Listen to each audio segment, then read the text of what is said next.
Zhou Anle's life motto is to strike first. Those who delay shall meet with calamity.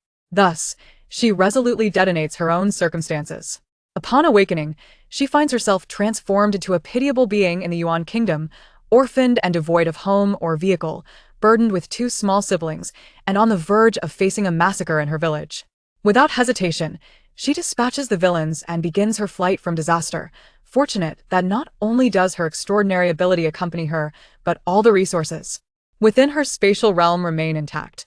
Accompanied by her family, she cultivates hope amidst the chaos, aspiring to elevate her life to new heights. She sows grains, forges weapons, and utilizes chili peppers to amass wealth. Not only does she gain the companionship of fellow travelers from her past life, but her status also rises significantly. Yet, just as joy begins to bloom, calamity strikes in the form of a drought followed by a plague of locusts as many hatchlings emerge, heralding yet another trial for survival. Chapter 1. Striking First. Anle? Anle? Big sister, a voice filled with urgency shakes Zhou Anle from her stupor. Furrowing her brow, Zhou Anle opens her eyes to see a group of children surrounding her. The oldest among them appears to be merely a teenager. Seeing her awaken, Zhou Anle breathes a sigh of relief, his expression a blend of anxiety and remorse. Anle, I understand that my mother has acted unjustly, which is why I secretly came to inform you. However, the situation outside is chaotic, and I am uncertain whether it is right to tell you, Zhou Anle confesses, clutching his head in anguish. Just as they buried their fourth uncle and aunt, their parents are poised to sell the 3 children of their deceased relatives. Due to the significant age gap with his elder brother, Zhou Anle has always played with Anle, their bond being quite strong, hence why he risked coming to warn her. Who would have thought that upon hearing his words, Anle would faint? Now, he feels a twinge of regret, questioning if he has made the right choice. With war and famine raging outside, even if Anle understands, how can she flee with her 8-year-old sister and 5-year-old brother Anfeng? Where would they run to? If they do not escape, their very lives are at stake, as their parents would sell them for food. Realizing this, Zhou Anle can no longer remain seated. He hurriedly states, I will return to tell my parents not to sell you. Without awaiting Zhou Anle's response, he dashes outside. Zhou Anle silently observes his retreating figure, her mind a tumultuous storm, her body weak, and her ears ringing with the cries of the 2 children. Be quiet. Overwhelmed with irritation, Zhou Anle's voice rises in frustration. Seeing her distressed countenance, Zhou Anle and Zhou Anfeng stifle their sobs, gazing at her with pitiful eyes. After her outburst, she realizes her throat is hoarse, her words weak and feeble. Looking into their tearful eyes, Zhou Anle finds herself unable to utter any harsh reprimands, softening her tone instead. I need water. Big sister, I'll get you some water. Zhou Anle replies, rushing out. Moments later, she returns cautiously, holding a chipped earthen bowl. Zhou Anfeng shifts his small frame aside, making space for his elder sister. As Zhou Anle approaches the bed to offer Zhou Anle the water, she swiftly seizes the bowl and drinks it down. However, before she can quench her thirst, the water is gone. The discomfort of hunger coupled with thirst is unbearable, further agitating Zhou Anle. She feels capable of downing an entire jug of water. Just as she contemplates where the water jug might be, she is startled by the sounds of screams and chaos from outside. Zhou Anfeng, frightened, inches closer to his sisters while Zhou Anle's face reflects a hint of terror. Zhou Anle hastily rises, straining to discern the source of the commotion. Are people being killed? She scans the surroundings, but finds no suitable hiding place. The dilapidated house is devoid of decent furniture, and everything inside is laid bare. Stay here, and do not make a sound, understand? Zhou Anle instructs the 2 children. Not waiting for their response before exiting the room, in the yard, there are only 3 ramshackle houses, and a frail sapling appears to be wilting. In a corner, Zhou Anle spots a ladder. She rushes towards it, attempting to lift it, but discovers she lacks the strength. Her current body is frail. Suddenly, the main door is flung open with a loud bang before quickly shutting again, followed by the sound of hurried footsteps. Zhou Anle picks up a stone from the ground, standing still and silent, as a figure turns towards her. It is none other than Zhou Anle, his face a mask of terror as he gasps for breath. Upon seeing Zhou Anle, he rushes to pull her back inside, urgency etched across his features. Zhou Anle gestures towards the ladder, and as Zhou Anle struggles to move her, he lifts the ladder and drags her back into the previous room. Quickly, hide. A group of refugees has invaded our village, and they are killing people. Zhou Anle whispers, his voice trembling with fear. Zhou Anle's expression darkens considerably. She decisively takes the ladder. And Anfeng, you must hurry to the rafters. The rafters are too high. Hide in the cellar. Zhou Xiaohui's anxiety mounts. There's nowhere else to conceal ourselves. The cellar is futile. They will surely search it. Enough with the chatter. Quickly, steady the ladder. Zhou Anle instructs as she guides them in, and Anping up the ladder. Then in Anping, you must listen closely. Do not make a sound, do you hear? Absolutely no noise. And do not move. Zhou Anle admonishes the two children. Understanding the gravity of the situation, they cover their mouths tightly, tears streaming down their faces as they cling to Zhou Anle's hands, unwilling to let go. Observing their plight, Zhou Anle tears two strips of cloth from her clothing, binding their mouths with care. Do not make a sound. If you feel scared, close your eyes. I will be fine, and I will come to find you. With that, she gently pries their hands away, placing them in a secure spot between the rafters, taking a moment to ensure their safety. The two children gaze at their elder sister, their eyes filled with fear and reluctance. After ensuring her siblings are hidden, Zhou Anle signals for Zhou Xiaohui to remove the ladder. Once the ladder is concealed, Zhou Xiaohui urges Zhou Anle to hide as he prepares to leave. Zhou Anle grips his arm. What are you doing? I must return to check on my parents, my brother, my sister-in-law, and my nephew. They're still at home. Zhou Xiaohui's voice quivers with emotion. Zhou Anle does not release him. You cannot go back. The screams are drawing closer. They will soon arrive here. Zhou Xiaohui was acutely aware of the situation, yet he could not quell his unease. I shall take a look outside. Zhou Anle, filled with anxiety, began to summon her unique abilities. Slowly, a sensation of water began to manifest in the palm of her hand, and a surge of joy washed over her. Her powers had returned. Instantly, her heart found a semblance of calm. Suddenly, a cry from next door shattered the tranquility. Ah, spare us. We will give you anything you desire. The ominous sounds made Zhou Anle's expression shift dramatically. The refugees were upon them. With a pale visage, Zhou Xiaohui hastily shut the door, his heart racing as he searched desperately for a place to hide within the courtyard. Zhou Anle silently handed him a stone. Strike first. We have no refuge left. Zhou Xiaohui fell silent. Trembling as he accepted the stone, tears unexpectedly streamed from his eyes, a profound sorrow engulfing him, yet he dared not utter a sound. Chapter 2. The Escape. The sound of blades piercing flesh echoed, followed by a notable stillness in the adjacent room. Zhou Xiaohui and Zhou Anle stood breathlessly behind the door. Their senses heightened. What on earth is this? Such destitution? The food supply is nearly depleted. Even having any food at all is a blessing. Given the dire state of the outside world, it is remarkable that this village still possesses both water and provisions. We must search quickly, once we're done. We need to leave. The voices of three men grew increasingly nearer. Brother, this house has yet to be searched. Let us go in. One of them approached Zhou Anle's house and forcefully pushed against the door. When it did not budge, he kicked it open. Three burly, muscular men entered, each wielding a bloodied knife. Zhou Anle darted out from behind the door and, summoning all her strength, hurled a brick at the last man's skull. Sensing a sudden rush of air behind him, the man instinctively turned, but it was too late. The brick struck him squarely on the temple. The two men in front, realizing something was amiss, turned to see their companion collapse.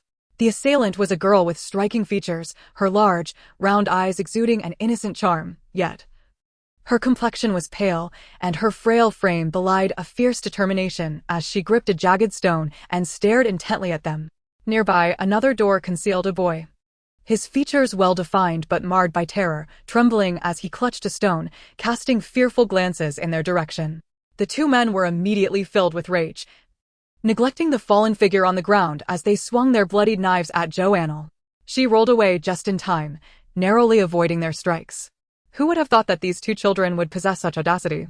The leader sneered as he saw Zhou Anle evade their attack. Brother, let us kill them. The other man glared menacingly at Zhou Anle and Zhou Xiaohui. Zhou Xiaohui trembled uncontrollably. In a swift motion, Zhou Anle lunged forward to seize the knife from the fallen man. The two attackers, startled, assumed she was preparing to strike them and instinctively swung their knives. As the blade descended toward Zhou Anle, Zhou Xiaohui, summoning all his courage, hurled the stone at one of them. The man staggered back, retracting his blade, allowing Zhou Anle to duck aside, using her smaller stature to her advantage, and she slashed at the attacker's calf. The sharp pain caused him to collapse to the ground, and Zhou Anle, seizing the moment, slashed at his throat, blood gushing forth and splattering her face. Yet her expression remained eerily calm. Zhou Xiaowei stared at her in horror, his lips quivering at a loss for words. The remaining assailant felt a sharp chill of fear. He could no longer underestimate these children. He charged at Zhou Anle, intent on eliminating her before turning to Zhou Xiaowei, but as he drew near, an icy sensation enveloped him, draining his strength entirely. As he crumpled to the ground, Zhou Xiaowei collapsed in a heap. What do we do, Anle? We've killed them. The others will surely not let us go. Tears streamed down his face, mingling with snot. Zhou Anle had just utilized her water-based powers to create an ice spear to eliminate the man, and now, utterly exhausted, she struggled to catch her breath. Get in and onping down here. We must flee quickly. We'll run away first and return when they've left. She forced herself to stand. Noticing Zhou Xiaowei still seated on the ground, her brow furrowing in frustration. Aren't you going to hurry? Her sharp command roused Zhou Xiaowei, who scrambled to retrieve the ladder and hurriedly brought in and onping down. Zhou Anle scrutinized the 3 corpses on the ground, searching their bodies and discovering 2 50-tael silver notes, some loose silver coins, and a waste token inscribed with the character for seeing the token. Zhou Anle felt a sense of certainty. These refugees were far from ordinary and were likely not refugees at all. How could refugees look so well-fed? However, now was not the time to ponder this. Drawing upon her former self's memories, she swiftly dashed into another room in the courtyard, where she found a small box hidden in the gap of the wall. Upon opening it and confirming it contained household registration documents, she immediately stored it in her spatial pocket. Zhou Anle and Zhou Xiaowei tied strips of cloth around in and onping's mouths and, following the exterior wall of the house, made their way toward the back mountain. Zhou Anle's home was not far from the foot of the mountain. The night was dark and the anguished cries from the village had faded into silence. Only the flickering of torches could be seen moving about, ultimately converging near Zhou Anle's house. Neither dared linger, stealthily searching the mountain. They often played here and knew of a cave where they could temporarily rest until the coast was clear. If the searchers combed the mountain, the cave would be challenging to locate. As the night deepened, guided by the moonlight, they finally found the cave, its entrance concealed by overgrown, withered grass, tall enough to obscure it from view. Had they not frequented this place, they might never have discovered it. Once inside the cave, Zhou Anle untied the strips from an and onping's mouths, and they immediately clung to her, sobbing quietly, their breaths hitching. Zhou Xiaowei sat nearby, lost in his own tears. Observing this scene, Zhou Anle felt a whirlwind of emotions. She needed time to sort through her thoughts. Eventually, fatigue overcame them, and they succumbed to slumber. The environment fell silent, allowing Zhou Anle a moment to reflect on her own circumstances. Once an orphan, she had awakened dual abilities, water and spatial manipulation, when the apocalypse struck.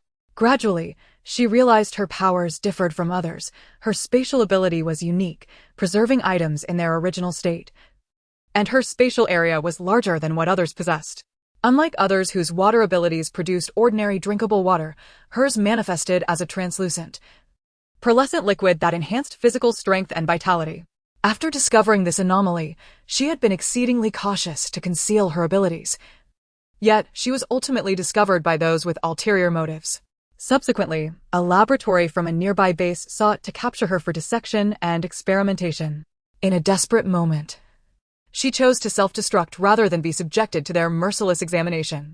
To her astonishment, she did not perish. Instead, she found herself in the body of an 11-year-old girl who shared her name, Zhou Anle.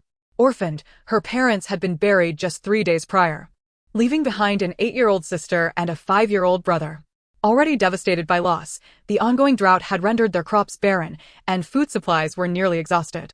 She had scrimped on her rations to feed her younger siblings, resulting in her own malnutrition. Upon hearing her cousin's plans to sell her and her siblings, she succumbed to despair and lost herself entirely. Chapter 3. The Abilities. Confronted with the chaos before her, Zhou Anle let out a long sigh. She truly wished to vanish on the spot. After all her struggles to self-destruct, to be reborn and escape a burdensome existence, what was the outcome? Now, she faced the daunting task of not only sustaining herself, but also caring for 2 additional dependents. At merely 21 years of age, having never experienced romance or even held a boy's hand, she was thrust into the role of caregiver, all while inhabiting the body of a child herself. Recalling the memories of her original self, Zhou Anle felt a pang in her heart as she remembered her mother, holding her hand before her passing, apologizing and urging her to take good care of her younger siblings and to live well. Glancing at the three sleeping figures, a rumble emanated from her stomach. She retrieved a piece of bread from her storage space, followed by a bottle of mineral water. The space was filled with the provisions she had previously hoarded, an abundance of food and drink, all thanks to its ability to preserve items indefinitely, which had allowed her to collect without hesitation. She gathered everything she encountered, regardless of its usefulness, and although she had once been overwhelmed by the task of organizing, she now found nearly everything to be of value. After satisfying her hunger and thirst, she discarded the remnants back into the space, refilling the empty water bottle with her psychic ability. She noticed that the water from her water-based powers had seemingly lost some of its luster, once a pristine white. It now appeared merely slightly opaque. Staring at the bottle, she hesitated for a couple of minutes before closing her eyes and taking a sip. The sweetness flooded her senses, alleviating some of her bodily heaviness. A sigh of relief escaped her. The water's efficacy remained, albeit diminished, yet it was still beneficial for her health. Finally, she felt that her unusual method of sourcing water had not been in vain. Coughing slightly, she recalled how she had previously likened this method to drinking her own wash water, leading her to avoid it under normal circumstances. However, given the current dire times, there was little choice. Feeling significantly better, she drifted off to sleep. As soon as Zhou Anle closed her eyes, she sensed movement nearby. Jolting awake and instinctively reaching for a stone, her gaze piercing as she scanned the source of the noise. Zhou Anle, taken aback by her fierce expression, cautiously spoke, "Sister, you're awake?" Zhou Anle turned to look as well. Zhou Anle blinked in surprise before her demeanor softened, responding with a gentle hum. "Zhou, shall we?" Having awakened at some point, was not in the cave.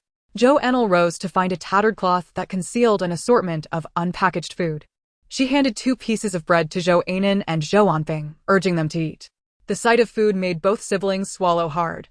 It had been ages since they had tasted anything decent, and disbelief flickered across their faces. "Sister, you eat first," Zhou Anle stammered, suppressing her longing and averting her gaze. Zhou Anle, younger and less able to control himself, let saliva escape as Zhou Anle pressed the bread into their hands, insisting they eat promptly. Zhou Anle, momentarily at a loss while holding the food, watched as Zhou Anle eagerly took a bite, his eyes lighting up. He dashed to Zhou Anle's side, offering her the bread. "Sister, eat." Observing their sparkling eyes filled Zhou Anle's heart with warmth. She took a small bite before pushing it back to Zhou Anle. Once he saw her eat, Zhou Anle could no longer restrain himself, devouring piece after piece, while Zhou Anle tore off a chunk of bread to offer Zhou Anle, who then began to eat heartily as well. The taste was exquisite. They had never encountered such delicious food, soft and sweet. The sound of movement came from the cave entrance. "And Zhou, shall we returned?"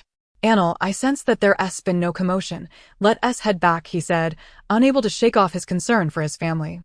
Though he already had a sense of the answer, he held on to a sliver of hope until he could see for himself. Noticing Zhou Anle and Zhou Anle feasting, he refrained from asking where the food had come from. His only desire was to return and check on his family. Zhou Anle contemplated briefly before suggesting, "Just the 2 of us will quietly go back for a moment. We'll sneak around and see if those people are still in the village. If they are, we'll hide for a few more days and avoid returning for now." Zhou, shall we nodded in agreement. Zhou Anle gathered Zhou Anle and Zhou Anle close, quietly instructing them to eat the items wrapped in the cloth if they became hungry or thirsty, and to wait patiently for their return without wandering off. Though reluctant, the 2 agreed, knowing their youth would only hinder her. They adorned the cave entrance to conceal its appearance before stealthily making their way back.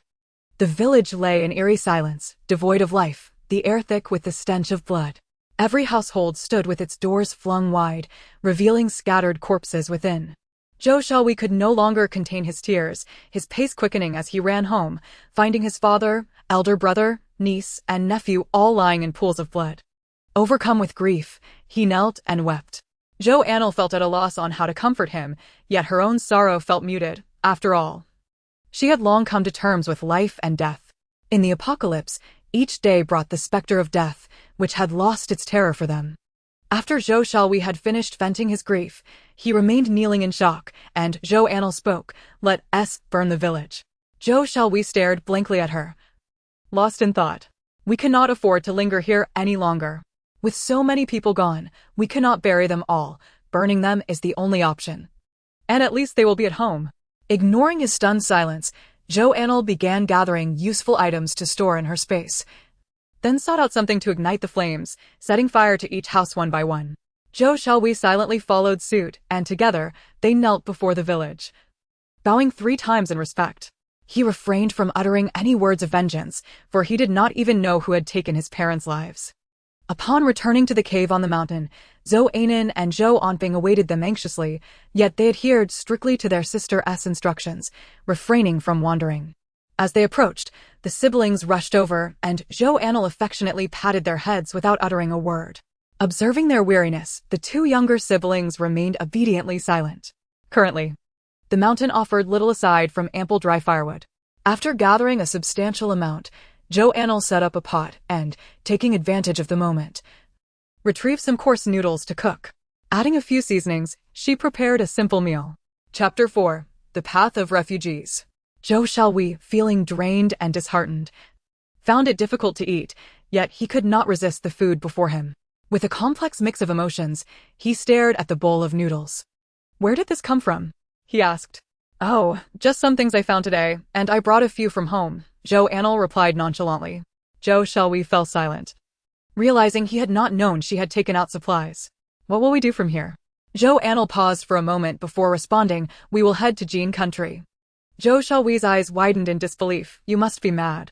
We are from Yuan country." "And what of it? Do you believe Yuan country can withstand Jin country?" Zhou Anle replied calmly. Zhou Xiaohui fell into silence, knowing deep down that they stood no chance against Jin country. Zhou Anle and her companions resided in Zhoujia village, under the jurisdiction of Ningqing Prefecture in Yuan country, a realm ruled by a decrepit emperor whose reign was marked by tyranny and indulgence, leading to a proliferation of corrupt officials and a populace in dire straits. Following the old emperor's death, his sons began their ruthless power struggle. While this turmoil should have had little bearing on the common folk, to them, it mattered little who ascended the throne, as it would never affect their lives. The old emperor has just passed away, and simultaneously, a drought has struck, leaving the fields barren and the crops inedible. The ruling class has begun to openly vie for power, showing little regard for the plight of the disaster-stricken populace, indifferent to the fate of the harvest. Meanwhile, the neighboring Yuan Kingdom, strong and formidable, has seized the opportunity presented by the internal strife to march in, proclaiming that as long as the common people do not resist, they shall not be harmed and will be adequately settled. However, Zhou Xiaohui, a citizen of the Yuan Kingdom, feels a profound trepidation about relocating to another nation.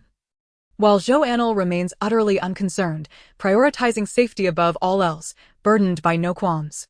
The following day, after a brief gathering of belongings, Zhou Anle set forth with her tattered cloth. Throughout the journey, Zhou Xiaohui remained silent, and Zhou Anle had no inclination to console him. They finally reached the official road and were met with a multitude of ragged individuals, some even barefoot, their cracked lips and vacant stares fixated on the bustling crowd. Zhou Xiaohui gasped in shock, realizing that despite their own tattered appearance, they were among the best dressed of that dismal assembly. Zhou Anle grew wary, sensing the covetous glances directed at them from those who have endured the harshness of the apocalypse. Although the malevolent gazes were palpable, no one dared to act rashly. Zhou Anle tightened her grip on Zhou Anle and Zhou Anfeng's hands, hastening their pace, while Zhou Xiaohui, forgetting his melancholic thoughts, instinctively shielded them closely. Zhou Anle steered them toward less populated areas, and after a morning of travel, fatigue and thirst overwhelmed them. Zhou Anfeng could barely continue, yet he gritted his teeth, unwilling to be a burden to his sister. Observing the sweat beading on his forehead, his pale lips, and his frail form swaying precariously, Zhou Xiaohui stepped forward and offered to carry him. "If I'm being carried, we'll only slow down," Zhou Anfeng murmured softly, but Zhou Xiaohui heard him nonetheless. Zhou Anle approached and gently patted Zhou Anfeng's head, sighing inwardly. "Let us find a place to rest," she suggested, glancing at the sun, which blazed at a sweltering peak. The season being one of transition between green and yellow, the group sought refuge in a shaded area, but the drought had claimed most of the vegetation, leaving only scant cover that barely shielded half their bodies. She rummaged through the ragged cloth and retrieved a water pouch, filled with water she had prepared earlier. Given their dire circumstances, Zhou Anle feared they might not endure without it. Upon seeing the water pouch, Zhou Xiaohui anxiously scanned the surroundings, relieved to find no one else nearby. "I've checked. There's no one," Zhou Anle reassured him. Taking the pouch, Zhou Xiaohui first offered it to Zhou Anle, then to Zhou Anle, before finally taking a sip himself. Aware of the limited supply, even the 5-year-old Zhou Anle drank cautiously, and Zhou Xiaohui, after quenching his thirst, felt an immediate sense of revitalization, convinced that he indeed had been dehydrated. When the water pouch was passed to Zhou Anle, there remained a substantial amount, from which she too took a sip before tucking it back into the ragged cloth.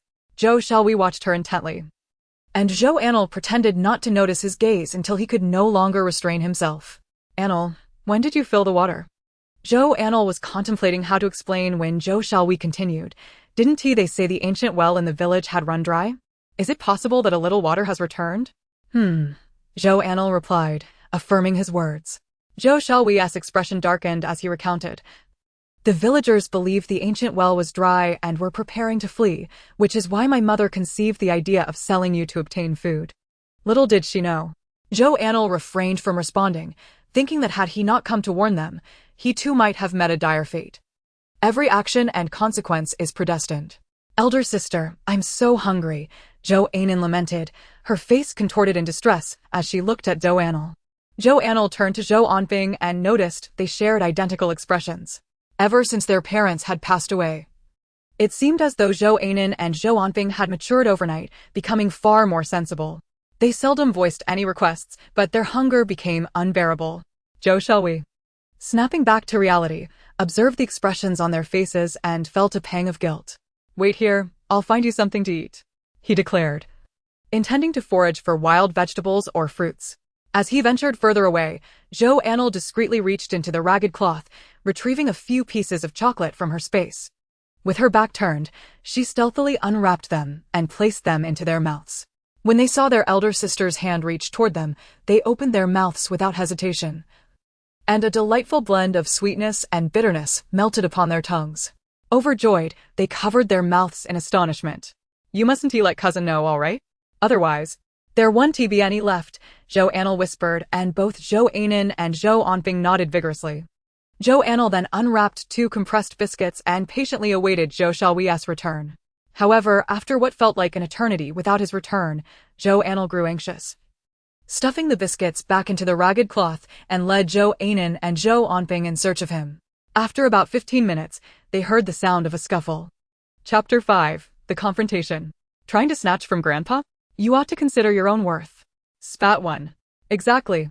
I saw you with 3 children earlier. Tell me, where are they?" Another pressed. "If it weren't for your usefulness, I would have killed you already."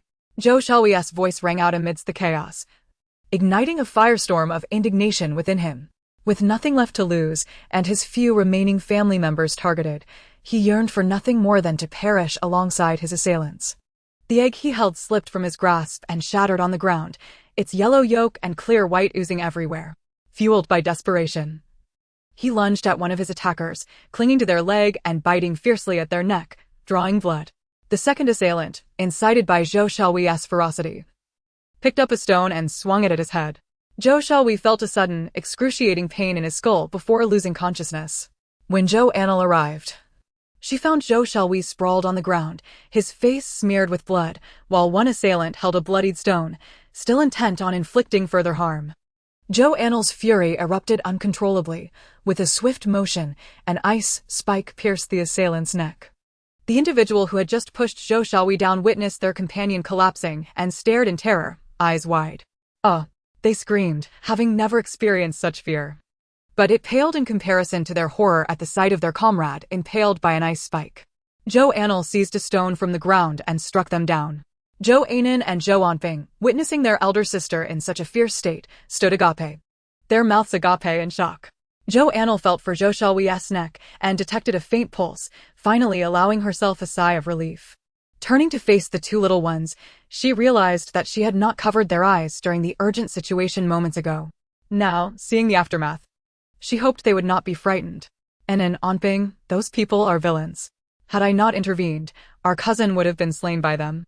Do you think they deserve to die?" Zhou Anle crouched down, patiently explaining to the 2 children. Zhou Anle and Zhou Anping's expressions softened as they nodded solemnly. They are indeed bad people. We must not look at them. Our cousin is alive. Let us help him up. Zhou Anle pulled the two closer to her. Witnessing their cousin, who had been unscathed moments ago, now covered in blood, the children's eyes reddened, and their hearts filled with a newfound animosity towards the earlier assailants. Elder sister, will cousin die? Zhou Anle asked softly, her voice trembling. Zhou Anfeng looked equally distressed, and Zhou Anle felt a pang of headache at their worry. No. You must be good and quiet. This way, cousin will recover faster, Zhou Anle gently reassured them. Upon hearing her words, the children immediately covered their mouths, striving to suppress their sounds.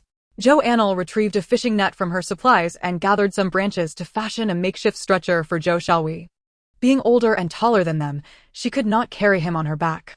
Observing her struggle, Zhou Anle comforted Zhou Anfeng, "We must listen and not cry. Our elder sister is very tired. Cousin will surely be fine." Zhou Anfeng nodded tearfully, ceasing her sobs. Yes, elder sister is already exhausted. I must not add to her troubles. Zhou Anfeng clenched her fists resolutely. As they dragged Zhou Xiaohui along, their progress slowed considerably. They needed to traverse Ningxing Prefecture to head south and escape the turmoil of Yuan Kingdom. With chaos reigning and no maps available, they had to navigate and inquire along the way. Fortunately, Ningxing Prefecture was not far from their village. Zhou Anle recalled that their father had once worked as an accountant in a shop there, so she had visited it before. Pulling Zhou Xiaohui along, Zhou Anle held Zhou Anfeng's hand, and they chose paths with fewer people, unwittingly walking until nightfall. Seeing the two little ones trailing behind, Zhou Anle halted. The evening air was not particularly cold.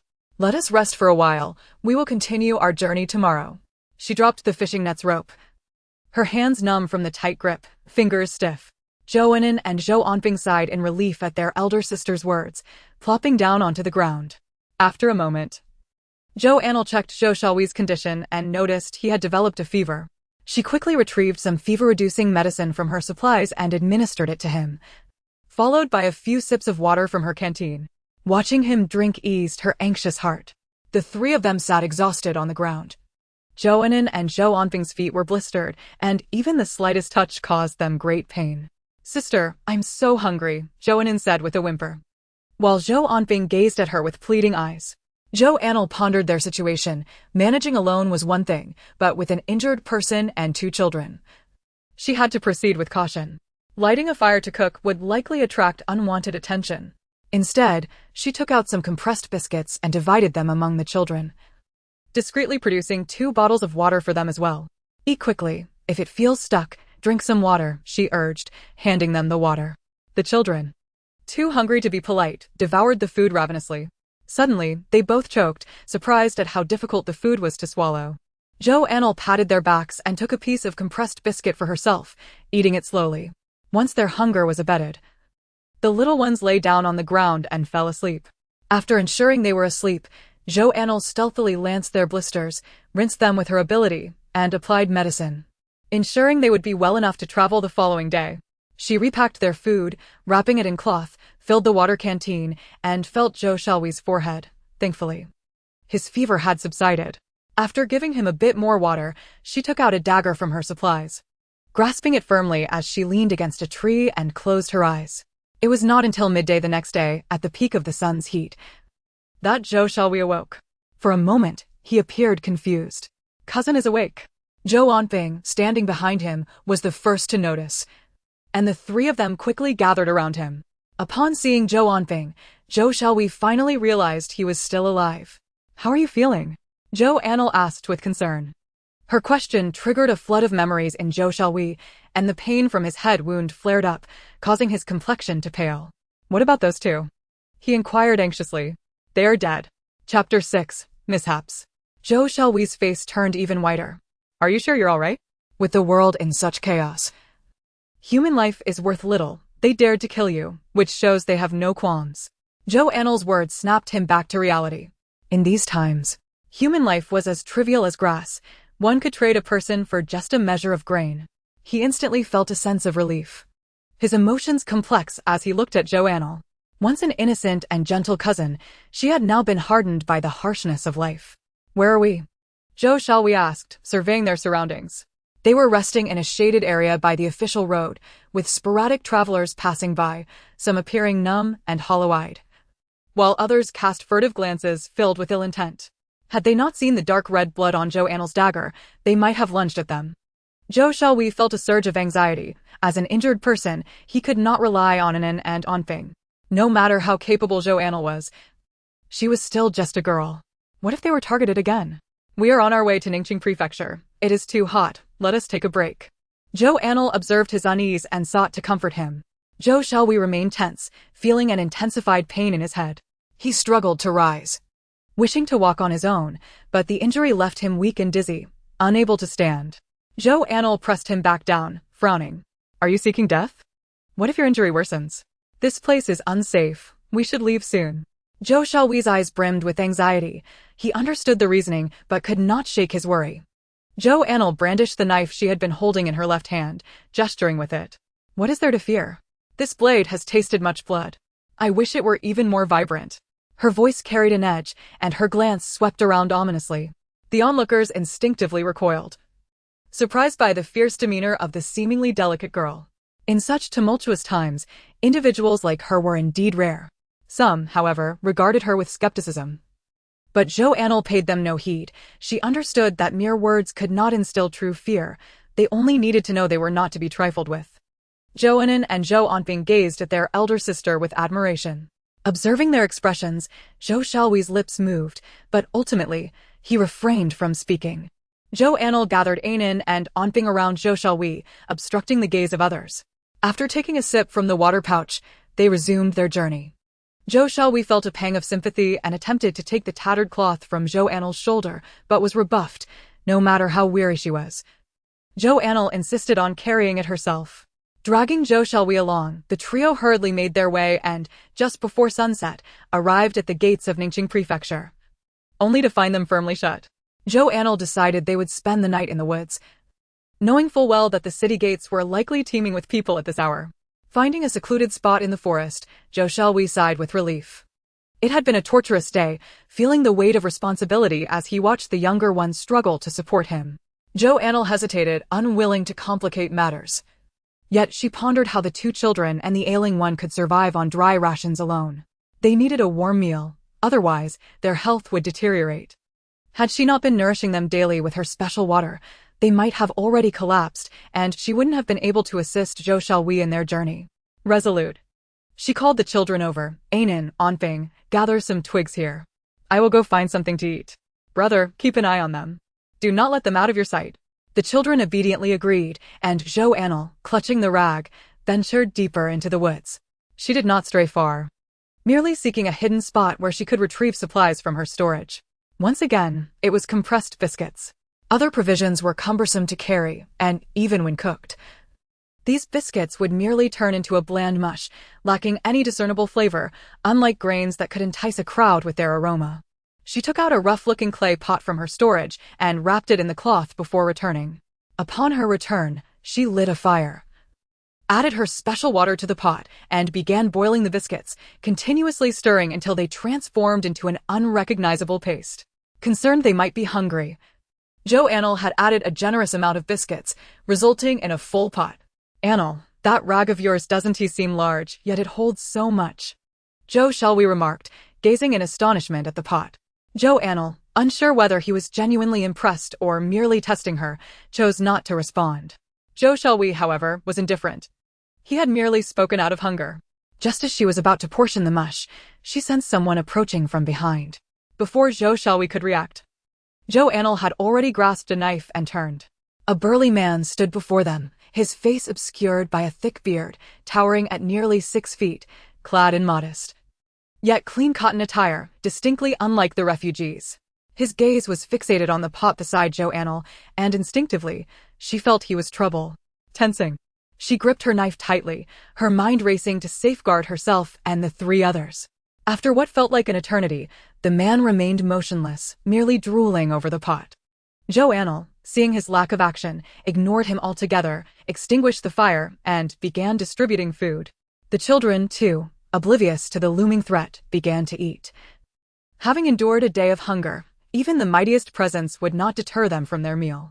As they dined, Another figure approached. Resigned. Zhou Anle set aside the food she had yet to taste and readied her knife. How fortunate we are to find you. These little brats are hoarding food. The speaker was one of the 6 individuals they had encountered earlier on their way to Ningqing Prefecture. Their ragged clothing and hollow cheeks suggested desperation, and their eyes glinted with greed as they surveyed Zhou Anle and her companions. Your audacity is quite remarkable. It seems my earlier words fell upon deaf ears. Zhou Anle replied coolly. Do you think we are intimidated by your threats? I doubt you even have the courage to harm us. They erupted into laughter. Their eyes filled with mockery. Chapter 7. A Misfortune. Zhou Anle's appearance was deceptively innocent. Who could imagine a gentle, adorable girl wielding a knife? It was evident to anyone observing that the knife was likely scavenged for intimidation rather than actual use. Among the 4 of them, only the eldest lay incapacitated, while the others appeared frail and vulnerable. If any of them could commit murder, it would require divine intervention. Why not test your mettle? Zhou Anle stepped forward, positioning herself protectively in front of the younger ones. The trio had also set down their bowls, glaring defiantly at the 6 intruders. The burly man stood between Zhou Anle and the assailants, and inexplicably, they seemed to disregard his presence. Surround them. We shall seize their belongings and sell these children for food. With that, they lunged forward, intending to subdue Zhou Anle and her companions. In that moment, Zhou Anle prepared to exhaust her energy to conjure several ice spikes, but suddenly froze in place. The burly man, as the 6 approached, unleashed a flurry of kicks and punches, swiftly taking them down, leaving them groaning on the ground. Zhou's siblings were left in stunned silence. After dispatching the attackers, the man approached them, his face brightening. Debao is hungry. Debao wants food. The 4 stared in disbelief. Zhou Anle was the first to react, realizing that this powerful man was not only formidable, but also somewhat simple-minded and surprisingly polite. Very well, if you don't mind. Would you like a bit of the food we prepared? Yes, yes. Debao wants to eat, he exclaimed, joyfully spinning in place. Zhou Anle handed him the remainder of the mush, and he dug in eagerly, clearly having gone without for quite some time. As Zhou Anle and the others watched the man devour the food, they quickly resumed eating themselves, relieved to secure their own portions. Before long, the burly man had finished, licking the pot clean, prompting Zhou Anle to snatch it away, her expression darkening. If you keep licking it clean, how will we use this pot in the future? The man looked on with a hint of disappointment as Zhou Anle reclaimed the pot. Meanwhile, the 6 assailants lay on the ground, feeling utterly defeated, their legs aching from the beating they had received. As they struggled to crawl away, they noticed the others feasting contentedly, their hearts heavy with despair. They crawled for what felt like an eternity, yet made little progress, too weak to shout for fear of another assault from the burly man. In the midst of their struggle, they glanced back, only to find that Zhou Anle and her companions remained utterly indifferent to their plight, not even casting a glance in their direction. The 6 crawled on, filled with bitterness and frustration. After Zhou Anle carried the pot over, he prepared a small portion of compressed biscuits for the man. However, he dared not cook too much, as he was unaware of how long the man had been hungry. It would be unwise to let him consume an excessive amount at once. Thus, the burly man dined alone, while 4 others observed him intently. Once he finished his meal, Zhou Anle revealed a sly grin reminiscent of the big bad wolf. What is your name? Debao. The man, now sated, sat obediently. Where is your home? Why are you here all by yourself? How old are you? Why do you have so much facial hair? Zhou Anle glanced at Anan and Anfeng, who promptly fell silent. The man's expression grew somewhat bewildered, struggling to process the barrage of questions. Why are you here alone? Zhou Anle softly inquired. Debao is waiting for Xiaobao, the man replied, glancing at Zhou Anle upon hearing the question. Zhou Xiaohui exchanged glances with Zhou Anle. Where is your home? The man could not answer this question and merely sat in silence.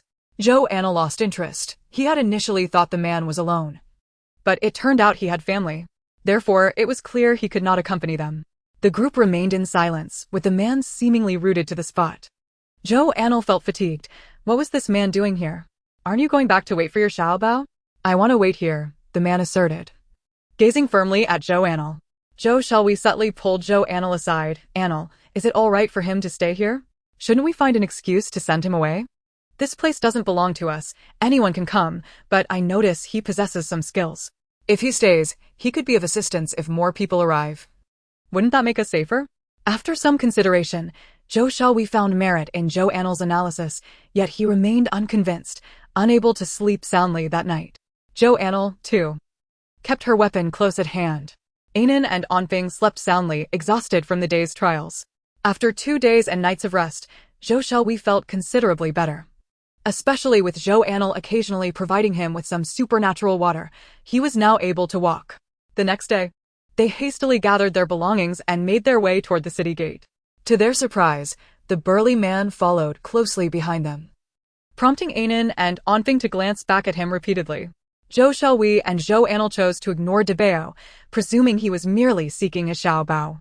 At the city gate, the crowd was indeed the largest, with the official road flanked by people.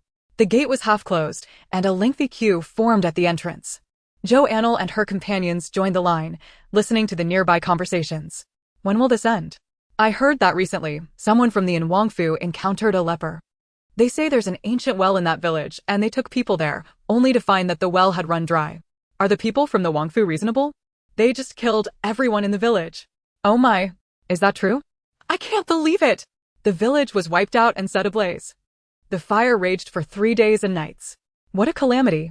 One person caused the demise of an entire village. What happened to that individual in the end? Chapter 8. Impulsive Actions. Zhou Anle felt a sense of dread upon hearing this and quickly turned to look back.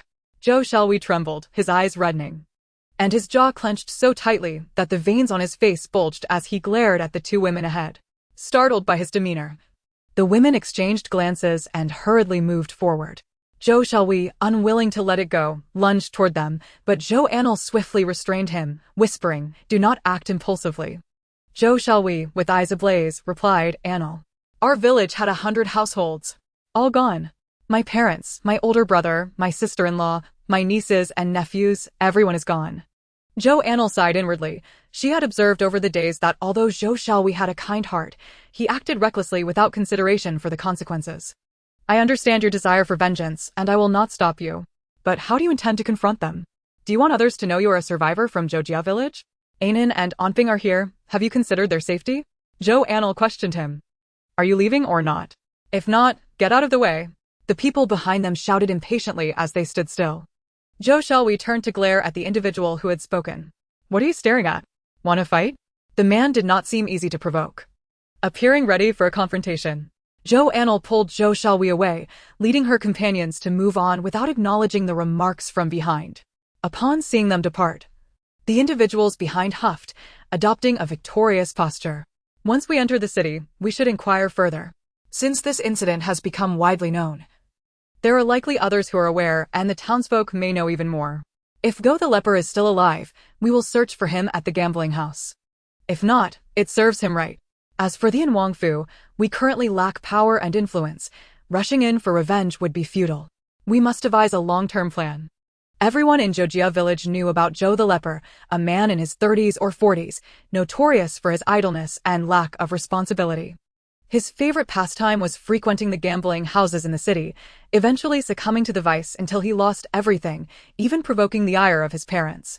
He gambled away their savings, and after they passed away, he continued his reckless ways. Ultimately, he was left with nothing, having to pledge his wife and children to the gambling house to save his own life. After that, he was seldom seen in the village. No one had anticipated that the despised Zhou the leper would commit such an atrocity, leading to the death of the entire village. Zhou Xiaohui seethed with rage at the thought. Zhou Anle, recalling the memories of her past self, recognized the individual in question, as he was infamous in Zhoujia village. Regardless of age, parents would always warn their children, "If you do not behave, I will send you to be raised by Zhou the leper." The journey into the city was fraught with difficulties. Not a single person from the front 10 managed to enter. The guards at the gate, 2 in number, glared at the approaching individuals, dismissing most with impatience before they even reached the front. Those who dared to argue were brutally beaten and tossed aside. Zhou Anle had long prepared herself for such an eventuality. She discreetly retrieved the 250-tael silver notes she had saved, steeling herself to offer one. She planned to slip it into the household registration document to conceal it. She also pretended to retrieve the box containing their household registration and the 20 taels of silver that her parents had saved for a lifetime. After some thought, she tucked the tokens she had taken from the 3 individuals in Zhoujia into the rag, preparing for any unforeseen circumstances. Finally, it was their turn. The guard watching over them had a square face and a cold demeanor, exuding an air of sternness.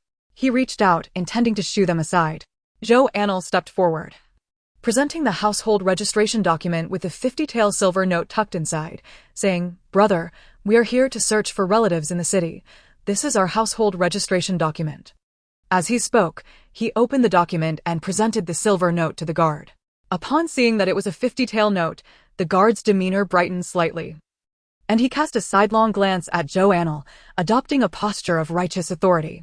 "Since you are searching for family, why are you not hurrying along?" Zhou Anle had just begun to smile, the expression not yet fully formed, when another guard stepped forward to block their path. "You claim to be seeking family, but what evidence do you possess?" This guard, thin and shrewd, appeared to be quite astute. Everyone knew that the city gate was currently a lucrative spot.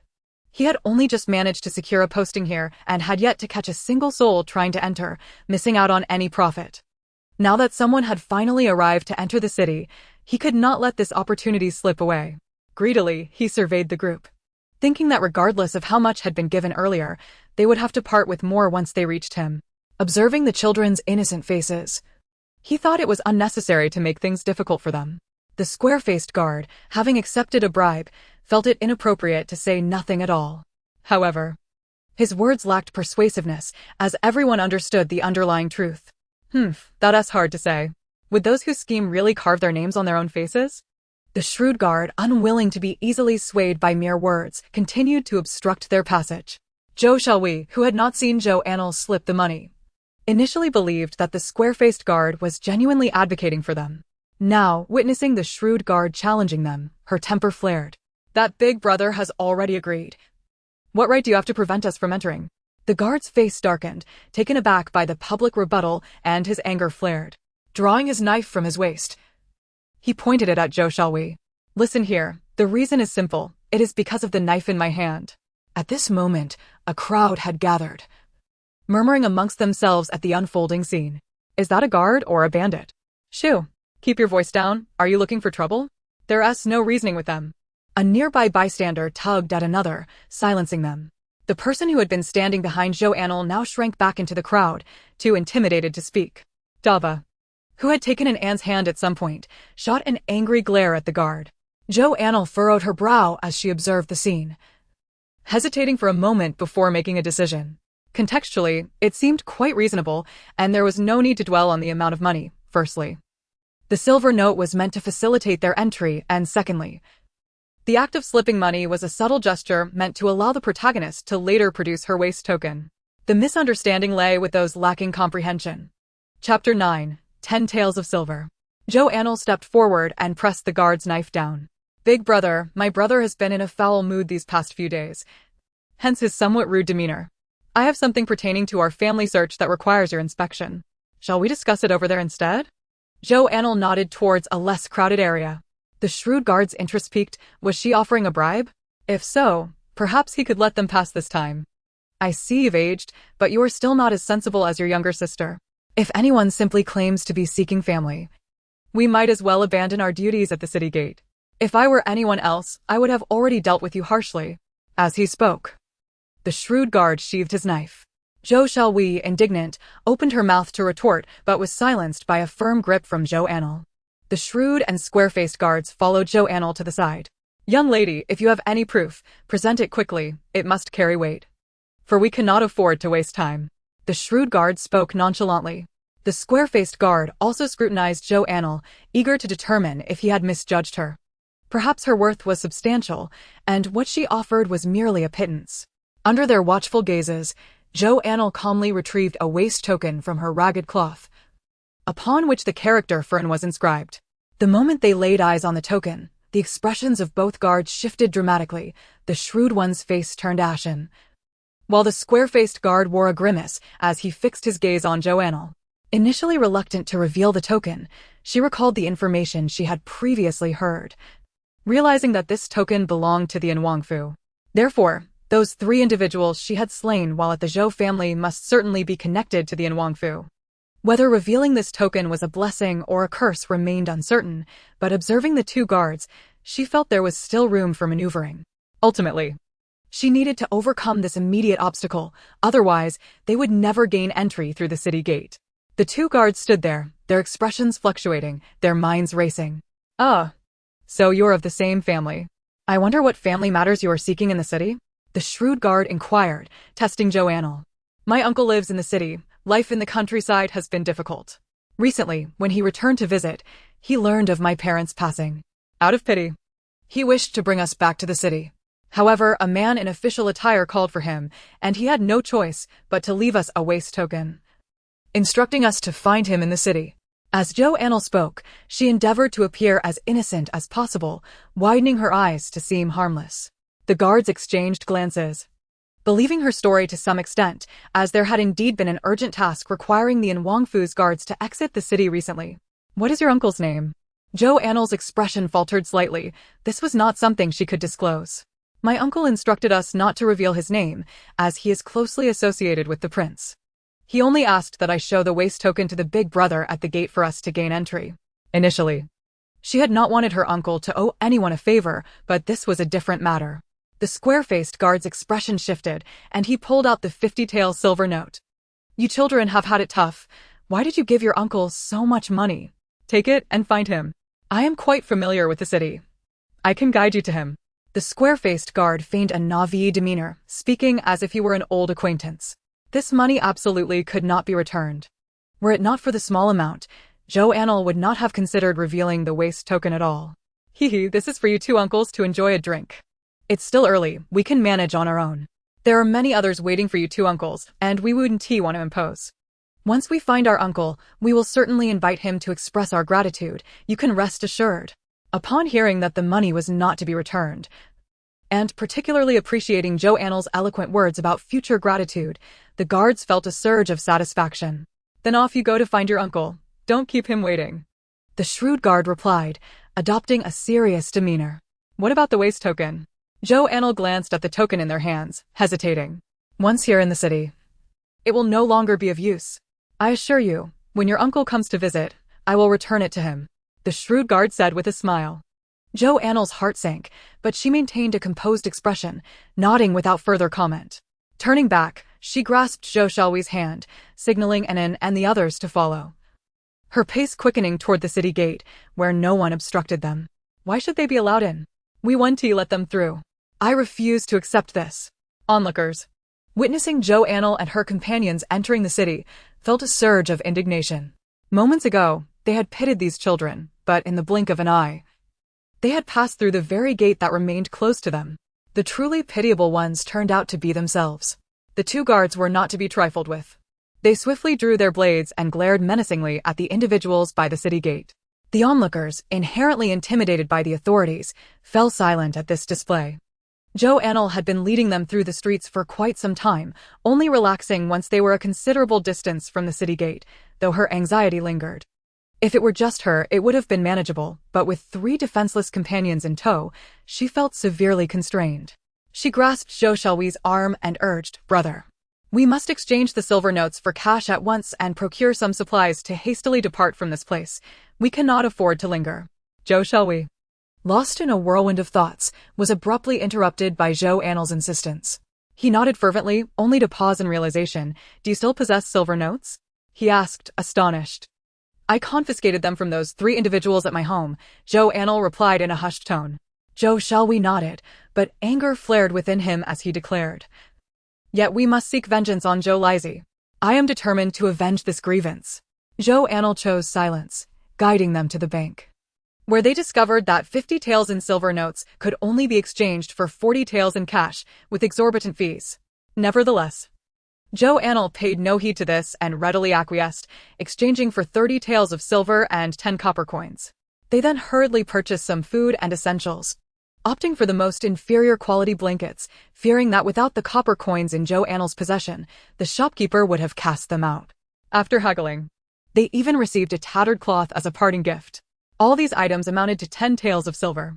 Once outside, Zhou Anle sought a secluded corner, trampled the ragged cloth underfoot to dirty it further, and then handed it to Zhou Xiaohui. It was at this moment that Zhou Anle realized that Daba had followed them. Silently holding the hands of Zhou Anle and Zhou Anfeng, the 2 children obediently refraining from disturbing them. Chapter 10. Lower than beasts. Anle. How could you allow the bundle to become soiled? Zhou Xiaohui lamented, a hint of concern in his gaze. Look at those outside the city. Who among them is not filthy? Zhou Anle replied, busily stowing away less significant items into the new tattered bundle while placing the food within her own ragged bag. The food was merely a ruse to divert attention, for when the time came, it would be vital to access the provisions without drawing suspicion. The bundle was not heavy, and she handed it to Zhou Xiaohui before raising her eyes to Daba. Now that you are with us in the city, what do you intend to do next? Zhou Anle inquired. Had he been alone, she could have discussed the possibility of him accompanying them as a bodyguard, but with his family in tow, that plan was no longer viable. I will find Xiao Bao, Daba replied, gazing blankly at Zhou Anle. Where is Xiao Bao? Zhou Anle pressed. Xiao Bao, Daba tilted his head, looking puzzled. Such an expression left no room for further questions, and Zhou Anle, unwilling to waste time, decided to move on. They located a stall selling sesame cakes, purchased several, and inquired about the location of the gambling house. Zhou Anle and Zhou Xiaohui made their way directly to it. After distributing the cakes among themselves, they quickly consumed them while continuing to ask for directions until they reached Qing Alley, where the elderly woman selling the cakes informed them that all the gambling houses were located within that very alley. As fortune would have it, just as they entered the alley, they witnessed a group of individuals surrounding one man, pummeling him mercilessly. Dare to enter here without money again, and next time, we'll chop off your hands. One of them intervened, halting the beating, spitting on the man lying on the ground, and then strode into the gambling house behind him. The onlookers, seeing that the excitement had dissipated, began to disperse. Zhou Anle and her companions were about to change locations when they noticed the man on the ground stirring. Zhou Xiaohui's expression turned grave as he recognized Zhou Lizi.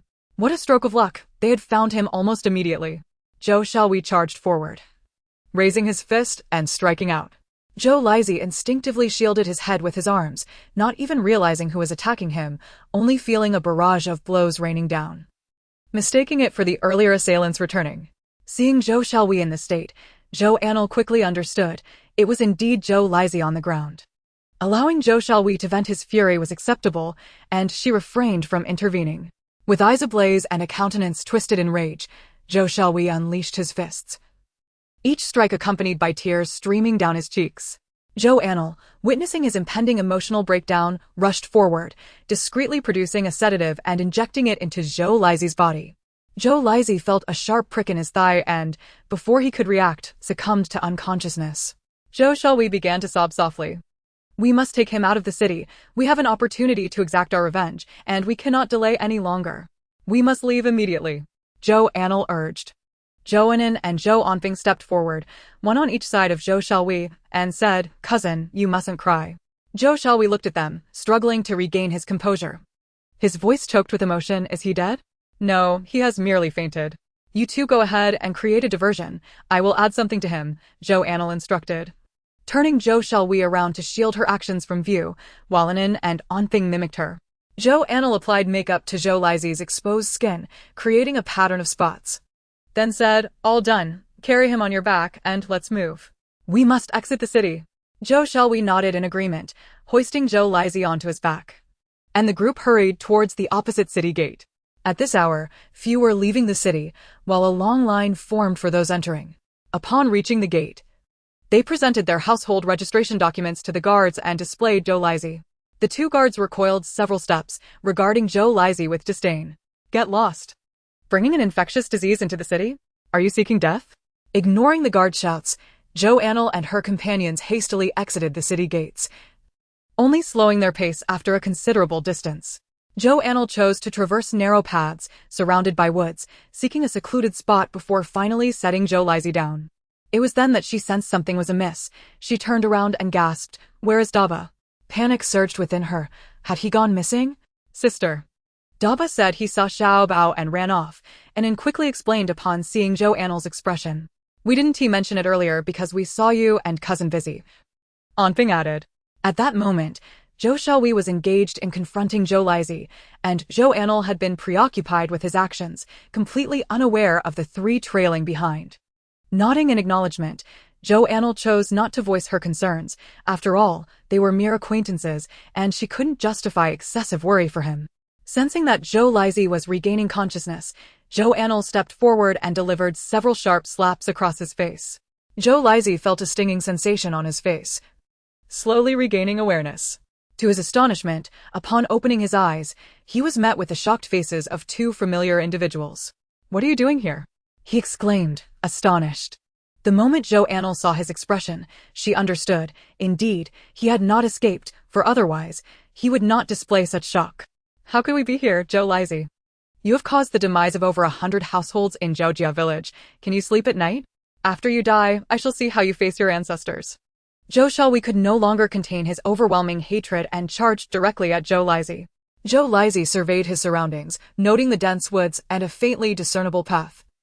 Realizing he was no longer within the city. Seeing Zhou Xiaohui and Zhou Anle, merely two half-grown children, he hardly regarded them with any importance. And Zhou Anle and Zhou Anping were utterly ignored by him. They deserved it. I did not speak incorrectly. There is indeed an ancient well in the village. Yet who knew that his mother would go so far as to act on it, leaving me without my money and subjecting me to a brutal beating? As Zhou Lizi contemplated this, his expression grew increasingly irate. The villagers were all members of the Zhou family, your uncles and cousins. How could you be so heartless? You are nothing but a monster. Zhou Xiaohui was taken aback. He had never imagined that Zhou Lizi could sink to such depths of depravity. Bah! What uncles and cousins? When I went to borrow money, not a single one offered assistance. They seized every opportunity to mock me. Do not think I am unaware. They all laughed at my parents' demise. At the sale of my wife and children. Do not presume that I am ignorant of what your family says. I know it all. They deserve to die. What does living matter now? In this current state, living is merely a waste of food. Death would be a relief. Perhaps they should thank me. At least they died in their own home rather than being boiled and consumed. Chapter 11. Diverting Attention. Zhou Xiaohui, incensed, shouted as he lunged forward, seizing Zhou Lizi by the collar and dragging him to the ground. "You are not human. You ceased to be human long ago. Beast." Zhou Xiaohui could hardly fathom that Zhou Lizi not only felt no remorse, but also uttered such words, prompting him to lose all semblance of reason. "Anle, hand me the knife. Today I shall slay this beast in vengeance for the more than 100 households of Zhou family village." Zhou Anle said nothing, simply retrieving a knife from her bag and handing it to Zhou Xiaohui. Grasping the knife, Zhou Xiaohui observed Zhou Lizi's increasingly fearful countenance. "You dare to kill at such a tender age? I am also from Zhou family village. By lineage, I am your uncle. Let us converse calmly. Do not act impulsively." Seeing Zhou Xiaohui's expression darken, Zhou Lizi hastily resorted to soft words. To his astonishment, the more he spoke, the more ominous Zhou Xiaohui's demeanor became. "You dare acknowledge your ties to the Zhou family, yet you, this beast, spare not even your kin. Now you regret it? Too late." With that, Zhou Xiaohui lunged at Zhou Lizi with a knife. Zhou Lizi's life was hardly a pleasant one. All his money had been squandered on gambling. However, being in the city allowed him to scrape by, even if it meant scavenging for scraps from taverns. Still, he had just endured a beating from the gambling den and another from Zhou Xiaohui, coupled with a dose of anesthetic. Now, he could only watch helplessly as the knife approached, his eyes wide with terror. Thud! The sound of the blade piercing Zhou Lizi's flesh jolted Zhou Xiaohui back to reality. And he saw the fear and resentment in Zhou Lizi's eyes. The final thread of reason snapped. He withdrew the knife and plunged it into Zhou Lizi's body several more times, blood splattering across his face, rendering him almost unrecognizable. "You still harbor resentment. What right do you have to feel wronged? You deserve to die. I wish to dismember you piece by piece." As Zhou Xiaohui thrust the knife deeper, memories of his family lying in pools of blood surged forth, compelling him to exert even more force. Zhou Anle had long since turned Zhou Anle and Zhou Anping away, shielding their eyes and ears with her arms. Listening to Zhou Xiaohui's frenzied actions, she sighed quietly, instructing, "Do not move, cover your ears, understand?" Anle and Anping nodded.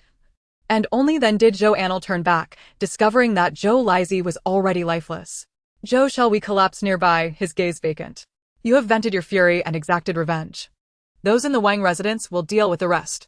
The Yuan Kingdom will soon obliterate the Yuan Kingdom, and none of these royal relatives will survive. Now, we must devise a way to endure." Zhou Anle, not particularly skilled in providing comfort, could only redirect his focus. Upon hearing her words, Zhou Xiaohui's expression softened somewhat. Looking at Zhou Anle and her siblings, a flicker of humanity returned to his eyes. Yes, the deceased cannot be resurrected, they are gone forever. He still had his younger cousins to care for, and as the eldest male, he bore the responsibility. All right, let us depart. It would be unwise to linger should others arrive. Zhou Xiaowei promptly rose, deftly shouldering his previous burden. He got off lightly. He received a swift end. I truly wished to rend him into 1,000 pieces. Zhou Xiaowei cast one last glance at the lifeless body on the ground before quickly averting his gaze. In the heat of the moment, driven by hatred, he had acted. Now, in the cold light of day, he realized the extent of his actions, causing a flutter of panic within him, prompting him to utter a harsh word to bolster his courage. Zhou Anle, undeterred by his inner turmoil, approached, taking Zhou Anle and Zhou Anle by the hand, urging them to walk with closed eyes. The group set off anew, and Zhou Xiaowei felt a strange lightness, as if the burden on his back had lessened. Zhou Anle led them through the woods, avoiding the main road. Anle, this path is treacherous. Shall we take the main road instead? Zhou Xiaowei, carrying Zhou Anle, winced as he noticed Anne had scraped herself again, feeling a pang of sympathy. We are but half-grown children, laden with burdens.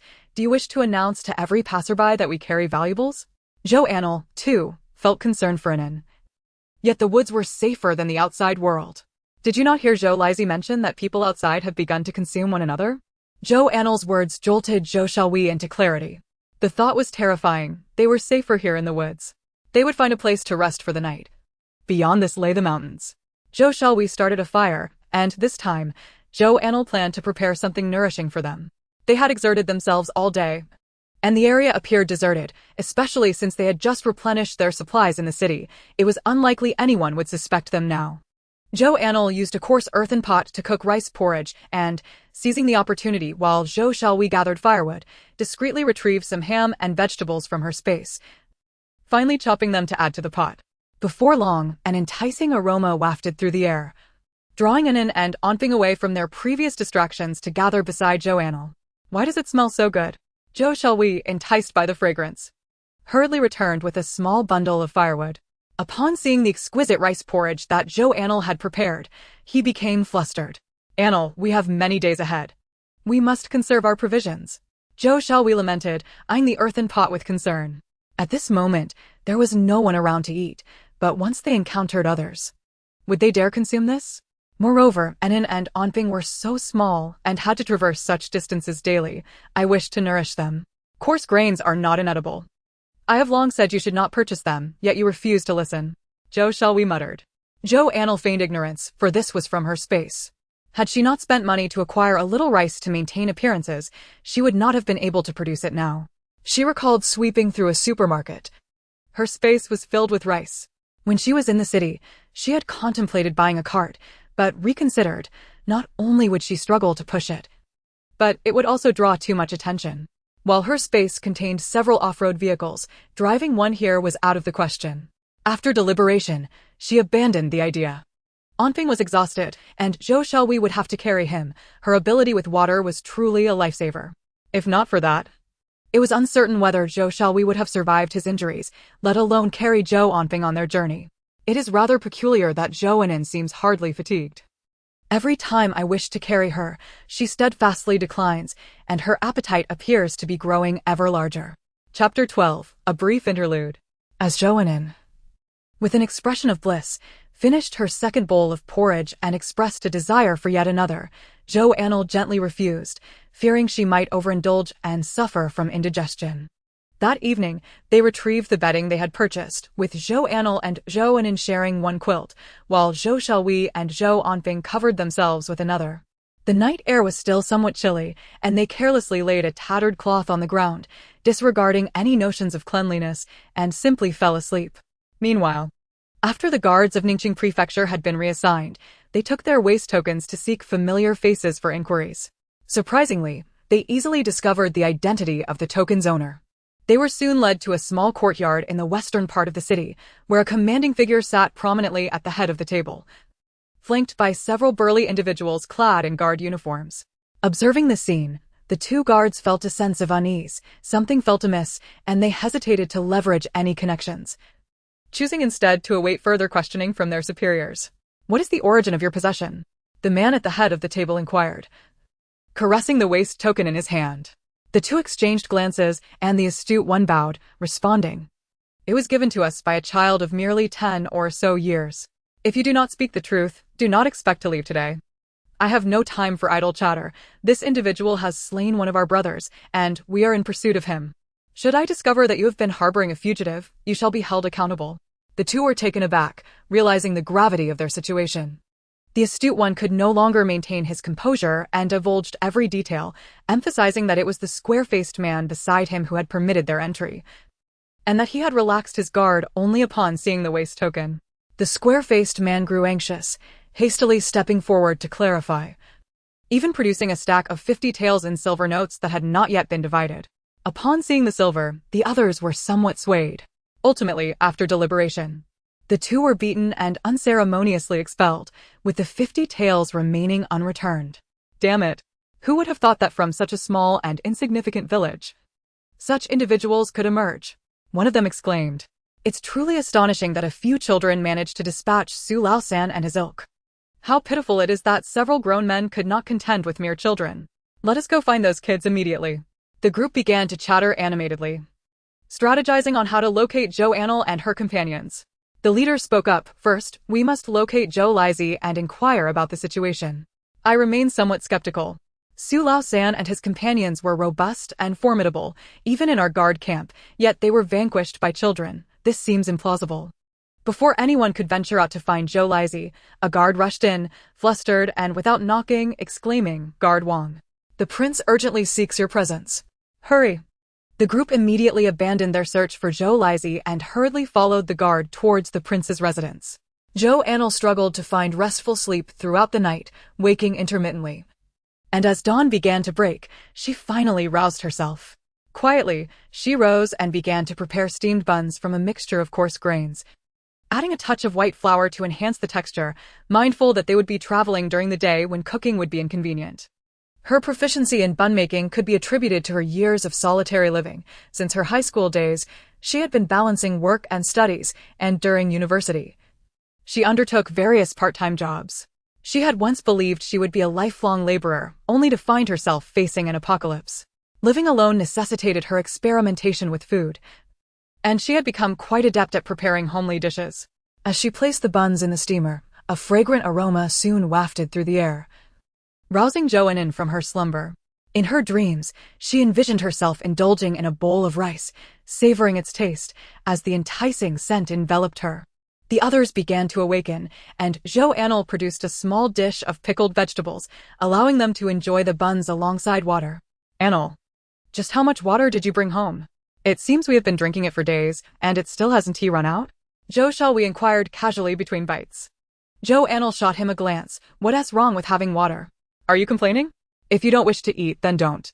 Zhou Anle quickly fell silent, feeling inexplicably intimidated by Anle, despite being the eldest among them. After their meal, they resumed their journey, and upon exiting the woods onto the main road, they noticed an increasing number of travelers. Some were even pulling mule carts or ox carts laden with goods, and a few individuals like them, burdened with packs, blended into the crowd, offering Zhou Anle a sense of relief. To their surprise, the situation here seemed marginally better than elsewhere, which was unexpected. Although they continued to receive ability-enhancing water daily and Zhou Anle and Zhou Anping received leg massages each night, their young age rendered them weary, their legs feeling as though they were burdened with lead. Zhou Anle and Zhou Anle were not faring much better, yet they pressed on, aware that even under such conditions, their progress was limited. Observing the throng on the main road, Zhou Anle deemed it prudent to adopt a more assertive approach. They needed to find a robust group to accompany. As she walked, her gaze swept the crowd. Those who met her eyes with empty hands glared back defiantly, while those carrying burdens cast wary looks, apprehensive that she might attempt to snatch their belongings or seek their sympathy. After careful observation, she finally settled on a group of about 100 individuals, positioning herself just behind them. She noted their ox and mule carts overflowing with supplies, with additional space made available for the elderly and children. The able-bodied members of the group wielded farming tools, serving both as implements of labor and weapons of defense. This group appeared to be a collective of villagers, which was not uncommon, yet the presence of both elderly and children, along with their efforts to accommodate them, was a rarity. This realization intensified Zhou Anle's desire to join them, and she discreetly beckoned to Zhou Xiaohui. Do you see that group ahead? She gestured subtly. Zhou Xiaohui glanced over and quickly withdrew his gaze. What's the matter? We shall follow behind them. This group consists of the elderly and children, indicating that their hearts are likely benevolent. They respect their elders and cherish the young. With their carts full of goods, they are less likely to rob us. Traveling with them will be far safer.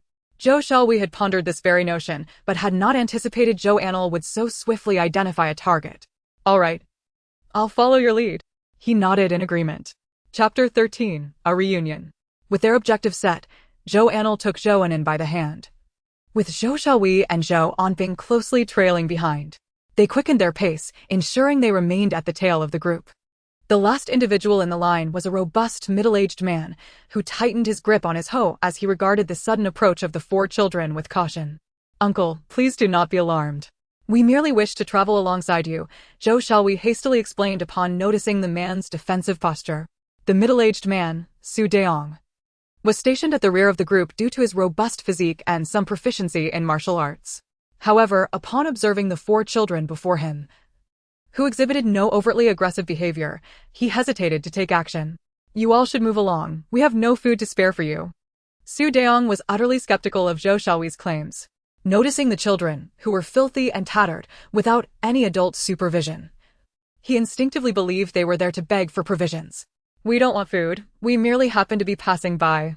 Zhou Xiaohui exclaimed urgently, attempting to clarify their intentions. Just as Su Deong was about to retort, he felt the group come to a halt. Chaos erupted ahead, accompanied by shouts, compelling him to rush forward without further ado. Zhou Xiaohui and Zhou Anle followed closely behind, with an ant's short legs moving swiftly, while Zhou Anle, lagging behind, was promptly lifted by Zhou Xiaohui. Upon reaching the front, they discovered a brawl in progress, with hoes, kitchen knives, and sickles flying about. Those who appeared better dressed were likely part of their group, while the ragtag ensemble consisted of individuals in tattered clothing armed only with stones hastily picked up from the ground. Nearby, a mule cart lay strewn with its contents, pots, bowls, bedding, and clothing, yet conspicuously devoid of any food. Among the fray, Zhou Anle surprisingly spotted a familiar face, Debao. Before him knelt a woman clutching a child, her head buried into her chest, while a bewildered small child stood helplessly beside her. Debao's expression was one of confusion mixed with a hint of grievance. Suddenly, a powerful voice cut through the tumult. Everyone, cease this at once. The crowd halted, revealing the ragged individuals who had been soundly beaten, some even bloodied. The speaker was a youth who appeared to be roughly the same age as Zhou Xiaohui. He possessed striking features, with well-defined brows and eyes that seemed sculpted to perfection, standing tall at nearly 6 feet. At that moment, his lips were drawn tight, eyes glinting with a thin veneer of anger directed at the woman before Debao. My father kindly provided you with some rations, and you dare to bring people to rob us? The youth's voice was slightly husky, possibly due to the onset of puberty. The group glared at the woman, and an elder, slightly more advanced in years, pushed through the crowd, sighed upon witnessing the scene, and said nothing as he gestured for people to gather the scattered belongings. I did not. I never thought. The woman's frantic expression was accompanied by a vigorous shake of her head. You may not have thought, but you know full well what this road entails. The provisions have already been given to you. Even if you were to kneel here, we have nothing more to offer. With that, the youth grasped Debao's hand and began to pull him away. The small child beside the woman stepped forward silently to help her up. Debao cast a glance back at him before turning away. The youth, still stern-faced, led his father aside, stating, You must never give food to others again. Do you understand? Or else I shall be angry and ignore you. He fixed his gaze intently on his father, who seemed distracted, smiling at something in the distance. The youth, now incensed, followed his father's line of sight and spotted 2 men and 2 women. It was Zhou Anle and her companions. To their surprise, Debao was among them. And it seemed he had reunited with family, bringing a sense of solace to Zhou Anle's heart. Even more astonishing was the realization that Debao's son had grown into a handsome young man. After witnessing the earlier commotion, Zhou Anle intended to return to the back of the group when she noticed Debao, who had somehow seen them, exchanging knowing glances with Anping. This incensed Debao's son, who glared at them. As Zhou Anle pondered whether to greet them, the youth approached with Debao in tow. Do you know my father? He inquired, fixing his gaze on Zhou Anle. Just as Zhou Anle was about to respond, Zhou Xiaohui interjected, pulling Anle aside and excitedly recounting how they had met his father and shared food with him. Zhou Anle was taken aback, her mouth opening then closing in astonishment at her cousin's eloquence. After absorbing their tale, the youth's demeanor softened slightly. I am Su Yuanshan, and this is my father Suanwu. Thank you for your assistance last time. Oh, it's nothing. You see, we happen to be traveling the same way. We were wondering if we could accompany your group. We don't require food or care, just the company of your group would suffice, Zhou Xiaohui added bashfully, casting a sidelong glance at Su Yuanshan. Raising an eyebrow, Su Yuanshan regarded Zhou Xiaohui with a half-smile that only deepened his discomfort. Very well, he finally replied. Zhou Xiaohui exhaled in relief as Su Yuanshan turned to seek out the village chief to discuss their request. Anle, why did he look at me like that? It made me quite nervous, Zhou Xiaohui remarked. Cousin, he never mentioned where he was headed. How could you know it was along the same route? Before long, Su Yuanshan returned with the village chief, Su Devong. I heard from Shanhua that you children wished to accompany us? The elder inquired, scrutinizing Zhou Xiaohui. Sir, we simply thought it would be safer to travel with you. We will manage our own affairs, Zhou Xiaohui earnestly replied. Hearing an opportunity, he pressed on. If it weren't for what Shanhua said about you providing food to Debao, we wouldn't have been so bold. However, let me make this clear. You may travel with us, but do not expect anything else from us. We are also without food or provisions, and in case of danger, we will prioritize our own safety, the village chief cautioned, ensuring that expectations were properly set to avoid complications later. Rest assured, sir, we will take care of ourselves, Zhou Anle assured him. Su Yuanshan glanced at the group, remaining silent. After this exchange, Su Yuanshan called his father back, though it was unclear what Anin and Anping discussed with Su Wenwu, as the three were engrossed in conversation. Su Yuanshan shouted several times before his father reluctantly returned. Thus, the four of them managed to integrate themselves into the group. Chapter 14, Daxian Village. The sun unleashed its formidable heat, determined not to relent until it had thoroughly baked everyone. As the sweat poured down each person's face and the oxen and mules grew weary, the leader of the village and Su Yuanshan's family finally announced a halt to rest. Zhou Xiaohui breathed a sigh of relief as he set Zhou Anping down. He too was nearing his limit. Zhou Anle, equally exhausted, felt as if the burden on her back was a heavy stone threatening to crush her. To avoid being left behind, they had pushed themselves to their limits. Having never walked such a distance before, they took breaks when tired, drank water when thirsty, unlike the current moment where they could not stop without permission. Having walked the entire morning, sister, let me carry your burden this afternoon, Zhou Anle offered, her small frame seemingly brimming with boundless energy, while others were panting heavily. Are you not tired, Anin? Zhou Anle asked, looking at her sister. I feel all right, a little tired. If only I could have some food, I would feel fine. You had 3 buns for breakfast. Are you already hungry? Zhou Xiaohui exclaimed in disbelief, glancing at her small belly. It appeared flat and not particularly large. Yet how could she be so insatiable? It was worth noting that Zhou Anle had made sure each course bun was generously sized for convenience. In the morning, when no one was watching, Zhou Anle devoured 3 servings, startling both of them. They never anticipated that Zhou Anle would finish her meal without feeling the slightest bit full. She patted her little belly and remarked, Sister, I am a bit hungry. Zhou Anle was equally astonished by Zhou Anle's appetite. The provisions they had prepared for the day seemed insufficient to last until evening. Without hesitation, she retrieved some food from their ragged bundle to share with the others. Su Wenwu approached with several steamed buns, followed closely by Su Yuanshan. Upon seeing that they had already begun to eat, Su Wenwu paused, casting a glance at her father. At that moment, her childish mind was ignited. Upon spotting Anping and Anin, she waved enthusiastically, Ping Ping. Anin. She dashed to their side, eagerly eyeing the buns in their hands, her mouth watering uncontrollably. Su Yuanshan's expression darkened as he addressed Zhou Xiaohui. These are for you from my mother as a token of gratitude. Please save them for later. With that, he gestured for his father to hand the steamed buns to Zhou Xiaohui and her companions. Su Wenwu obediently passed the food to Zhou Xiaohui. Yet her gaze lingered on the buns. Debao, would you like some? Anping asked, observing her friend's intense focus on the buns. After a moment of hesitation, she decided to generously share a piece. Carefully breaking off a small portion, she offered it to Su Wenwu, who took it eagerly and consumed it in an instant. Su Yuanshan barely had time to intervene. Seeing this, Zhou Anle retrieved another bun from their bundle and handed it to him. "Uncle, please have this." "Thank you, Lei." Su Wenwu exclaimed joyously, taking it and devouring it with delight. Su Yuanshan swallowed his words of refusal and, after a moment of silence, managed to utter a simple "thank you." Noticing his father's demeanor, he felt it inappropriate to linger while others were eating, so he turned to leave. At this time, the villagers still had some rations left and were taking the opportunity to fill their stomachs. When Su Wenwu returned home without his father, Su Yuanshan's mother, Zhang Shi, could not help but glance back anxiously. "Son, where is your father?" she inquired. "When we went to deliver the food, they had already begun eating." "My father," seeing how delicious it looked, wanted some. That slightly older girl gave him a large bun, and he stayed there to eat. Su Yuanshan replied, somewhat helplessly. "Oh dear. In these trying times, it's not easy for a few children to survive, and yet, your father is being treated so well. What kindness. You ought to keep a closer watch in the coming days and lend a hand whenever you can." Behind Su Yuanshan, his grandmother, Li Shi, who had overheard his words, slapped her thigh and chimed in, "What your mother said is true. Son, you should look out for others and lend a hand when you can." Su Yuanshan nodded. He would help without needing to be told. Meanwhile, Zhou Anle and the others had consumed their dry rations and drank water, observing some individuals who had ventured into the woods by the roadside to dig up roots for sustenance. Watching them, the group cherished their own food even more.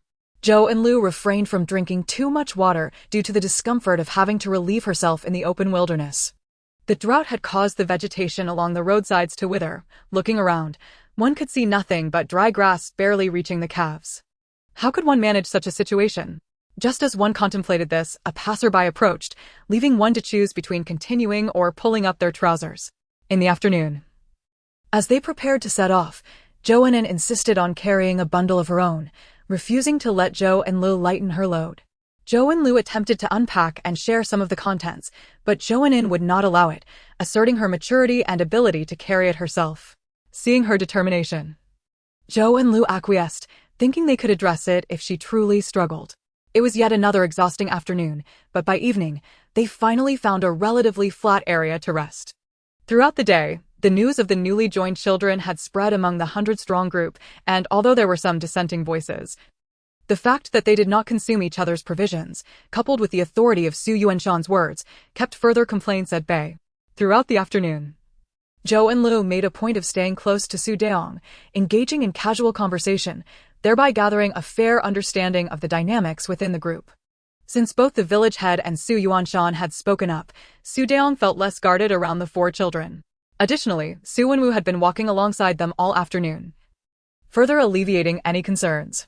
They were villagers from Dashan village, a small, remote place with only about 20 households, where news traveled slowly and the population was sparse. Su Yuanshan, the only one in their village to have received an education and passed the scholar's exam at the tender age of 12, was regarded as a prodigy. A few days prior, upon returning from a journey, he had called for a meeting with the village head, and soon everyone was aware of the impending chaos outside. With a flood of refugees expected, they had to leave and escape this place. According to Su Yuanshan, their destination was the Jin state. This revelation caused an uproar. Among the 20 households, some believed him, while others dismissed him as a mere boy whose words could not be trusted, insisting they would not leave. Su Yuanshan did not press the matter, instead packing his family's belongings and departing. The village head, seeing this, hurriedly rallied his own family to follow suit, resulting in only a handful of households leaving. Chapter 15. Taking Charge. Along the way, Su Yuanshan adeptly orchestrated the arrangements for vehicles, goods, and personnel, managing even the details that the village head overlooked with remarkable efficiency, thus earning the villagers greater trust and respect. It was evident that he was a scholar.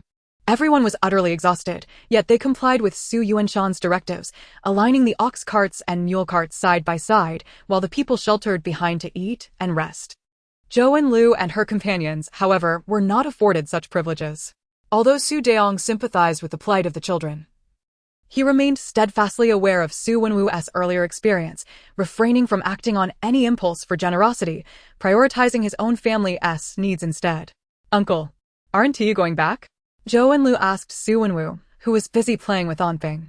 Not going, not going, Su Wenwu replied anxiously, fearing she might send him away. At this moment, Zhou Xiaowei, feeling unwell, sat quietly to the side. Inan, attending to him, hurried over upon seeing her sister. Sister, cousin seems to be ill.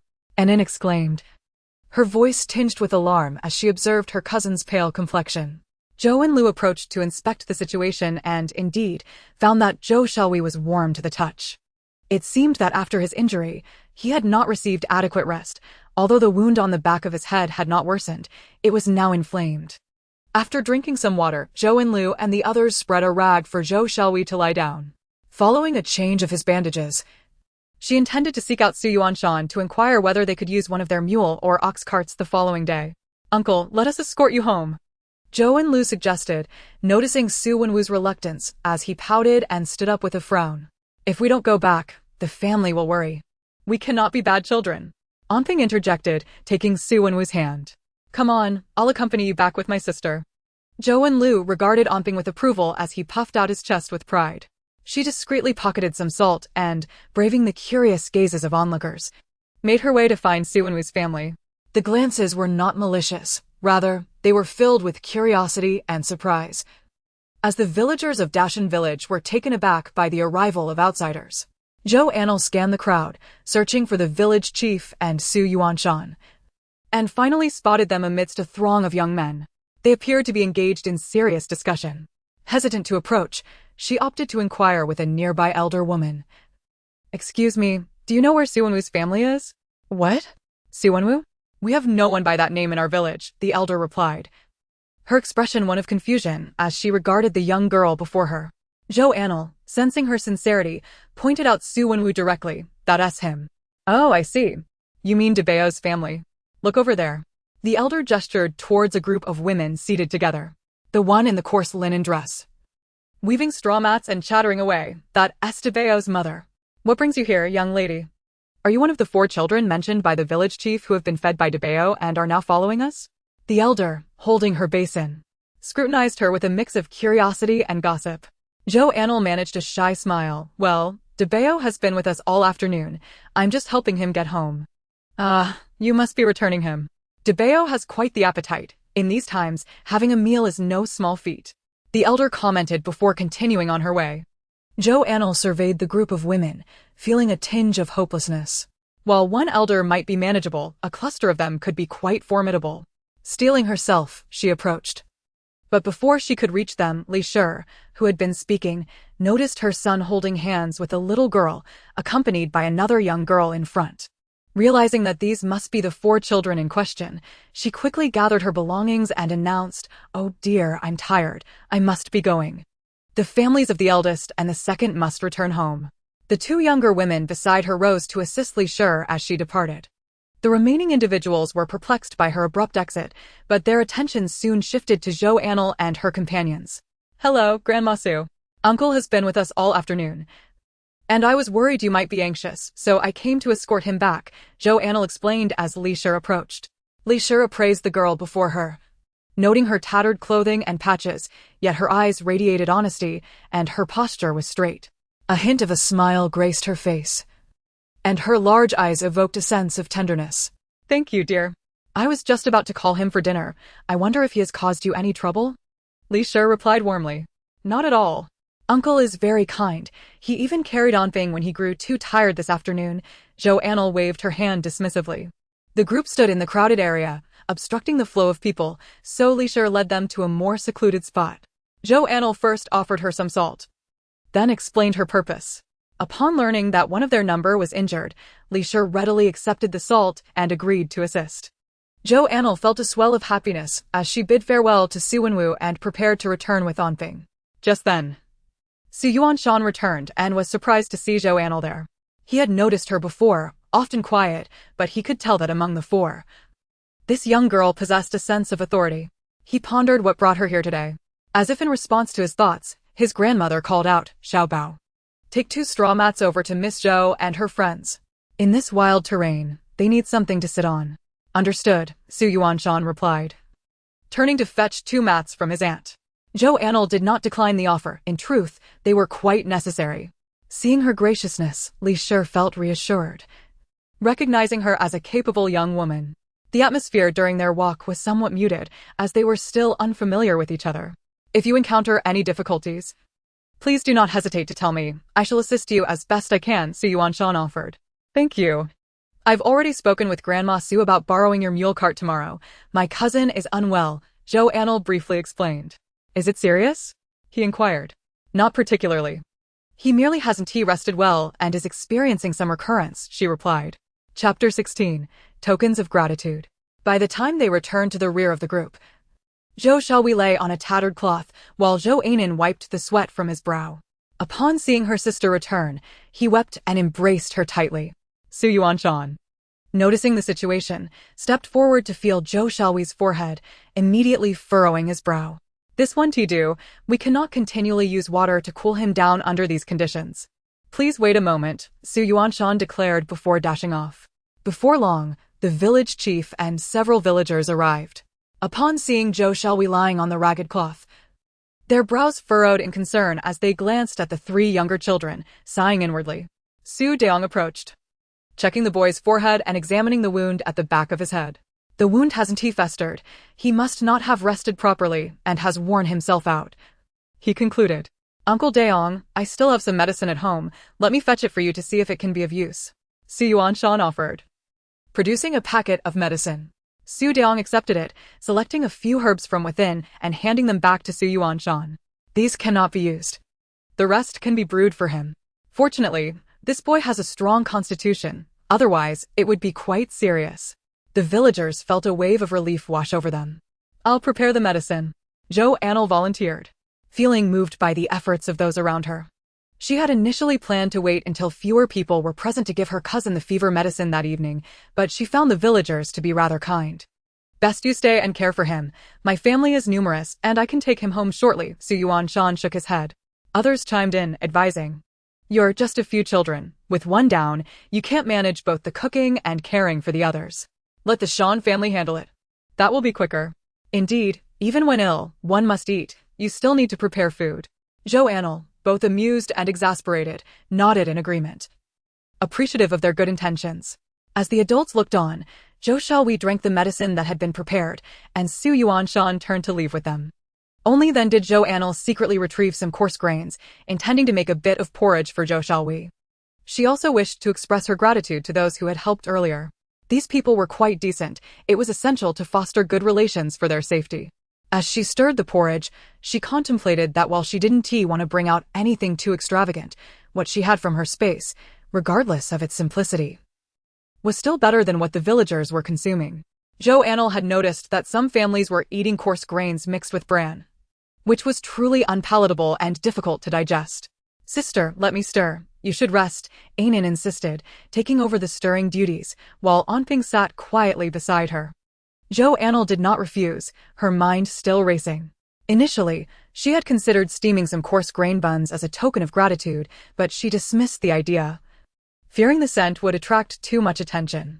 Instead, she discreetly reached into her space, producing a few potatoes and some compressed biscuits, removing them from their packaging and placing them into the cloth. They tossed the potatoes into the fire pit and then prepared porridge on top.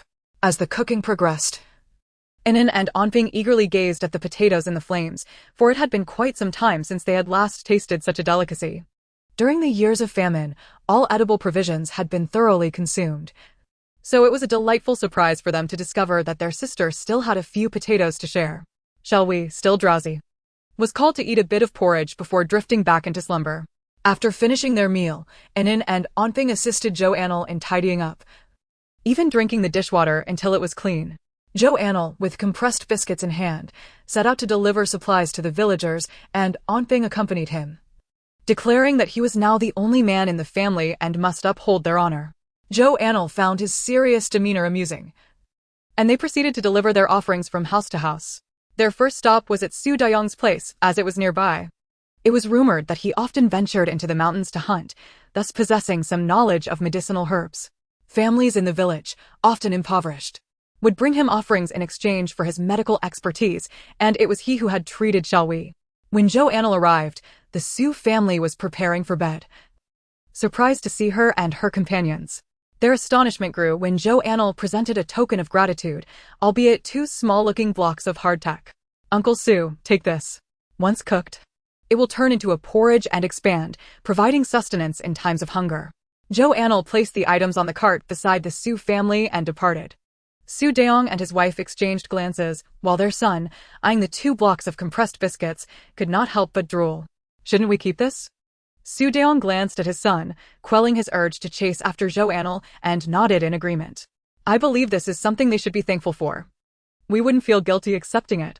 At worst, we might be able to help them a little in the future." His wife, relieved by Su Daong's nod, muttered a few words in agreement. Such dialogues were not uncommon. Several villagers visited that evening, and those who could not assist included the village chief, Su Daong's family, and Su Yuanshan's family. The village chief initially refused, but seeing Zhou Anle's resolute demeanor, he eventually accepted. Su Yuanshan's mother also wished to decline, but her mother-in-law, Li, cheerfully accepted the offering. "We have exhausted our medicinal supplies today. It's only fair to receive some food in return." Life goes on. After delivering the supplies, on their return journey, Anping, filled with anxiety, asked, "Sister, do we have any food left?" Having accompanied Zhou Anle all the way, he had been worried but could not show it, fearing it might be misconstrued. Now, with only the 2 of them, he could no longer restrain his concerns. He resolved that if there was little food remaining, he would eat less. Zhou Anle, noticing her little brother's deep thoughts, chuckled softly. "Rest assured, dear brother, your sister will not let you go hungry." Anping gazed at Zhou Anle, sighing heavily. "I am so small yet have to support the family. It is truly difficult for me." In the dead of night, Zhou Anle quietly rose to check on Xiaowei, feeling his forehead. Whether due to the medication or his robust constitution, his temperature had significantly decreased, so she refrained from giving him more antipyretics. As dawn broke, they began to call out to one another, resuming their journey. Zhou Anle distinctly sensed a slight improvement in the villagers' attitude toward them, though not overly warm. It was certainly better than before. Xiaowei was fortunate enough to ride on Su Yuanshan's mule cart, sitting among a few children, which made him feel quite awkward. Chapter 17. The journey continues.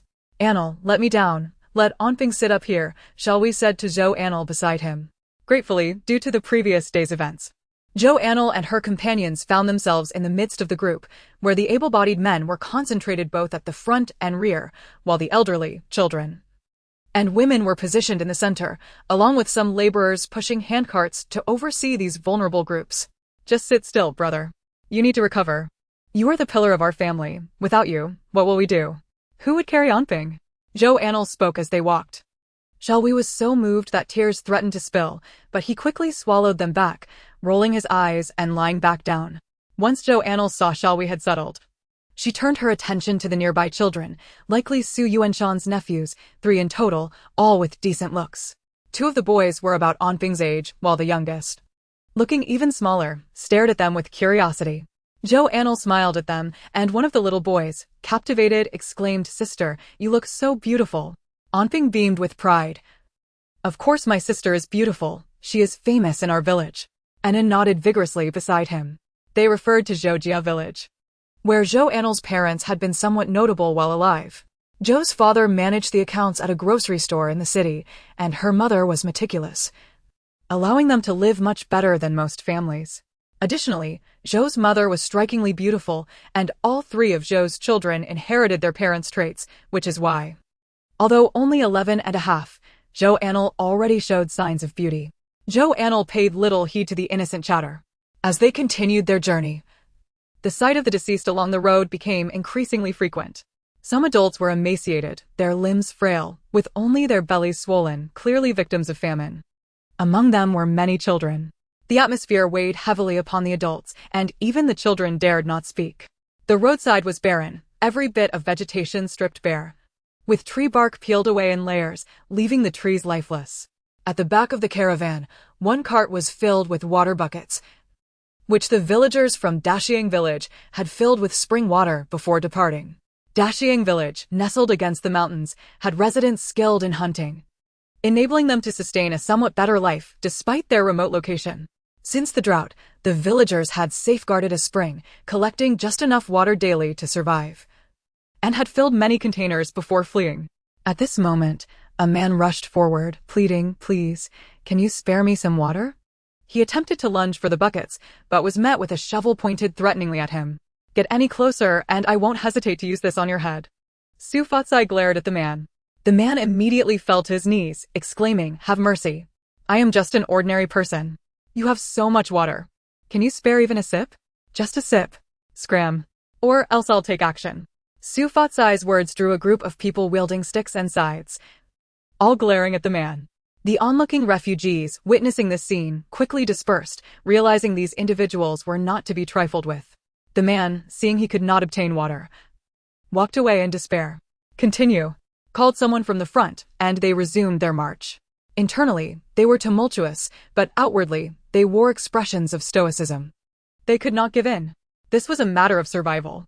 In the evening, the village chief and the mountain boys had already declared that what they needed was not merely water, but family, their very lives. Regardless of how scorching the midday sun was, the entire group did not rest that day and pressed on.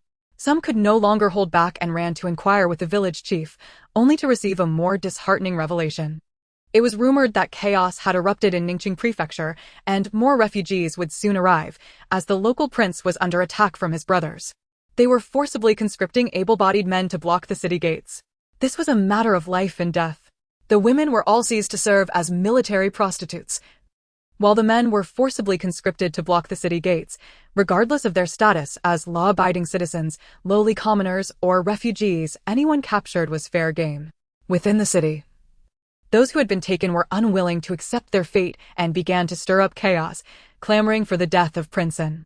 Thus, Su Yuanshan, upon returning to the city, immediately took his family away. At this juncture, words were unnecessary. Everyone held their breath, ceasing any talk of rest, and began to forge ahead with determination. Little Zhou Anle, burdened with a bundle, had been walking for half the day yet did not complain of fatigue. It was Zhou Anle who was truly on the brink of exhaustion. Zhou Anle, with his sweet words and penchant for chatter, had won the affection of many matronly figures and the adoration of the children, securing himself a VIP seat on the mule cart. "Sister, why don't you let me take that bundle as well? I'm carrying it all," Zhou Anle said, glancing at Zhou Anle, who was struggling under the weight. Feeling a pang of sympathy, Zhou Anle wished to assist, but he was already perched precariously on the cart. How could he dare request them to carry their luggage as well? If he were to dismount and walk, it might ultimately fall to his sister to bear the burden, leaving him merely to look on helplessly. Zhou Anle shook her head in refusal, eyeing the large bundle that towered over Zhou Anle. After resting for a considerable time, Zhou Xiaohui felt rejuvenated and insisted on switching places. He would walk while Zhou Anle took the cart. This exchange bore no psychological burden since the position had been acquired with salt, and the Su family merely observed without objection, understanding that Zhou Anle was significantly lighter than Zhou Xiaohui. The relentless heat was enough to peel the skin off one's face, rendering the complexions of several sun-baked individuals red. Zhou Anle reached into her tattered cloth and produced a few sun hats, distributing one to each of the children, including Anin and Zhou Xiaohui. Once donned, they instantly felt a considerable relief from the sun's harsh glare. This peculiar item quickly attracted the attention of everyone around, prompting Su Yuanshan to rush over. "What is this?" he asked, observing Zhou Anle, whose head was entirely exposed yet shielded her face. "It's for sun protection. It's too hot. Could I take a look?" Su Yuanshan inquired, fixating on the hat atop her head. Zhou Xiaohui promptly removed it and offered it to him, saying, "Here, take a look." Su Yuanshan examined it thoughtfully, then handed it back to Zhou Xiaohui and turned away. Shortly thereafter, he organized several matrons to approach. "Miss Zhou, I find this item rather useful. Would you allow us a few of the ants to take a look? Perhaps they could craft some for themselves, making our journey a tad more convenient. If so, we can ensure a spot for you on the cart throughout our travels." Su Yuanshan proposed this exchange of positions with Zhou Anle. Chapter 18. Living Well. What further deliberation was needed? An immediate agreement ensued. The matrons sighed in relief. They were all concerned for their men, who, in such sweltering weather, had to not only travel but also push burdens, picking up fallen items while remaining ever vigilant. "Sister, your boy is quite the clever one, enjoying his comforts at the back," remarked one matron, grasping Li's hand in flattery.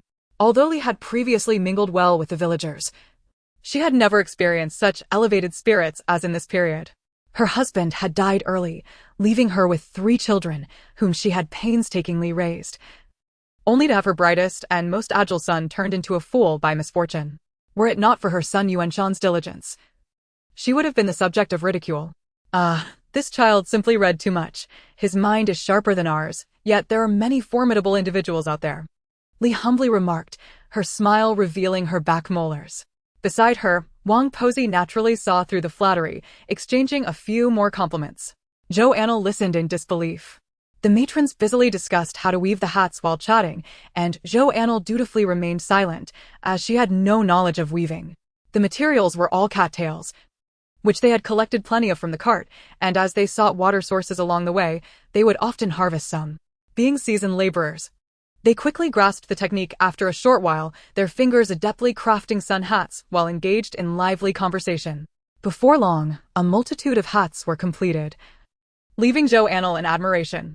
Considering they would be traveling together in the future, she made an effort to foster good relationships, showering compliments. "Oh, Auntie, your handiwork is truly splendid. That hat is beautifully woven. Auntie, your fingers are so skilled. I learned just by watching."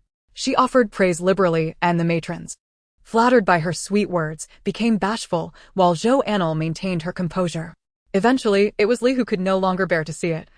Smiling as she playfully slapped Zhou Anle's back, "Why do you chatter so much, child? Aren't you thirsty? Water is precious now, speak less." Zhou Anle obediently fell silent. Truth be told, the matrons were blushing from the excessive flattery, a rare occurrence for them in many years. Thus, they continued on until dusk, halting only when the livestock began to pant from exhaustion. The matrons managed to weave dozens of hats throughout the afternoon, and by now, they were parched and weary. Ready to rest, one plopped down onto the ground. Zhou Shelui also collapsed beside them. Su Yuanshan approached him, asking, "Shall we go seek out a water source and see if there are any wild vegetables or game? Can you manage?" Upon hearing this, Zhou Shelui struggled to rise, exclaiming, Yes. This was evidently a positive sign. It indicated they were being embraced as part of the family. Who would decline such an opportunity? Su Wenwu hurried over to find Donfeng, who took him along to join some newly acquainted friends in digging mud. Zhou Anle observed, but did not interfere. "Inan, why aren't you joining in?" Zhou Anan followed closely behind Zhou Anle, assisting her in preparing the meal.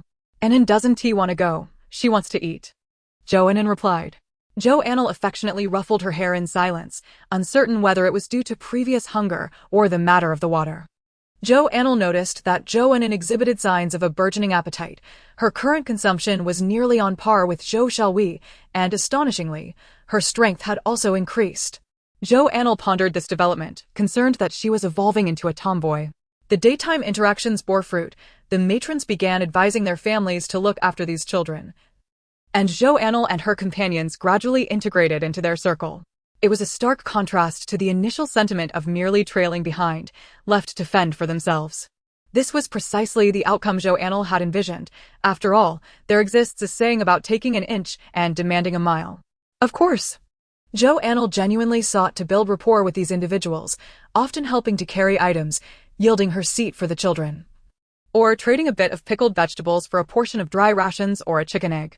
The 4 of them, each utilizing their strengths, seamlessly blended into the community of Dashiang village, even sharing sleeping arrangements at the back of the convoy. Yet just as everything seemed to be progressing favorably, a growing number of refugees began to trail behind. This new wave of refugees arrived empty-handed, devoid of any possessions, starkly contrasting with those who had traveled with them from the outset.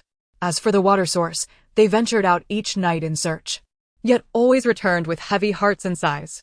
The overall atmosphere among the group grew increasingly despondent. The water supplies on the carts dwindled, while the refugees, appearing desperate and unhinged, cast increasingly hostile glances at their caravan. The night watchmen were fully alert, unwilling to relax their vigilance, while the village chief and a group of esteemed elders were consumed with worry.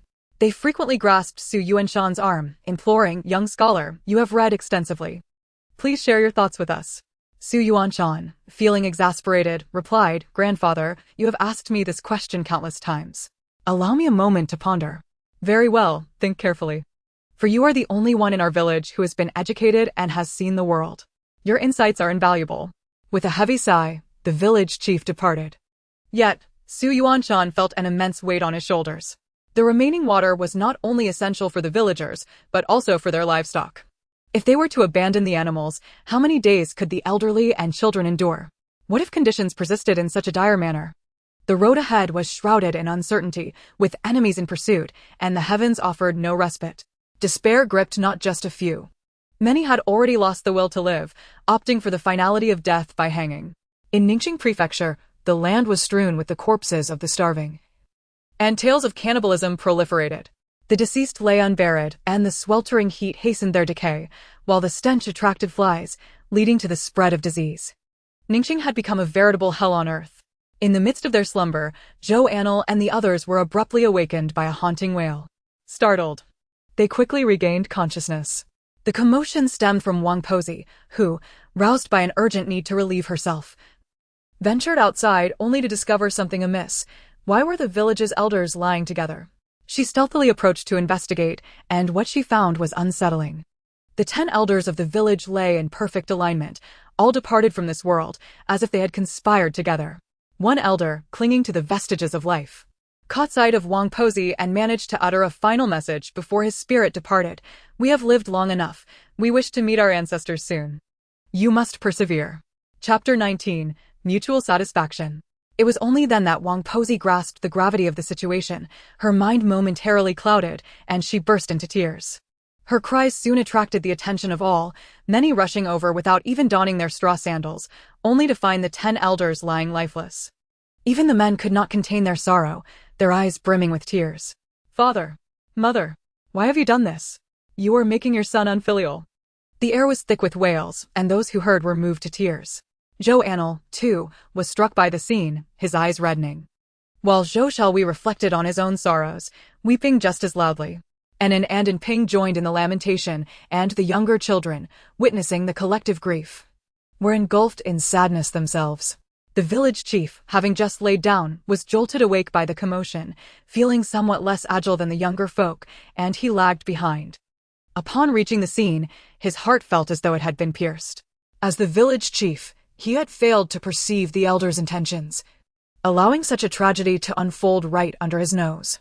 Su Yuanshan was equally beset by a tumult of emotions, struggling to breathe. "Who was on watch last night?" the village chief bellowed. From the crowd, 4 recently grieving individuals stepped forward, heads bowed. Big Hu, Erhu, Li Zhuang, and Fu Zi. "You 4 failed to notice such a commotion?" The village chief, overwhelmed with sorrow, called out each name with a heavy heart. The 4 immediately knelt. "Grandfather.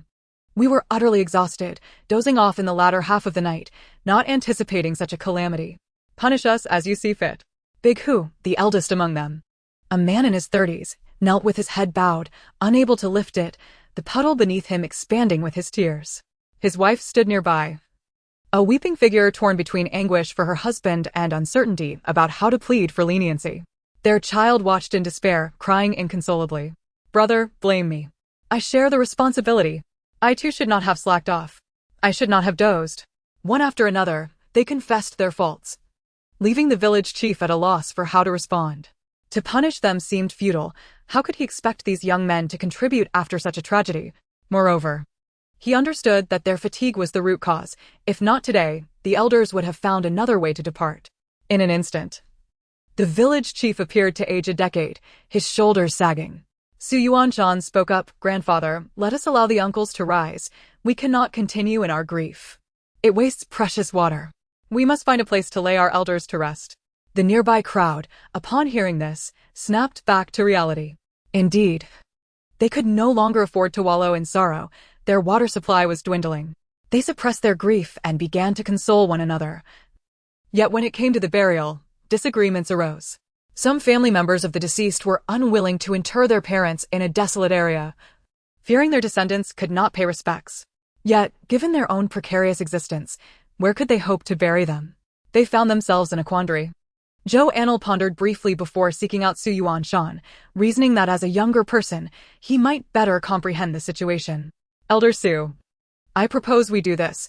We cannot afford to delay, and the families do not wish to leave their elders in the wilderness. Let us take the ashes of our elders with us on our journey, and once we find a suitable place, we can properly inter them. What do you think?" Su Yuanshan regarded Zhou Anle with newfound seriousness.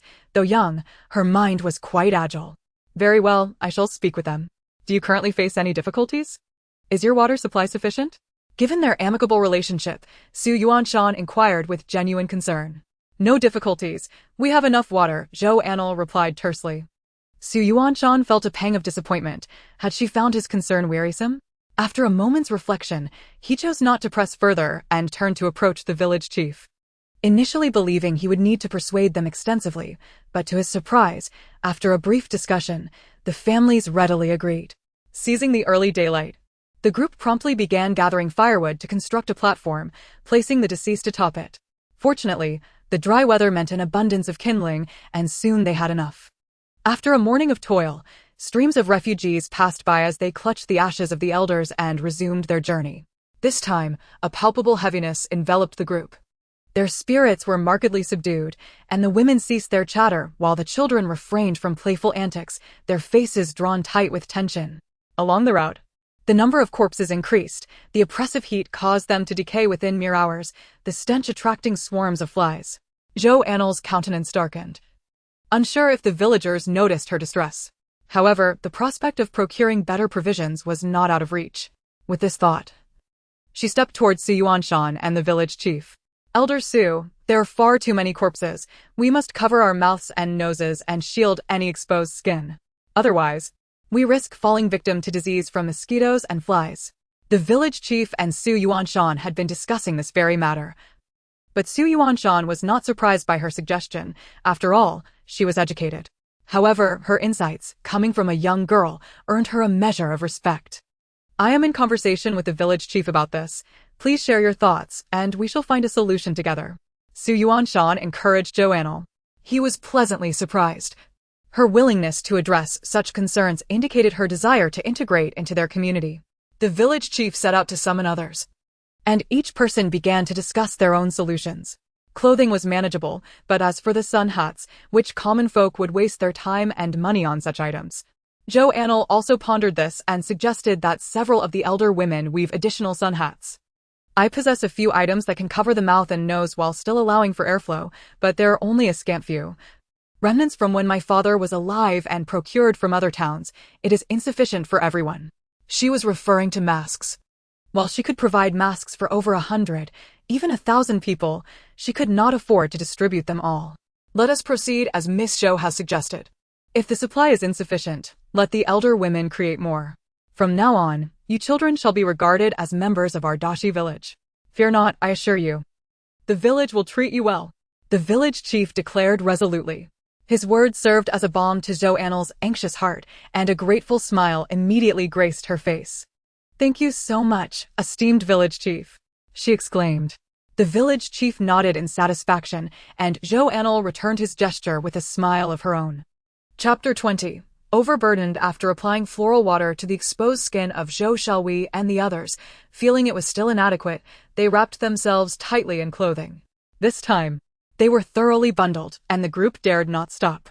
The stifling heat and the leaden weight in their legs made existence akin to torment. Each individual was pushed to the brink of survival, constantly fearing imminent collapse, yet they all awoke as promised each day. When Zhou Anle next opened her eyes, she felt a twinge of surprise. She was still alive?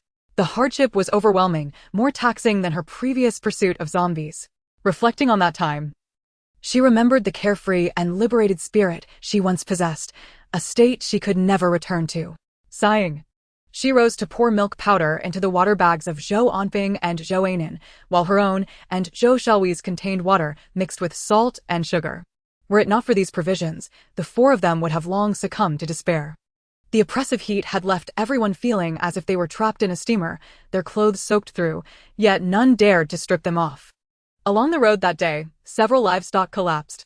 First, 2 cows fell, prompting gasps of horror as Wang Posi's grandson tumbled to the ground. Then, 3 mules, unable to bear the burden, knelt and gasped for breath. The families of the cows and mules wept, lamenting the loss of a lifetime's worth of savings. Su Yuanshan called for Su Deong. Uncle Deong, we cannot keep these animals alive. We must slaughter them. The village chief arrived as well. Why the crying? Haven't you had enough fatigue? Kill the livestock. We need to be on our way. A few strong men immediately stepped forward to drag the animals aside for slaughter, while some bolder boys followed to watch. Before long, they returned, screaming in terror, drawing a beating from their families. After the livestock was slain, a dispute erupted among the crowd. The issue lay in the reluctance of some to part with the meat, wishing to carry it along the journey. However, the problem was that without the beasts to pull carts, they could only push them, and with exhaustion creeping in, there was hardly any space left for seating, let alone dragging livestock. Enough arguing. Let us take a portion with us. In this heat, even if we take it all, how much can we eat?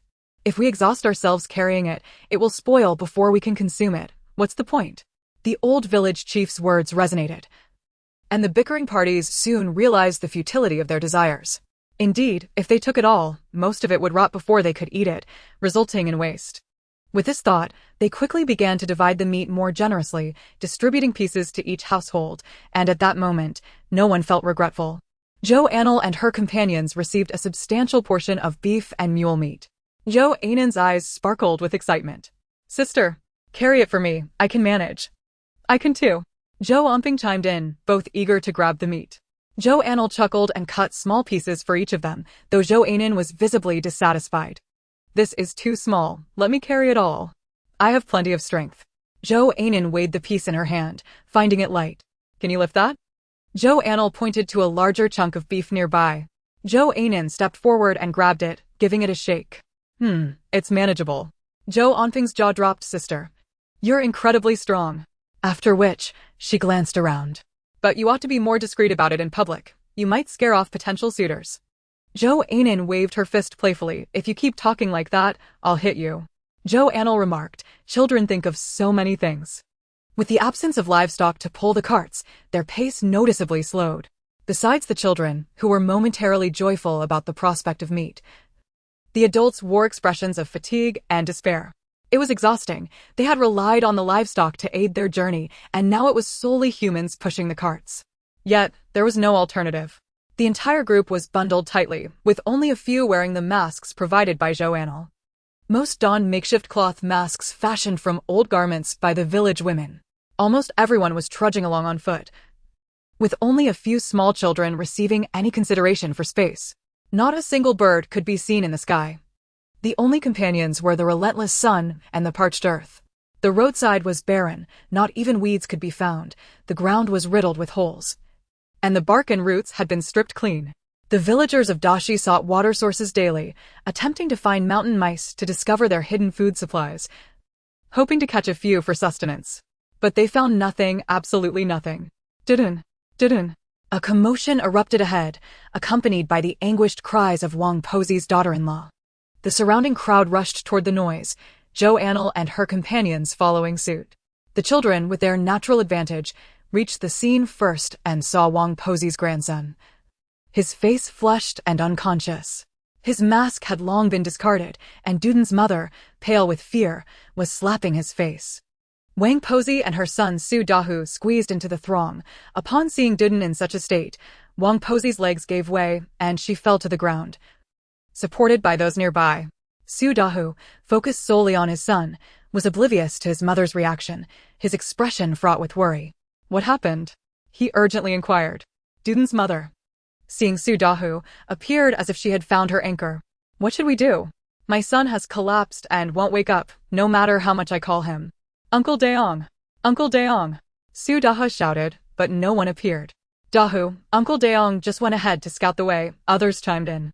Zhou Anle, initially reluctant to step forward, saw that Duden had begun to breathe hastily, showing no signs of awakening, and with Su Daong absent, the child was too small to delay any longer. She dashed forward. "Auntie, trust me, let's move Duden over there."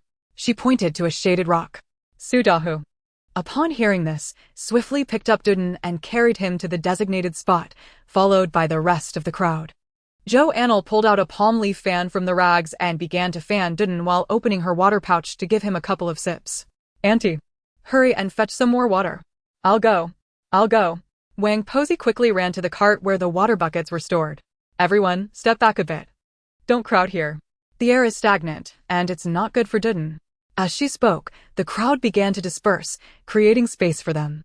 Su Deong and the others have returned, and upon seeing the crowd gathered, the village chief approached them. What are you all doing here? Aren't you supposed to be on the road? Is it not chaotic enough? The village chief was visibly agitated by the scene. Uncle Deong, come quickly. Su Dahu exclaimed, spotting Su Deong as though he were a lifeline. Chapter 21, Rain. At this moment, Zhou Anle was applying some medicated oil to the forehead of Dogdan and, upon noticing Su Dayong's arrival, relinquished his position. Su Deong took a moment to assess the situation and, feeling Dogdan's breathing had eased, remarked he should be fine. I believe Miss Zhou has done an excellent job. The refreshing scent that wafted upon his approach cleared his mind, and he thought that if merely inhaling it had such an effect, the application on Dogdan's forehead must be even more beneficial. What has happened to my son? Dogdan's mother began to weep with guilt, fearing that if anything were to happen to her son, she would be unable to bear it. It's nothing serious. Dogdan merely suffered from heat stroke. Once we get some water to cool him down and he gets some rest, he'll be all right, Zhou Anle reassured her. Heat stroke? Usually. It just causes dizziness and disorientation. How could it be this severe? Is my son truly okay? Su Daha was not questioning Zhou Anle, but rather expressing his fear from witnessing Dogdan's earlier state. The onlookers nodded in agreement, and although the village chief remained silent, he too harbored doubts. You are all adults, while Dogdan is still a child. Given the current circumstances, it is understandable that he feels unwell. After he rests, he will recover, Zhou Anle explained. Water is here. Water is here. Wang Posey carefully brought over a bowl of water. Zhou Anle glanced at it and added some saltpeter. Wang Posey's eyes widened in surprise. She had assumed it was merely for her grandson to drink, not realizing that Zhou Anle had added a white powder to the mixture. Miss Zhou, the water is precious.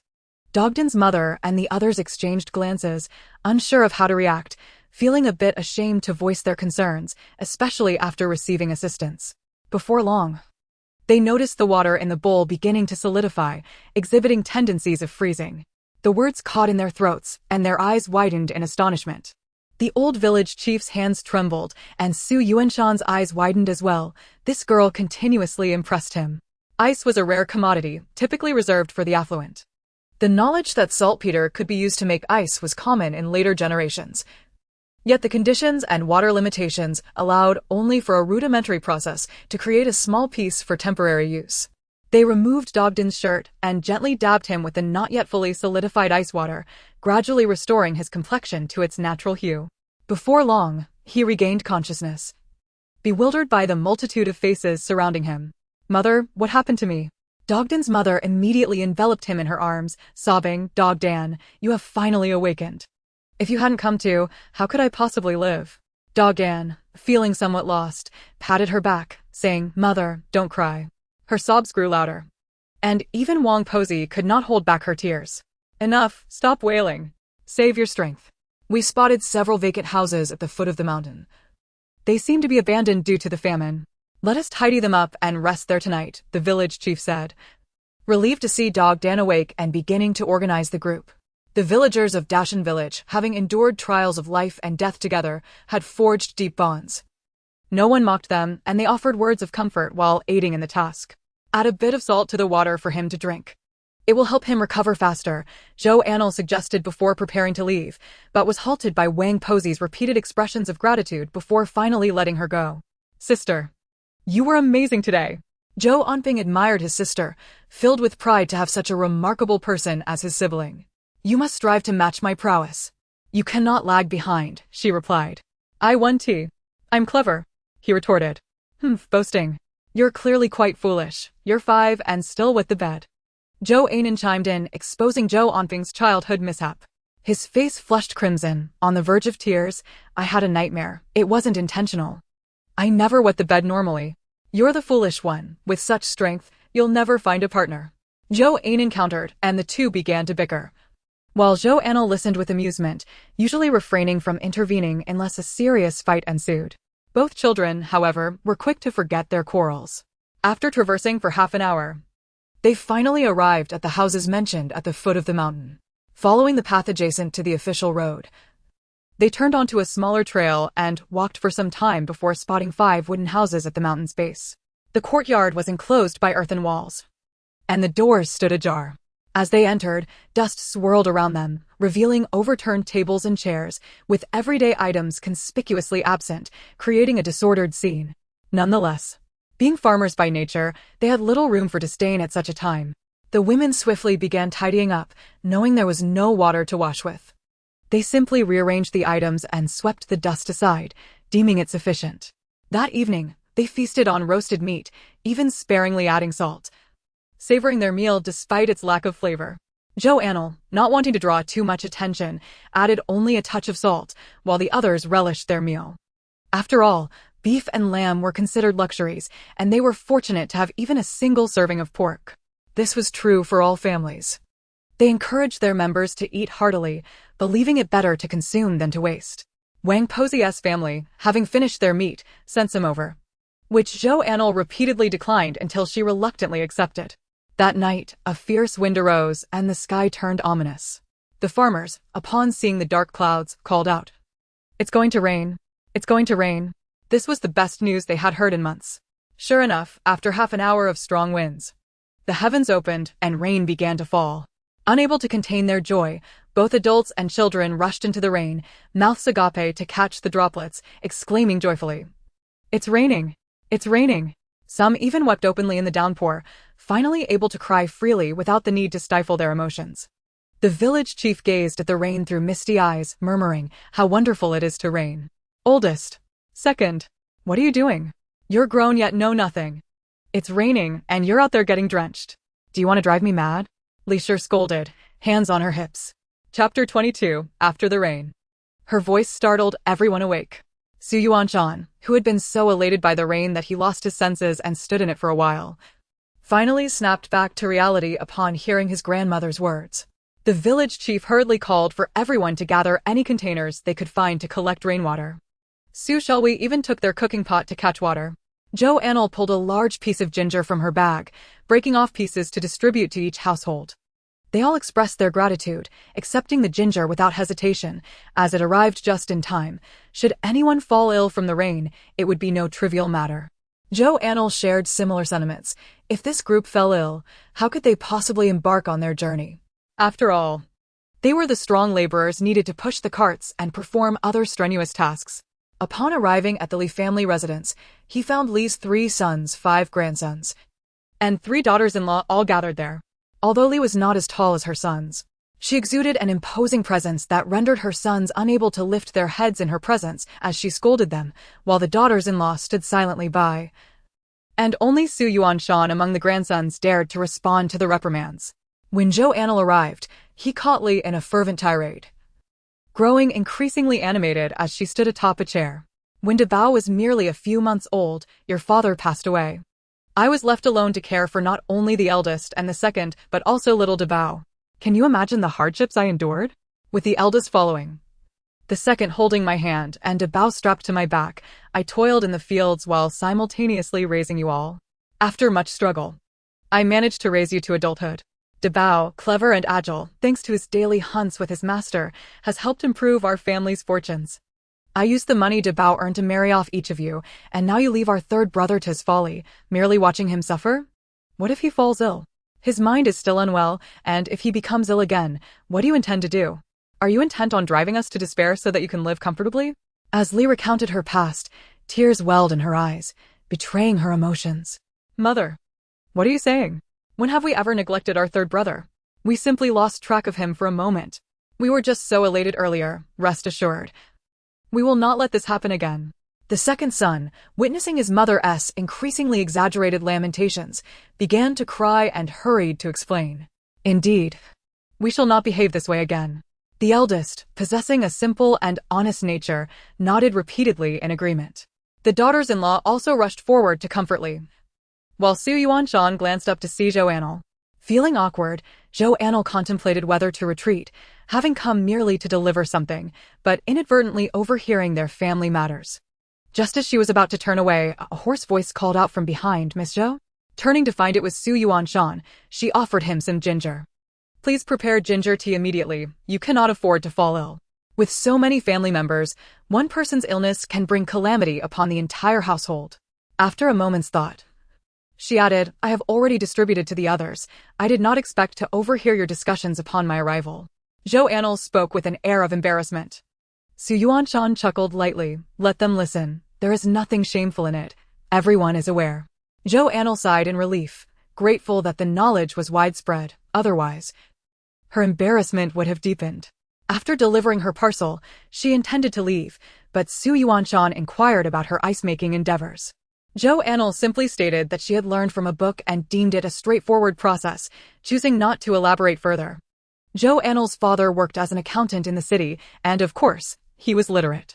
In fact, during Zhou Anle's childhood, he had even taught her to write with a twig, a fact well known among the villagers. Thus, Zhou Anle was unperturbed by Su Yuanshan's inquiries. As long as Zhou Shelui was aware of her literacy, the specific book she referenced was inconsequential. After all, she herself could not recall. As evening descended, the rain intensified, and the temperature dropped, prompting everyone to seek warmer clothing. Dog Dan had also regained his strength and was able to run about. Ever since learning that Zhou Anle had saved him, he delighted in following Zhou Anle around, for he was the brother of his savior. Following the spread of yesterday's events, Zhou Anle standing among the children rose significantly. Even girls her age, who had previously not played with her, now sought her company. Zhou Anle welcomed them all and found joy in their playful interactions, which, truth be told, marked the first moment of ease she had experienced in a long while. As soon as the rain ceased, a group of children eagerly approached Zhou Anle. Sister Zhou, shall we go to the foot of the mountain? There is nothing else to do. Li Hua and Zhuanzi, two eager girls, looked expectantly at Zhou Anle. Have you all informed your families? Zhou Anle inquired, contemplating the feasibility of their adventure. Sister Zhou, will you go speak to them? Dog Dan, encouraged by the other children, stepped forward. Zhou Anle couldn't help but chuckle. I will agree, but you all must listen to me and not run off. You can count on us. Anyone who disobeys will face my wrath, shouted Shertu, the eldest among the group at 10 years old, upon hearing Zhou Anle's assent. After consulting with the adults and receiving their approval, Zhou Anle led the children to explore the vicinity of the mountain's foothills. Unexpectedly, their exploration yielded some results, perhaps due to the recent rains. Zhou Anle discovered some wild vegetables.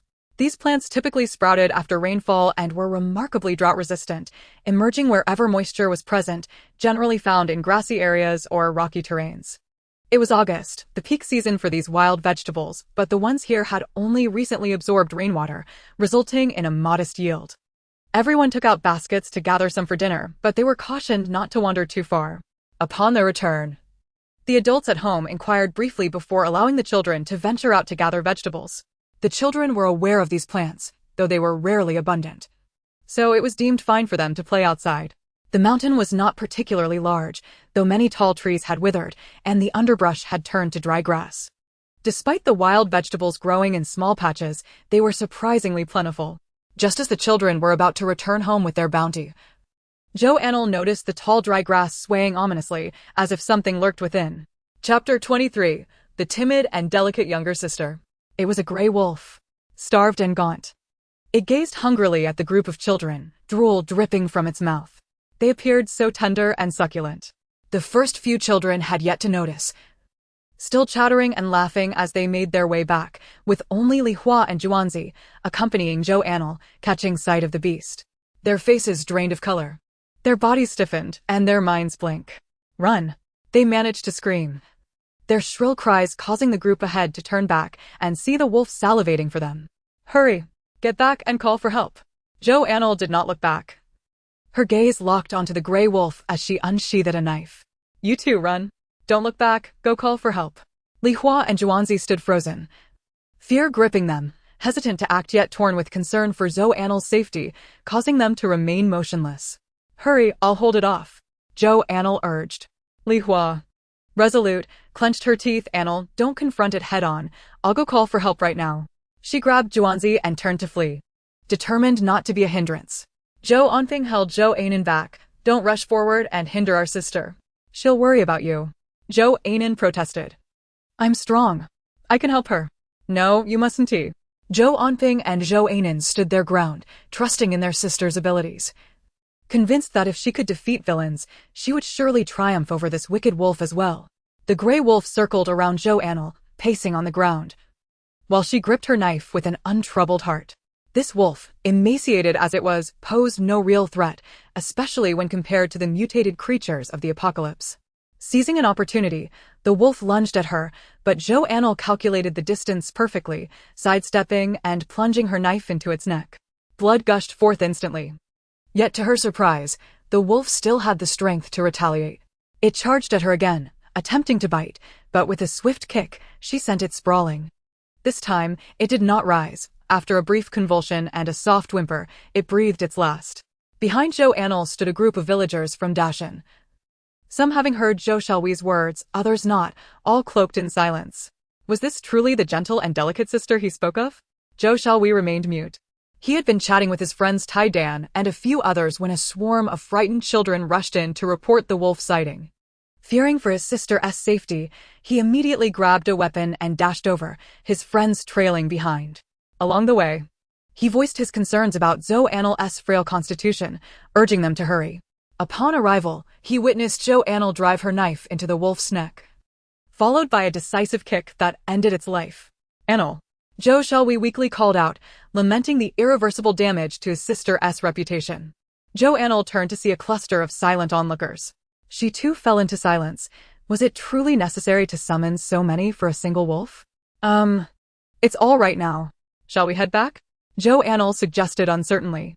Ahem, since everything is fine, you should return quickly. We'll venture further into the mountains.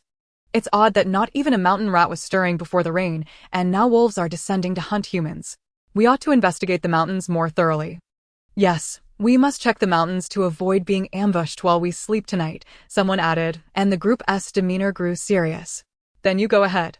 We will take Zhou Xiaohui's sister back.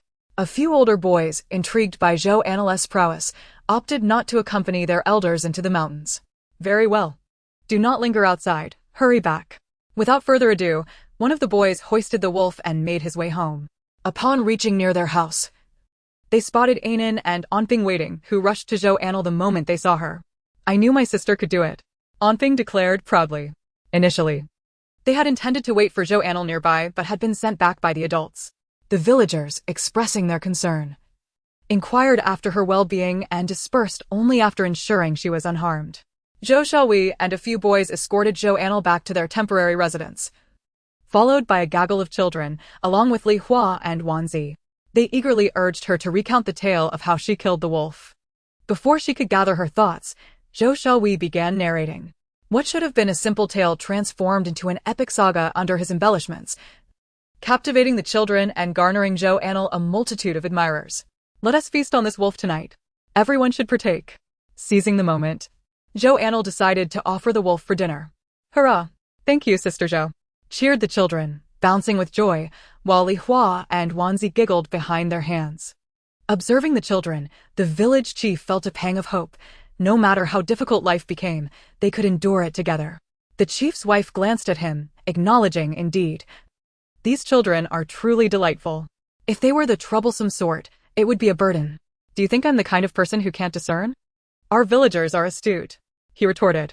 These children fend for themselves and don't pester us with pleas. Their willingness to assist us has fostered goodwill. If they were as you described, they wouldn't still be here. The village chief was well aware of the unfolding events of late. Indeed, these children are endearing. Anle has it tough caring for 4 of them. Her brother is older, but hardly more capable than she. The chief's wife reflected, casting another glance at Zhou Anle, her heart heavy with empathy. She is still so young, let us observe her a bit longer. The village chief, however, saw Zhou Xiaohui as a good-natured fellow, someone easygoing. Those with such a disposition often exhibit resilience and thrive.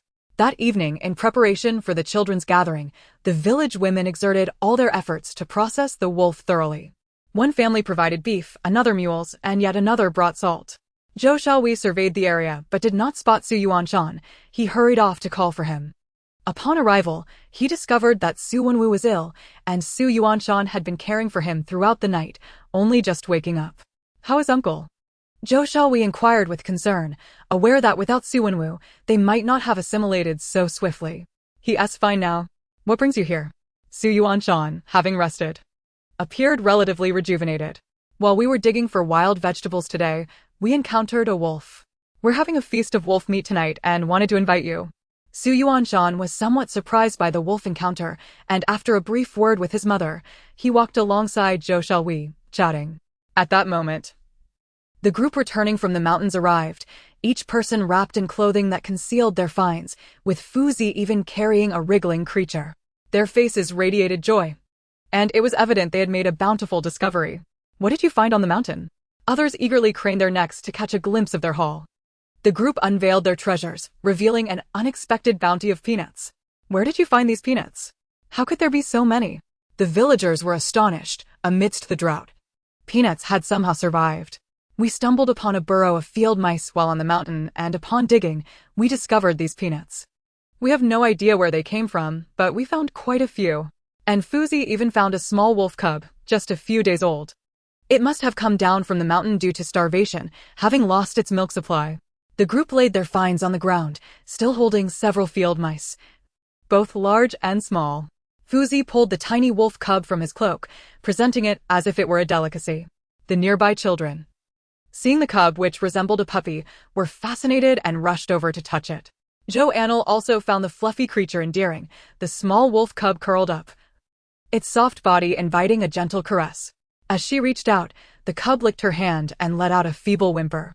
Zhou Xiaohui and Zhou Yuanshan approached, intrigued by the commotion, and asked about the situation. Zhou Xiaohui squatted down, observing the little wolf cub with curiosity. Fuzi, are you planning to raise it? Knowing it was Fuzi who brought it back, Zhou Xiaohui inquired, noting Zhou Anle as affectionate gestures towards the cub. In these times when we can barely feed ourselves, how could I possibly care for this creature? I figured it might be small, but at least it's meat, Fuzi replied, shaking his head. I had to abandon my own dog. I hardly have the leisure to raise a wolf. Then let us raise it. What kind of trade can we make for the meat of that wolf? Look at this creature. It is so small and hardly has any flesh. Zhou Xiaohui suspected that her cousins were indeed keen on nurturing the little wolf cub, as she observed their hands repeatedly caressing the tiny creature. She considered approaching them. Hearing the adults' conversation, the surrounding children gazed expectantly at Fuzi. For them, consuming such a diminutive animal felt rather cruel. Under the weight of so many curious eyes, Fuzi awkwardly spoke, if you wish to raise it, then by all means, do so. You need not offer me any meat. The expressions of those around him seemed to regard him as a villain.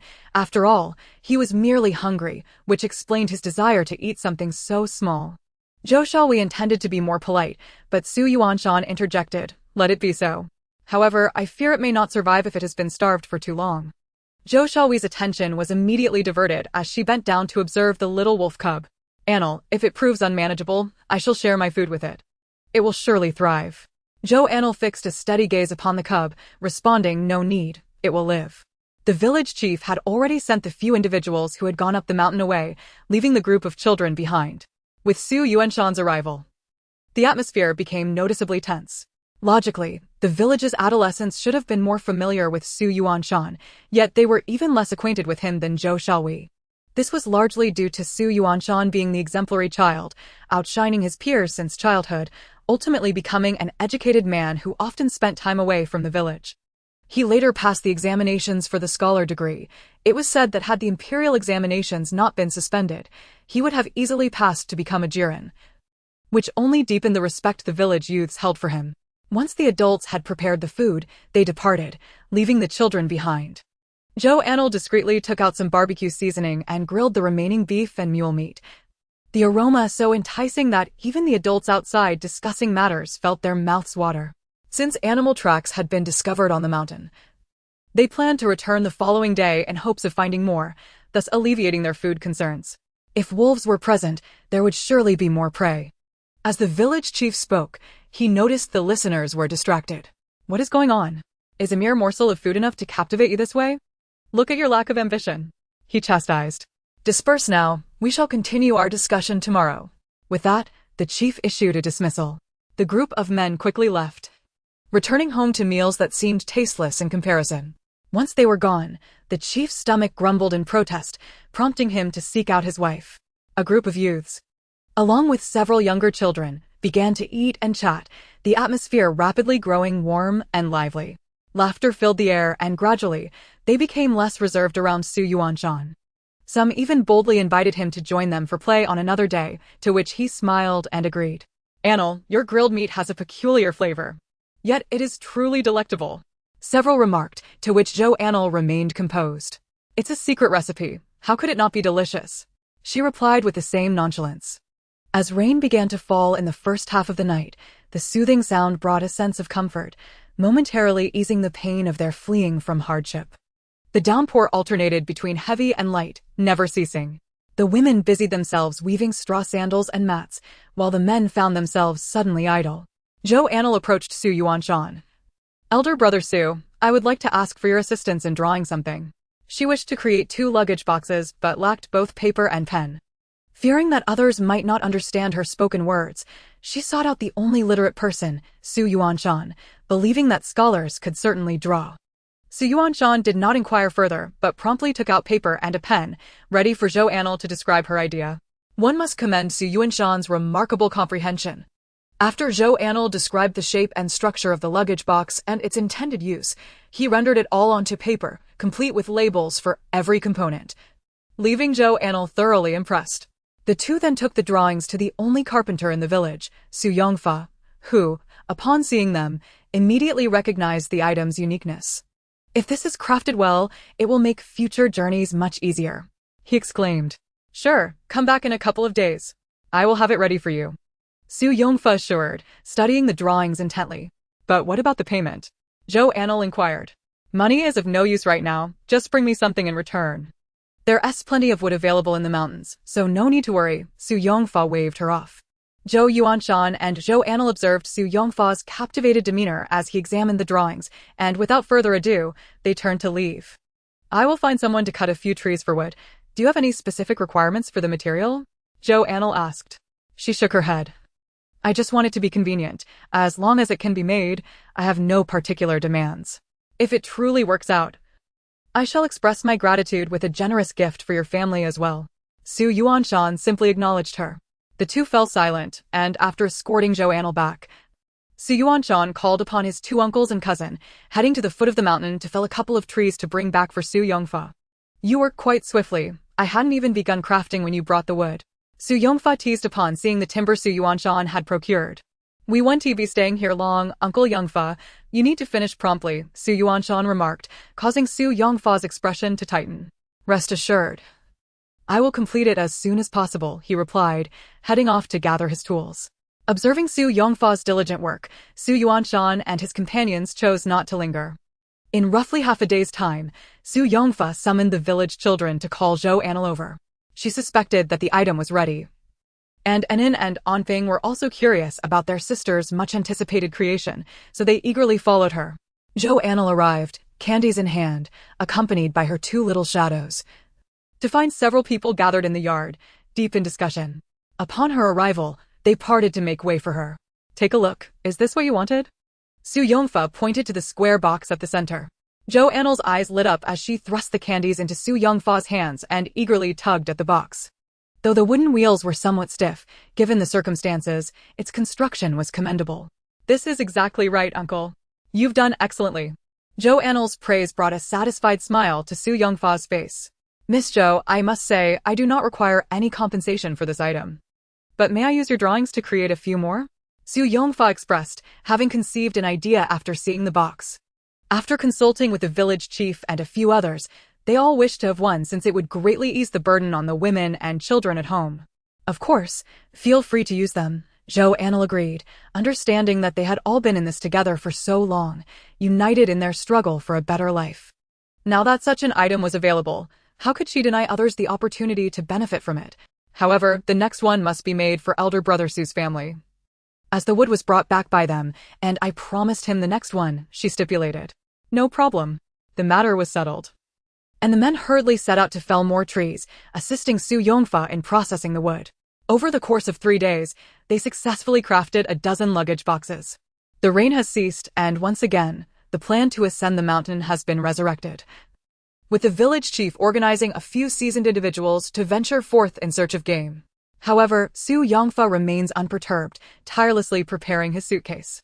They have lingered atop this mountain for 4 or 5 days, nearly exhausting the soil in their relentless search, yet have only managed to capture a few gophers, while the larger beasts have long since vanished from sight. Upon receiving word of their departure tomorrow, some began to recall their current predicament. The past few days have almost made them forget that they were fleeing from disaster. The atmosphere on this day has returned to a state of gloom, and they retired early that evening. The following day, everyone set out once more. This time, the children unanimously accepted Zhou Anle as their leader, each carrying a suitcase in tow.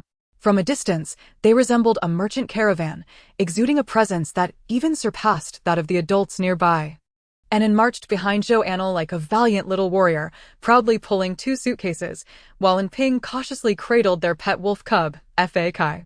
The name Fa Kai was bestowed by Zhou Xiaohui, a name so unpretentious and easy to comprehend that it struck a chord within each heart. Thus it became the embodiment of their collective aspirations.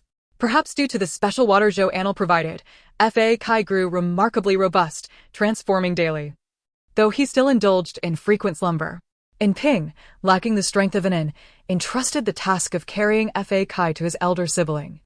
Zhou Anle too carried a suitcase, unwilling to bear the ragged cloth any longer. To maintain appearances, she had to stuff it with numerous items.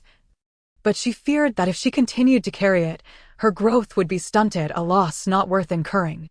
With their spirits considerably uplifted, everyone embarked on this journey. Having just experienced a period of respite and benefiting from the slight coolness following the rain, making it far more bearable than before. After 2 days on the official road, they noticed an increase in the number of refugees. However, more individuals were seen riding horses and traveling in carriages as well. Those on horseback galloped recklessly down the thoroughfare, showing no regard for potential collisions, compelling everyone to yield and make way for them. Even in their indignation, no one dared to voice their grievances. That evening, just as the village chief suggested a halt for rest, a horse-drawn carriage approached slowly. 4 glossy brown steeds pulled an impressive carriage, adorned with gold-trimmed windows and lavishly draped in fine silk. The corners of the carriage sparkled with jewels, and the intricate, hollow patterns exuded understated opulence. With a contingent of guards stationed on either side, it was evident that this was no ordinary wealthy household. The villagers of Dushan hurriedly stepped back, clearing a path for the carriage, only to their astonishment, it came to a stop right at the village. A burly man with a scar on his left cheek approached the window, and after a brief exchange, he sauntered over. "That suitcase of yours is required by my master," he declared arrogantly, gesturing with his chin towards the suitcase Zhou Anle and the others were dragging, without even sparing them a glance. Zhou Anle's expression darkened at once. The garments worn by this group mirrored those of the 3 individuals who had slaughtered in Zhou family village, even down to the insignia. Chapter 26. A Meeting of Enemies. Indeed, a meeting of foes sparks an extraordinary enmity.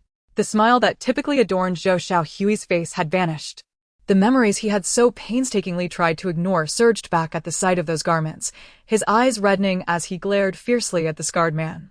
The latter, growing impatient, believed these peasants should be honored to immediately relinquish their belongings, yet after his demand, silence lingered. His brow furrowed, lifting his gaze.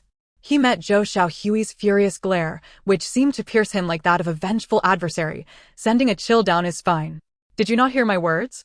My master has taken a liking to your suitcases. Hand them over at once," he bellowed, his disdain for the villagers palpable. Such words ignited a fire within the hearts of those present. It was not that they had chosen to remain silent. Others dared not respond easily, while the village chief weighed his options. 50 taels for each suitcase. How much does your master desire? Zhou Anle managed to suppress her emotions and retorted. "To have your belongings coveted by us is a privilege. How dare you demand payment?" The scarred man scoffed. "I am afraid we cannot comply." Zhou Anle's countenance grew equally cold. "Impudent! How dare you treat my master thus?" The scarred man unsheathed his long knife and his accompanying guards immediately advanced. "What is happening? Wang?"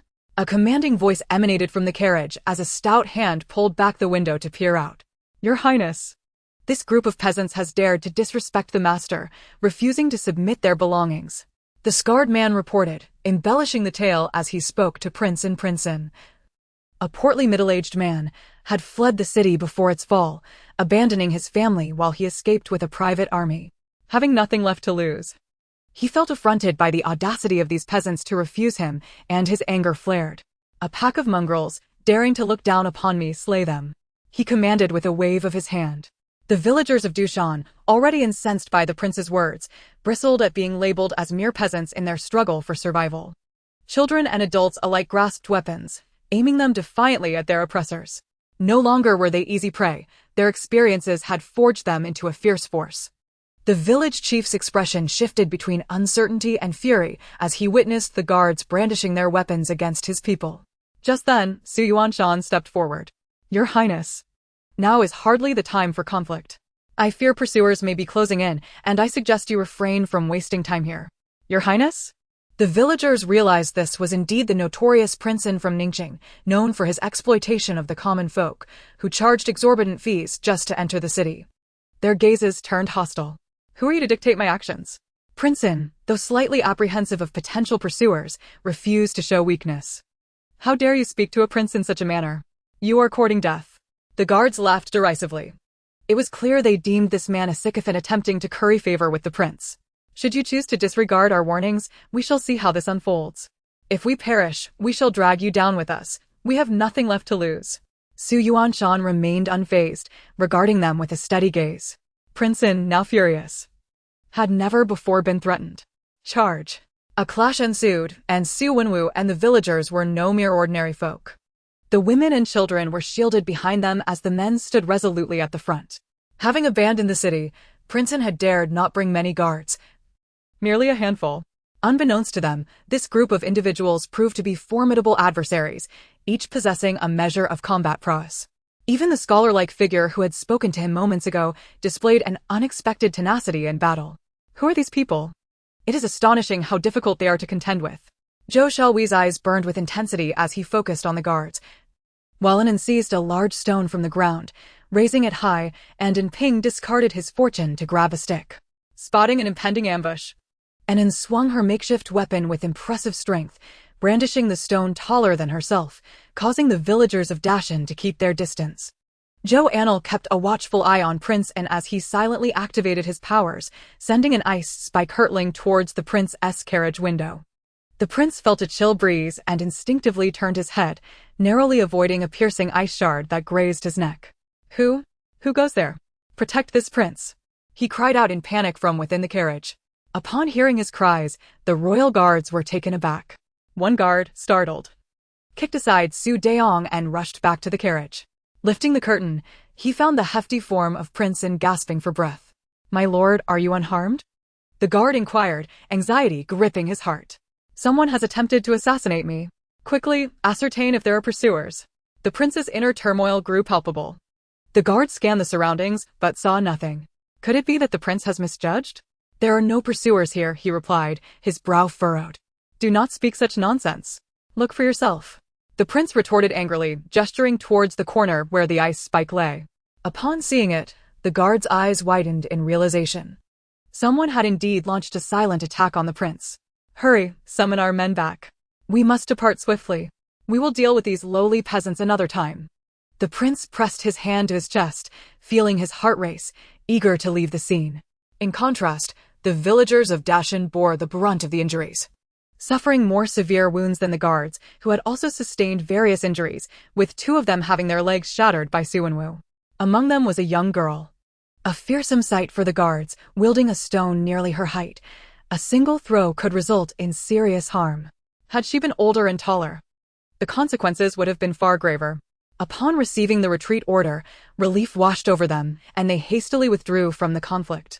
The villagers also breathed a sigh of relief, having sustained injuries of their own. Chapter 27. The Arrow from the Sleeve. Observing the retreating figures, the villagers quickly summoned Su Deong to tend to the wounded and apply bandages where necessary. Meanwhile, Zhou Xiaohui, unwilling to concede defeat, pursued them. Zhou Anle remained alert to his movements and, witnessing his determination, entrusted An Ping to Li Hua and Zhuanzi, then promptly followed Zhou Xiaohui. An Ping seemed to understand their purpose, obediently staying with their elder sister and the villagers, albeit casting worried glances at the departing figures. Su Yuanshan had just soothed his mother when he noticed the Zhou siblings chasing after the prince and immediately followed suit. For horses pulled the carriage at a brisk pace. But the injured soldiers dared not gallop too swiftly, especially given that the ancient roads were far from smooth, being uneven dirt paths. Thus, the trio swiftly caught up. Do you harbor a grudge against Princeton? Su Yuanshan inquired, frowning at them. An irreconcilable blood feud. The prince slaughtered our entire Zhou village. My family perished within our own home. If I do not avenge this wrong, I am unworthy to be called a son. Zhou Xiaohui's gaze never wavered from the carriage. Su Yuanshan understood the depth of this grievance, an enmity that could not be overlooked. Zhou Anle silently rolled up her sleeve, revealing a hidden arrow, and aimed it at the 4 horses. With a swift motion, a faint sound sliced through the air. One horse was struck in the hindquarters, letting out a pained cry and bolting wildly. The remaining horses followed suit in a frenzy. The surrounding soldiers, caught off guard by this sudden chaos, were thrown into disarray, with some trampled underfoot, their fates uncertain. My lord! My lord! The royal guard cried, desperately chasing after the carriage as others hurried to keep pace. Zhou Anle and her companions distanced themselves from the prince's entourage, hastily pursuing their objective. The pain-driven horses lost their sanity, dashing away with reckless abandon, causing the carriage to jolt violently. The guards struggled to keep up with 4-legged speed, remaining at a distance from the swaying carriage. Inside, Princeton wailed in despair, cursing his guards vehemently. All of you are worthless. Kill the horses. Slay them all. His cries, though fervent, fell on deaf ears. Fortunately for Zhou Anle, her target lay with the guards outside, and she raised her sleeve arrow once more, aiming it at the royal guard. With a swift release, the arrow struck true. Chasers. There are chasers. Some soldiers, paralyzed by fear, looked towards Zhou Anle and her companions, stunned by the sight of the 3 figures in pursuit. After dispatching the royal guard, Zhou Anle and her companions dashed towards the direction of Princeton. They had not forgotten that he was the true instigator of their plight, and they would not rest until they witnessed his downfall. However, in the time that had passed, the prince had been carried further away by the panicked horse. Following the tracks left in the dust, they turned a corner to find a group of individuals escorting the prince. Su Yuanshan's gaze sharpened. This group was clearly no ordinary company. They appeared alert and well-dressed, though slightly travel-worn, yet none seemed weary or dispirited. Each bore a fine steed, all of which were clearly war horses, their manes clipped and tails bound. Their demeanor exuded a palpable sense of menace, with Princeton kneeling before the leader of the group. The carriage lay in ruins, its contents strewn about, precious items scattered across the ground, while the wounded horse lay in a pool of blood. The remaining 3 horses tethered to their captors. As Zhou Anle and her companions approached, they were swiftly noticed. The leader, a man in his 30s, sat firmly astride his horse, his back turned to them. A figure resembling an attendant leaned in to whisper something in his ear, prompting him to turn and scrutinize them. Su Yuanshan instinctively positioned himself protectively in front of Zhou Anle and Zhou Xiaohui, remaining composed as he was assessed. Ada, bring them forward, the leader commanded his attendant. Ada, expressionless, approached Zhou Anle and her companions. My lord requests your presence. Follow me. These individuals belong to the army of the Jin state, be cautious. Su Yuanshan advised in a lowered voice as they trailed behind. The leader, Yin Sui, appeared serious, his brow furrowed as he scrutinized the trio, all youthful figures, pondering whether the arrows had originated from their hands. Zhou Anle noticed that Yin Sui was toying with an arrowhead, her pupils constricting in alarm. Su Yuanshan, too, caught the sight, standing protectively in front of them. May I inquire what business my lord has with us? Su Yuanshan asked, bowing respectfully. A scholar? Yin Sui regarded him closely, his expression softening slightly. Scholars are always deserving of respect. Indeed, Su Yuanshan replied. Yin Sui's expression softened, yet her curiosity remained unabated. What is this? Yours? The inquiry had indeed surfaced. Zhou Anle's mind raced, realizing that he could not obfuscate the truth. Some of Prince An's private soldiers had witnessed her wielding this item. Admitting its significance would pose a challenge. Our village relies on the mountains, and most of our people survive by hunting. During the famine, for safety's sake, we brought it along. However, we harbor a deep-seated grudge against this individual, Su Yuanshan interjected.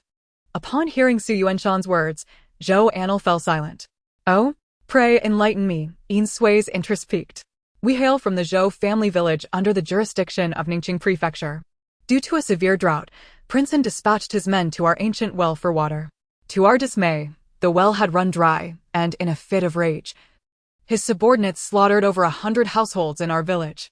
Zhou Anle recounted the grim reality with a stoic demeanor. Yin Sui exchanged glances with Ada, a sense of serendipity washing over them. Their ultimate destination was indeed Ningqing Prefecture. Nonsense. I only instructed them to fetch water, not to massacre the village. Prince An protested indignantly. Yet it was your subordinates who committed the atrocity. As a prince, you trample upon human life, wielding power with a heavy hand against the common folk. You ought to face the most severe of punishments. Zhou Anle could hardly contain his fury at Prince An's demeanor, itching to deliver a swift retribution. Su Yuanshan restrained him, urging caution in the presence of so many. This Yuan Kingdom deserves its downfall. Ada's words sent a chilling wave over Prince An's countenance. Su Yuanshan and the others remained unperturbed, asserting that the fate of their kingdom was beyond the concern of the common people. They sought merely to live in peace, questioning whether the Jin Kingdom would accept them and allow them to settle. Chapter 28. Journey to Yue Prefecture. Yin Sui glanced at Su Yuanshan, sensing that the young man had likely deduced their true identities. A broad smile broke across her face. This individual was to be taken with them. For the time to execute him had not yet come, though it loomed on the horizon. For now, he still held some utility. As for the refugees, they would be directed toward the Jin Kingdom's Yue Prefecture, where they would find proper accommodations. In light of the devastation brought by war and natural disasters, the demand for inhabitants was high, eagerly welcoming those seeking a new home. With newfound clarity, Su Yuanshan felt a wave of relief wash over him. In a spirit of reciprocity, he shared the intelligence he had gathered in Ningqing Prefecture with Yin Sui.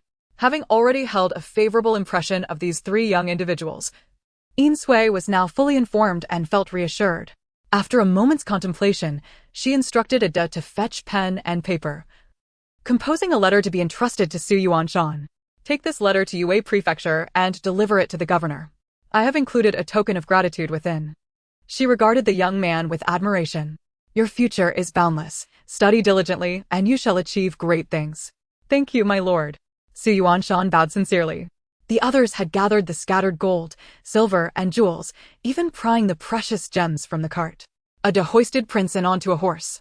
Yin Sui examined the finely crafted arrowhead in her hand, contemplating the state of the Yuan Kingdom, and shook her head. In the Yuan Kingdom, wealth could easily procure weapons, which explained the ensuing chaos. Not only were the elites engaged in conflict, but the commoners also rose in rebellion. Yet perhaps a trip to Ningqing Prefecture would yield skilled craftsmen to accompany them back to the Jin Kingdom. The arrowheads were indeed of commendable quality. With this thought, she casually tossed the short arrow to Su Yuanshan. As this serves as your protection, keep it close.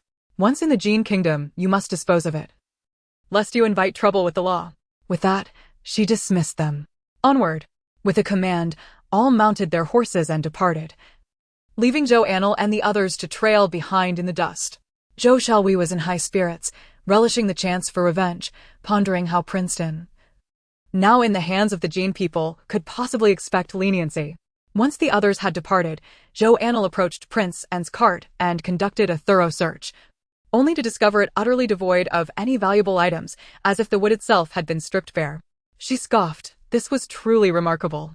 Zhou Anle, oblivious to her thoughts, cheerfully suggested, "Let us return. Now we finally know our path forward." Though they had intended to journey to the Jin Kingdom, uncertainty loomed over whether they would be welcomed as refugees. Now, with credible information in hand, they felt a renewed sense of purpose. The trio had been away for quite some time, and they hastened their steps to alleviate their families' worries.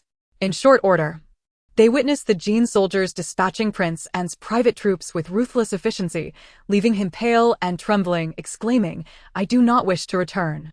Yet no one paid him heed. His plight was met with indifference, even receiving a swift blow that rendered him unconscious, slumped over the horse. As they made their way back, Yin Sui paused, handing Su Yuanshan an arrow she had taken from one of the royal guards. "What is your intent?" "Returning, my lord. We have family and companions ahead that we must retrieve," Su Yuanshan replied leisurely. "In that case, mount up." Yin Sui gestured for her subordinates to provide them with 3 horses. Zhou Anle and Zhou Anle waved to indicate they would not partake. Su Yuanshan, however, mounted and extended a hand towards Zhou Anle. "Up you go." Zhou Anle, wide-eyed, attempted to approach, but Ada seized his legs, pinching them against the horse's flank. And off they went. Zhou Anle, refusing Su Yuanshan's assistance, leaped gracefully, landing behind him on the horse. Yuan had no choice but to shift forward slightly. Before they could return to Daxian village, they spotted the entire troop advancing towards them. Upon hearing the sound of hoofbeats, they looked up, seeing Zhou Anle and her companions amidst the procession, prompting an immediate halt. Dismounting. Yuan had just managed to pass an arrow into Zhou Anle's hands when Zheng Shi rushed over, delivering 2 sharp slaps to his back. Are you trying to give your mother a heart attack? With your father in this state, if anything were to happen to you, how would I live? She burst into tears. And Anan Ping, with tearful eyes, rushed to embrace Zhou Shelhui and Zhou Anle, overwhelmed with emotion. While Fa Kai nestled at Zhou Anle's feet, whimpering. Ahem. The village chief felt the scene was becoming excessive and intervened. Yin Sui observed their reunion without uttering a word, leading her people away. Mountain boy, who were those people? The villagers gathered around, clamoring for answers.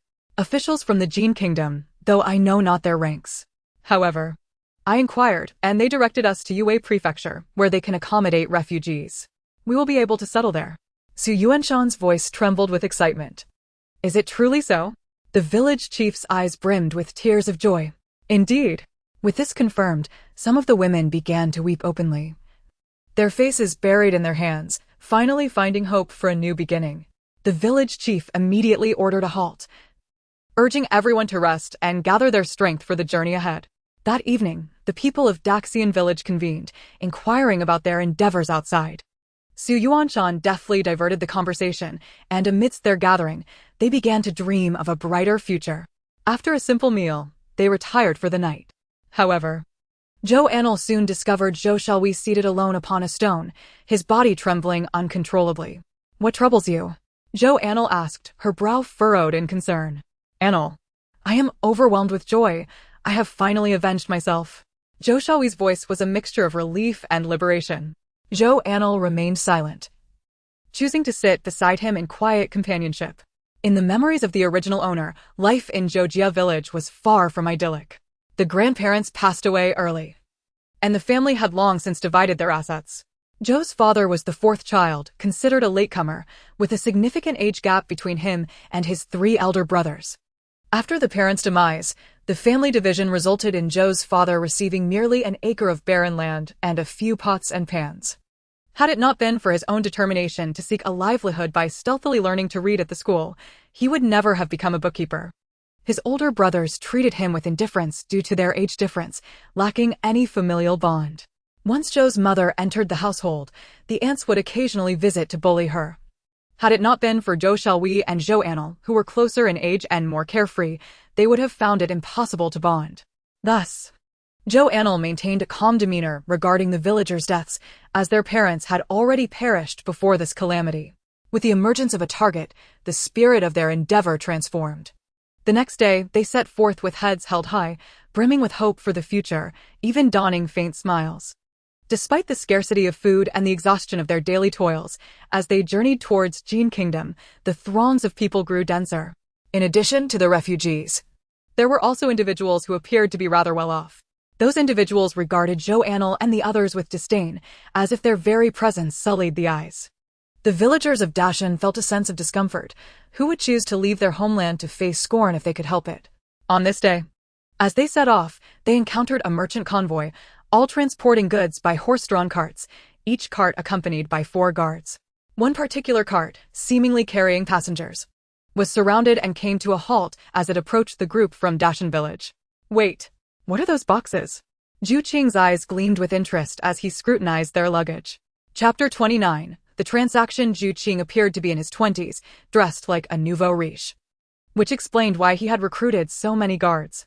A glance at the gold chains adorning his neck and wrists revealed his lack of concern about being robbed. What do you want? Su Taidan observed him warily. Throughout their journey, they had encountered several waves of bandits, carving a bloody path to safety. The villagers of Dashan were no longer the ordinary folk they once were. Both adults and children had emerged from the depths of death. Observing the belligerent demeanor of Zhu Qing and his men, Su Taidan felt a flicker of trepidation. Ahem, you see, I find your possessions rather intriguing. I want them. Zhu Qing declared, his face alight with eagerness as he produced a money pouch to offer Su Taidan. Not for sale, begone. Zhu Qing's expression froze in disbelief. Begone? No one has ever dared to speak to me in such a manner.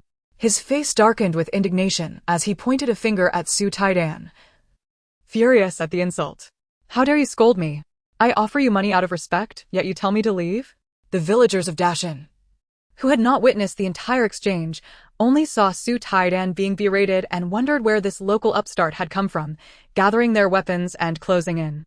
The onlookers on the main road sensed the rising tension and cautiously backed away, straining to observe. Zhu Qing's hired guards also moved closer. The village chief pushed through the crowd, demanding, "What is happening here? What do you intend to do?" Zhu Qing, noticing the local leaders approaching, raised his chin defiantly. "You are in charge? I merely expressed interest in your boxes, and your people dare to insult me? I am offering money." He lifted the pouch, weighing it in his hand. The village chief found himself in a difficult position. Those boxes were commissioned by Zhou Anle from Su Yongfa. Observing the chief's hesitation, Zhou Anle stepped forward through the crowd. "You want to buy? How much will you pay?" "This pouch." Zhu Qing finally encountered someone sensible and tossed the pouch towards Zhou Anle. Upon inspecting it, Zhou Anle found it contained only 30 taels. "We possess more than a dozen boxes. If you truly wish to acquire them, the price is 200 taels, including the blueprints." "You are quite generous." 200 taels for what? You are practically robbing me, yet you still offer me boxes. Zhu Qing scoffed disdainfully. Initially believing he was dealing with a reasonable person, he was taken aback by her lack of discernment. The villagers of Dashan were also astonished by Zhou Anle's boldness, but they quickly realized that as long as they were not being cheated, they could disregard others' fates. "Indeed, we demand 200 taels. Look at our boxes. How labor-saving they are. Isn't it more convenient than carrying them on our backs?" The villagers of Dashan swiftly shifted their approach, beginning to promote the boxes. The previously tense atmosphere transformed into one of uncanny enthusiasm, leaving Zhu Qing's guards on edge, their hands hovering over their weapons yet eventually relaxing. Onlookers were disappointed that a fight had not ensued. Su Yuanshan retrieved the blueprints and displayed them before Zhu Qing, only to swiftly put them away before Zhu Qing could scrutinize them. "These dimensions are meticulously detailed. You must consider this carefully. For the payment encompasses not only the boxes, but also the blueprints," Zhou Anle reiterated. Zhu Qing felt a flicker of temptation, but, recalling the 200 taels, countered. 180 taels. You are not to produce or sell this item again. Zhu Qing clenched his teeth, recalling the complaints he had encountered from travelers burdened by their loads. From a merchant's perspective, this item held potential in the market. 220 taels. We will refrain from selling it again. You disregard the rules. How dare you raise the price? 240 taels. 180 taels. Here is a 100 tael bill. I will provide you with 50 taels in cash right now, Zhu Qing said, shoving a 100 tael bill into Su Yuanshan's hands before turning towards the cart. Initially intending to give it to Zhou Anle, urgency forced him to hand it to Su Yuanshan instead. Had he given it to Zhou Anle, he might have been mistaken for a lecher. Once the transaction was concluded, Su Yuanshan drafted a contract, secured by the signature of a scholar, and both parties affixed their seals to confirm the agreement. The villagers of Dashan eagerly returned their belongings to the cart and loaded the boxes onto the wagon. Zhu Qing departed without a backward glance, hoping to never encounter these people again. Su Yuanshan examined the official seal on the banknote from the Yuan Kingdom, nodding discreetly as he handed the bill to Zhou Anle. Those who had gathered to watch, witnessing the absence of conflict and the completion of a transaction, felt a pang of envy.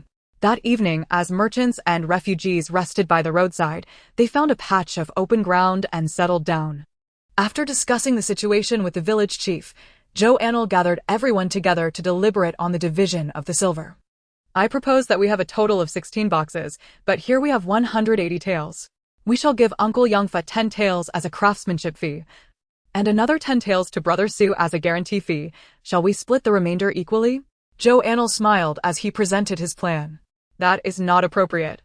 This idea originated with you. Uncle Yongfa's craftsmanship fee should not be counted at merely 10 taels, but the remaining amount should not be split either.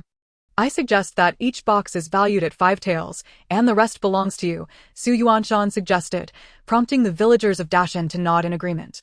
"Yes, this is fair. The wood for the boxes was cut from our mountains, and it only required a bit of effort. 5 taels feels like a loss for us. Why not let it be? You keep it all. We haven't contributed much, so we feel a bit embarrassed to accept anything." The village chief looked at Zhou Anle disapprovingly. Although we are not from the same clan, after spending so much time together, we have not treated you outsiders. It's just a box, you have plenty to spare. Let's proceed as Shanhua suggested. The people of Dashan village are generally quite decent, or else Zhou Anle wouldn't have said this. In truth, she also felt that splitting it evenly was unfair, but under the roof of others, one must bow their head. Initially, she had brought a hint of caution. If this group had unhesitatingly accepted the money, she would have decided to part ways and settle elsewhere. After all, she could lower her stance temporarily. But enduring it indefinitely was beyond her. Fortunately, these people did not disappoint her. You are all my uncles and aunts, so I want to be polite. The days ahead are long, so I will heed Brother Su's distribution. Let it be. Chapter 30. Household Registration Document. With money in hand, their hearts were at ease. Especially since it was currency from Jin's state, providing them with a semblance of confidence. At the very least, upon arriving in Jin's state, they would not be starting from scratch. The cash had been distributed, and thankfully, Zhou Anle had been astute enough to exchange the 50 taels of silver notes for cash in Ningqing Prefecture. Otherwise, those notes would have become worthless scraps of paper by now. Cash is universally accepted, and after tallying up, Zhou Anle and the others had a total of 150 taels. Observing the money Zhou Anle earned, Zhou Xiaowei felt a twinge of discontent. Anle, rest assured. I will work hard to support the family. I will ensure Anping gets to school. Zhou Xiaowei declared grandly to Zhou Anle. She did not discourage him. Smiling as she replied, then you must put in the effort. Ainan's dowry depends on you. Zhou Anping, holding on to the fortune, perked up at this. You must earn more. So you can give sister more dowry. I'm really worried she won't find a husband. Zhou Anping, if you mention that again, I'll tell Dog Dan about your bedwetting. Zhou Ainan fumed, her face turning crimson. Zhou Anle watched with amusement as the fortune barked at them. Ainan was already strong. And it wasn't just the few of them who knew, the entire Dashan village was aware. Everyone who saw her marveled at the small girl with slender arms and legs possessing such strength. Moreover, Ainan had a hearty appetite and displayed remarkable culinary talent. Even at her tender age, she cooked quite adeptly, with Zhou Anle merely guiding her alongside, and she could produce impressive results. Not to mention, the flavors were genuinely delightful. Zhou Xiaowei, observing how simple it seemed for Ainan to cook, attempted it himself a couple of times, only to produce inedible dishes that Zhou Anle and the others swallowed with furrowed brows. After that, whenever Zhou Xiaowei expressed eagerness to cook, he faced vehement refusals from the three. Anping even solemnly admonished him, cousin, we have limited grain. We must cherish it and not waste it, understand? Zhou Xiaowei was unconvinced. But upon seeing the scornful expressions on Zhou Anle and the others' faces, he felt somewhat guilty. One evening, a group of village aunties invited Ainan and Zhou Anle to join them for a moment of privacy. Indeed, through their time together, they had reached a level of camaraderie with the village women that allowed for such intimacy. 10 individuals formed a circle back-to-back, taking turns to relieve themselves, shielding their modesty with their bodies and clothing. The experience was far from pleasant, as they had to endure the odors while keeping watch. However, there was no alternative. Each time Zhou Anle used paper, she would discreetly bury it afterward. Heaven knows how much she detested using what others had used, finding stones when leaves were unavailable. As night fell and everyone was resting, Zhou Anle suddenly sensed an approaching presence. She jolted awake, locking eyes with a pair of dubious ones. The figure was clearly a refugee, filthy and unrecognizable, eyes darting restlessly as he reached for their belongings.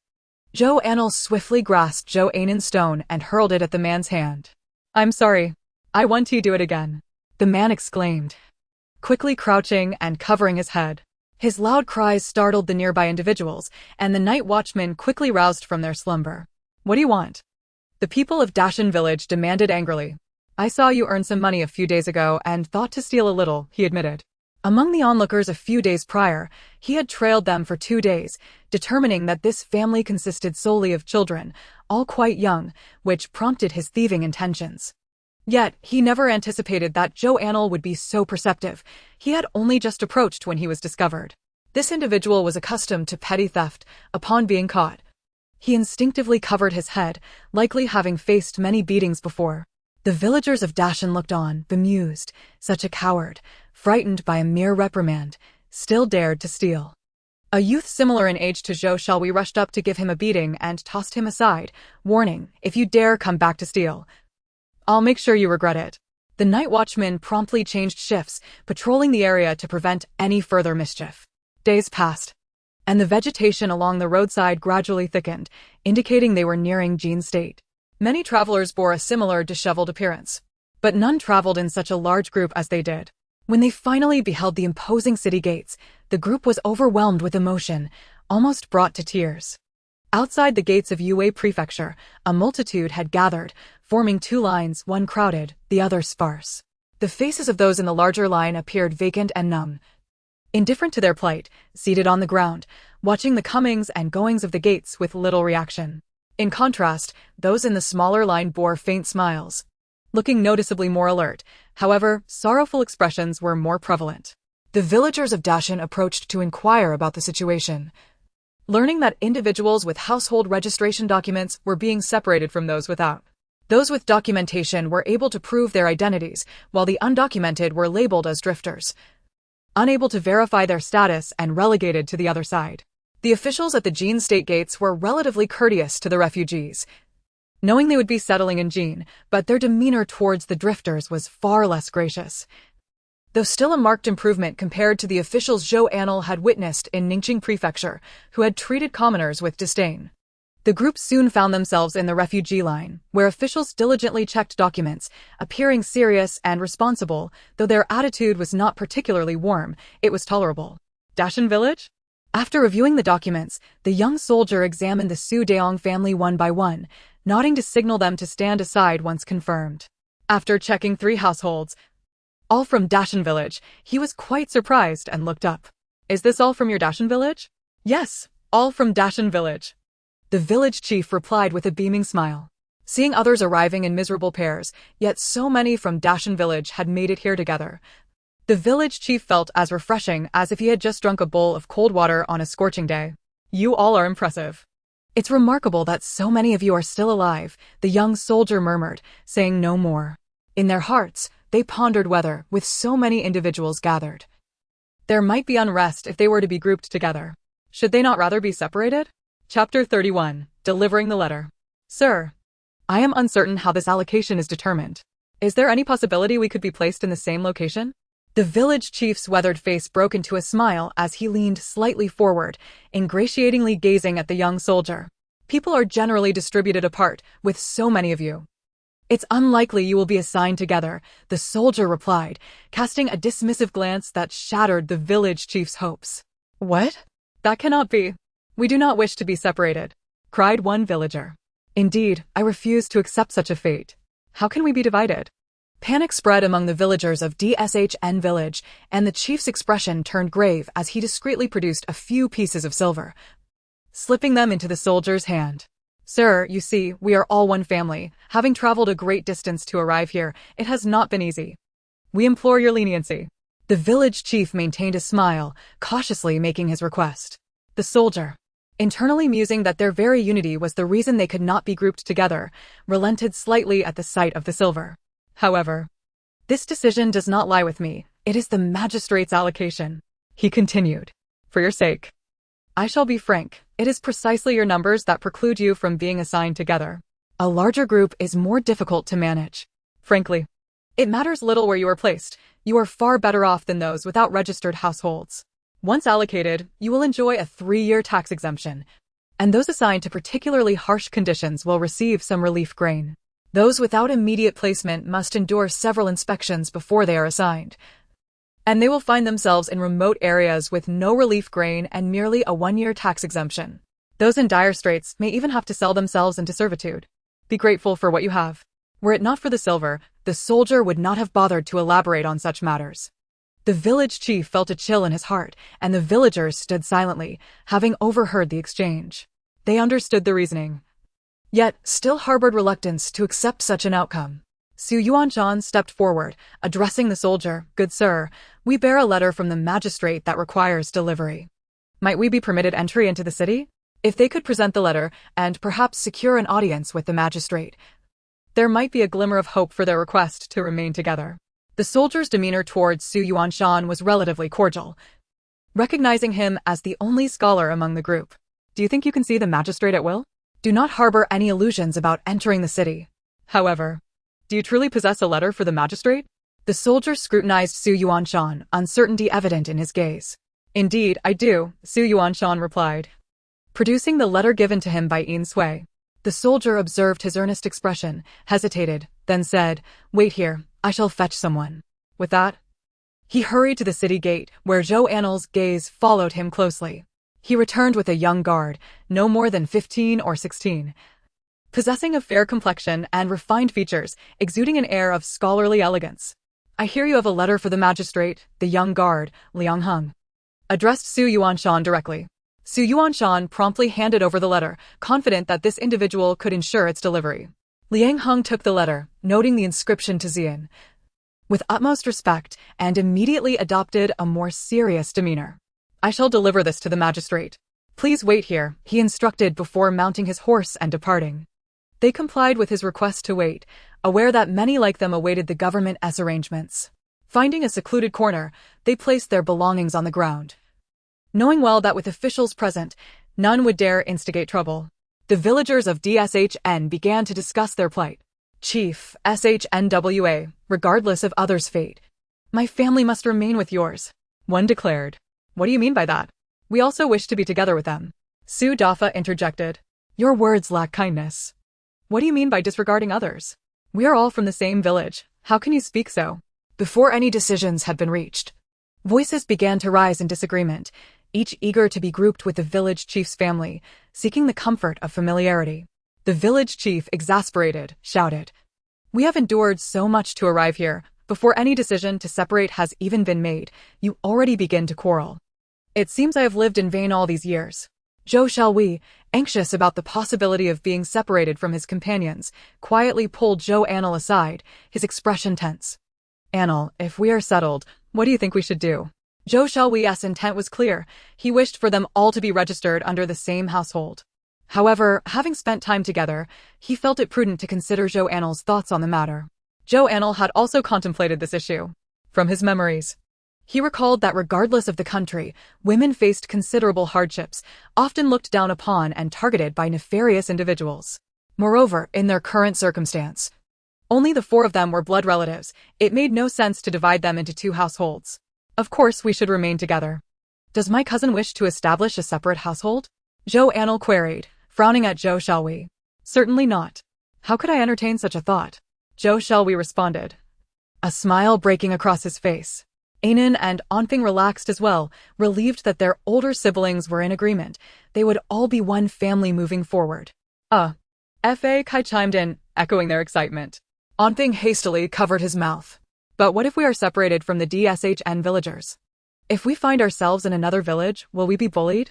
Zhou Xiaohui's expression turned serious at this thought. "After all we have endured to reach this place. Do you still fear being bullied?" Zhou Anle replied incredulously, his eyes wide as he regarded Zhou Xiaohui. "Haven't we already faced danger on our journey?" Zhou Xiaohui fell silent, reflecting on the countless trials they had encountered. Why should they fear being separated now? Furthermore, the letter had been delivered, barring unforeseen circumstances. It seemed unlikely they would be divided, and they might be allocated a favorable location. Zhou Anle wore a hint of a smile. The official had mentioned a reward enclosed within the letter, which should afford them some consideration. Zhou Xiaohui, encouraged by this prospect, began to entertain the idea of a favorable assignment, though his hopes remained tempered. As the sun dipped below the horizon, Liang Heng, accompanied by a scribe from the Yue prefecture and a contingent of guards, arrived to announce the results of that day's household registrations. Those called stood to one side, mentally noting their designated locations. The Yue prefecture encompassed several counties, and the individuals were evenly distributed among them. Those assigned together would travel as a group, each accompanied by 2 guards until their handover to the local magistrate was complete, at which point the guards would return to their original posts. When the list concluded, and the names of the DSHN villagers were not mentioned, Su Yuanshan and the village chief felt a wave of relief wash over them. Surely, they were destined for the same location. Chapter 32, Establishing Residency. Indeed, they were escorted by Liang Heng and a guard to Linyuan City under the Yue prefecture. Upon reaching Linyuan City and meeting the county magistrate, they would be assigned to a village. After a brief respite in the makeshift shelter outside the gates of Yue Prefecture, they began their journey at dawn the following day, all bearing smiles. Through conversation, Zhou Anle learned that the letter S delivery was orchestrated by General Yuan Sui of the Yuan Kingdom, who had instructed that they be afforded some consideration. After careful consideration, the governor allocated them to this location. Linyuan City is regarded as one of the more affluent counties under Yue Prefecture, characterized by its mountains and abundant water resources. The city boasts a greater number of wealthy individuals compared to other regions, making it more prosperous. Moreover, it is conveniently situated not far from Yue Prefecture. After a day's journey, they finally arrived at Linyuan City just before the city gates closed. Due to the official documents in their possession, the guards waived their entrance fees. Upon entering the city, they proceeded directly to the county office. County Magistrate Qin Han, who had just settled down with his wife, was caught off guard and hastily donned his clothing at the unexpected commotion. What is all this ruckus? The office hours are over. Any matters can be addressed tomorrow. The magistrate cast a stern glance at his attendant, whose face was dark enough to draw water from. My lord, it's the constables dispatched from the prefectural city. Stating that the relocated refugees have arrived, the attendant replied cautiously, averting his gaze from his master's expression, fearful that he might lose his position over this matter. Refugees? Qin Han was taken aback. He had not received any official notice regarding the resettlement of refugees in recent days. How could they have been sent here directly? Realizing he could not afford to waste any more time, he quickly dressed and made his way to the front office. Upon entering, he was startled to see a throng of individuals gathered. Liang Heng approached Qin Han promptly, followed closely by Zhou Anle and the village chief. After explaining the situation, Liang Heng presented the official documents to Qin Han. Understanding the implications, Qin Han realized that they were indeed favored individuals. It was no wonder they had been brought here without prior notification. After a moment of contemplation, he addressed the village chief. Let us proceed to Anrue village. It has ample mountains and water, fertile land, and a sizable community. Thank you. Thank you. The village chief felt a tremendous weight lift from his shoulders. After issuing instructions, the magistrate intended to invite Liang Heng for a meal, recognizing him as a distant relative of the governor. Since he was here, it was essential to cultivate a good relationship. Liang Heng, along with Zhou Anle, accompanied him, while the village chief decided to save on lodging costs and opted to sleep on the floor of the county office. That night, they slept soundly. Early the next morning, a constable summoned the village head of Anrue to settle the over 100 refugees. Upon seeing the sheer number of refugees, the village head felt a sinking sensation. Managing such a large group would undoubtedly be challenging. However, in the presence of the county office, he could not voice his concerns and smiled as he processed their settlement. Recognizing the village head's discretion, the constable handed over the refugees, instructing him to take them back for resettlement. As they exited the county office, the village head's expression soured upon seeing the crowd. Yet, with the refugees already in hand, he felt it inappropriate to express his discontent. He hurriedly made his way to the city gate, where he boarded an ox cart. His second son, Zhuang, who was pulling the cart, noticed his father's brisk pace and troubled demeanor, causing a pang of anxiety within him. Father, what is going on? Is there a problem? Zhuang asked, anxious since officials had visited their home early that morning, fearing it might be a tax notification for the village. Don't even mention it. Our village has been assigned over 100 refugees, the village head replied tersely. Zhuang sighed in relief. I thought something terrible had happened. Well, if they're coming, then let them come. However, he was apprehensive about the influx of strangers into their village, especially those fleeing famine. What kind of individuals would they be? The village head scoffed. Knowing his second son was rather dull-witted and chose to remain silent, waiting for the others to catch up. The villagers of Dashan were also discussing the village head. I sense that this headman is not quite amiable. He seems rather displeased with us, one remarked. The village head, seasoned by experience, understood the situation. This is to be expected. We are outsiders moving into their village. Naturally, they would be cautious and defensive.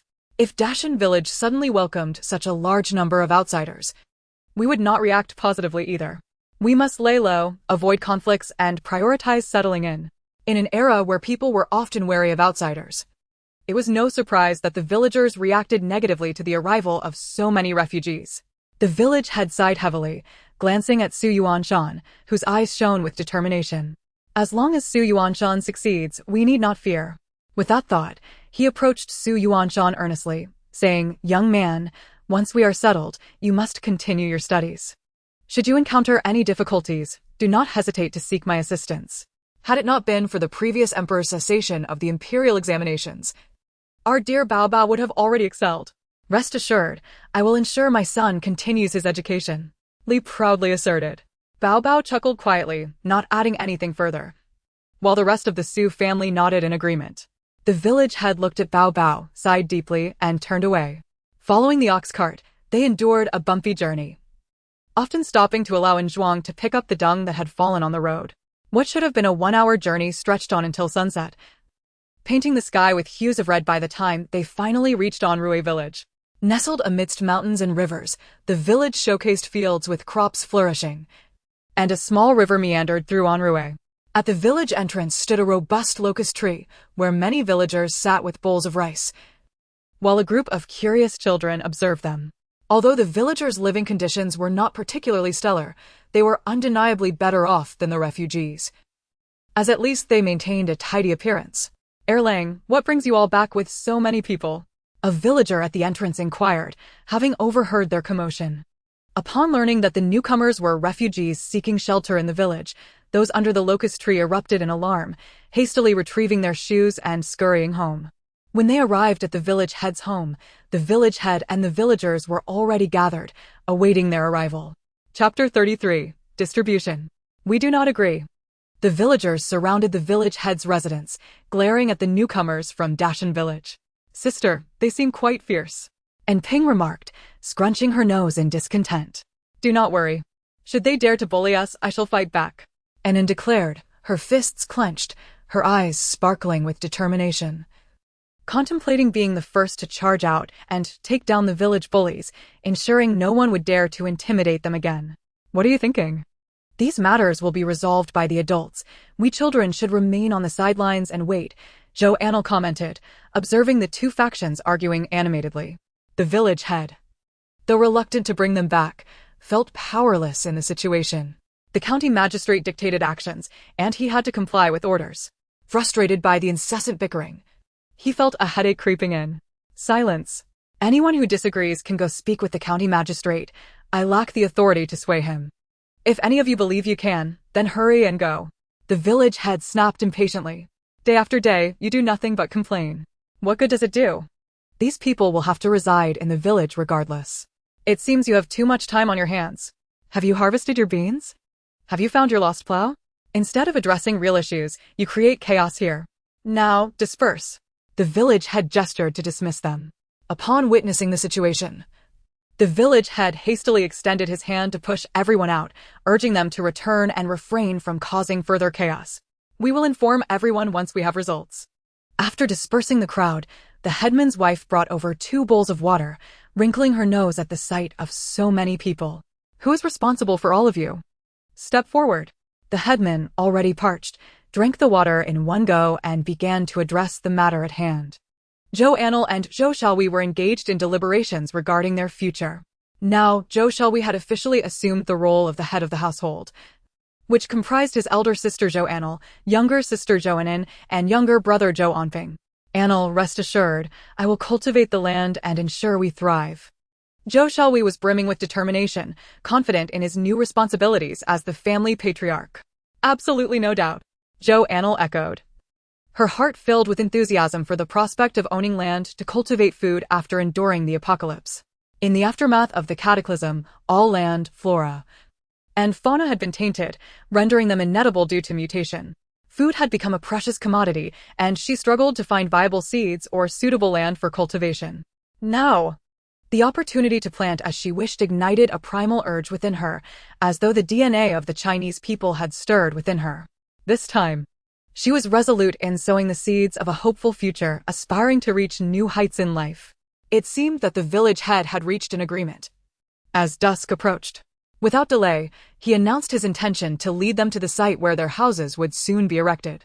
Following him to the village entrance, they passed the locust tree and halted shortly thereafter. The village head pointed to a vast expanse of barren land at the foot of the mountain. "This is where you will build your homes." The villagers of Dashan stared at the desolate land in silence. Are you deliberately trying to belittle us newcomers? That land is utterly barren. You expect us to construct our homes there? This is practically out of the village. Su Dafeng glared at the village head with indignation. If there's no other place to build houses, you'll have to purchase someone else's land. Are you willing to spend your money? If you are, I can help you find something, the village head replied calmly. Su Dafeng's fire was extinguished. Not only is this site close to the mountains, but it is also near the river. With so many of you, it would be splendid to build houses together here. I conceived this location after much contemplation. And you show no gratitude, what a shame. The village head scoffed. The village head hastily intervened, attempting to smooth things over. To be honest, I too initially thought this old fellow was being deliberately obstinate, but upon hearing his reasoning, I see this could indeed be a fine spot. Others fell silent. And Su Yuanshan, surveying the area, nodded in agreement. Regardless of the village head's intentions, what mattered was that he found the location to be quite satisfactory. The village head, with a smile, bid farewell to the village headman, then turned to the barren land before him. After a brief moment of contemplation, he was filled with renewed vigor. This will be our home. We endured so much to arrive here, what is there to fear now? For the time being, we shall manage. The weather is still mild. We can clear some grass tonight and sleep, then tomorrow we'll construct a few makeshift shelters before building proper houses. With a grand wave of his hand, everyone sprang into action. Except for the children, all, regardless of age or gender, began to clear the overgrown grass. In no time, a portion of the land had been rendered tidy. The following day, they divided the labor. Some went to the village head to register and await their land allocation, while others ventured into the mountains to gather timber for constructing temporary shelters. Zhou, shall we join those heading to the mountains? While Zhou Anle stayed behind to cook with the elder women. After discussion, it was decided that during the house-building phase, everyone would share communal meals. So each household contributed some grains. Yesterday, they had arrived too late to assess the land, but today it was truly splendid. It was not far from the mountains or the small river, and it was distanced enough from Anrui village to avoid entanglements with its original inhabitants, thus minimizing potential disputes. The drought here was less severe. Although the river's water level had receded, it still held water deep enough to reach one's calves. As Zhou Anle and Anan approached the river to fetch water for cooking, they unexpectedly overheard a quarrel. Grandmother said, "You must wash these clothes, or you won't get any food." And Meng stood haughtily behind and ran, pointing at a wooden basin nearby. "Why should I? Those clothes belong to your second family. Why should I wash them?" And Ran retorted, anger flashing in her eyes as she kicked the basin. "You refuse to wash, and you dare to kick it? Fine. I'll go tell grandmother, and she'll teach you a lesson." And Meng sneered, turning to leave. Fear flickered across Ran's face as she grasped in Meng's arm. "You can't go. Wash your own clothes." And Ran desperately clutched in Meng's hand, only to have it flung off. "Who do you think you are to assign me tasks? You wretched child, your mother must be cursed, incapable of bearing a son.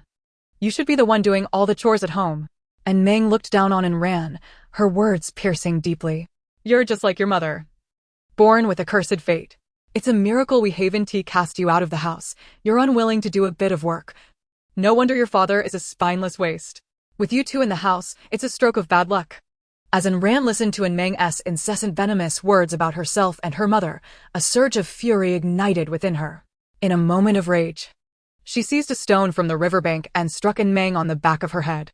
And Meng stared at Ran in shock before gradually collapsing, her head slowly staining the ground with crimson. Only when Ran heard no more taunts from Meng did she come to her senses. Glancing at the stone in her hand, her face pale as she tossed it aside, noticing Zhou Anle and her sister nearby. "It wasn't Timmy," she stammered, her voice fading as she caught sight of Zhou Anle and Anan's expressionless faces. It was unclear how long they had been observing, but they had likely witnessed the entire incident. And Ran, dejected, lowered her head. Having witnessed a tragic scene, Zhou Anle maintained a stoic demeanor as she gathered her bucket and prepared to leave with Anan, only to be halted by Ran's panicked voice. And Ran's terrified cries shattered the tranquility. Zhou Anle turned around to see Ran sitting on the ground, retreating in horror as she gazed at Meng. "She's dead. She's dead. I didn't mean to. I didn't tea." And Ran muttered frantically, hoping to alleviate her guilt as she backed away. Seeing her in such a state, Zhou Anle felt a pang of alarm. She dropped her bucket and rushed over, discovering the ground beneath and Meng's head soaked in blood. Checking for breath, she confirmed the girl had indeed perished. Zhou Anle turned to look at and ran, only to find her scrambling toward the village in a panic. Watching Enrant's retreating figure, Zhou Anle felt a heaviness in her heart and sat down on a stone. "Sister, should we wait here?" Enan asked, glancing at Meng's lifeless form. She felt no fear. After seeing so many dead along their journey, it had become a commonplace sight, even for children. "Yes. Let us wait. There's no escaping this trouble. If we return, they will likely pursue us. If it's trouble we can't avoid, then there's no need to run," Zhou Anle replied. Enan fell silent, obediently standing by as they awaited the inevitable. Not long after, a throng of people came rushing over, led by a sprightly old woman who shouted from a distance, "Xiaomeng! Xiaomeng!" Upon seeing Meng on the ground, she dashed forward, weeping and shaking Meng's body. The couple, and Lao Er and his wife, spotted Zhou Anle sitting nearby and, filled with fury, rushed over to strike her. Zhou Anle retaliated by kicking the woman away and grasping Lao Er's wrist, exclaiming, "What do you think you're doing?" And Lao Er glared furiously, "Such a young girl, so cruel and heartless. Just a few words exchanged with my daughter, and you have taken the life of Meng. I shall take you to the authorities." "Yes, send her to the authorities. I told you these refugees are no good. They dared to commit murder just one day after arriving in the village. Unthinkable. Seize her. Take her to the officials." The crowd began to stir in agreement, while Meng's grandmother, Wang Shi, lamented, "Heaven help us. What kind of world is this? Outsiders come into our village to commit murder and bully us. This is outrageous. I, an old woman, would rather give my life than let my granddaughter's injustice go unavenged." Zhou Anle shook off Lao Er and scanned the crowd for Enrant's figure. Spotting her cowering behind her parents, too afraid to look up, Zhou Anle narrowed her eyes in suspicion. "How curious. Wasn't it your eldest son's granddaughter who committed the murder? Why, upon bringing someone back, does it suddenly become my fault?" Zhou Anle regarded them, her expression one of bewilderment. At her words, the crowd fell silent for a moment. "Eldest son's granddaughter washing clothes? Isn't that Enran?" All eyes turned towards Enran, who was hiding timidly behind her parents. Doubt flickered in the hearts of the onlookers. This child had always been honest and timid, hardly the type to commit such an act. And Lao Er's expression darkened as he thought, "My little Ran has always been a good girl, too shy to speak loudly. How could she possibly kill someone? Especially her own blood sister. I suspect it is you who has committed murder and now seeks to sow discord within our family." Suddenly, Wang Shi's face darkened, as if recalling something. She sprang up and yanked and ran into the center of the crowd. Today I asked Xiaomeng to deliver clothes to you for washing. How could Xiaomeng be missing? If you do not speak the truth, I shall beat you." Wang Shi twisted Enrant's arm. The onlookers felt pity but remained silent, knowing Wang Shi's typical treatment of the first wife and her family. "I will speak. I will tell the truth. This girl quarreled with her cousin, and in a fit of rage, struck her with a stone." And Meng, head bowed and voice choked, dared not meet Zhou Anle's gaze, though a fleeting sense of satisfaction crossed her mind. Good riddance. And Meng deserved it. Always flaunting her power with the step-grandmother, bullying our family with her venomous tongue. I hope she comes back in her next life as a decent person and learns to keep her mouth shut. She was clever, knowing that nobody else had witnessed the incident, especially not outsiders. Whatever she said would be believed by the villagers, allowing her to kill two birds with one stone. She would not bear the blame for murder and would rid herself of anyone who had seen her do it. With this thought, she kept her head down, concealing the smile at the corner of her mouth. Zhou Anle sighed deeply, reflecting on the fickleness of human nature. Thankfully, she was somewhat prepared for this situation. One must always exercise caution when indulging in gossip. Just as she prepared to retort, a voice interrupted her. "Nonsense. My Anle wouldn't dare to harm even an ant. You accuse her of murder without a shred of evidence? I suspect it is you who committed the crime, taking advantage of her being an outsider to shift the blame." Zhou Xiaohui burst through the crowd, filled with righteous anger. Enan, having sensed the brewing trouble when the villagers approached, had already run back to call for help. The villagers of Deshan, upon hearing that the Zhou sisters were being bullied by the residents of Anrue village, rushed over, armed and ready for confrontation. They were not cowards. Having witnessed far worse, they would not allow themselves to be bullied without a fight. Zhou Xiaohui's words reminded the crowd of Zhou Anle's bravery when she single-handedly fought off wolves and dealt with bandits. Though they felt a tinge of guilt, they could not let their spirit falter. Our Anlu is the kindest girl, always polite and gentle with us. How could she suddenly quarrel with you? Could it be that you think us easy to push around? Yes. Just because you outnumber us, does that intimidate us? If you wish to bully us, you had better think twice. The villagers from Deshan also believed that Anlu was not the type to kill without cause. Even if she had indeed committed the act, it was likely due to some provocation from that young woman. Moreover, whether Anlu was truly the killer was still uncertain. You claim Anlu murdered someone. How did she do it? What was the motive? What was the quarrel about? What were you doing at the time? Do you have any evidence to support your accusations, or are you merely fabricating lies to slander her? Su Yuanshan stepped forward, blocking Zhou Anle's path. His gaze fixed on Anran. After speaking, he surveyed the crowd of Anrui villagers, his demeanor earnest and forthright, prompting others to find his reasoning compelling. The crowd turned to Anran, awaiting her response. Internally seething, Anran dared to glance at Su Yuanshan, noting his handsome features and upright posture, exuding an air of grace. His indifferent gaze held a hint of derision, as if he were observing a mere jester. Anran felt scorched by his stare. Her mind momentarily blank, but she quickly stammered. She was jealous of my sister's beauty and spoke enviously. My sister, unwilling to accept it, quarreled with her.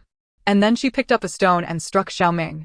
At this ridiculous claim, Zhou Anle couldn't help but snicker. What a ludicrous excuse. Did she think everyone else was a fool? To her astonishment, some actually believed her, suggesting that one could murder out of sheer jealousy over beauty, revealing a heart so malevolent. It was Meng's grandfather, and Lao Tu, who spoke out, and the crowd collectively turned to him. Even the villagers of Anrui unable to bear the sight. Was the old man losing his faculties? That girl was barely 11 and appeared far more capable than her sister. How could she be envious of Meng? I came here to fetch water and witness the quarrel between Meng and Anran. Meng accused Anran and her mother of being harbingers of death, claiming they had caused her mother to lose her brother. In her anger, she picked up a stone and killed Meng. Zhou Anle succinctly recounted their exchange, including Meng's insult towards Anran. Those who listened were increasingly convinced. This girl had only arrived in the village the previous night. How could she possibly know the ins and outs of Lao Tu's family? It was clear that the quarrel had occurred, and thus Anran had indeed committed murder, framing an outsider for her crime. A chill ran down their spines at the thought. Though Meng was known for being lazy and sharp-tongued, she had never resorted to murder over mere words. Furthermore, Anran, who typically kept to herself, had committed such a grave act. At that moment, Wang Shi fully believed Zhou Anle's words. She knew her granddaughter far too well. Despite Anran's seemingly docile demeanor, she was the most cunning of them all. And Lao Er and his wife, alongside Wang Shi, surged forward to confront Anran, shouting, "You vile wretch! You dare to take a life just over a few words with your sister? We will take you to the authorities right now and see you punished for your wickedness." And Meng's younger brother was weeping beside her, his fear palpable as he observed the adults. Yet, he grasped their words, "I will kill you to avenge my sister." Like a small cannonball, he charged forward and knocked Anran to the ground. "It wasn't me. I didn't do it," Anran exclaimed, terror-stricken. Her face stained with tears as she shouted at the crowd. "It was her who killed. It truly was her. I can barely speak loudly. How could I possibly kill someone? It wasn't me. Father. Mother." Sitting on the ground, Anran wept inconsolably, as if wrongfully accused, repeatedly insisting, "It wasn't her. It wasn't her," not knowing if she was speaking to others or comforting herself. Meanwhile, Anran's parents cowered among the crowd, like ostriches burying their heads in their chests, immobile as if they had not heard their daughter's cries. "Enough. What is this farce? You believe a few words from others so readily?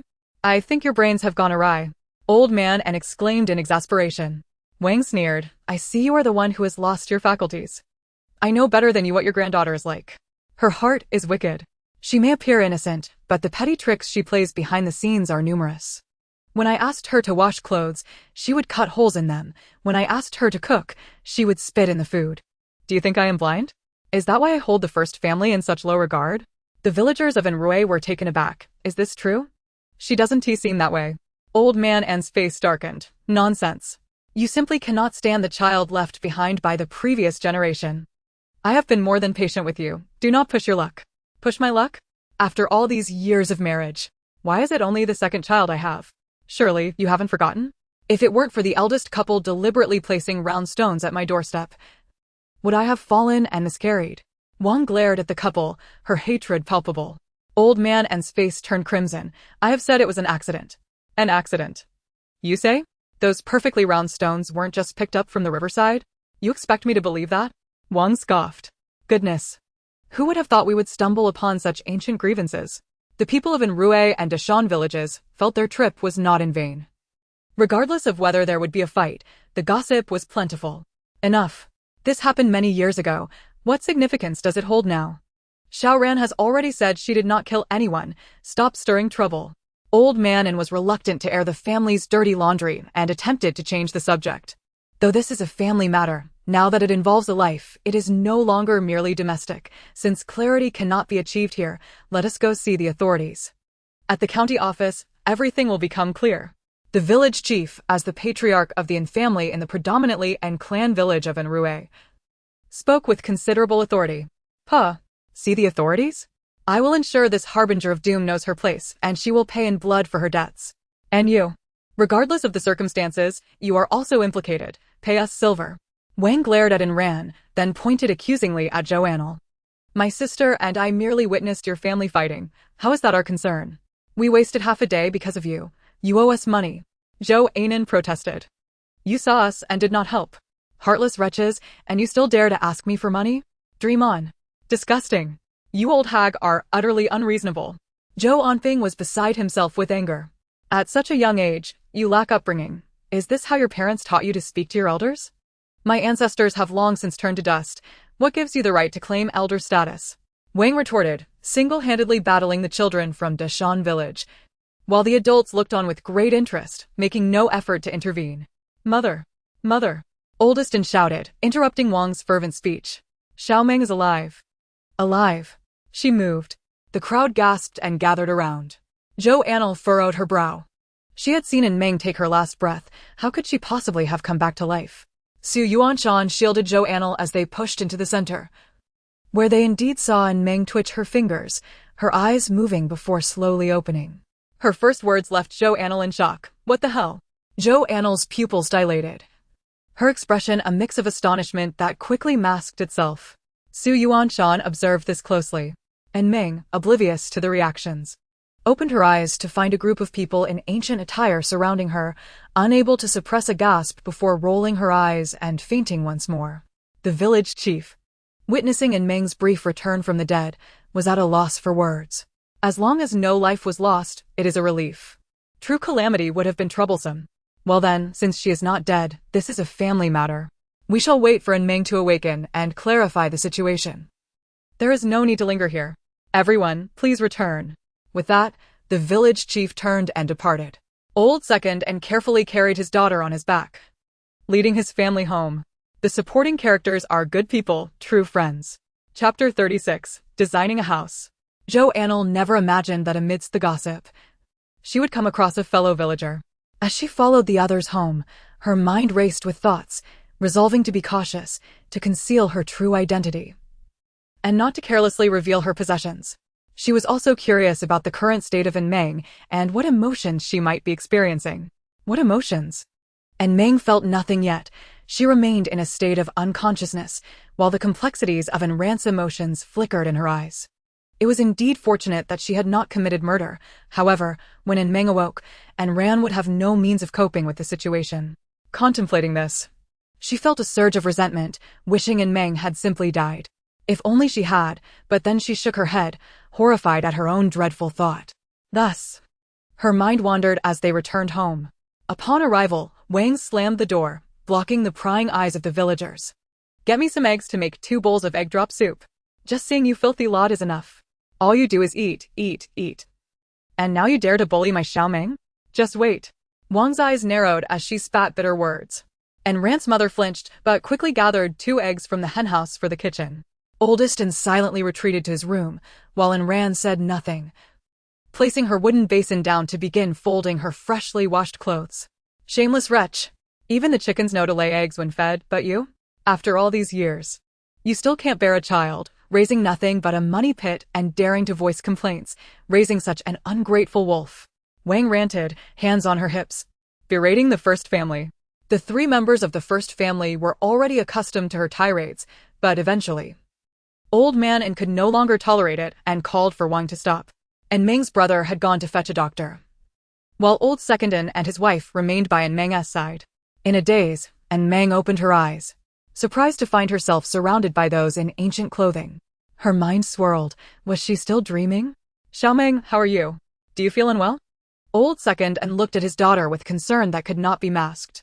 And Meng surveyed the faces around her, realizing their expressions were genuine, when suddenly, a sharp pain shot through her head as memories not her own flooded in.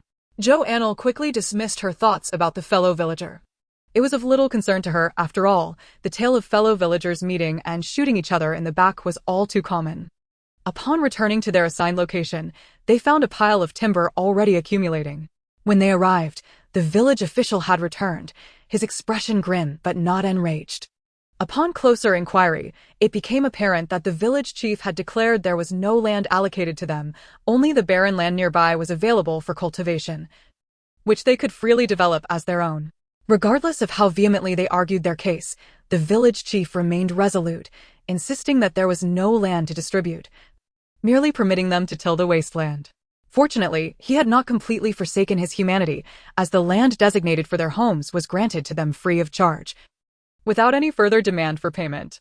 Today, the chief accompanied the village head to demarcate this barren land for them, formalizing the contract at the government office.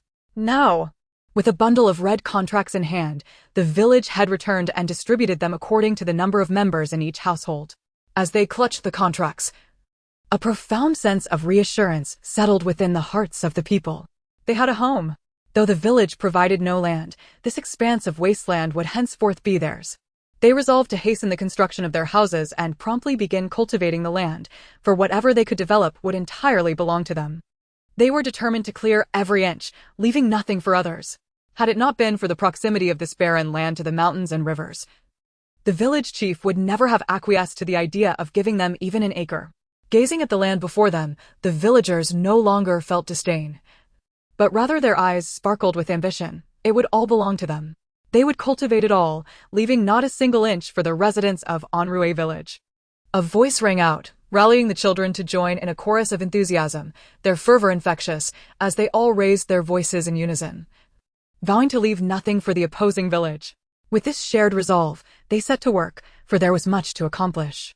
For the construction of their homes, they would need to seek assistance from the villagers, as they were on unfamiliar territory. They required professionals for the building, while they themselves were merely amateurs, capable of handling small tasks, but ill-equipped for design.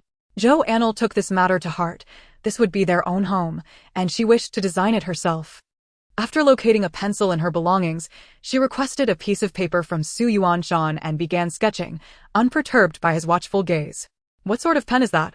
Su Yuanshan inquired, curiosity piqued by the unusual yet seemingly effective tool Zhou Anle was using. Although Zhou Anle had many questions swirling in her mind, she had no intention of providing explanations, often deflecting with casual excuses. Seeing her engrossed in her work, Su Yuanshan refrained from pressing further. However, he could not resist examining the blueprint before him. It appeared to be a design for a house, clear and innovative, and simply imagining living in such a dwelling brought a sense of comfort. "Charcoal pencil, it's of little consequence. What do you think of my house design?" Zhou Anle asked, satisfied with her final stroke. "It's quite good, though there seem to be a few rooms lacking," Su Yuanshan acknowledged with a nod of approval.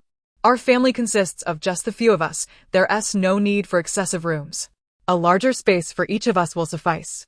Zhou Anle designed their rooms as studio apartments, ensuring everyone had a leisure area alongside a sleeping space. For Zhou Anping's room, it could serve as both a study and a bedroom if he pursued his studies in the future. Su Yuanshan's interest was piqued. "Could you design something for my family too?" Zhou Anle waved her hand, of course.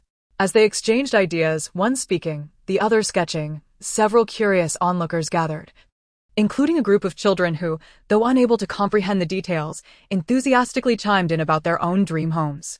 After hastily constructing a few simple shelters, the following day, Zhou Anle, armed with her blueprints, set off with Su Yuanshan to find the village chief. The chief's residence stood out in the village.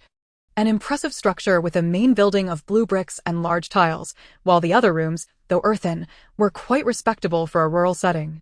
Upon knocking, the chief's wife answered the door, her demeanor cautious upon seeing unfamiliar faces. "Who are you looking for?" "Madam, we are the newcomers, here to consult with the village chief regarding a few matters," Zhou Anle replied with a gentle smile, embodying the adage that a smile can disarm. After scrutinizing them, the chief's wife slowly opened the door, inviting them inside. "Old man, we have guests," she called out, and soon the village chief emerged, his brow furrowing upon recognizing Zhou Anle and Su Yuanshan. "Are these not the recent refugees? What business do they have with me? I hope it's not another conflict," he thought apprehensively. Sensing his unease, Zhou Anle quickly clarified, "We intend to build houses, but we are short on hands and wish to seek some skilled laborers from the village." Upon hearing this, the chief's attitude noticeably softened. Come in, come in. Let us discuss this inside." He warmly invited them, turning to his wife. "Why are you just standing there? Serve our guests some tea." Zhou Anle smiled inwardly, realizing that without this discussion, they might still be left standing. Once everyone was seated, the chief eagerly inquired, "So, you plan to construct houses? How many workers do you need? What will the wages be?" Zhou Anle returned his inquiry with a slight smile. "We are looking to hire a specialized contractor. The number of workers is flexible as long as the work is done well. However, we are uncertain about the going rates around here." The chief pondered briefly. "There's a skilled builder in our village named Indachiang. During the off-season, he often takes on odd jobs. How does that sound? If it's agreeable, I can call him over." "That would be immensely appreciated, village chief. We just arrived and have little to offer. As you know, we are merely refugees. But please accept this token of gratitude," Zhou Anle said, as Su Yuanshan produced a small amount of broken silver. Zhou Anle hesitated, her hand pausing, as she had intended to contribute her own money, but Su Yuanshan had already stepped in. How did he know she wished to present silver? Moreover, he offered broken silver, which was fortuitous, as it would prevent the chief from assuming they were affluent. Seeing the silver, the chief hesitated to accept, but, upon noting their resolute demeanor, ultimately accepted it, feeling that these two young individuals were quite commendable, further encouraging his commitment to help them connect with Indachiang. "Gao Yang! Gao Yang!" The chief called several times until a male voice responded, "What is it?" Soon, a burly man rushed in, a stick in hand. "What is the matter, father? Is there a problem?" The chief shot him a glare. What kind of trouble could arise at home? "Do you not wish for good news? Go fetch your uncle Dachiang." Upon realizing it was merely a request for help, and Gao Yang relaxed, glanced at Zhou Anle and Su Yuanshan, and, without further ado, exited the home to summon the builder. The wait was brief, and as the atmosphere inside warmed, and Gao Yang returned with Indachiang. Seeing the chief's approval, he took a seat, eager to learn of the matter. After explaining their intentions, they presented the blueprints to Indachiang, whose eyes lit up upon viewing the designs. After clarifying the details, he eagerly agreed to assist. "The construction of this house is feasible. The labor is readily available. However, it is currently the harvest season for beans, which may impede our progress. Moreover, upon examining the blueprints, it is apparent that numerous sections necessitate the use of blue bricks. Without them, the structure cannot be completed. Is your family amenable to this?" And Dachiang silently calculated the costs required if they were to adhere to the designs outlined. He wondered if the two children would be able to make such decisions. How much will this endeavor ultimately cost? Zhou Anle, while sketching, had not considered this aspect, and after a moment of contemplation, posed the question. "As for the beams, there are plenty available in the mountains. We can simply go up and harvest some. I have maintained a long-standing rapport with the local blue brick vendors in the city, which may afford us a slight discount. Altogether, I estimate the costs will amount to approximately 80 taels of silver." Upon hearing this, both the village chief and Gao Yang gasped in astonishment. 80 taels is no trifling sum. For an ordinary family, saving 5 taels in a year is already a considerable feat, and now this figure rises to 80. Su Yuanshan covertly glanced at Zhou Anle, contemplating whether he could extend her a loan if she lacked sufficient funds. To his surprise, Zhou Anle merely pondered for a brief moment before agreeing. "Very well. I understand that it is the busy season for bean harvesting, and your family is occupied. I kindly request Uncle Dachiang and the village chief to enlist a number of honest and reliable individuals from the village. I will provide 30 won per day for their labor, regardless of meals. However, it is imperative that the work is executed diligently. We will not tolerate laziness or trickery. Considering that they were still residing in makeshift shelters, both the village chief and Gao Yang expressed their understanding and assured her that they would find capable workers to construct the house. After finalizing the commencement date for the work, the group engaged in light conversation before Zhou Anle and Su Yuanshan took their leave. During their journey back, Su Yuanshan cautiously inquired a few times, but seeing that Zhou Anle did not appear to be lacking in funds, he refrained from pressing further. Father, I did not expect the refugees we received to be particularly short on money, and Gao Yang remarked enviously after the two departed, engaging in discussion with the village chief. They seem unusual. I heard that the young man is educated, while that girl, despite her youth, handles matters adeptly. Quite impressive. You must work diligently when you arrive, as this is certainly more advantageous than seeking odd jobs elsewhere. What kind of talk is that? Am I one to shirk responsibility? Have I ever been careless in my work? And Gao Yang retorted, casting a discontented glance at the village chief. Reflecting on it, the village chief recognized that there was no need to speak further about one's own children. He stepped outside, summoning the villagers to the grain-drying square to announce the news. Upon returning to the wilderness, several more makeshift shelters had been erected. Spotting Zhou Anle, the village chief greeted her and inquired about their progress. Zhou Anle relayed the details regarding the individuals they would be hiring for the construction, while also discussing her own financial situation. Village chief, this house is of my own design. If others wish to build as well, they may do so. For those who do not wish to construct in my style, they can discuss it amongst themselves when Uncle Dacheng arrives tomorrow. Su Debong, the village chief of Dashan village, had been addressed as such for decades. However, upon recalling that Zhou Anle and her companions had just returned from his home, he responded, "From now on, you may call me Grandfather Su. There is no need for the title of village chief, as it may be uncomfortable for those listening." Chapter 38. Ascending the mountain. Dashan village comprises 12 households, totaling over 100 individuals. The eldest among them is likely the old village chief. Thus, calling him Grandfather Su is entirely appropriate. Zhou Anle, agreeing to this change, addressed him accordingly before seeking out Anan and Ping. Grandfather Su then went to inform the villagers, casually mentioning the alteration in address. A group of young children gathered, spending their days either playing in the mud or digging into anthills, while the adults busied themselves, paying little mind to the half-grown youngsters. Among them, only Debeo stood out, appearing somewhat out of place among the group of children. Yet, they seemed accustomed to playing together, oblivious to any discrepancies. Upon seeing Zhou Anle approach, the children rushed over, exclaiming, "Sister Zhou, we are so bored. We've excavated all the anthills. Shall we go to the mountain? It looks enormous, and surely there are many treasures to be found." They urged Zhou Anle to take them up the mountain, with Debeo enthusiastically joining in their pleas. Zhou Anle bent down to lift the scruff of Fa Kai's neck. Having been well-fed and frequently watered, Fa Kai's belly had grown round, and its eyes sparkled with intelligence, almost as if it could comprehend human speech. When lifted, Fa Kai showed no signs of protest, wagging its tail innocently at Zhou Anle, who found it difficult to look away. One might mistake it for a dog. Where, I wonder, is your dignity as a wolf? Fa Kai's tail drooped immediately, and it let out a few plaintive yelps, seemingly protesting its treatment. The surrounding children felt sympathy, as Fa Kai had been rescued from the jaws of danger and, although cared for by the Zhou family, usually accompanied Ping on his outings, making it a companion to the other children. Seeing Zhou Anle hold Fa Kai by its scruff, they chimed in, "Sister Zhou, Fa Kai is very well behaved.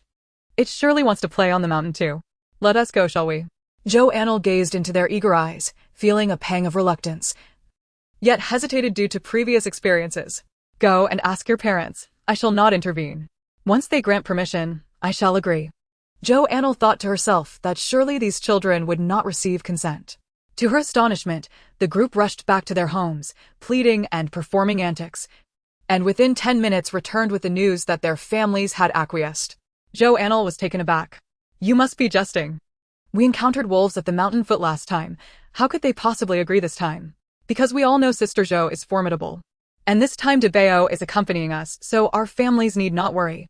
The children replied, their cunning evident as they had even managed to drag Debeo into their scheme. "Very well, we may go, but you must heed my instructions from tomorrow onward. Zhou Anle contemplated and realized that it was not unreasonable, given that the adults had consented. And these children were not troublesome, it would be acceptable to take them along. Agreed. The group set off in high spirits toward the mountain. This mountain differed from the previous one they had encountered. Here, the rocky terrain was sparse, primarily consisting of soil, thus offering a wealth of resources.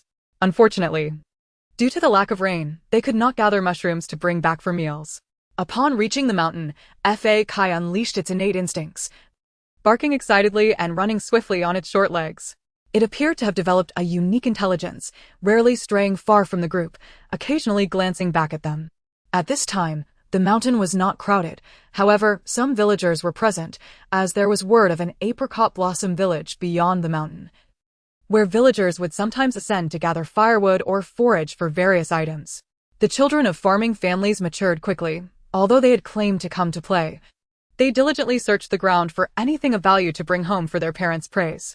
Zhou Anle and her companions discovered that the wild fruits on the mountain had been nearly stripped bare, with only a few scattered remnants insufficient for their numbers. Yet, Zhou Anle spotted a Sichuan pepper tree, its fruit thriving on the branches.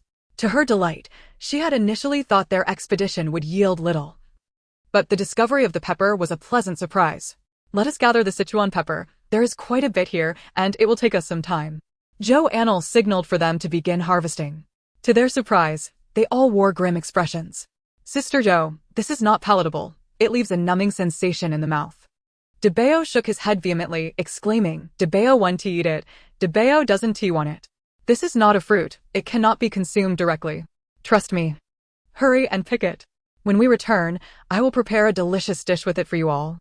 Zhou Anle paid no heed to their protests and began to gather the produce herself, with Inen and Onping dutifully following her. Observing this, Shi too, Godin, and the others had no choice but to step forward and assist them. Sister Zhou, can this truly be transformed into something delectable? Demao asked skeptically. Of course. Once we return and you taste it, you will understand. This is a valuable commodity, fetching a high price. As Zhou Anle spoke, a thought flickered in her mind. She wondered whether the local shops would buy it. Perhaps she should inquire in the city on a future visit. Is it really for sale? Ermao exclaimed in disbelief. This is something found everywhere in the mountains. Who would pay for it? Are they foolish? However, Onping had different thoughts. Sister, since someone is selling it, we could ask if they would buy from us. Demao, Ermao, and Musi's eyes brightened at this suggestion. Indeed, they could sell it. Zhou Anle smiled, yes. When we return, I'll check in the city. If they are interested, we can sell a bit to them. Onping, delighted that her sister embraced her idea, waved her small hand, then let us hurry and gather all of it. Who knows, it might all turn into money. Hearing the prospect of turning their efforts into currency, the children became notably more enthusiastic. Despite their youth, they had already grasped the significance of money. As they busily picked the prickly ash, a frantic voice echoed from afar. Fa Kai. It seemed that at some point, he had wandered off to play, and now his calls raised concern. You all continue picking, I'll go check. Zhou Anle reassured the little ones, instructing Debao to keep an eye on them before following the voice. It turned out Fa Kai had discovered a rabbit hole and was digging at the entrance with much fervor, occasionally looking up and calling out, seemingly impatient for someone to join him. Chapter 39. Catching rabbits. Zhou Anle couldn't help but chuckle at the sight. Such a fluffy creature was indeed hard to resist. She picked up Fa Kai and affectionately ruffled his fur several times before gathering some dry twigs and leaves to ignite at the hole's mouth. Soon, smoke began to waft into the burrow. Before long, 2 rabbits bolted out in a panic, and with a swift motion, Zhou Anle struck them down with 2 ice picks. Meanwhile, Fa Kai had seized one of the rabbits, which was larger than himself and was thrashing wildly in an attempt to escape, yet he held on tenaciously. Zhou Anle approached, drew her knife, and swiftly dealt with the rabbit. With 3 rabbits in hand, she extinguished the fire at the entrance, and Fa Kai, sensing the end of the hunt, obediently followed Zhou Anle back to the group of children. They were still picking prickly ash, though now their focus had waned. Upon seeing Zhou Anle return, they joyfully shouted, Sister Zhou is back. No one continued picking. Even Debao raced over, his eyes fixed on the rabbits Zhou Anle held. Tonight, we'll have a feast.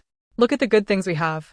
Zhou Anle grinned as she lifted the rabbits, and joy spread across the faces of the others. Following Sister Zhou truly meant there would be meat. Their pace in gathering prickly ash quickened considerably. They shed their outer garments to wrap the harvest.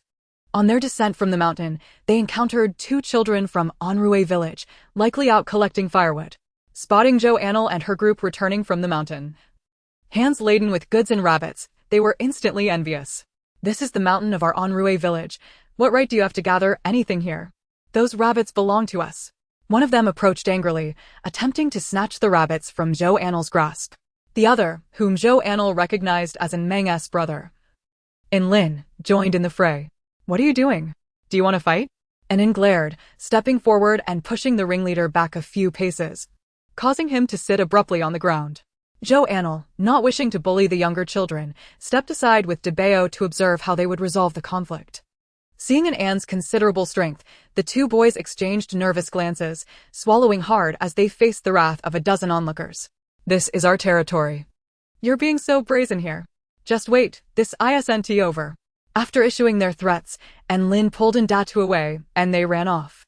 Datu, disgruntled, asked, "Why are you running away? This is our village. They are outsiders. I don't believe they will dare to fight us. You can go back and fight if you want. I'm not going back. Did you not see how many of them there are?" Lin rolled his eyes. Datu pondered and felt a bit apprehensive. "So, we're just letting it go? Next time, we'll call on Xiaogo and Dehe." "I refuse to believe we can't handle them in our own village." Lin scoffed dismissively. "Fine, whatever." Datu nodded in agreement. Zhou Anle hadn't anticipated the situation to conclude so abruptly. She expected at least a scuffle.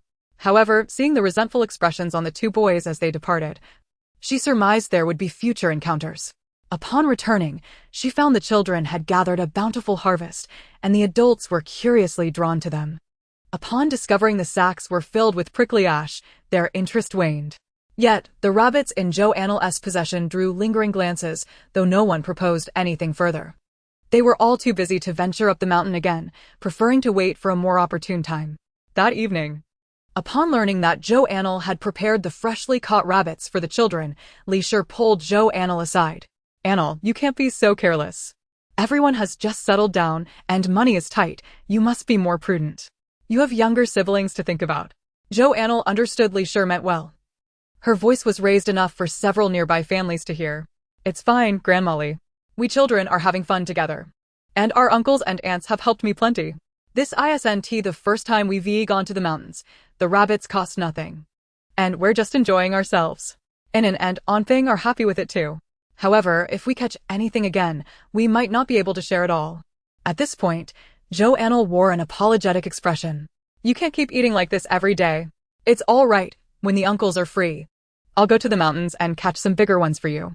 It's fine. You can keep some for yourselves or sell them if you wish. Annie feels for you children. It's not easy on you, and you really shouldn't let the kids eat so much." Seeing several adults around her preparing to call their children back, Zhou Anle quickly intervened. "Building houses and shelters is a community effort. We can't rely solely on Zhou, shall we? We'll need to live together and build homes together. We'll always need their help. Besides, I've already made commitments. I can't go back on my word. Please don't. I've already promised Ermao and the others. I can't go back on it. Besides, I enjoy it. It's not as delicious when there are fewer people to share it with." Zhou Anle's words elicited laughter from those around her. After all, they were just children. When was there ever a time meat wasn't delicious?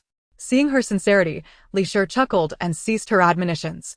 Such gratitude must be expressed. If you don't voice it, people will take it lightly. When you do, they will care just a little more, and even when lending a hand, they will exert themselves more. In the evening, Zhou Anle prepared a rabbit stew seasoned with Sichuan peppercorns for them. Though it was a pity he couldn't find any chili peppers. Several families contributed some grain and made some flatbreads, resulting in a delightful meal. Zhou Shaohui expressed his regret for not being able to join in the rabbit-catching venture that day. However, he had no choice, as he was currently the sole breadwinner of his household. After confirming their plans to go to the city with Dog Dan, Dom Mao, and Ermao, they eagerly gazed at the Sichuan peppercorns in their arms. Once everyone departed, Zhou Shaohui approached Zhou Anle, feeling ashamed. "Anle, my family is also short on funds. We burned everything clean back then, and now we need your financial assistance to build our house. Once we are settled, I will certainly find a way to support the family." Onping nodded vigorously beside him. "I will also do my best to support the family. Seeing the earnest promises from the two, Zhou Anle smiled brightly, saying, "Very well, I shall await your support." Zhou Anle patted her small chest, declaring, "Sister, rest assured. I am strong, I can carry more than others, and I will ensure you are well fed." The next day, Zhou Anle took Anin and Anping to the county town, paying the 6 won for the ox cart. Upon reaching the city gate, the old man driving the cart instructed everyone to disembark, as an entrance fee was required to enter the city. Chapter 40. Disdain.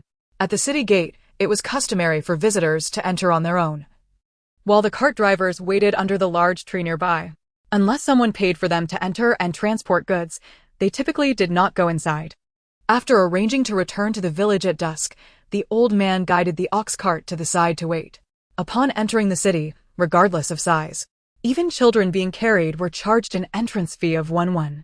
After Zhou Anle paid 3 won, they successfully entered the city. The chaos of war seemed to have spared this place. The townsfolk appeared lively, vendors shouted their wares, and a considerable number of pedestrians populated the streets, with a few children frolicking joyfully. The roadside taverns and eateries began to bustle with activity. Zhou Anle, witnessing this scene, felt as though she had stepped into another world. Since her arrival, her eyes had only beheld the visage of a hellish existence.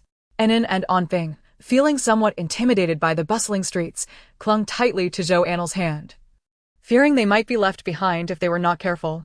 Noticing their apprehension, Zhou Anle comforted them. "Shall we take a leisurely stroll around here today? Is that really possible?"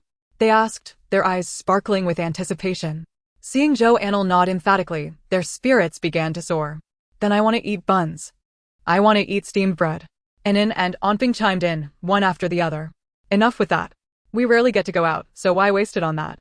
Sister will take you to eat wontons."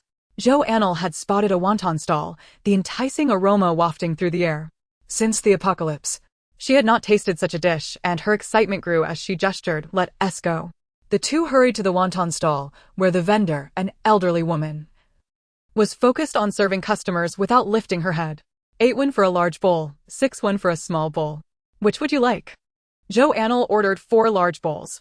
The elderly woman swiftly prepared the wontons, and then finally looked up, momentarily taken aback. Before her stood 3 children, the eldest no more than 11 years old. Hesitating, she said, "Young patrons, I've already prepared the wontons. If you can't eat, I can't take them back."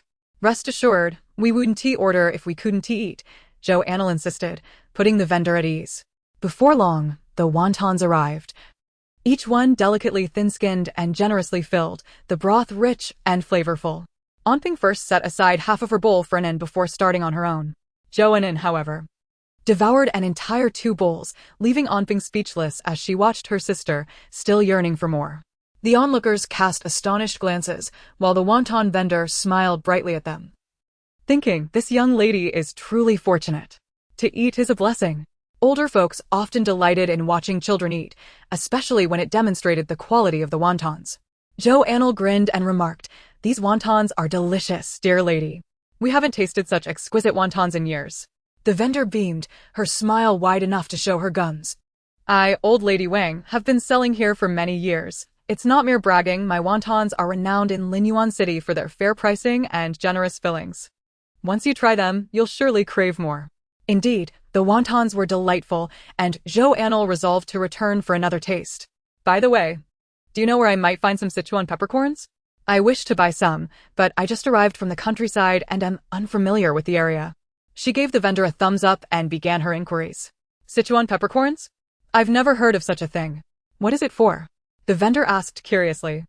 Zhou Anle suppressed her confusion, explaining, "It's a seasoning, used in cooking." "Oh, I see. You might inquire at a general store." "But I've never heard of it being sold. It may be hard to find," the vendor replied, shaking her head as she walked away. After paying, Zhou Anle led Anin and Anping to the largest general store in the city, its sign reading Zhu's General Store. Inside, a variety of items lined the shelves, predominantly oils, salts, vinegar, tea, and miscellaneous goods. Upon entering, the shopkeeper's demeanor soured noticeably when he saw 3 poorly dressed children.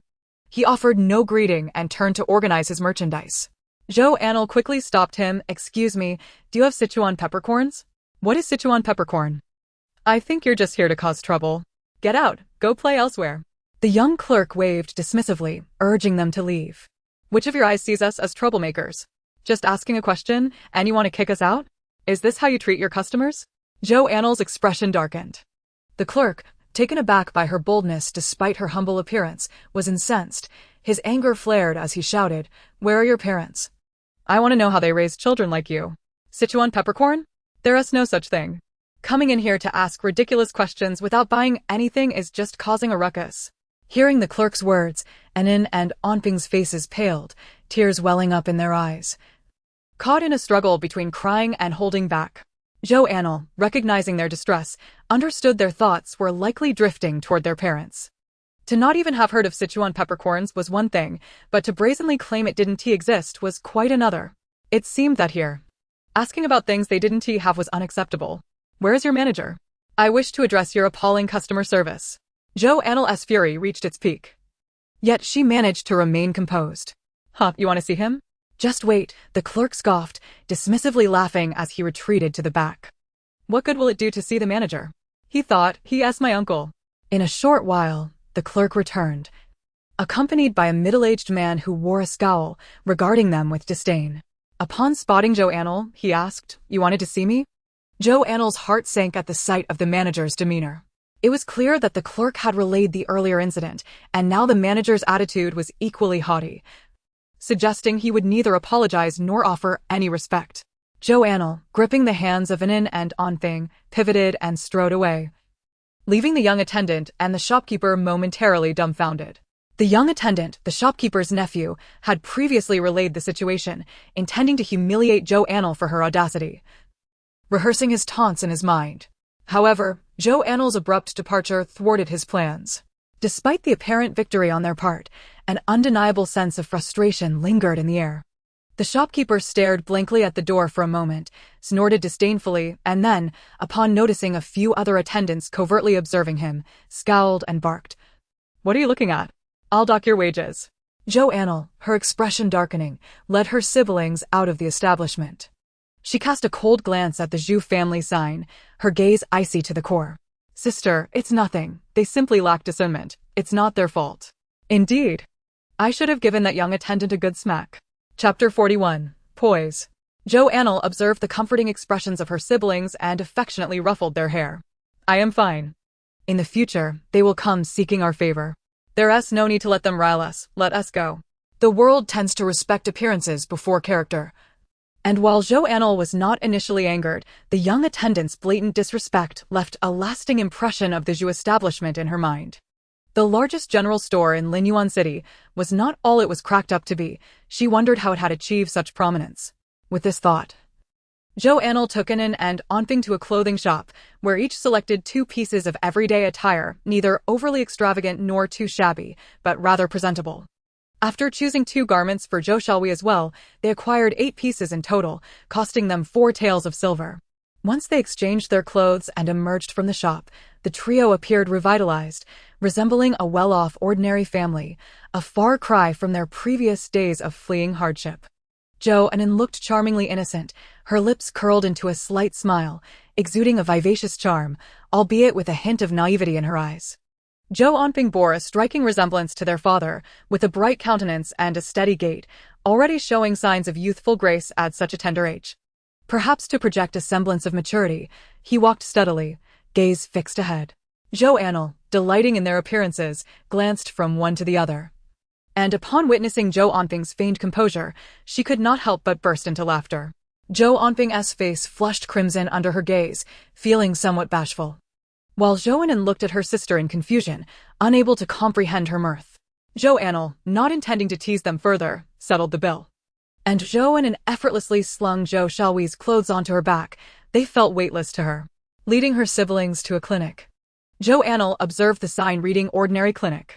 She had inquired about reputable clinics while shopping for clothes and specifically sought this one based on its favorable reputation.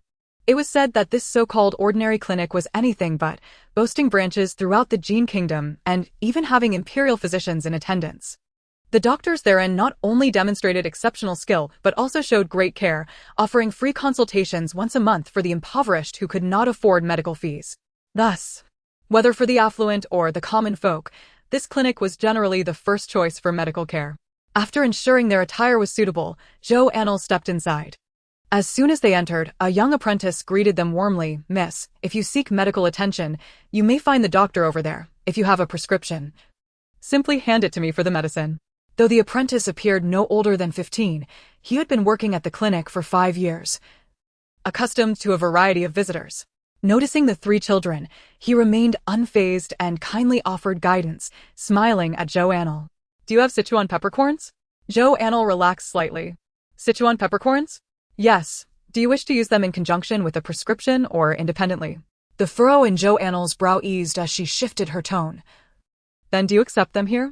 The apprentice's expression remained unchanged as he replied, "We do." With her heart finally at ease, Zhou Anle's face brightened with genuine joy. "I have quite a bit. If you accept, how do you handle the transaction?" The apprentice glanced at Zhou Anle, noting her seriousness, before responding, "Please wait a moment." He then hurried to fetch the shopkeeper. Shortly thereafter, the apprentice returned, leading Zhou Anle to the back courtyard, where a pile of medicinal herbs lay drying, and an elder, aged around 40 to 50, was inspecting them. Upon seeing the apprentice escorting the children, he inquired, "Are you the one selling Sichuan peppercorns?" "Indeed." "Please show me what you have." Zhou Anle, having anticipated this, produced a small packet of peppercorns for the shopkeeper to inspect. He confirmed their color and aroma, even tasting one, before declaring, "These are indeed Sichuan peppercorns. I'm surprised you're so young yet recognize them. Is your family in the herb collection business?" The shopkeeper regarded Zhou Anle with curiosity. "One could say so. May I ask if you are interested in purchasing?" Noting her reluctance to divulge more, the shopkeeper respected her privacy. "Certainly, if they are of this quality, I'll offer you 50 yuan per pound, but I need them to be vividly red and flavorful." After a moment's contemplation, the shopkeeper presented his offer. Zhou Anle calculated in her mind. Although the weight would diminish post-drying, the price was acceptable. "I trust your judgment. So you need not worry about quality. These shall be a gift for you. Once they are dried, I will bring them back." Having finalized the arrangement, she prepared to leave. As she turned, she heard the shopkeeper say, "If you have any more medicinal materials, feel free to bring them. I will purchase whatever you have." Zhou Anle turned back to the shopkeeper, confirming his sincerity before nodding in agreement. Truly, this clinic, renowned throughout the Yuan Kingdom, exuded generosity. Stepping out of the clinic, Zhou Anle noted that the sky was still bright, and she decided to take her siblings for a brief stroll. Notably, they still lacked a proper cooking pot, and she wished to procure one. Upon entering the blacksmith's shop, she found it bustling with customers ordering various items. Some requested hoes, others sickles, and some sought pots. In the Yuan Kingdom, iron goods were strictly regulated. Ordinary agricultural tools and common pots could be purchased directly, but arrows, daggers, and swords were not available. Even to buy a kitchen knife, one had to obtain a certificate from the village to present at the county office before purchasing. This was in stark contrast to the Yuan Kingdom, where money could procure even military-grade crossbows. After inquiring about the price of an iron pot, Zhou Anle was taken aback to learn that it cost a hefty 300 yuan. However, after some consideration, she deemed it acceptable, paying a 50 yuan deposit and arranging to collect it in 2 days. Following her inquiries at the grain shop, she discovered that the grain prices here were significantly better than in Ningqing Prefecture. With this knowledge, she purchased some sugar and pork before leading in and onping out of the city. Exiting the city required no tolls, and Zhou Anle immediately spotted an elderly man waiting by his cart. Approaching him, she realized 2 other women were already waiting. Upon seeing Zhou Anle and her siblings, they smiled amicably. As the hour of you approached, the cart driver, indifferent to whether all passengers were present, urged his oxen to move. No sooner had they traveled a mile than a mother and daughter duo appeared, hurrying to catch up. Chapter 42. The Cream of the Crop. "Old Lu, wait for us." As the figure approached, running and shouting, Zhou Anle soon realized that it was Meng and her mother. Meng's mother appeared to be a frequent visitor to the city, exhibiting a familiarity with the old coachman, Lu, as they exchanged a few pleasantries upon meeting. Once they boarded the carriage, Meng's mother finally noticed Zhou Anle, snorting disdainfully and turning her head away. Observing her mother's reaction, Meng discreetly tugged at her elbow, exclaiming in exasperation, "Mother, why must you act this way?" Her mother shot Zhou Anle a glare before turning back to Meng, stating, She is the one who fled the famine from our village, Zhou Anle. It was she and Ran who were by the river when you fainted that day." And Meng, taken aback, surreptitiously examined Zhou Anle a few times. To her surprise, she discovered that the three siblings bore an uncanny resemblance to her own aesthetic preferences. As a connoisseur of beauty, Meng instantly felt a fondness for Zhou Anle. After all, who wouldn't want to befriend a lovely young lady? She couldn't help but steal glances at Zhou Anle, finding her increasingly enchanting with each look. Zhou Anle certainly sensed Meng's fervent gaze. In fact, from the moment she recognized the two, she had been quietly observing Meng, albeit with subtlety. Zhou Anle had concealed her scrutiny well, so Meng remained unaware. Now, seeing Meng's eyes sparkling as she stared at her, Zhou Anle naturally shifted her gaze away, inquiring, "Is there something you need?" Meng inhaled sharply. Captivated not only by Zhou Anle's voice, but also by her adorably stern demeanor, how could one resist such charm? Zhou Anle, noticing the fervor in Meng's expression, felt a sense of bewilderment towards this local girl. Could she possibly be simple-minded? Zhou Anle sighed inwardly and turned her attention elsewhere, dismissing Meng. Meanwhile, Meng continued to gaze at Zhou Anle, prompting her mother, Mrs. Wang, to pinch her arm and whisper, "You silly girl, what are you staring at?" Meng looked at her mother with resignation. After awakening that day, she found herself burdened with memories that did not belong to her, those of Meng's life. From these memories, she learned about her current circumstances. Initially, she had thought she had traversed into another world, hoping to be born into a noble family or, at the very least, into a respectable farmer's household. Yet, to her dismay, she had not only become a farmer's daughter but also found herself in a family of the utmost disgrace. Her grandmother played the role of a malicious stepmother, while her parents were lazy and indulgent. The original Meng was equally sharp-tongued and malicious, and though her younger brother was merely 8, he was already a notorious troublemaker, wasting his days in idleness. This family bullied the eldest son of the household, rising with the roosters and sleeping later than the dogs, treating the eldest family as mere servants. However, despite their poor reputation among outsiders, they were rather lenient towards the original Meng, showing a protective instinct despite their often harsh words. Such a chaotic beginning was further complicated by the fact that the original Meng had met her demise at the hands of her often bullying cousin. Upon her arrival, she had gazed at Ran, who appeared anxious and pale, and had hastily claimed that she had fainted and struck her head on a rock. Regardless of others' beliefs, she was adamant about her version of events. Ran looked at Meng with confusion, unable to comprehend her sudden change in demeanor. And Meng had no intention of offering an explanation. Following this incident, the grievances her family had inflicted upon Ran and her family were effectively erased when Meng sacrificed her life. From then on, she would no longer harass Ran, but if Ran continued to cross her, she would no longer hold back. With this realization, Meng suddenly understood that the girl across from her was the one who had been wronged, and she felt a twinge of embarrassment as she addressed Zhou Anle. "The incident that day was surely a misunderstanding caused by my cousin's fright. I have clarified the matter. I fainted and struck my head on a rock, and I sincerely apologize." Zhou Anle regarded her with surprise. Since Meng had spoken thus, she felt there was little more to say, as it was, after all, a personal matter. "That is good," Zhou Anle replied, nodding, her demeanor suggesting she wished to leave the topic behind. Meng, feeling embarrassed, fell silent, while her mother shot her a look of disappointment, as if to say, "What a disgrace. Why apologize? You should have let her fend for herself." Ignoring her mother's disapproval, Meng became lost in her thoughts. Upon arriving here, she realized just how impoverished her family truly was, and she was determined to find ways to earn more money. Honestly, with the temperament and character of her family, they could easily be regarded as mere cannon fodder in a novel. Who was the protagonist? The delicate and innocent cousin? Meng shivered at the terrifying thought, resolutely dismissing it. After Zhou Anle returned home with her younger siblings, she discovered a flurry of activity at the foundation of their new house. Villagers and residents from Dashi village were working diligently, including several teenagers lending a hand. "Cousin, did you arrange this?" Zhou Anle inquired, setting her belongings down as she looked curiously at Zhou Xiaohui. "Yes, it was all arranged. We began today. The people here were sourced by Uncle Daqiang, and they seem quite capable. Along with Uncle Daong and my friends, We should have the foundation completed in just one more day, Zhou Anle replied.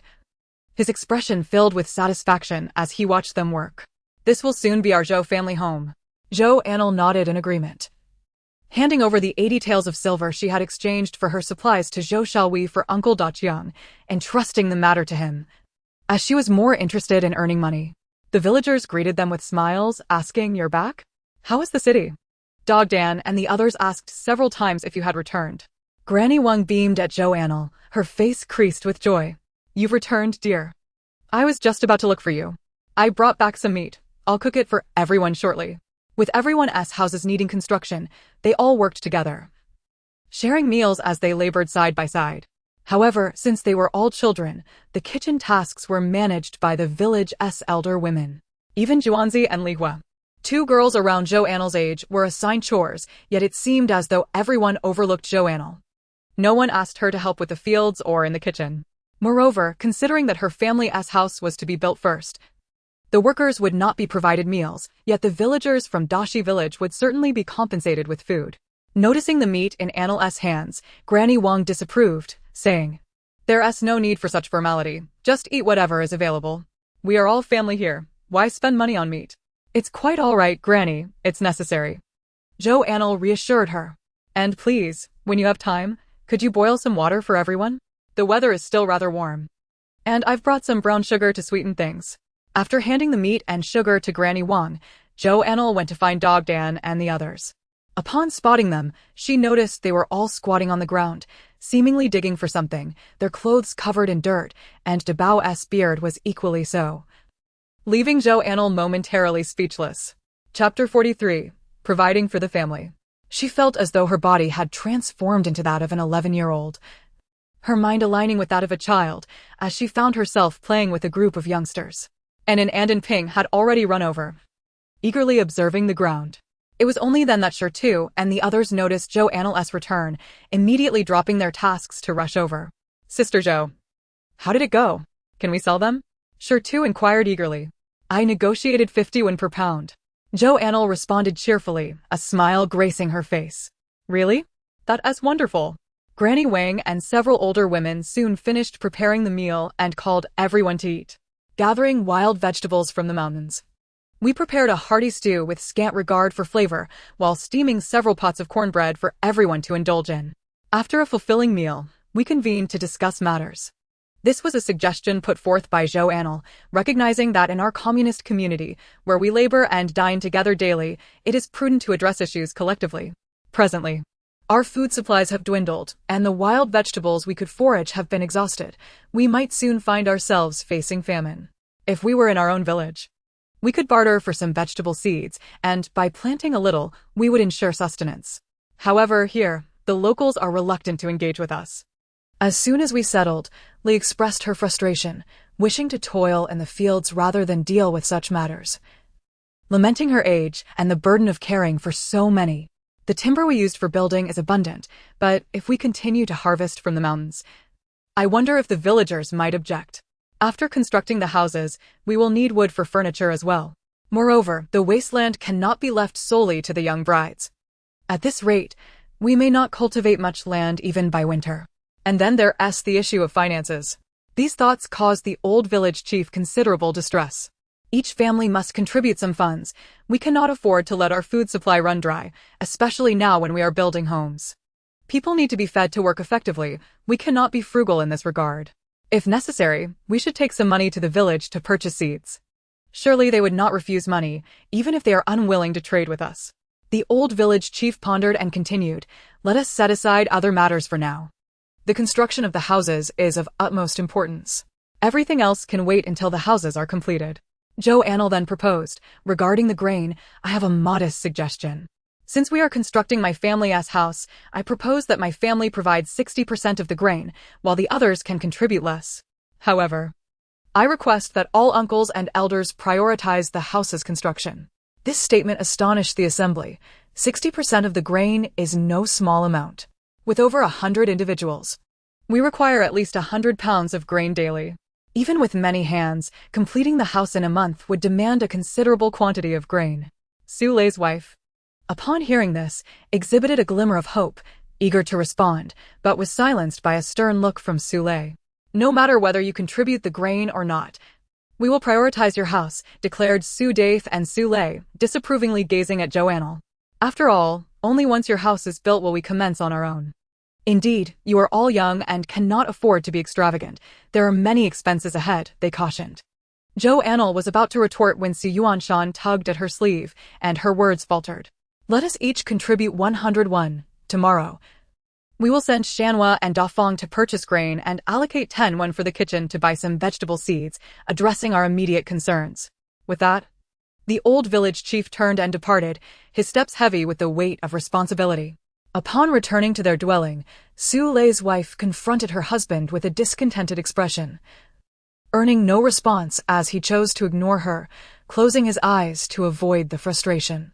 Seeing his indifference only fueled her anger, and she nudged him. Why did you glare at me while speaking? Zhou Anle remained unmoved, feigning ignorance to her ire, which only intensified her frustration. After we finish building our house, we will have little left. The Zhou siblings are affluent. Look at the house they are constructing. What harm is there in contributing more grain? I have yet to voice my opinion, yet you are already glaring at me. You are always working and never helping. It's not even your family's work, she exclaimed, striking him in annoyance. Zhou Anle shot up. You are utterly thoughtless. It is one thing to have your own small ambitions. But do you not see the current situation? Our relationships are harmonious. Today, the Zhou family has surplus grain, and tomorrow they will build our house. Do you expect them to provide more? We have no money. How can we contribute more? Moreover, this house is not just for us. Zhou Anle's wife retorted defiantly. Why should we expect them to give more when you yourself do not? Are you bullying those children? Do not forget they were the ones who offered a bowl of rice to our third brother during those times. Zhou Anle's anger grew as he continued. They have been quite helpful. Without their assistance, would you have been able to sell that box? You are lacking in conscience. Continue this way. And do not be surprised when I strike you. Yes, I know all that, but we are short on money. Do you think I do not wish for a better life? I only worry for you, she cried, suppressing her tears. The next morning, Zhou Anle was roused early by Anan and Anfeng, who reminded her of their plan to gather Sichuan peppercorns from the mountains. Though still young, they understood the value of earning money and each carried a basket. Zhou Xiaowei was already laboring at the foundation before dawn, and upon seeing the two, he jested. What are you two up to? Going to beg? Brother, you are incorrigible. I will ignore you from now on. When I have money, I shan't buy you meat. Anan pouted at Zhou Xiaowei before marching off. Anfeng stepped forward, looking sternly at Zhou Xiaowei. Brother, as men, it is our duty to provide for the family. I will not allow my sisters to become beggars. So young yet already burdened with the notion of providing for the family? Chuckled several nearby workers, amused by Anfeng's earnestness.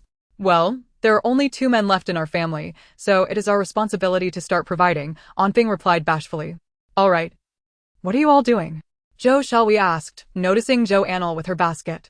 We have made arrangements with Shirtu to venture to the mountains, she explained. Then go. But do not linger too long and return early. And do not wander too deep into the mountains, he cautioned. You are sounding like an old woman, he muttered as he watched the 3 leave to play, returning to his own tasks. Upon reuniting with Debao and Shirtu, they set off in a lively procession toward the mountains. To their surprise, Anlin and a few other children were already waiting for them. Early the previous morning, Anlin and Andatu had gathered a group of friends to wait on the mountain, but after a day of no arrivals, some had lost interest and left, leaving the two fuming. Today, they had returned early to wait, and upon seeing their friends approach, they leapt to their feet. Scaredy cats.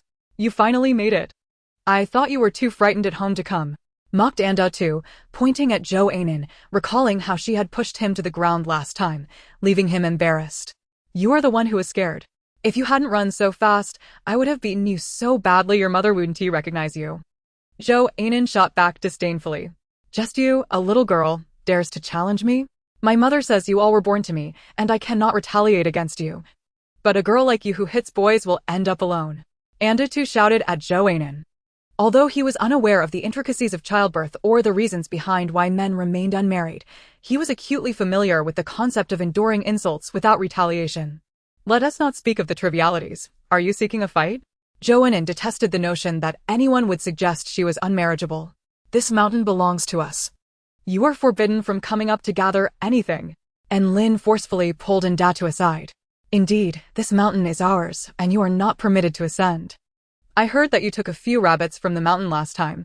We shall overlook that transgression, but you must not return, or I shall strike you. Several children summoned by Ndatu for support were from Anrue village.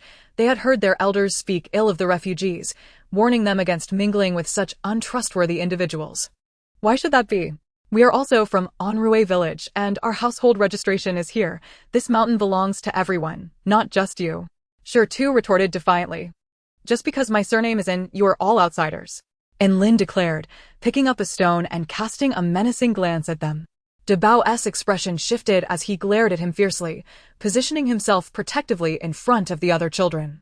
And Lin felt a twinge of fear at Dabao's imposing stature and fierce demeanor. Fighting is acceptable, but I fear you might return home in tears.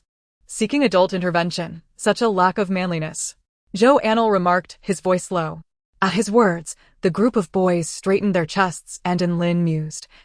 We are all men. We shall resolve this like men. Here is the proposal. We shall fight among ourselves, with no adults intervening. The victor will claim this territory as their own. The loser must not report the outcome. We shall keep this matter between us men. And Anping added. Agreed. Who fears whom? Anyone who complains is a coward. Damao exclaimed, inciting the others. Fine. Zhou Anle hesitated, realizing this arrangement would deny her the chance to strike. Zhou Anle restrained her and called Dabao back. Return, Dabao. Reluctant, Dabao protested. Why should I not participate? I am a man too. I want to fight as well. Dabao stood his ground, glaring intently at Lin. Noticing the peculiar tone in Dabao's voice, Lin scrutinized him further. Zhou Anle approached and offered Dabao a piece of candy. Dabao is a big kid. He must not bully the little ones, understood? As Dabao eagerly devoured the vividly colored red candy, he momentarily forgot the impending conflict. Thus, Zhou Anle, and Dabao stood off to the side, savoring their candy while observing the duel among the boys. The boys engaged in a rough-and-tumble fight, rolling on the ground, grasping and biting, determined not to yield or cry out in pain. Soon, the children from Anrue village found themselves outmatched. Even the 5-year-old Zhou Anping and Go Dan managed to pin down one boy. You've lost. Sure Tu calmly stated, gazing at Ndatu. Ndatu, fuming, turned his head away in silence, frustrated that despite his larger build, he had been bested. Will you concede defeat?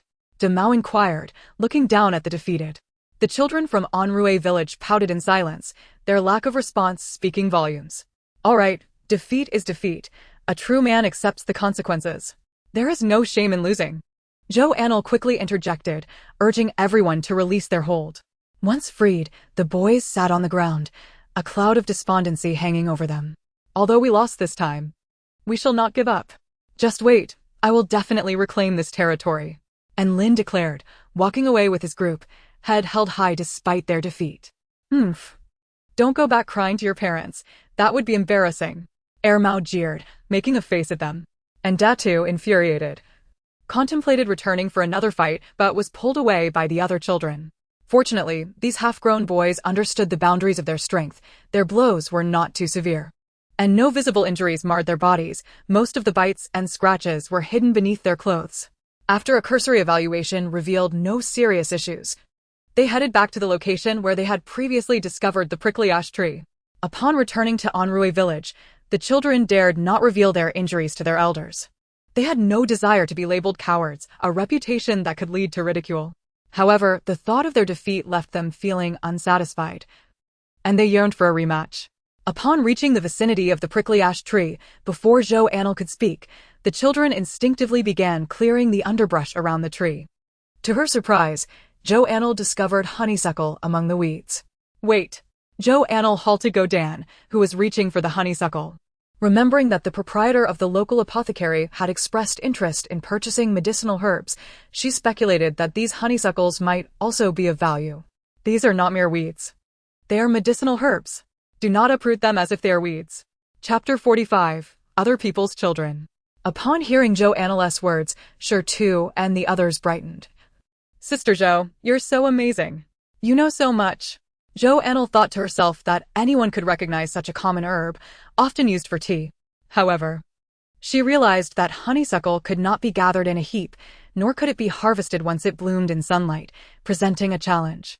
If I had known, I would have had the ants weave baskets for us beforehand, Zhou Anle lamented. These flowers cannot be piled together if they bloom under the sun. It will be too late. We must pick them before they flower, cutting the vines and placing them in a shaded spot under the tree. Be careful. Zhou Anle instructed Shirtu and the others. They decided to search for the honeysuckle in the morning and look for prickly ash in the afternoon. Zhou Anle discovered a wealth of treasures on this mountain. Apart from honeysuckle, there were dandelions in abundance. Regrettably, her current tools were inadequate, forcing her to turn back with a heavy heart.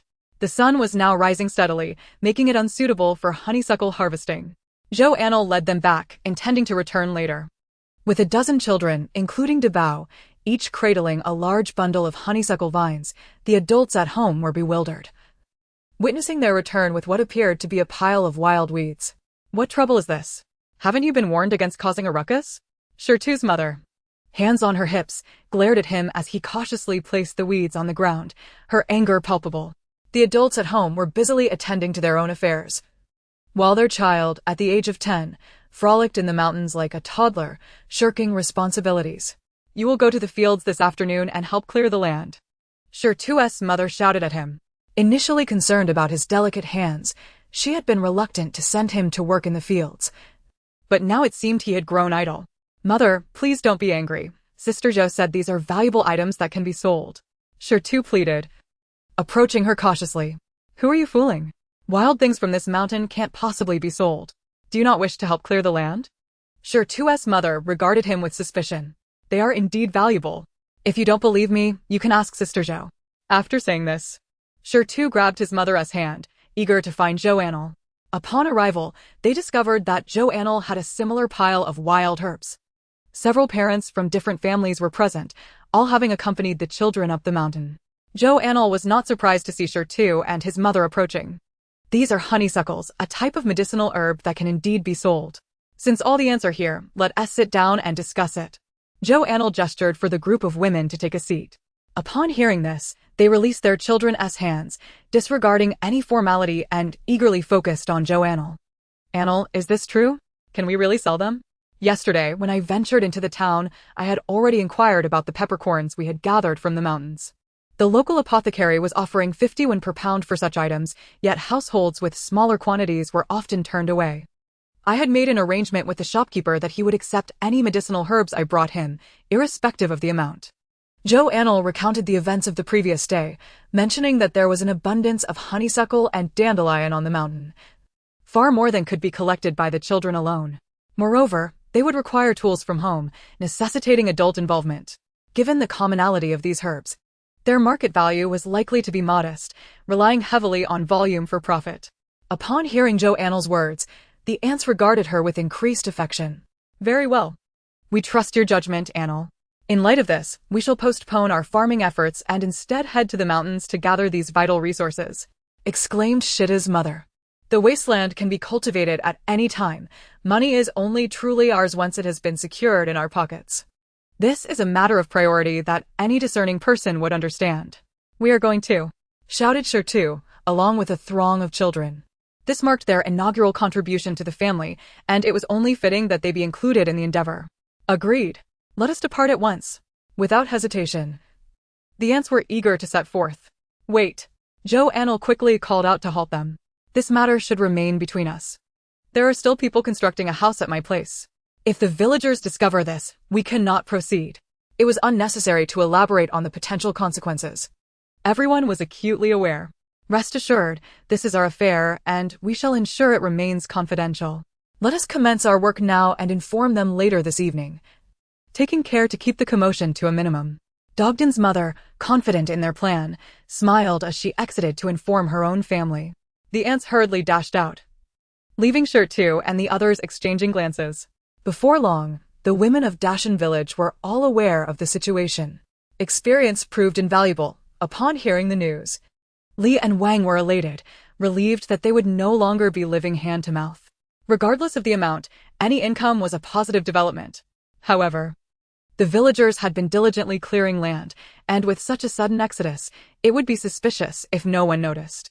Consequently, They decided to leave a portion of people to continue the farming while the remainder ventured up the mountain.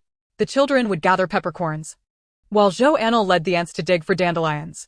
The honeysuckle was best harvested in the early morning, yet much of it was already in bloom. They would have to forego it for now and return the next day. By afternoon, those constructing the house began to sense something amiss. Where had everyone gone? Why was it so quiet today? The old village chief ambled out, spotting Li and Wang busy in the kitchen, and could not help but inquire, "Where is everyone? Why are only the two of you here today?" Li and Wang exchanged secretive smiles. "We'll share the details tonight. Prepare for a surprise." The old chief was filled with curiosity, and after dinner when everyone gathered, they learned of Zhou Anle's initiative to teach them about foraging for medicinal herbs. This is no mere young girl. She is a bringer of fortune. Some villagers could not help but exclaim. Zhou Anle merely smiled in response, refraining from contradiction. In this scenario, solitary joy pales in comparison to collective happiness. If everyone thrived, her safety and well-being would be enhanced as well. This kindness must be remembered, the old chief proclaimed, and the villagers fervently nodded in agreement. They were aware that their finances had been tight after the house construction, and this newfound income, no matter how modest, alleviated some of their burdens. "Your sister is quite capable," Taidan whispered to Zhou Xiaohui as the youth of Dashan village felt a surge of pressure. What was happening in the world? Previously, they had been overshadowed by Su Yuanshan, and now that they had finally achieved some semblance of equality, another formidable figure emerged in the form of Zhou Xiaohui, who, despite her youth, seemed to shoulder her family's responsibilities, making them feel inadequate. Chapter 46. Harmonious Energy. Zhou Anle understood that medicinal herbs required proper preparation, though she was not well-versed in the specifics of the process, as she had only a rudimentary grasp of traditional Chinese medicine from her past life. Her knowledge was built upon the shoulders of predecessors, and thus, she resorted to the simplest method of allowing the herbs to dry. For the next fortnight, despite efforts to remain discreet, their activities were noticed. Yet others presumed that this group was merely resorting to foraging for wild grasses due to poverty, hence no suspicions arose. The blue bricks and gray tiles were delivered by Ndaqiang, and after 20 days of diligent work under the stars, the house was nearing completion, with only the auspicious day for raising the beams remaining. The scheduled time to retrieve the pot was overlooked amid the flurry of events, and the delivery of the herbs was delayed repeatedly. De Mao and Shi Tu were growing restless, and Zhou Anle felt that the herbs were ready, planning to venture into town the following day. The dried herbs had significantly decreased in weight, yet their quantity remained substantial, making it impossible for a single person to carry them all. There was a discussion among the older boys, including Shi Tu, Zhou Xiaohui, and Taidan, alongside several ants, when Su Yuanshan calmly stated, "Once sold, we must account for the money. Who among us is adept at arithmetic?" It was clear that Su Yuanshan excelled in arithmetic. While the others could scarcely count beyond 10, it would be impractical to tally copper coins one by one. Everyone instinctively turned their attention to Su Yuanshan. He composedly replied, "In that case, I shall have to make the trip." Zhou Anle had no particular preference regarding company. She was amenable to anyone joining her. Her perspective on farming had evolved. She began to contemplate that beyond staple crops, she could cultivate high-value produce to generate income. After all, she hoped to send Domping to school and needed to inquire about educational matters when time permitted. Thus, it was settled that 2 individuals would deliver the medicinal herbs to the city. The following day, Zhou Anle and Su Yuanshan, laden with their goods, awaited the arrival of the cart driver, old Lu, on the official road. Just as Zhou Anle was about to greet him, someone came rushing up from behind, panting heavily. "I finally caught up. My goodness, I'm exhausted," and Meng exclaimed, hands on her hips, standing before the ox cart, a basket draped with a cloth in her grasp. Upon seeing Zhou Anle, her eyes lit up. "Anle, you're here too. Are you heading to the city?" "Yes," Zhou Anle nodded, greeting old Lu before climbing onto the cart. And Meng followed closely behind, and as Su Yuanshan intended to sit beside Zhou Anle, he witnessed and Meng swiftly take that spot. Casting a glance at Meng, Su Yuanshan settled into a seat across from them. "Anle, why are you carrying so much? Isn't it heavy?" and Meng inquired, her familiarity evident. "Not at all," Zhou Anle replied. "Do you have business in the city? I noticed there are many interesting things there, and since I have no one to accompany me shopping, how about we go together? I have matters to attend to." Zhou Anle found it challenging to navigate Meng's exuberance. Was she being too forward? They had only exchanged a few pleasantries after all. What is this? Social prowess? Yuan observed their interaction, sensing something peculiar about Meng's demeanor. Realizing Zhou Anle's coolness, Meng closed her mouth, understanding that she was perhaps overstepping. Yet, she genuinely felt a connection with Zhou Anle and simply wished to forge a friendship. Here, she felt isolated, her family and friends were gone. And her former reputation was not commendable.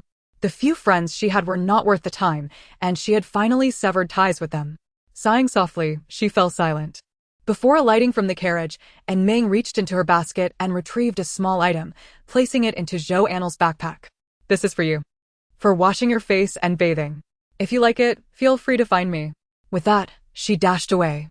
Zhou Anle examined the item and discovered it was a bar of soap. Gazing at the fragrant soap before her, she marveled at how, despite the same journey through time, Meng had managed to craft such a delightful product. Moreover, why was she so enthusiastic towards her? Could she possibly have discerned something? Yuan observed the object in Zhou Anle's hand and furrowed his brow, remarking, Miss Anne's words are rather peculiar. A flutter of anxiety coursed through Zhou Anle as she concealed the item. Surely not. Perhaps she simply possesses a more vibrant personality. I actually find her quite amiable. The two ceased their discussion and delivered the medicinal herbs to the local pharmacy, where the apprentice who had attended to Zhou Anle previously happened to be present. Upon seeing her, he momentarily struggled to recall, but a familiar phrase slipped from his lips. Young lad, I seek the shopkeeper, Zhou Anle said with a smile. The apprentice squinted for a moment before realization dawned on him. Ah, it is that Miss Zhou from before. Please follow me. He led Zhou Anle and Yuan into the backyard, where the shopkeeper reclined in a chair beneath the shade, gently rocking back and forth. Shopkeeper, Miss Zhou has arrived.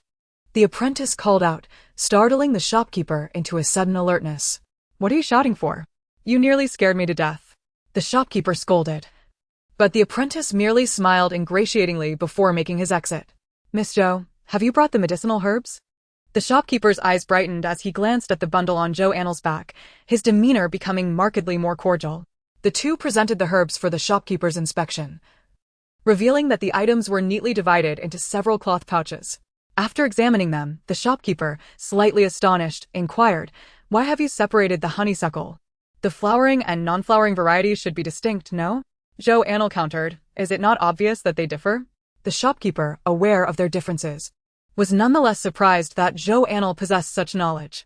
Had she brought him a mixed batch, he would certainly have lowered the price. But he was pleasantly surprised that she had thoughtfully separated them. You are quite astute for your age. How about considering a position as an apprentice here at the pharmacy? Though you are a girl, there are advantages to your gender. Attending to female patients would be much more convenient. In Jin, the treatment of women was not harsh indeed. Widows were even encouraged to remarry, making it common to see young women shopping in the streets. Thus, the shopkeeper's suggestion was not deemed offensive. Zhou Anle, who had toiled all her life only to see it rendered futile by the apocalypse, felt a wave of fatigue wash over her at the thought of having to relearn everything in this new life. Moreover, traditional Chinese medicine was not easily mastered. With no foundational knowledge, even years of apprenticeship under a master might yield little. She simply did not have the time to squander on this endeavor. Thank you for your kind offer, but I must care for my younger siblings at home, and I fear I may not have the time, Zhou Anle gently declined. Upon hearing her refusal, the shopkeeper sighed in disappointment, but accepted her decision. Your medicinal herbs are mostly quite common. Aside from the previously agreed price for the pepper, the other herbs, although dried, have lost some potency due to lack of proper processing. Let us see. For dandelion, I'll offer you 5 Yuan per pound. For honeysuckle that has yet to bloom, 15 Yuan per pound, and for the flowering variety, 8 Yuan per pound. How does that sound? After the shopkeeper finished speaking, he awaited Zhou Anle's response. Yuan pondered for a moment before speaking, even if the honeysuckle has bloomed and lost some potency. It shouldn't differ so drastically from the non-flowering variety. Why not offer a bit more? We have some that we did not bring today, and can certainly bring you more next time. Zhou Anle chimed in. What if we consider 10 Yuan for the flowering variety? In the future, we will bring you quality herbs to evaluate. Upon hearing that they had more to offer, the shopkeeper contemplated for a moment. 9 Yuan is my final offer. I cannot go higher. The potency loss from the flowering variety is significant, and at this rate, our pharmacy would hardly profit. To be frank, if it weren't for the recent reports of an epidemic in a city across the Yuan Kingdom, the prices of medicinal herbs would not have risen so much. Common items like dandelion and honeysuckle would not fetch such prices under normal circumstances, the shopkeeper stated resolutely. And upon noticing his expression, Zhou Anle chose to accept the deal. Epidemic? Is it serious? Zhou Anle and Su Yuanshan furrowed their brows, apprehensive at the grim news. We are faring well here, but I hear that Yangchuan Prefecture to the north, having taken in refugees from the Yuan Kingdom, has become heavily infected. They've quarantined the city, and many have perished. The emperor has dispatched imperial doctors to provide treatment, but recovery is far from guaranteed, the shopkeeper sighed. Zhou Anle and Su Yuanshan exchanged glances. The implications heavy between them. It can't be Ningqing Prefecture, can it? This is concerning news. The three reached a consensus. And the shopkeeper summoned his staff to weigh the herbs: 10 pounds of pepper, 30 pounds of non-flowering honeysuckle, 50 pounds of flowering honeysuckle, and 80 pounds of dandelion. At settlement, Zhou Anle requested to receive the entire amount in copper coins, totaling 1,801, which felt substantial as it filled her bag. Regardless of how many medicinal herbs you acquire, we will accept them. The more, the better, the shopkeeper reiterated as they exited. Zhou Anle nodded in agreement. Once outside the pharmacy, the two parted ways to gather information. Su Yuanshan headed towards the county's notice board, while Zhou Anle made her way to an isolated alley, where she filled her backpack with rice from her spatial storage before turning towards the grain shop. Upon entering the grain shop, she immediately sensed a shift in atmosphere. The price of grain had inexplicably risen by several yuan. After explaining her intention to sell grain, the shopkeeper warmly led Zhou Anle to the scales. As he examined the pristine white rice, his demeanor softened considerably towards her. At the conclusion of their transaction, Zhou Anle again requested all her earnings in copper coins, as she had ample space to store them without feeling burdened. The rice sold for 40 yuan per pound, and having brought 30 pounds, she earned 1,200 yuan. After ascertaining the prices for coarse grains, Zhou Anle exited the grain shop and proceeded to the butcher's, where she purchased some bone-in pork and pork belly. Beef and lamb were reserved for the wealthier families, while pork was considered a less prestigious meat. Nevertheless, even a single serving of pork could leave an indelible memory for a commoner. The bones she selected were thoroughly cleaned, lacking any trace of meat, serving as a base for her pork purchase. As she prepared to leave, she unexpectedly spotted An Meng nearby, purchasing lard at the butcher's stall, appearing quite familiar with the proprietor. The lard was set aside especially for her. After finishing her purchase, An Meng turned and spotted Zhou Anle, her face lighting up with joy. "Anle, are you here to buy meat too?" Zhou Anle, recalling the soap An Meng had gifted her, felt it ungracious to appear too aloof and nodded. "What was that you gave me? How much do I owe you?" "No need. I made it myself. You should keep it." "Come on, let me treat you to some lamb soup," An Meng insisted, pulling Zhou Anle towards the stall selling lamb soup. Zhou Anle, eager to converse further, willingly followed her to the soup stall, where the owner greeted An Meng with familiarity. "Brought someone along today, eh?" "Indeed, uncle. 2 bowls of lamb soup and 2 flatbreads," An Meng exclaimed as she led Zhou Anle to a seat. "This lamb soup is delicious. You must try it," she encouraged, placing the dishes aside to chat with Zhou Anle. "Do you come here often?" Zhou Anle inquired. Zhou Anle gazed at her with curiosity. Despite both having traversed through time, it appeared that she enjoyed a far more carefree existence than An Meng. Fortunately, she would visit once every other day, secretly whispering, "The item I gave you this morning was crafted by my own hands to sell." An Meng leaned closer to Zhou Anle, lowering her voice conspiratorially. Zhou Anle felt that this person was somewhat lacking in common sense. "Why would you casually reveal that to me? Aren't you concerned?" "Concerned about what?" "I trust my instincts. Since you dared to ask that question, it proves you are not one to speak indiscriminately," An Meng replied nonchalantly. At that moment, the lamb soup was served, its milky white broth, simmered with lamb bones and adorned with fresh greens, looked utterly delectable. An Meng warmly beckoned Zhou Anle to partake in the meal. "Eat to your heart's content. Sister has made quite a bit of money. This meal is on me." "No, I shall treat you," Zhou Anle insisted, rising to settle the bill with the proprietor, despite An Meng's futile attempts to detain her. "Oh, not bad. I never would have guessed you were a little wealthy lady," An Meng teased, winking at Zhou Anle. After their meal, Anming mentioned she needed to purchase some items, while Zhou Anle had matters to attend to, leading them to part ways. However, after their brief interaction, Zhou Anle discerned that her fellow townswoman was quite agreeable. Her cheerful disposition and somewhat carefree nature were qualities Zhou Anle had envied in her previous life. Upon locating Su Yuanshan, he bore a grim expression. I cannot fathom how high the grain prices will rise. If the warfare continues outside, it is likely to escalate further. Moreover, starting tomorrow, entry into the city will require household registration documents. Without them, one cannot enter. Su Yuanshan had intended to inquire about taxation issues, but unexpectedly learned that tax collection had been postponed. Let us return to the village first and purchase some grain there. It should be somewhat cheaper than in the city. Zhou Anle saw no reason to oppose and nodded as they made their way toward the city gate. Upon reaching the ox cart, they found Anming sitting there in a daze, her expression inscrutable. Throughout the journey, Anming had been preoccupied with thoughts of the suitcase she had seen in the general store. Her mind restless. She greeted Zhou Anle but fell silent thereafter. Chapter 48, Muddy Feet. Just as they arrived at the spot to disembark from the ox cart, they encountered Xiao Wang, Anming's mother, hands on her hips and wielding a broom. Upon seeing Anming, she approached angrily. You little wretch. What business do you have running to the city? With that, she swung the broom at Anming, who was promptly intercepted by Zhou Anle, who seized the broom from her hands. Auntie, can't we discuss this at home? It's not appropriate here with so many people around. Mind your own business regarding my daughter. Xiao Wang retorted, jabbing a finger at Zhou Anle. At this moment, Anming snapped back to reality, grasping her mother's hand to calm her down. Mother, what are you doing? Can't you speak properly? If you continue to talk to Anna like this, I won't pay you any attention. Turning to Zhou Anle, she smiled apologetically. Thank you, Anle. I'll talk to her later. I'm sorry, but I must head home now.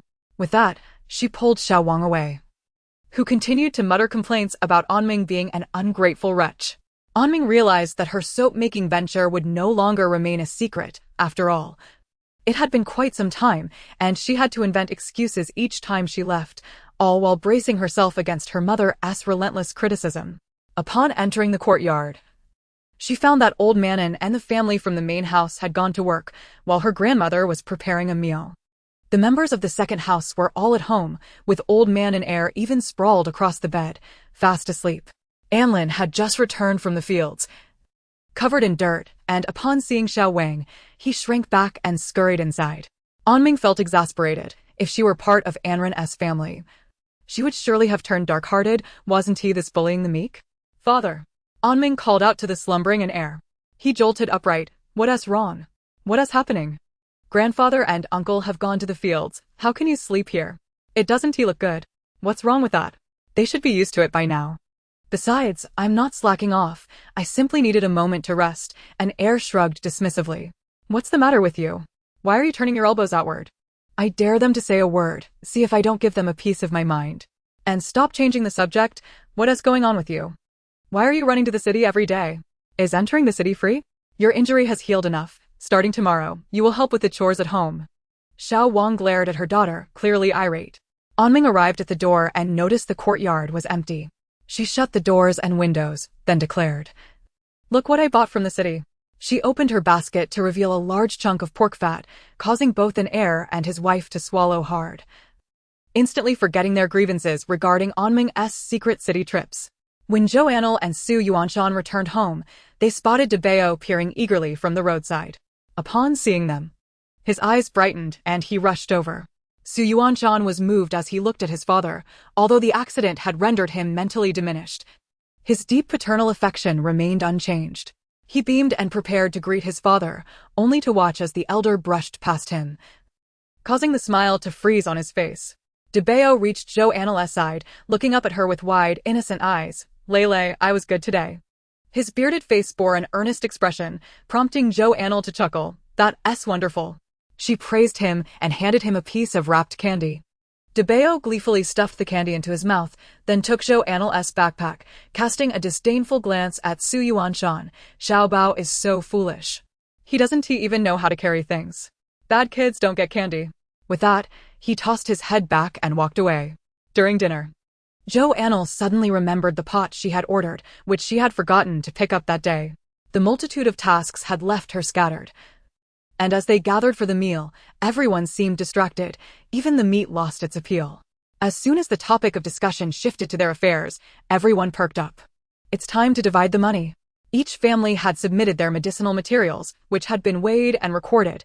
Now they would distribute the funds based on that weight.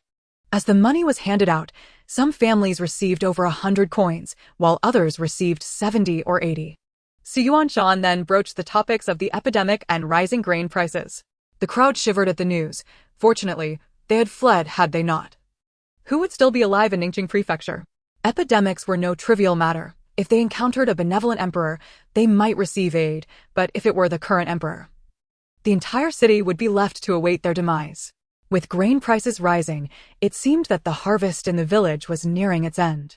Perhaps we should buy some grain in the village. It's always cheaper than in the city, Yuan Shan suggested, receiving unanimous approval from the others.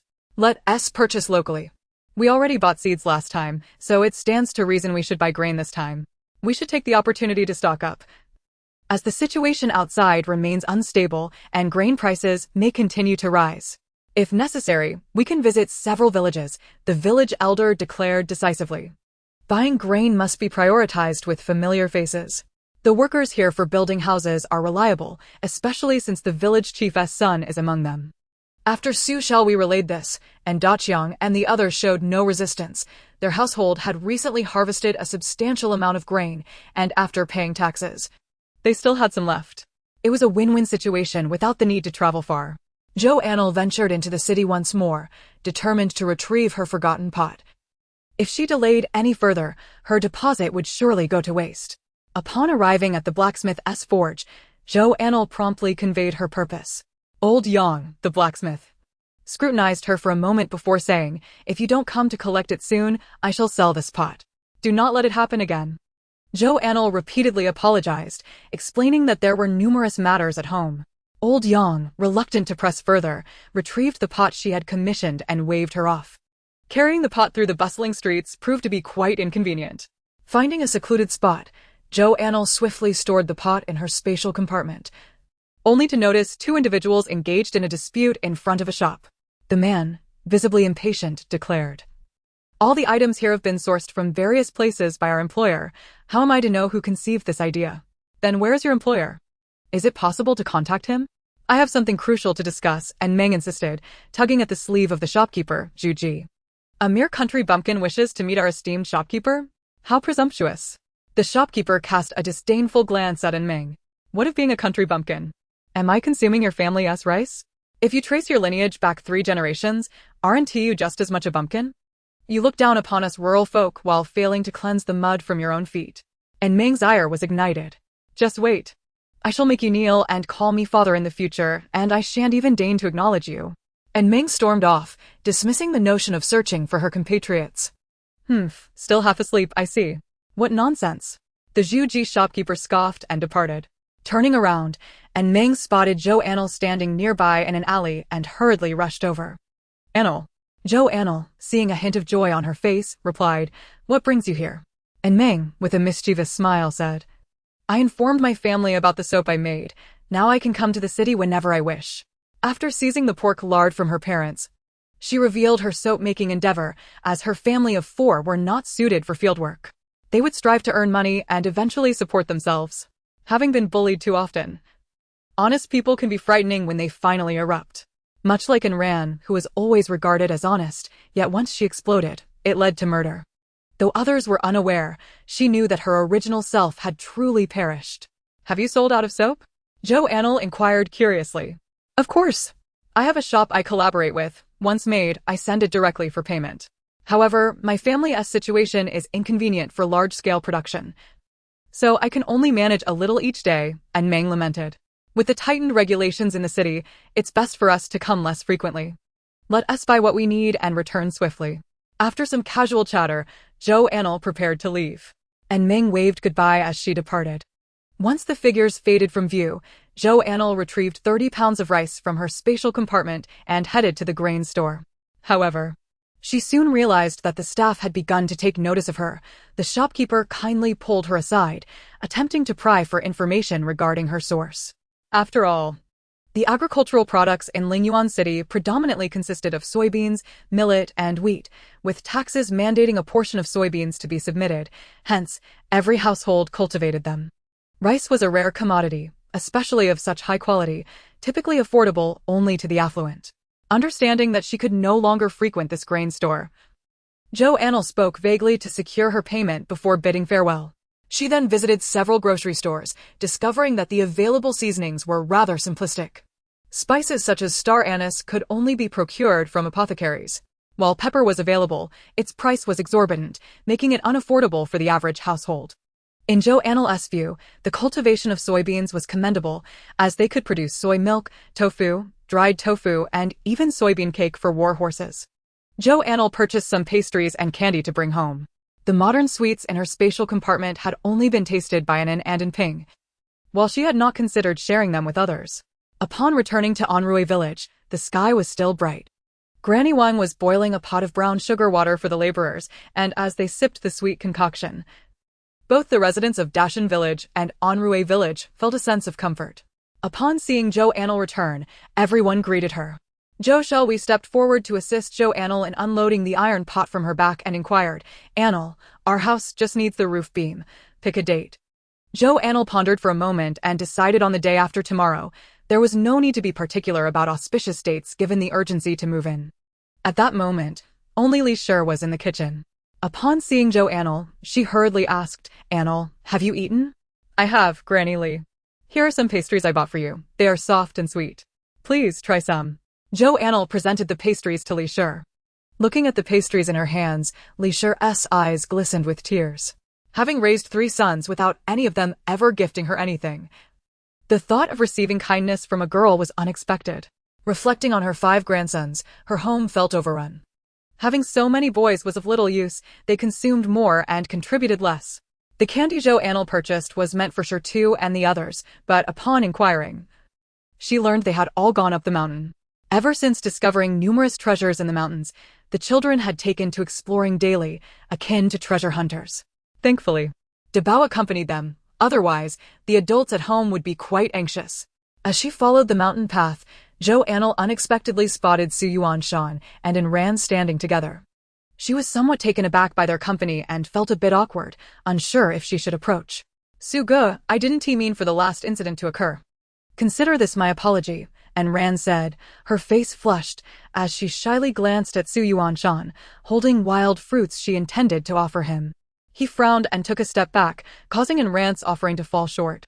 It took him a moment to recall who she was, and after considerable thought, he could only manage, "Who are you?" An Ran looked up in astonishment. "You don't remember me?" Su Yuanshan, with an impassive expression, replied, "Why should I remember you?" Tears welled in An Ran's eyes, her expression a mix of sadness and determination as she gazed at Su Yuanshan. "I am An Ran, from the riverside last time."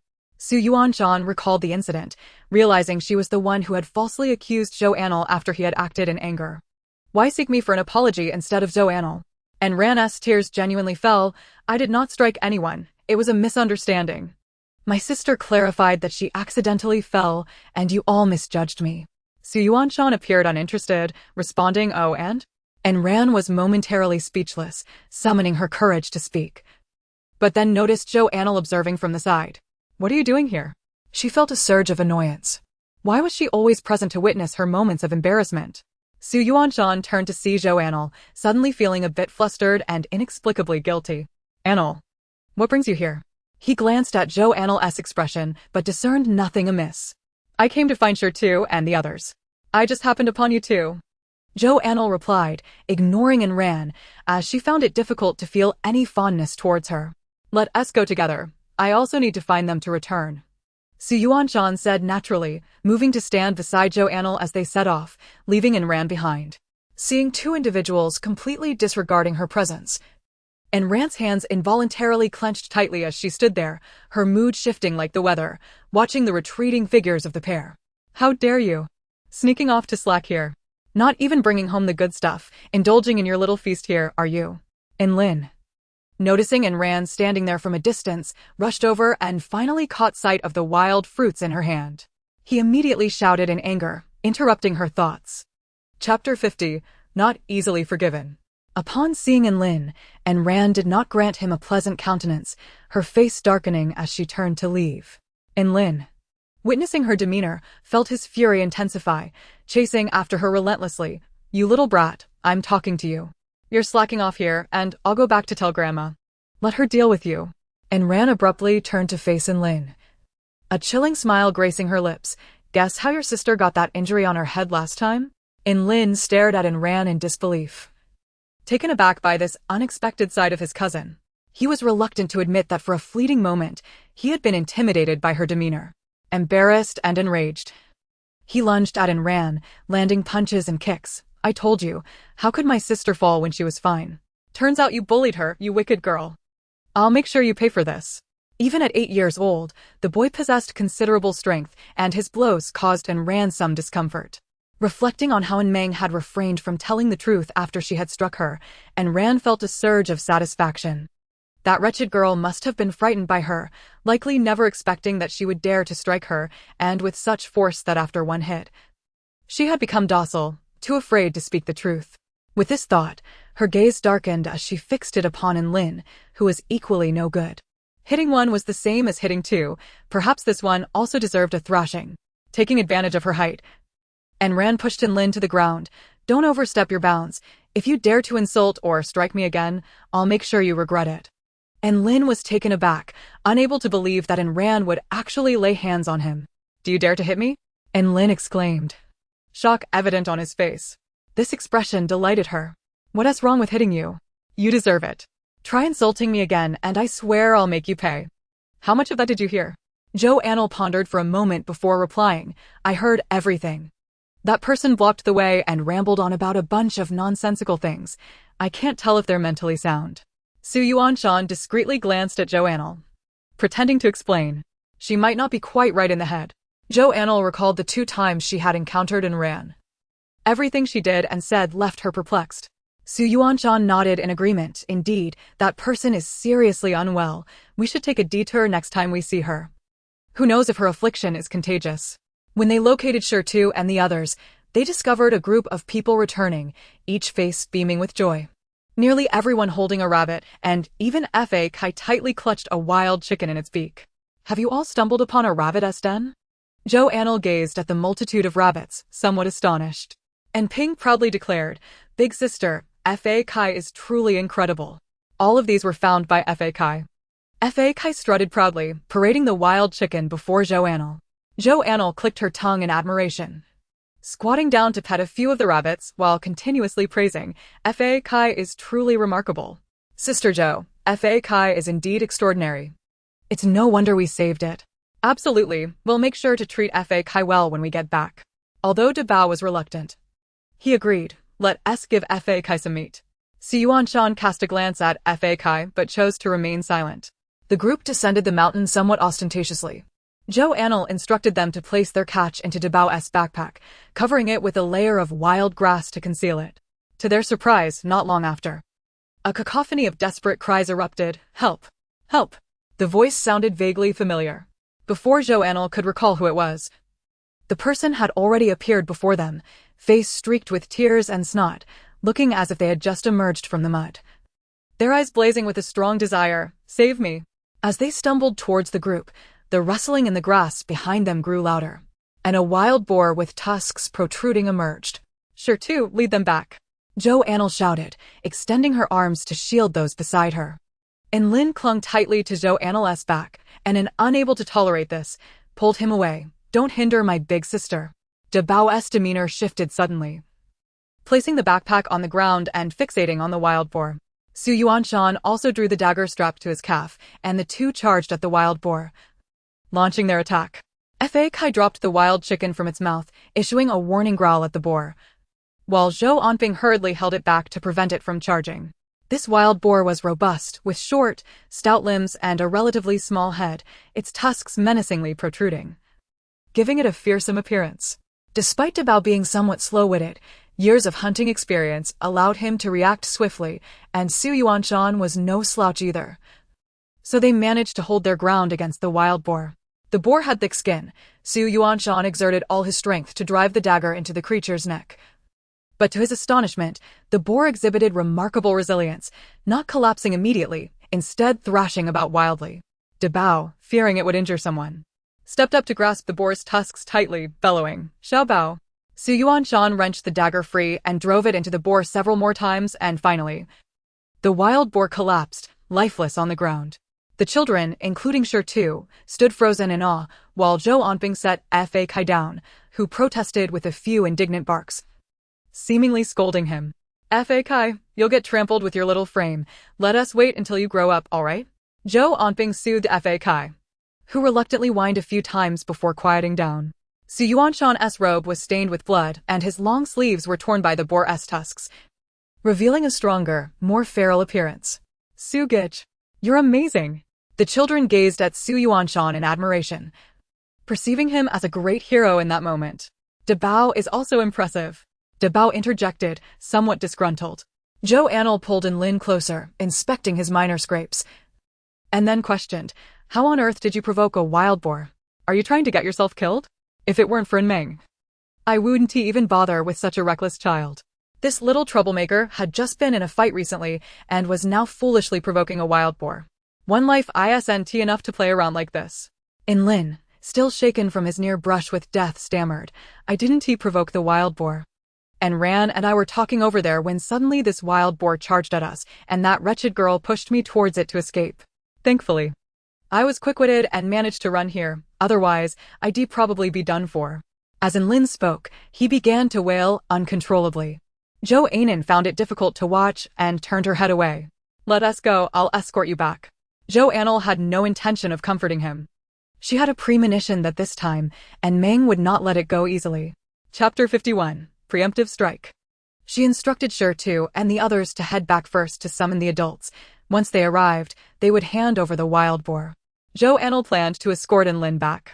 A group of children, led by Lin, marched towards the family, encountering several villagers along the way, who cast curious glances at them. "What is going on? Causing trouble?" Madame Lu, with an air of insatiable curiosity, incessantly bombarded Lin with questions, who remained sullenly silent. Zhou Anle and the others were not particularly loquacious either, yet the matters at hand could not simply be resolved through silence. "If you choose not to speak, I shall follow you, for they are currently devoid of any pressing engagements." Thus, the throng grew ever larger as they converged upon the family's doorstep. As Lin approached the door to knock, and Ran was restlessly pacing within her room, her heart racing to the point of trembling. In her panic, she had impulsively pushed Lin outside to confront the wild boar, a decision for which she felt no remorse. After all, it was his misfortune that led to their encounter with the beast. Had he not insisted on blocking her way, they would never have faced the wild boar. Therefore, it was not her fault. His ill fate was to blame. Yes, that was it. It was not her concern. "Mother, open the door." The sound of Lin's knocking echoed in Ran's ears like a death knell, leaving her paralyzed in place. Madame Wang, irritated, rose with a string of complaints as she made her way to the door, her voice laced with annoyance. "Can't you ever be at peace? You know to return before dark?" Upon opening the door, Madame Wang was taken aback by the multitude gathered outside. Her heart sank as she noticed Lin's disheveled appearance, prompting her to wonder if this rascal had been embroiled in a brawl. That simply would not do. She must take the initiative to assert dominance over them. With this thought, Madame Wang placed her hands on her hips and stood defiantly at the threshold. "What do you want? Looking for trouble? Don't think I fear you just because there are so many of you." Hearing the commotion at the door, the members of the family, except for Ran, emerged to witness the scene. The sight of so many people gathered at their entrance sent a jolt of alarm through them. True to family, upon seeing Lin standing there, they instinctively aligned their thoughts with Madame Wang's. And Lauer seized a broom and brandished it, declaring, "Let me tell you, don't be deceived by your numbers. You shall not bully us." Madame Wang, ever more theatrical, plopped down on the threshold, slapping her thighs and wailing, "Is there no end to this? A crowd like this could drive us to our graves. With our scant numbers, do you all wish to tear off a piece of us? What kind of world is this? We were just minding our own business when you forced us to the door." And Lao, silent and observant, regarded Madame Wang's dramatic display, which was reminiscent of a tragic performance. And Lauda and his wife, as before, behaved like ostriches, burying their heads in the sand. And Meng, still bewildered by the unfolding events, stared at her parents and grandmother, feeling utterly confounded. She was not alone in her confusion. Who wouldn't be perplexed?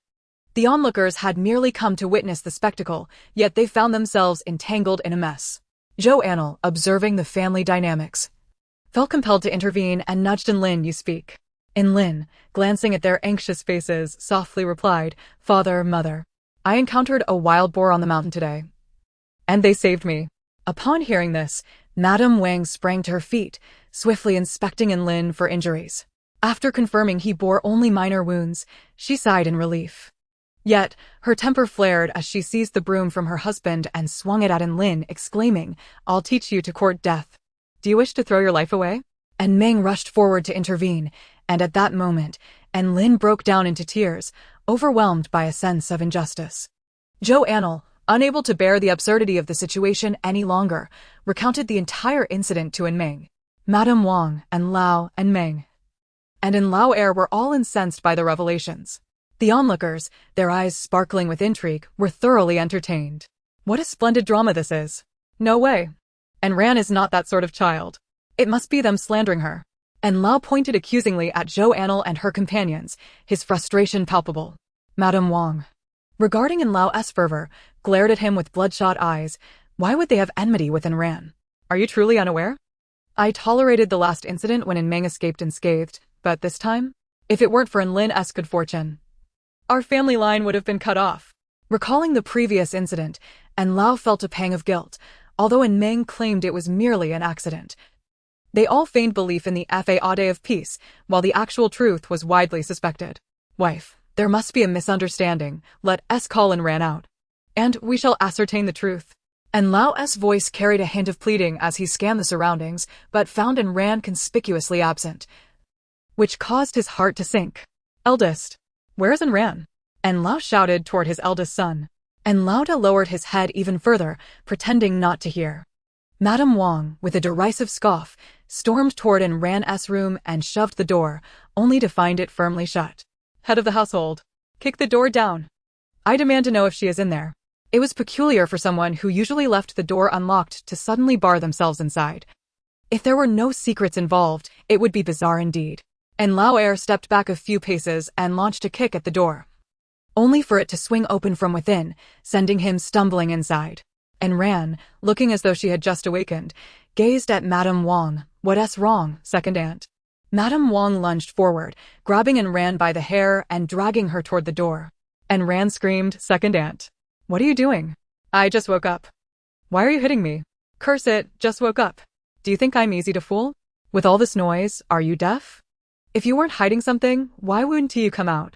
You shameless wretch, your mother is a barren hen who couldn't bear you a sibling. So you resorted to killing the neighbor's brother, thinking it would make you all the same, right? As Madame Wang spoke, she slapped Ran's face several times. Zhou Anle stood by with crossed arms, producing candy from her pocket to share with the onlookers, including Madame Lu. Well done, you're quite savvy. Madame Lu smiled approvingly at Zhou Anle, revealing a gap-toothed grin. Su Yuanshan chuckled at Zhou Anle's act of distributing candy, popping one into his mouth and relishing the taste. Enan and Ping and Debao, having been spoiled, showed little interest in the candy. And Lin hurried over. Can I have a piece of candy? Zhou Anle looked at him, feeling at a loss, as he seemed a bit dim-witted like Meng. After giving him a piece of candy, he eagerly popped it into his mouth, while the argument between Madame Wang and Lao grew increasingly heated. Old man. Mark my words, this matter is far from over.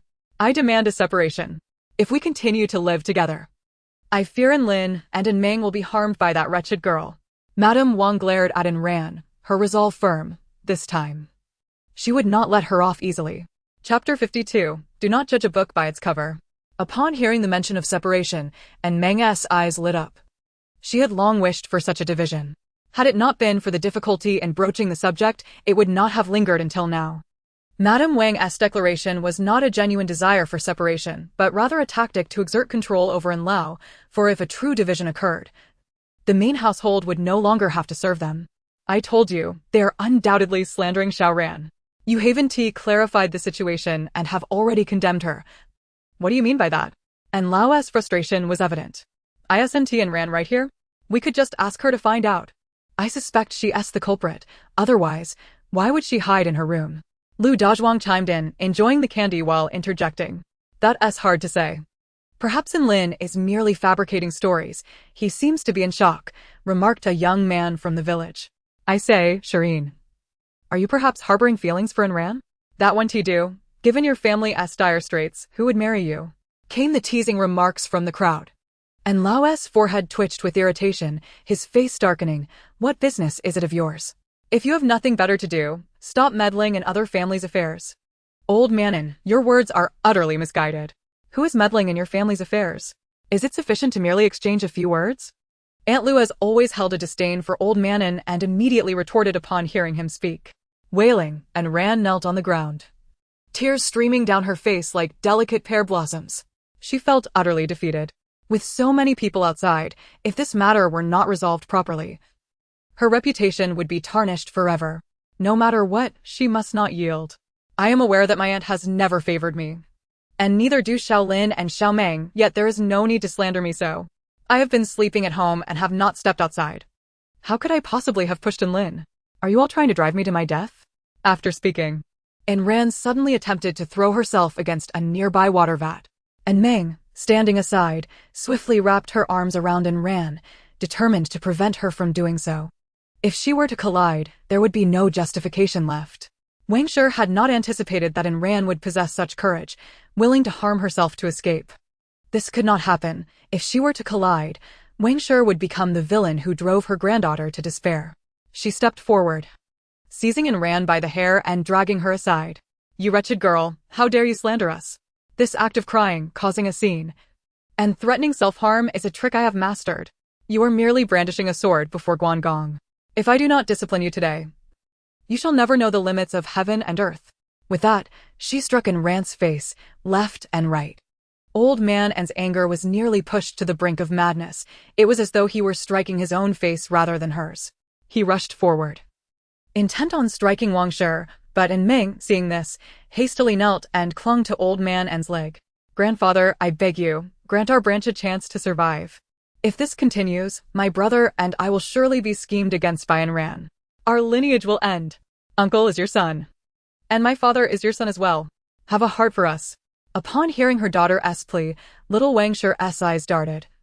And she too knelt beside Lao, wailing, Father, grant us a path to live. Have some compassion for our family. And Lao, a grown man, found himself unable to restrain his tears in such an atmosphere. Wang Shi looked at them with immense satisfaction. They were indeed clever, being her own offspring. As Old Man gazed at the kneeling members of the second branch clinging to him in tears, a sudden calm washed over him. His eyes flickered uncertainly, and he spoke ambiguously, Do you truly wish to separate the family? Once separated, there will be no one from the main branch to tend your fields, wash your clothes, or serve you. Upon hearing this, Ran too grew composed. A separation could very well be advantageous for the main branch. The onlookers outside fell silent.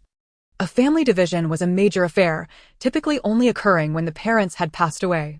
And Lao hesitated, momentarily speechless, while little Wang Shi decisively stated separation. Wang Shi pondered the implications, momentarily silent. Very well. Old Man resolved within himself and no longer hesitated. Eldest, go fetch the village chief and the headman. We will divide the family today, he shouted to his eldest son.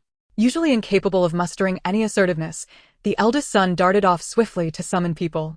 Seeing his eldest son act thus, Old Man sighed inwardly. It seemed this family had long been overdue for division. Before long, the village chief and headman arrived, their faces stern. They had heard of the situation on the way. How could a family divide while the parents were still alive? They intended to persuade, but upon inquiry, discovered that everyone agreed to the separation. Thus, they fell silent, realizing there was no point in further discussion. Since separation was inevitable, they could not allow others to witness the spectacle any longer. The village chief and headman persuaded the crowd to disperse. Before leaving, Zhou Anle thought to lend a hand to Meng, indeed, and Ran went up the mountain. We all saw her. Zhou Anle gestured towards Su Yuanshan and herself, then continued, As for whether she pushed Lin, we did not witness that, but when we encountered Lin, Ran was nowhere to be seen. Only Lin was being chased by a wild boar. This statement undoubtedly lent credence to the situation, and little Wang Shi glared fiercely at Ran. The dispersing crowd murmured amongst themselves, "Truly, one should not judge based on appearances. This is quite alarming." Do you think Meng truly fell by herself? Or was she pushed by Ran? It was hard to say. One must be cautious around her from now on, lest she strike from behind. Observing Zhou Anle's departing figure, Ran's gaze turned venomous. It's her again. And Meng noticed this look and felt a surge of anger. Rushing forward to deliver a slap. What do you think you're doing? If you give that look to Anlu again, I swear I'll make you regret it. I spared you last time, but I want to let you off this time. Are you trying to pin your misdeeds on Anlin? Enough of this. I won't tolerate it any longer. If I see you acting shamelessly again, I'll strike you every single time. And Meng glared fiercely at her. And Ran had already suffered too many slaps today. At this moment, her face was swollen like a pig's head. And Meng's slap redirected her resentment towards Meng. You dare look at me like that? I'll make you regret it. Do you believe me? Reflecting on Ran's actions today, Meng felt that the girl was beyond redemption. Lin was merely 8 years old, yet Ran had pushed him towards danger. Given all that she had endured at Ran's hands, it seemed that reconciliation was impossible. If they were bound to be enemies, there was no need for Meng to continue playing the role of the virtuous one. Chapter 53. Not gaining anything is the true loss. The matter of how the family would divide was of no concern to Zhou Anle. She spoke her piece and departed. Even if Ran held a grudge, it mattered little. She was responsible for her own actions, and should she fear others' opinions? You fortunate souls even encountered a wild boar. Surely that beast must weigh at least 200 to 300 pounds? Surely you should share a portion with us, as all the resources from the mountain belong to everyone. A sharp-tongued woman cast a sarcastic glance at Zhou Anle and her companions. Isn't the money from the Donghua family something we could share? We're all from the same village. Zhou Anle looked at the woman, puzzled. Why should my family's silver be shared with you? The woman shouted with a piercing voice. Some individuals from Anrui village were tempted to take advantage, while others found the woman's words distasteful. However, compared to Zhou Anle and her group, they kept silent. The Donghua family was known for being gossipy and opportunistic. Anyone who got involved with her would find themselves skinned alive. For her, not gaining anything was equivalent to suffering a loss. I see your face is rather large. The resources from the mountain belong to everyone. Yet, I've never seen you share the wild vegetables or mushrooms you collect. Aunt Lu rolled her eyes at Donghua. Lu ho-hot. What does it matter to you how I converse with others? You, who fled from calamity, think you can curry favor with me? Are you trying to speak on their behalf for a meager piece of meat? Donghua shot back, her eyes narrowing, appearing even more sardonic. I know not about others. But your face is as thick as a city wall. Aunt Lu is speaking on their behalf. Is it not right to retort? Without a second thought, Zhou Anle fired back with sarcasm. Matsuehua, after all these years, you have not improved at all. Back when you and your husband worked together, I kindly returned him. Yet you insisted on keeping him and extorted silver from him. As a result, your husband's leg became crippled due to delayed treatment. And you still have not learned to restrain yourself? Madame Lu cast a disdainful glance at Matsuehua. This incident had become notorious throughout the surrounding villages. When Donghua injured his leg while working a temporary job, 3 kind-hearted men from the neighboring village escorted him home. However, when they arrived at Ndoghue's house, Matsuehua happened to be present. Upon seeing her partner with a broken leg, her immediate reaction was not to seek a doctor, but to detain the men, insisting that they were responsible for his injury. Regardless of how the 3 men and Donghua attempted to explain, she refused to listen, declaring that they wouldn't leave without compensation. Ultimately, the men, unable to afford to linger any longer, each paid a small sum of copper coins to depart. Due to the considerable delay, when they finally sought medical attention, Donghua was left with a permanent limp. This incident was truly astonishing. From that moment onward, anyone who encountered members of their family would instinctively keep their distance, fearful of being tainted by association. Yet, remarkably, Matsuehua continued to act as if nothing had happened, incessantly seeking to insert herself into every commotion, often managing to gain some advantage. This time, upon hearing of a wild boar, she was eager to join in the excitement, hoping to benefit from it. To her surprise, Madame Lu confronted her directly, leaving her breathless with rage, as she glared at Madame Lu, wishing she could tear her apart. However, considering Madame Lu's 4 sons, her fury quickly subsided. Don't speak so recklessly. Your eldest is already 17, isn't he? He has no prospects for a wife. And your family is so impoverished that you can barely make ends meet. No matchmaker has come calling, yet you still have the time to meddle in others' affairs. My son is tall, strong, and kind-hearted. I don't need to worry about him marrying. Unlike you, who must have brought in donghua the worst luck imaginable just to marry you. You must have tasted the bitterness of life when the dung cart passed by your door. Madame Lu calmly retorted. You. Ma Tsuehua trembled with anger, yet she chose not to continue the argument. Everyone had nearly forgotten about that incident, but now, in front of so many witnesses, Madame Lu had brought it up again, causing her to lose face. Accustomed to taking advantage of others, Ma Tsuehua hadn't anticipated that she could ever falter. Frustrated, she scanned the crowd and ultimately decided that Zhou Anle appeared to be the most vulnerable target. She charged at her, determined to vent her anger. However, before she could reach Zhou Anle, a group of children behind her glared at her with fierce eyes. And Su Yuanshan stepped forward to seize her wrist, pushing her back 2 steps. Madame Lu spoke up, Ma Tsuehua, if you dare to throw a tantrum, I will take you to your husband and have a proper discussion. After all, I am her aunt by marriage. We will not let you off lightly. Mentioning her husband made Ma Tsuehua feel somewhat guilty. Realizing she was outnumbered and unable to gain any advantage, she turned on her heel and walked away, her chest heaving with anger. Observing her defeated figure, Madame Lu looked at Zhou Anle and the others with the pride of a victorious rooster. However, upon recalling Ma Tsuehua's words, her expression darkened. She would return home to discipline her own children, urging them to find ways to earn money quickly. Thank you for your help just now, madam. I'll bring you a piece of meat later. Zhou Anle chuckled as she looked at Madame Lu. No need for thanks. That Ma Tsuehua is simply despicable. And donghua is my brother-in-law, and seeing him suffer at her hands is intolerable. After saying this, Madame Lu bid farewell to Zhou Anle and the others. Zhou Anle watched her enter a large gate before returning with a group of people. Sister Zhou, today was quite lively. Do you think Anlin and the others will split up? Asked Shi Tu curiously. They have been contemplating it for some time. It's inevitable that they will part ways. They can no longer endure living together, Su Yuanshan recalled about the family. He felt that there was nothing simple about that entire family, and a division was certainly on the horizon. Upon returning home, they found Su Deong dividing the wild boar meat, surrounded by many onlookers. When they inquired about Zhou Anle and the others, they were relieved to learn that they had not suffered any losses.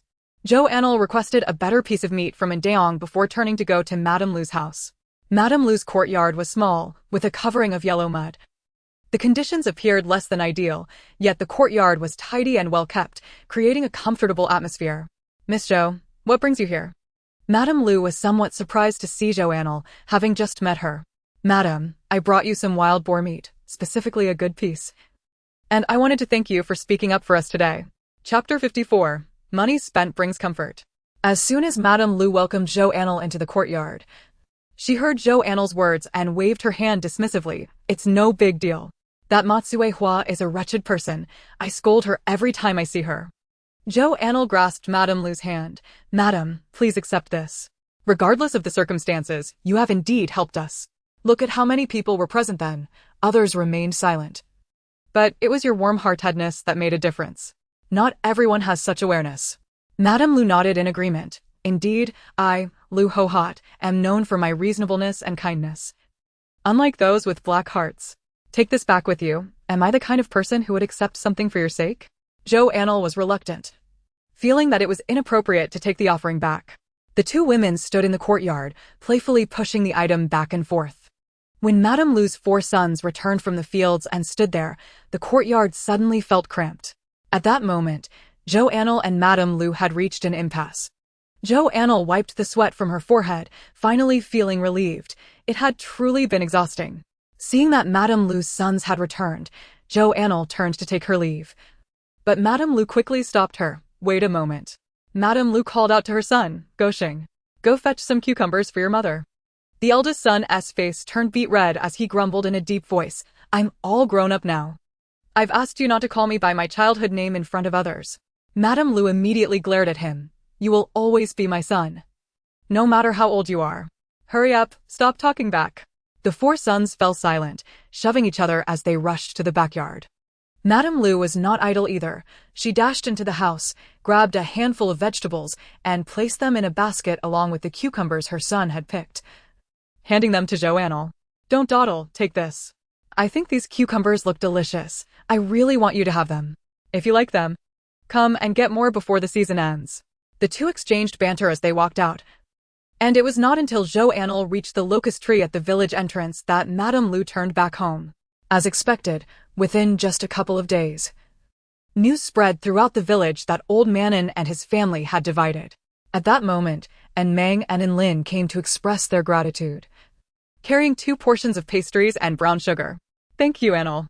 If it weren't for you that day, Lin might not have made it. When Meng arrived, Zhou Anle's family was busy raising the beams of their house. After finally finding a moment to step out, she met Meng. No need for thanks. If you want to express your gratitude, thank Daba and Su Yuanshan instead. They are the ones who took down that wild boar. I hardly did anything. Zhou Anle declined Meng's offering, genuinely feeling she had not contributed much. However, Meng insisted. It was because of your words that day that my grandmother and mother held on tightly, which allowed us to secure a bit more during the division. Moreover, we have now completely separated. My grandmother has decided to live with the second household, while my grandfather will stay with the first. Although we are still living in the same courtyard for now, after dividing the land and houses, the first household's people quickly built a wall overnight to separate the 2 families. At that moment, both Mrs. Wang and Miss Wang exchanged knowing glances, but refrained from uttering a word. Instead, they scoffed, remarking, I can hardly wait for them to finish constructing it. That way, I won't have to spend a dime. Contemplating the fact that her daughter could now create items to sell, Miss Wang eagerly anticipated accumulating enough wealth to build another house. Although the neighbors were reluctant to associate with them, Meng tugged at Lin's sleeve, urging him, come over and express your gratitude. Lin's face flushed with embarrassment as he muttered a soft, thank you. Zhou Anle observed him and replied dismissively, no need for thanks. Just ensure you don't harbor any grievances against us. How could I? Am I not a person of integrity? From now on, you shall be considered my elder sister. Anyone who dares to cross you will be crossing me. Lin vowed, thumping his chest for emphasis. As long as you understand. Treat Anle with the same respect you show me, all right? Meng admonished, playfully nudging him. Ignoring Zhou Anle's protests, she placed down her belongings and led Lin to Su Yuanshan's place. Upon arriving, Meng and Lin adopted a more courteous demeanor, politely placing down their items and prompting Lin to express his thanks once more before decisively turning to leave. For some reason, the sight of this individual tightened her nerves, rendering her incapable of acting with abandon. After the house's beams were raised, Zhou Anle, after a few days of drying, led a group inside for a tour. Observing the spacious and well-lit abode, not a single soul felt discontented. Upon entering, they were greeted by a screen adorned with a landscape painting, leading to a vast courtyard and an array of thoughtfully arranged buildings. Half of the ground was paved with blue bricks, while the other half was designated for growing vegetables and flowers. Each room featured a layout of 1 bedroom and a living area, with generously sized windows allowing sunlight to stream in unobstructed, instantly uplifting one's spirits. Those touring the house marveled at its charm, remarking on the unparalleled comfort of residing in such a dwelling, where everyone enjoyed their own private space, free from dampness and gloom. It was undeniable that the money spent here was well worth it. After exploring the washroom, kitchen, and restroom, the women from various families began to calculate their own budgets. Although the construction costs had been somewhat extravagant, merely envisioning the comfort of living in such a house was enough to elevate their aspirations.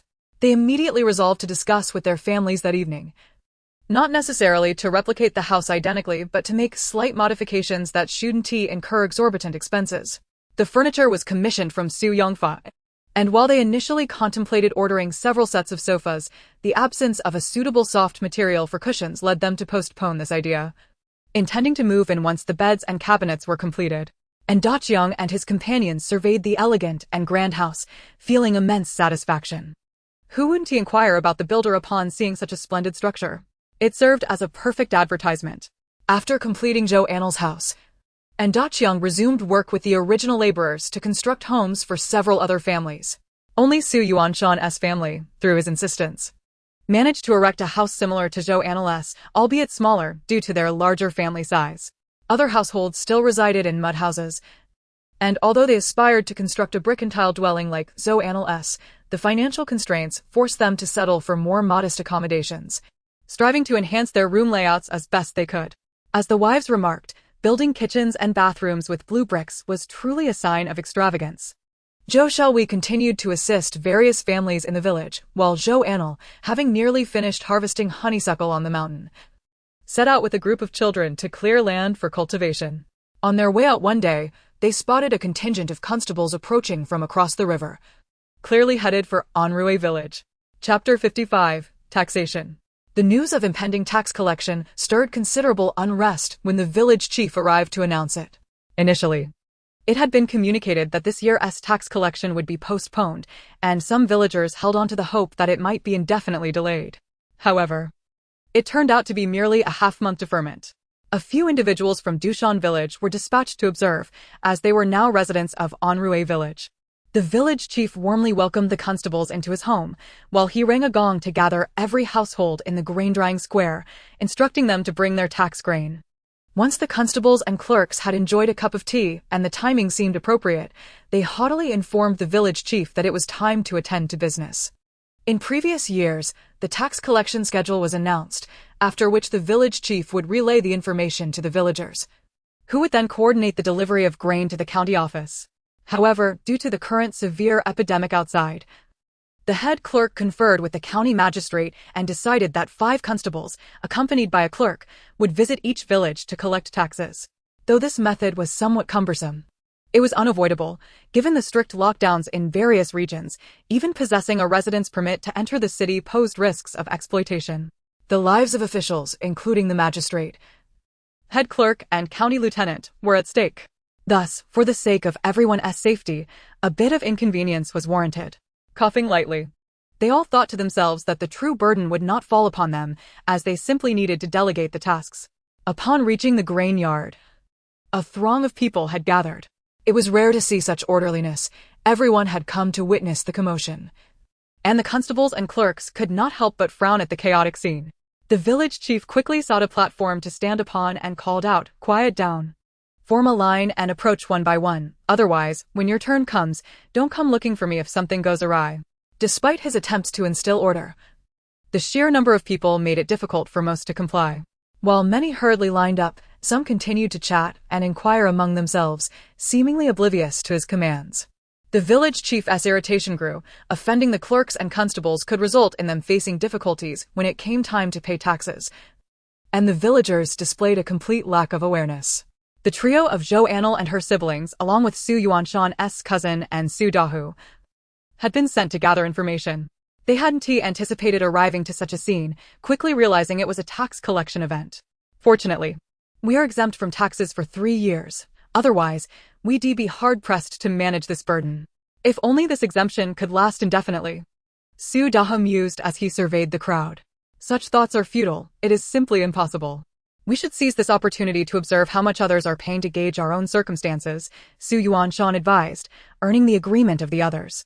This was Zhou Anle's first experience witnessing the tax collection process. Observing the disarray within the crowd, she noted how the constables began to restore order. The villagers, who had previously disregarded the village chief's instructions, suddenly became much more subdued in the presence of the constables wielding swords. As order was finally established, the clerk began registering each household, collecting 2 stones per adult male, with 10 dough equating to 1 stone. The constables opened the grain bags to inspect their quality, squeezing the grains to ensure their integrity, then scrutinizing for any undesirable items mixed in before commencing the measurements. Each dough was heaped high, making the taxpayers' hearts bleed internally, yet they maintained forced smiles. Zhou Anle watched in astonishment. It seemed that 1 stone would likely yield in excess of half a stone, but the expressions of those around her suggested that they had grown accustomed to the ordeal. Furrowing her brows, she remained silent, observing keenly. Before long, several individuals completed their tax payments, visibly relieved. The annual tax season always brought anxiety, as they dreaded encountering unreasonable officials who might create unnecessary obstacles. Today, however, the process seemed to be proceeding rather smoothly. When it was the next person's turn, the constable opened the sack and casually rummaged through it, then stood up, pinching his brow in irritation. Your grain is all damp. How do you expect to turn it in? Take it back to dry.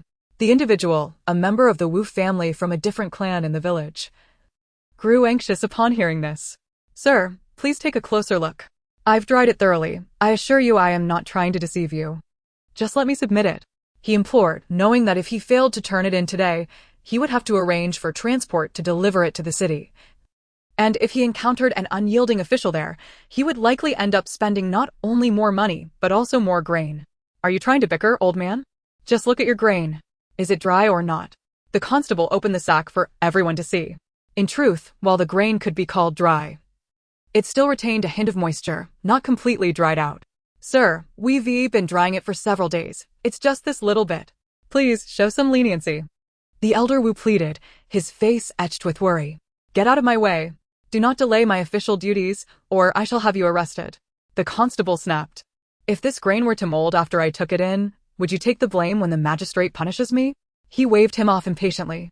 Seeing the constable's displeasure, the elder Wu dared not protest further, dejectedly retreating to the side. Several others behind him anxiously retreated to rejoin the line, instructing their families to fetch better grain. Soon, it was the turn of a man with a limp. He opened his grain sack for the constable to inspect. Upon examination, the constable's expression darkened as he discovered something amiss. Raising his gaze in anger at the limping man, he exclaimed, "Are you doing this on purpose? Do you take me for a fool? How dare you bring me grain mixed with gravel and stones?" The limping man, bewildered, leaned in to check and, upon discovering the gravel, turned crimson with embarrassment.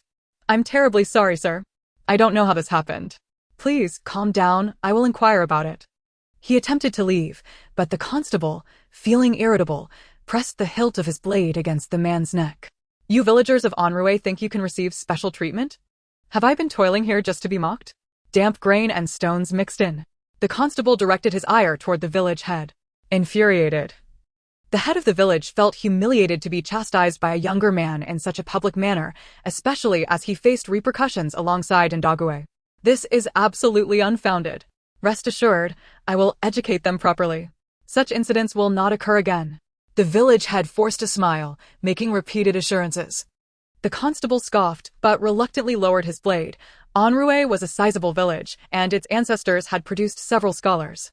Though he felt displeased, he dared not completely offend the village head.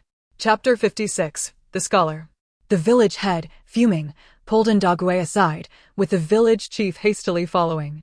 Their position was quite close to Zhou Anle and her companions, so they all perked up their ears to listen. The village head pointed an accusatory finger at donghua's nose, scolding, "Donghua, you fool. How could you mix stones into the tax grain? Are you trying to show off in front of the constable? Do you value your life so little? Because of your actions, your uncle, the village head, will face repercussions.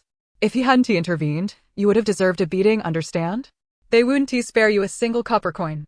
And donghua, observing their expressions, weakly protested. "I didn't know, I didn't mix it in," but he seemed to recall something, his face falling. The village head and the village head both realized that donghua, usually quite honest, wouldn't dare commit such an act, especially after his leg was injured. They simultaneously thought of someone else, and the village head began scanning the threshing area. "Matsuehua is over there."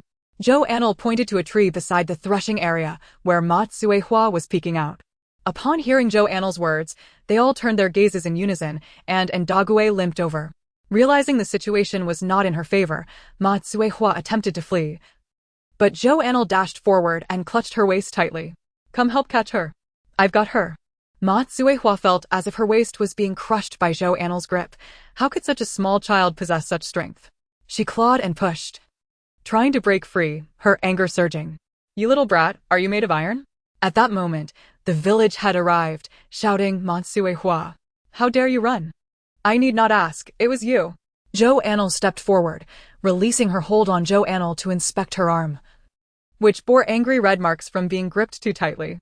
Zhou Anle seized Matsuehua by the arm. "How could you be so cruel to a child this small?" Matsuehua retorted, "I haven't even mentioned how your child lacks proper upbringing. How do you raise them?" She lunged forward, clinging to Zhou Anle's waist. "You're crushing my back. Compensation." Seeing the commotion, Zhou Anping and the others hurried over, just in time to hear Matsuehua's remarks, causing Zhou Anping to scowl. Zhou Anle, feeling exasperated by Matsuewa's behavior, yanked her hair. Leaning in close to her ear, she whispered coldly, "If you want to keep that mouth of yours, I suggest you wash it out. We've encountered more dead bodies on our journey than meals you've eaten. Do you have any idea how we arrived here?" The village head, unable to hear everything clearly, but sensing it was not pleasant, thought Matsuehua deserved it. Yet, time was of the essence, enough joking around. Let us not delay any further. Go have Ma Dazhuang send some eggs as an apology. The grain tax is our priority. Matsuehua, having just been frightened, fell silent upon hearing the village head's demand for eggs, immediately protesting. Send eggs. I'd rather send a coffin. Her voice rose dramatically. No need for coffins. Your family has plenty, keep them for yourselves. Zhou Anle replied, her expression unyielding. Did you mix anything into that grain? And donghua, noticing the crowd, questioned sternly. How could I have done that? The grain on the drying ground was dirty, it just got mixed in a little, no need for such anger. Matsuehua retorted, her voice raising in volume, aggravating both the village head and the constable. I won't meddle in your affairs, handle it yourself. Deliver the tax grain to the magistrate within 3 days. The village head turned to leave. Watching him depart with such ease, the village head felt a twinge of envy but knew he had to take responsibility as the clan leader. Donghua, you're a man. If you can't even manage your own wife, are you still a man? Hurry and deliver the grain properly, or because of you, our entire village will suffer. I will not shield you. We are not the only family in this village. The village head turned and walked away, realizing that Matsuehua was immovable and it was futile to argue. Hearing the village head's words, and donghua flushed with anger. Have the eggs ready. I'll go fetch them later. And if your mouth keeps running, don't blame me. Zhou Anle glared at Matsuehua ominously. Su Dahu and the others rolled up their sleeves, glaring at both donghua and Matsuehua. Rest assured, I will ensure she has them ready. And donghua forced a smile, covering Matsuewa's mouth with his hand. Meanwhile, the submission of the tax grain was anything but smooth, as the constable, still irate from the earlier incident, began to find fault with everyone. Whether it was complaining about empty shells in one family's grain or accusing another's grain of being dirty. The pace of progress slowed considerably. The villagers swallowed their grievances, daring not to speak up, internally cursing both Ndoghue's family and the elder Wu. Until they reached the village chief's residence to pay taxes, the attitude of the officials improved significantly. They even produced a scale and meticulously weighed the grain. The village chief's household, comprising 5 adult males, was required to provide 10 stones of grain. The officials simply inspected the grain and obediently measured out 1,200 pounds. The faces of the other villagers were marked with envy. Yet no one dared to voice any dissent. The Zhou siblings were filled with questions. Zhou Anle couldn't contain his curiosity. Why was it acceptable for the village chief's family to use the scale, while others found no unfairness in it? Su Yuanshan observed the scene and slowly spoke. It is because the village chief has scholars. Scholars, regardless of the time, hold a status far superior to that of ordinary people. While these officials basked in their authority among the common folk, they were regarded as nothing more than lowly commoners in the eyes of scholars, who would never be allowed to participate in the imperial examinations for generations. However, once a scholar attains the title of Shiozai, the lowest degree in the imperial examination system, they not only become exempt from taxes, but can also avoid mandatory labor. Wherever they go, they are hailed as master, and with certain conditions, they may rise even higher, possessing limitless potential. And Dahu and the others remained silent, accustomed to such circumstances, while Zhou Anle pondered deeply. After a day of turmoil in Anrui village, not many families had completed their tax payments. Frustrated by the officials' ill temperament, the latter intentionally made things difficult, leading to half a day's labor wasted without any complaints. As dusk approached, the village head and the chief decided that little could be accomplished that day, so they dismissed the villagers and invited the officials and minor clerks to their homes for a lavish meal to foster goodwill. The officials accepted without hesitation, following the village head with an air of superiority, primarily because among the villagers, only the village head's house was considered somewhat respectable. Chapter 57. Reclamation. Having witnessed all this, the group returned home in silence. Yuanshan, you must study diligently. Our family relies on you.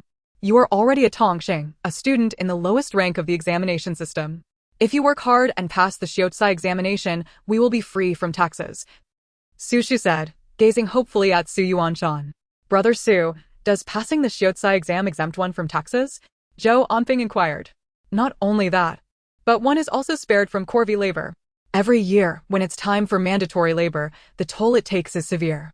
Once you become a Shiozai, not only do you escape it yourself, but you can also exempt 2 family members. Su Dahu exclaimed. Zhou Anle's eyes widened in astonishment. Scholars are truly remarkable. And so are you, Brother Su. Zhou Anle silently resolved to heed his elder sister's advice to study hard, determined not to let his siblings bear such burdens in the future. Upon returning home, they informed the old village chief about the tax situation, all exhaling deeply. The common folk relied on the heavens for sustenance, and after a year of toil, they were forced to surrender 30% of their hard-earned grain. However, there was little they could do about it. The situation in Jin country was already much improved compared to the past when they had to pay 60% in taxes.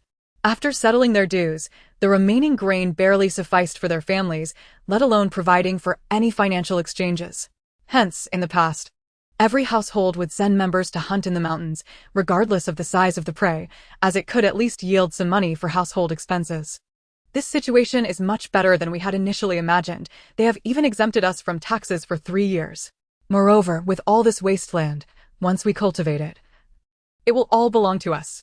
Let us work hard. Regardless, life will surely improve. The old village chief was the first to see the silver lining, and upon expressing his thoughts, others reflected and agreed. There are so many lands here. The mountains and water resources are far richer than those in our mountain village. Indeed. What grandfather said makes sense. Let us quickly build our houses and start cultivating the land. We can plant after the new year. What are we waiting for? Let us go. Go, go, go. With that, they all gathered their tools and set to work. Zhou Anle was also busy. The honeysuckle on the mountain had nearly been stripped bare. She assigned the task of digging dandelions to several young ants, leaving the remaining half-grown children to assist. Notably, Fa Kai, after several months of care, appeared to be increasingly spirited. Zhou Anle discovered that they could communicate effortlessly with Fa Kai, who seemed to have undergone a transformation. Each day, Fa Kai would venture to the mountains to play for a while but insisted on returning to Zhou Anle for a bowl of water. Sometimes, upon returning, it would bring back a rabbit or a bamboo rat. Today, Fa Kai had gone up the mountain early again. She wondered what delightful things awaited there. Gazing at the vast wilderness, Zhou Anle felt an overwhelming sense of despair. If they were to pluck the wild grass and weeds, how long would it take? Suddenly inspired, she gathered Shirt 2 and a few friends to start marking out land for cultivation. Sister Zhou, can we dig in the soil? I want to help. I love digging, Dogdan said excitedly, looking at Zhou Anle. Without waiting for Zhou Anle's instructions, Dogdan picked up a stick and began digging where she indicated. Zhou Anle chuckled at him. Sure 2, go back and fetch a few hoes, we'll use those. Sure 2, upon hearing this, dashed off and soon returned with 5 young boys, each wielding a hoe. We're here to help, Su Yuanshan explained, observing Zhou Anle. Zhou Anle looked at the 4 or 5 boys and asked with some confusion, aren't you helping to build the houses? We're not needed much, Su Yuanshan replied nonchalantly. What nonsense. Clearly, the elders want to let you work, saying your hands are those of a scholar, not meant for labor. Su Shu teased him. Su Yuanshan awkwardly rubbed his nose. Fortunately, being with you means we can enjoy the benefits too. Just tell us what to do, Su Lin said, addressing Zhou Anle. Being with these little rascals digging was certainly better than lugging heavy loads back home. Just dig a shallow trench along here, Zhou Anle pointed out the area to them. She planned to burn all the wild grass in this plot to expedite the process, but was concerned about controlling the fire, so she intended to clear a vacuum around it. Once she shared her plan, the boys understood what needed to be done, contemplating that this method of reclamation was quite effective. Once the wild grass was gone, they would only need to collect the stones from the land and turn the soil for fertilization. After they got to work, Anlin and a group of children joined them, bringing along some snacks. Anping, Enin, Anlin called out loudly as he approached. He had begun to view Enin and Anping as his younger siblings. At first, and Daitu had felt a bit awkward following along, but children have short memories, and after just 2 visits, they were all playing together. Upon seeing everyone busy, they instinctively began to help, with Anlin sharing the snacks. These were bought by my sister in the city. You've definitely never had them. Hurry and eat. Enin and Anping indeed had never tasted the peanut cakes. When it was time to light the fire, a group of children excitedly clapped their hands. I want to play too. This is way more fun. And Daitu exclaimed, his eyes gleaming with excitement. Zhou Anle gathered them together. Anyone who plays with fire carelessly will face my wrath. We have prepared meticulously to burn these wild grasses. If you play around and set the mountain ablaze, what will happen to the rabbits and wild chickens? You'll have nothing to eat. Upon hearing this, they all promptly assured her that they would never play with fire, and Zhou Anle finally relented. This method proved to be much less labor-intensive. The group worked enthusiastically for several days, and at last, the endless wild grass was reduced to a manageable state. The elder women also sent some people to help with the reclamation, while the children busied themselves collecting stones from the land. Several aunts, feeling somewhat embarrassed, sought out Zhou Anle to express that their homes had yielded an overwhelming surplus of honeysuckle and dandelions, inquiring about her thoughts on the matter. What else could Zhou Anle suggest but to sell them? Consequently, the aunts joyfully approached Su Yuanshan, exclaiming, Shanhua, Anle wishes for you to accompany her to the city to sell the medicinal herbs. Su Yuanshan, who had only just settled down to indulge in a book, immediately sprang to his feet. When the group found Zhou Anle, she was already lifting her backpack, declaring, I want to go. Please let me. Zhou Anle, clinging to Zhou Anle in a playful manner, caused Zhou Anfeng to quiver with delight. If you carry too much, you'll never grow tall. Do you wish to remain short? Yet, Zhou Anle pouted, clearly displeased, but I really want to go. I will take you both. Anne and Anfeng can come along. Su Yuanshan interjected. Zhou Anle and Zhou Anfeng's eyes sparkled in unison as they turned to Zhou Anle, asking, Is that all right? Chapter 58, Master Ma. With matters progressing this far, Zhou Anle could only acquiesce with a sigh. The aunts eagerly returned home to gather the medicinal herbs they had dried for weighing. At that moment, Meng arrived, prompting the aunts to hastily conceal their goods, fearful of being discovered by her. However, the sheer volume made it impossible to hide everything, and Meng soon caught sight of the stash. Understanding dawned upon her, so this is why Anle frequently ventures into the city. She has work to do. Anle, is this your friend? Dogden's mother inquired with a tense smile. Yes, it's nothing to worry about. She won't speak out of turn. Zhou Anle soothed the aunts, noting their expressions ease slightly before turning to greet Meng. What brings you here? Meng replied listlessly, I came over since I had nothing to do at home. My grandmother and mother have taken over my chores, and even my father has usurped my delivery tasks to the city. I feel utterly sidelined. She sighed dramatically, casting a woeful glance at Zhou Anle. Without you to guide your father, how could he take your responsibilities? Zhou Anle chuckled. All right, I may have orchestrated it. Once money is mentioned, they become incredibly motivated. They no longer sleep in, nor do they complain of aches when working. They're more enthusiastic than I am. And Meng beamed with pride, pleased with her influence over them, contrasting their previous despondency. Have your family's taxes been settled? Zhou Anle inquired with curiosity. Yes. Being a farmer is no easy task. The officials drank and feasted at the village head's home, indulging for 2 days before the tax issue was resolved. After I earn a bit more, I must ensure Lin can attend school. And Meng declared through gritted teeth. I want to send Ping as well. Really? Then we should go to the city together and inquire about which school is best. That way, they can look out for one another. And Meng sprang to her feet, suddenly animated. Isn't there a clan school in the village? Why not send Lin there? And Rui village is populous, boasting over 300 households, with 200 of them sharing the surname, while the rest belong to other families. The village also hosts a clan school, where the family hired an old scholar to teach the children. Families of better means send their children there to learn. However, Zhou Anle had never considered sending Ping, as the villagers tended to be insular. It was rumored that outsiders wishing to attend the school were met with exorbitant fees and frequent bullying from the other students, leading to a predominantly unsurnamed student body. But isn't in Linen? Why not send him? The teacher is terribly antiquated. Last time I inquired about the school fees, he recoiled as if I were filth, insisting I should have a man from my family speak on my behalf. And Meng recounted, still astonished by the teacher's reaction.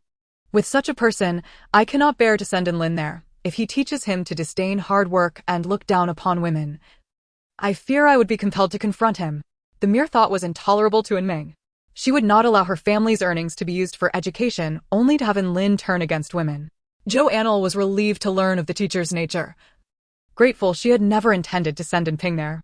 Then let us go together tomorrow and explore the schools. The following morning, the group convened at the ox cart, with Meng bringing in Lin and Zhou Anle accompanying her younger siblings, while Su Yuanshan trailed behind. Along the way, Zhou and Ping and Lin chattered animatedly, bubbling with excitement, while An chimed in occasionally. Upon entering the city, they first visited a common medical clinic to deliver the herbs, wherein Meng silently recited the clinic's sign. This sign is intriguing. I shall wait for you here. And Meng decided to remain in the hall, observing the traditional Chinese medicine clinic with fascination. Zhou Anle and her companions moved swiftly, and though Su Yuanshan considered inquiring about his father's condition with the shopkeeper, he refrained, sensing the crowd made it inappropriate. The shopkeeper assured them he would send for more supplies and waved them off. This time, Zhou Anle prudently secured a pouch of copper coins close to her chest. She had previously learned from the shopkeeper that there were 3 private schools in the city. The teacher at the Yuan school was a former scholar who had sustained facial scars in an unfortunate incident after passing the imperial examination, which led him to return to teaching. His standards for accepting students were exceedingly high, and it was likely that students like Lin and Zhou and Ping, lacking a foundation, would not be admitted. Another school was also run by a former scholar, but its students were either wealthy or of noble birth, leaving Zhou Anle no desire to pursue that option. The last private school was quite ordinary, with a scholar teaching there. Zhou Anle decided to visit it. After discussing it with Meng, they quickly agreed and resolved to take a look, while Su Yuanshan intended to pursue the Yuan school alone, as he required such a mentor for his path toward the imperial examination. Thus, the group parted ways. Upon arriving at the entrance of Baichuan Academy, the sign exuded an aura of righteousness, suggesting the calligraphy was crafted by a person of noble character. Satisfied by the appearance, they were approached by the doorman, who inquired, "May I ask which gentleman you are seeking?" "We seek Master Ma," Zhou Anle replied with a smile. "Are you here to enroll students?" "Indeed. Please wait a moment." The doorman hurried inside and soon returned to invite them in. Upon entering, they found themselves in a corridor where the lively sounds of reading echoed from within. The courtyard exuded a serene ambience, prompting them to tread lightly, instinctively respectful. The doorman led them into a room where a man in his 50s, with a calm demeanor, regarded them kindly. Noticing the 2 young ladies before him, he showed no sign of discomfort. "Are you the young ladies here to enroll students?" Master Ma inquired. "Indeed. These are my younger brothers coming to study," Zhou Anle introduced Lin and Zhou and Ping, gently nudging them forward. Upon observing that the 2 children had tidied their surroundings with commendable neatness, the tutor felt a sense of satisfaction swell within him. He then recited a passage from the 1,000-character classic, prompting the 2 to recite it back on the spot. And Lin stammered through it, managing to convey the essence, albeit imperfectly. When it was Zhou and Ping's turn, perhaps due to his youth and sharp memory, he eloquently recited the text without hesitation. Chapter 59. Trouble Arises. The tutor nodded in approval, recognizing both as promising talents. He promptly decided to send them to school the day after tomorrow and took his leave in haste, leaving Meng and Zhou and Lu exchanging glances. Shortly thereafter, a young servant approached them to convey that the tutor had to continue his lessons and could not delay. The tuition fee was 1 tael of silver per year, and upon apprenticeship, a gift of 6 ceremonial items was required: celery, lotus seeds, red beans, jujubes, longan, and dried strips of lean meat. This was well within their means, and they readily consented. Compared to the private schools of wealthier families in the city, this was already a significant improvement. After confirming the necessities for school, they turned to the bookshop accompanied by a few others. As they strolled down the street, Meng suddenly pointed at an object and exclaimed to Zhou and Lu, "I can make that too. Let us partner up and create this." Zhou and Lu turned to see a young servant, bearing a suitcase, pass by them. It must be said that Zhu Qing was indeed talented. What once was a simple and crude box now bore intricate carvings with wheels wrapped in leather, and a polished finish that made it look far more exquisite and undoubtedly more expensive. That must be challenging to produce. Perhaps it is best left alone, Zhou Anle thought, feeling somewhat intimidated. If they are making the expensive ones, we shall make the affordable ones. You see, I recognized this item from before. It seemed familiar. So I inquired with the shopkeeper. He boasted that only his shop had it, and when I asked who conceived the idea, he scorned me as a country bumpkin. I never intended to be so adamant. But I cannot abide that shopkeeper's arrogance. It is the largest general store in Lin Yuan City. Yet I wonder about the owner's judgment in hiring such a person. I foresee that shopkeeper becoming irrelevant in a few years. And Meng remarked, casting a glance at Zhou Anle.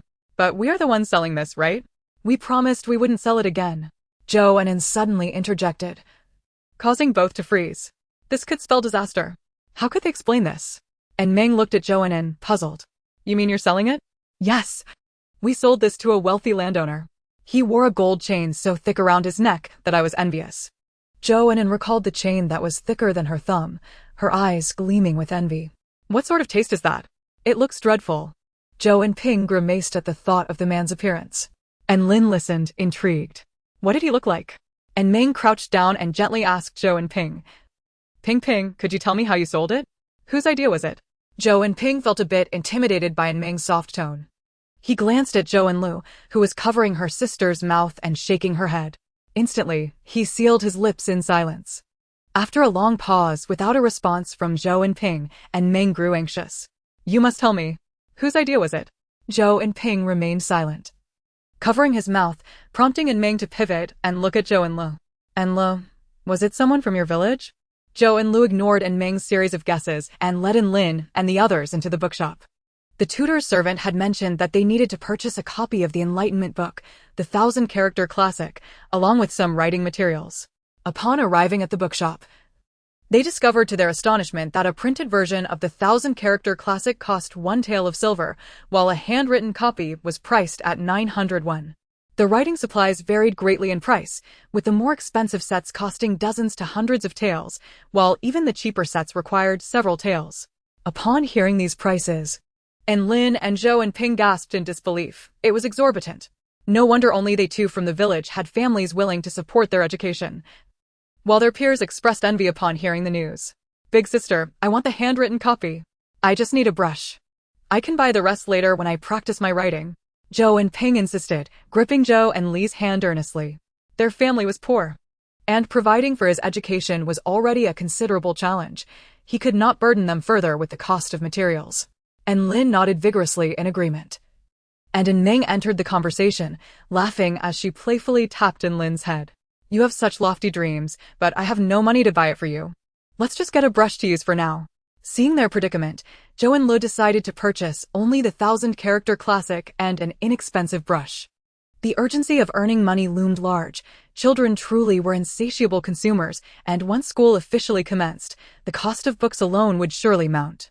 The ideas she had previously contemplated regarding producing tofu or seasonings needed to be put into action, and as she observed Meng walking ahead, Zhou Anle pondered deeply. When would she come to recognize her own potential? Suddenly, she felt a jolt as someone bumped into her, and a pair of grimy hands reached for her money pouch at her chest. Zhou Anle's sharp gaze swiftly caught the thief in the act. Are you seeking death? The hands she seized were filthy, with dirt lodged beneath the nails, and the thin, gaunt figure they belonged to appeared to be a diminutive man, his prominent cheekbones stark against his sunken eyes. He averted his gaze from Zhou Anle, who confronted him. Upon hearing her words, he immediately collapsed to the ground, wailing, You've killed me! You've killed me! Disgusted, Zhou Anle released his hands, watching as he writhed on the ground. And Meng, alerted by the commotion behind her, rushed over. Upon seeing Zhou Anle standing still while the man rolled about on the ground, she quickly understood what was transpiring. An act of staged misfortune. The group stood with their arms crossed, impassively observing the man's performance. Soon, a crowd gathered, unsure of how to react to the spectacle. I merely bumped into this girl while walking, and now I am surrounded and humiliated, beaten even. This is a gross injustice. The man lamented, feigning a victimized demeanor, tears streaming down his face in a manner that elicited sympathy from the crowd, who felt compelled to defend him. You young ladies should not be so cruel. After all, this man belongs to your father's generation. How can you bear to bully him? An older sister among the onlookers reproached them. Which of your eyes saw us bully him? Our hands are behind our backs. Surely, our gazes cannot inflict harm. Zhou Anle feigned confusion, addressing the older sister. Perhaps we witnessed you strike him before we arrived. It was only after we showed up that you reverted to this position. The older sister retorted defiantly. Chapter 60, Dispute Unresolved. And Meng smiled sweetly at the older sister, then theatrically rolled on the ground, crying out, Help! Someone, please help me. This older sister is trying to kill me. Who will save me? With that, she collapsed onto the ground, sobbing. As some onlookers pressed closer to enjoy the spectacle, they heard In Meng's desperate cries, shaking their heads in dismay. What a decline in morality. What a decline in morality. A heartbroken onlooker lamented, "Sister, this girl appears so young. How can you bear to treat her this way?" The effect of In Meng was far superior to that of the man, who was both gaunt and unattractive, while In Meng possessed a delicate beauty and a petite, charming figure that made her seem even younger. As she sat on the ground weeping, several individuals felt an immediate surge of protective instinct. They glared at the older sister, exclaiming, "How can you bully such a young girl? Do you have no conscience?" The older sister was momentarily taken aback by this outburst, yet her anger only intensified upon seeing In Meng's pitiful state. "You wretched harlot," she spat. "A few tears from you and the men come running. At such a tender age, you have no shame. When have I ever struck you? Look at all these witnesses as you lie through your teeth." Her face turned an ashen hue, and her words grew increasingly venomous. The man, too, found himself unable to continue crying. He was bewildered by how the situation had spiraled out of control. "You are the disgrace. Not only are you shameless, but the offspring you bear are equally contemptible." Upon hearing someone insult his sister, Lin, filled with rage, dashed to In Meng's side, arms outstretched as he shouted back at the older sister. And Ping also positioned themselves protectively behind their sisters, glaring at the older woman. "If you're not the disgrace, why do you join this man in slandering us?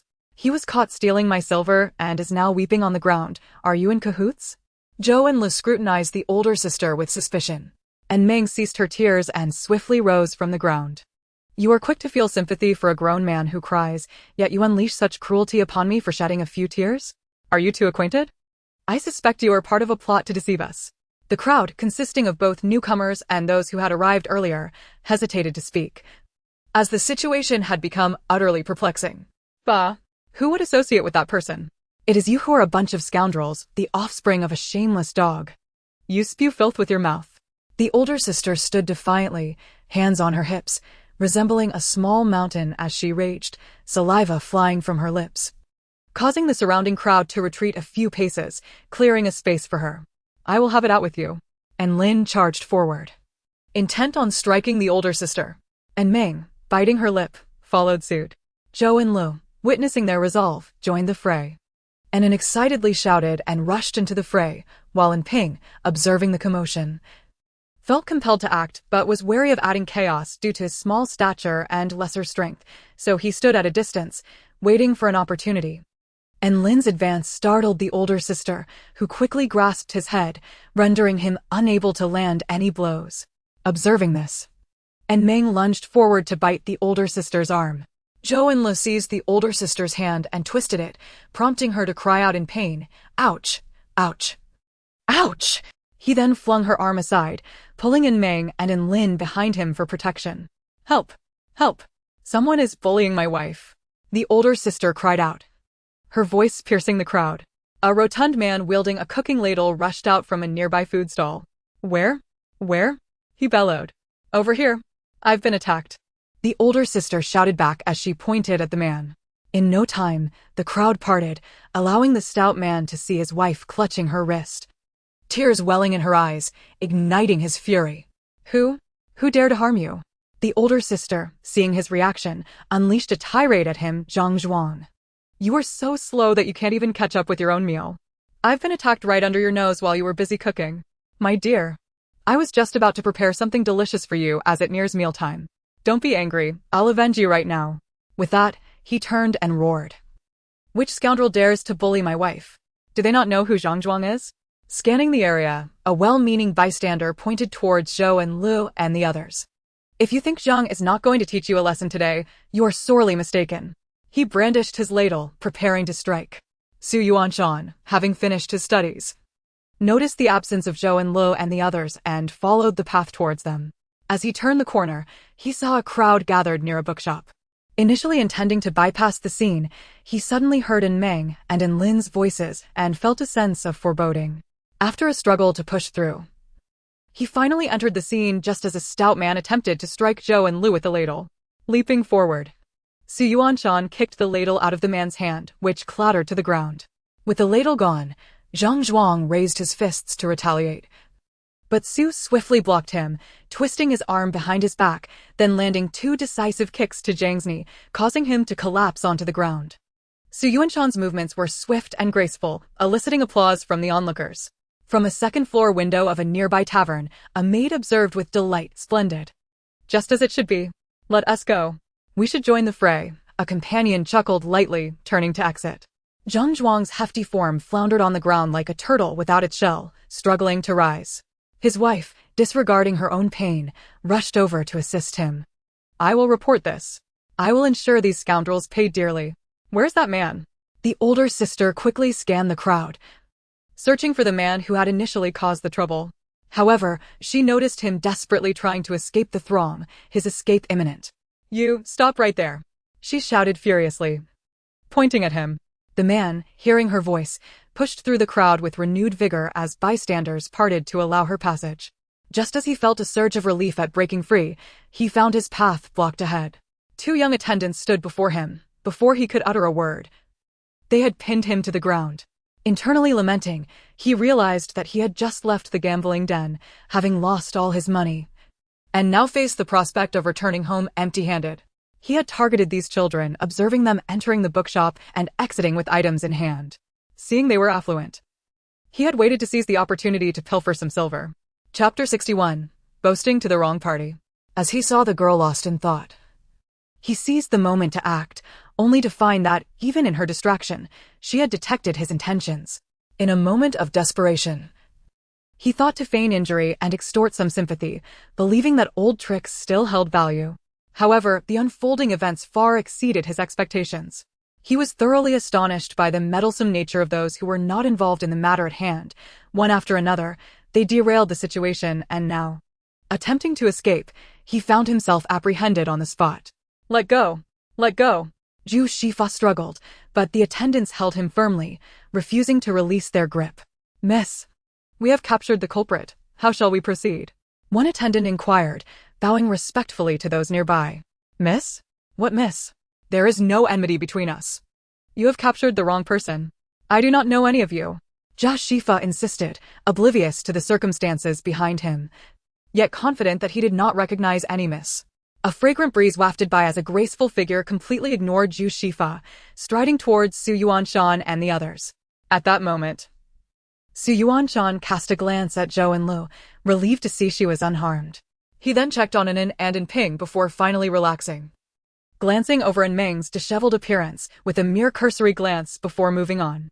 Satisfied that his companions were safe and uninjured, Su Yuanshan turned his attention back to the stout couple, and Meng grasped Zhou Anle's hand, her voice a hushed whisper filled with excitement. "Look quickly. What a beautiful lady." Zhou Anle lifted her gaze and beheld a woman of gentle grace walking ahead, her hair elegantly styled, delicate brows lightly drawn, skin as smooth and warm as jade, and a waist so slender it seemed one could encircle it with a single hand. How could she walk so beautifully? And Meng gazed at her with envy, lamenting that some people were simply infuriatingly superior, while others were merely worthy of disdain. Observing the impressive entrance of her young mistress, the maid behind them felt a sense of satisfaction. "Young master, I have captured the person for you," Qin Siu spoke, her voice like a gentle breeze caressing the ear. Su Yuanshan nodded his gratitude to the man and proceeded to drag him over. "You claim they assaulted you. Where are your injuries?" Su Yuanshan held Zhu Shifa as if he were a mere chick. Zhu Shifa felt humiliated by being handled in such a manner and struggled a few times, but could not break free. The young man's grip felt like iron. Eventually, he surrendered, sulking. "My back, my legs, my backside, everywhere." "Very well. I shall take you to the physician at the medical hall. If, upon arrival, it is found that you bear no injuries, not only will you owe us money, but you must also apologize. Should you refuse both, then I shall deal with you as you just described." Su Yuanshan sneered, fixing his gaze on Zhu Shifa. "I said I was assaulted." Zhu Shifa protested, struggling fiercely upon hearing this. "We all witnessed it. You attempted to steal from that lady, and upon being caught, you feigned injury while lying on the ground. We saw everything clearly from the second floor." Xiao Ju emerged to testify, unable to hold back. "How dare you deceive me into interceding on your behalf?" The plump woman, seeing Zhu Shifa's reluctance to visit the medical hall and with witnesses present, felt she had been duped and slapped Zhu Shifa across the face. "Enough. A sharp voice rang out, parting the crowd. Zhou Anle felt a rush of amusement upon recognizing the man as the proprietor of Zhu's establishment. What are you doing? Assaulting my brother in broad daylight?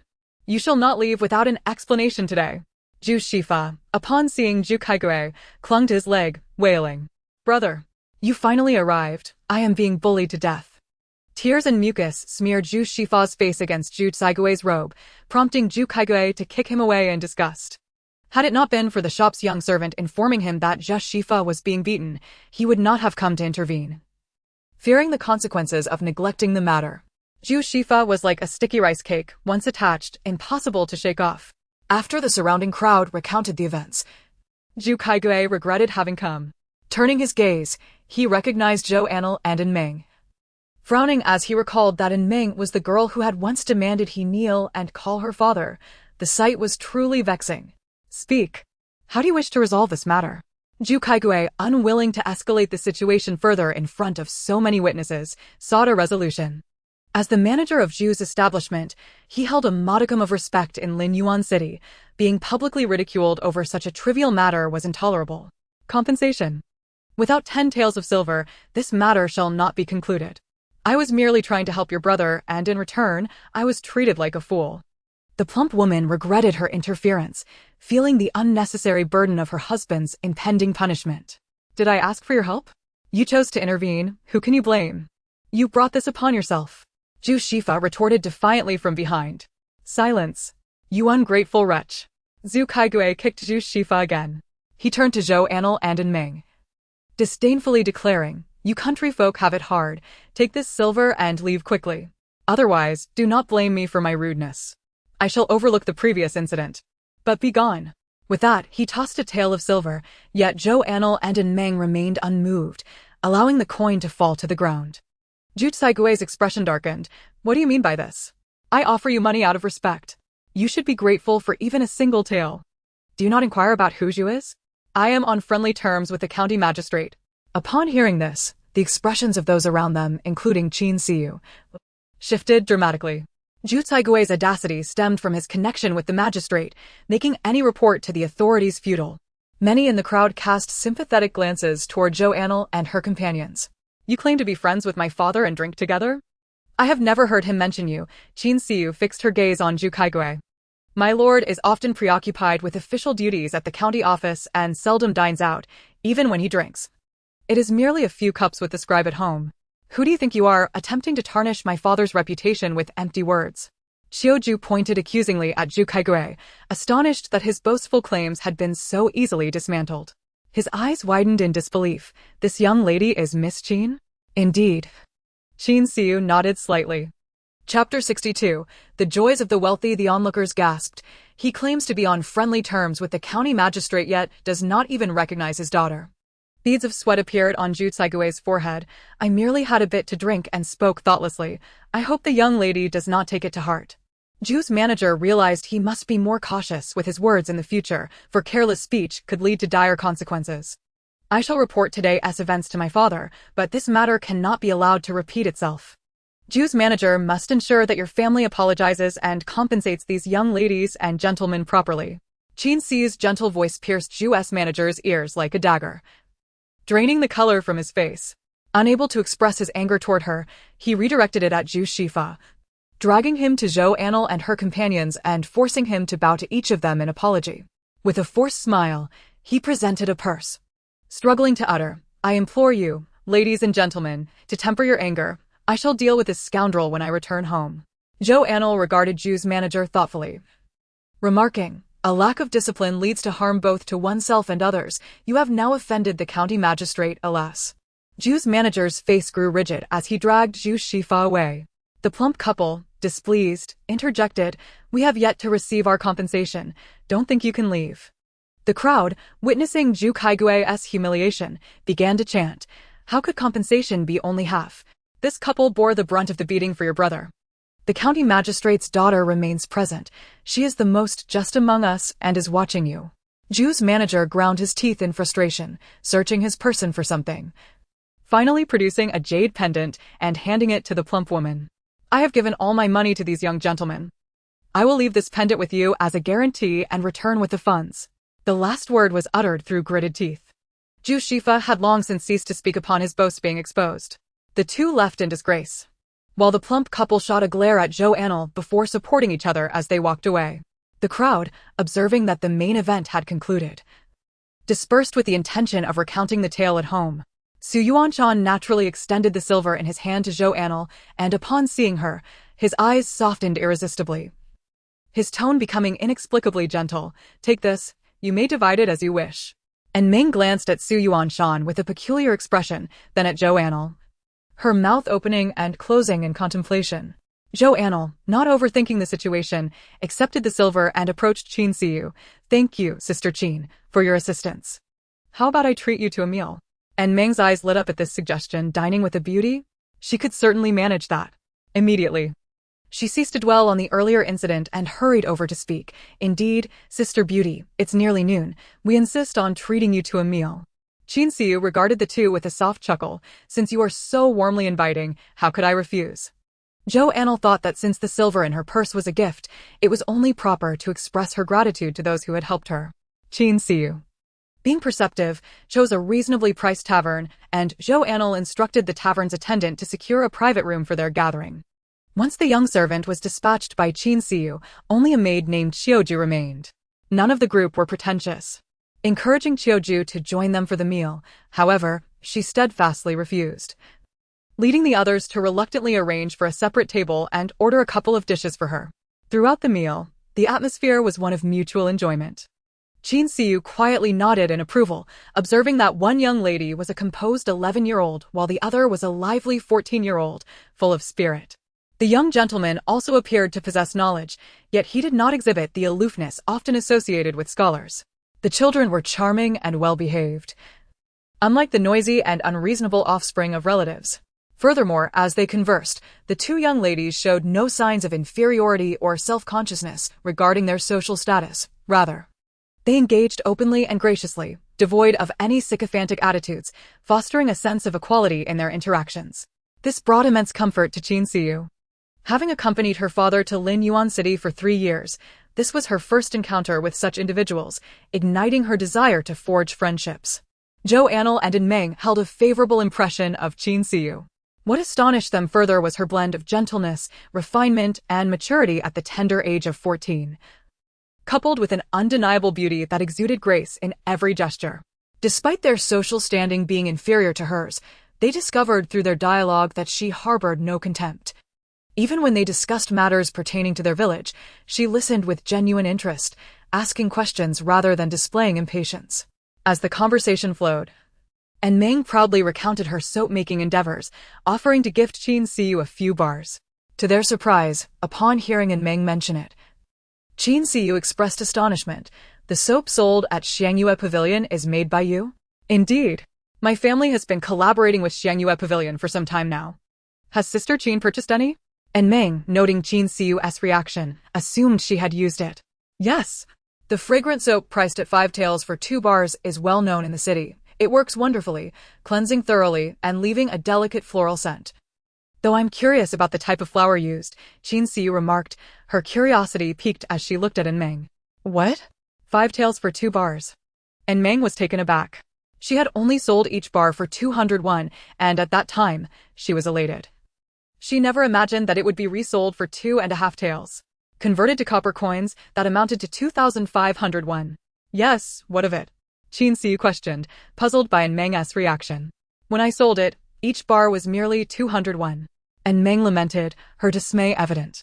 At this, Qin Siyu gazed at Meng in surprise and shook her head. "Do you not find 5 taels excessive?"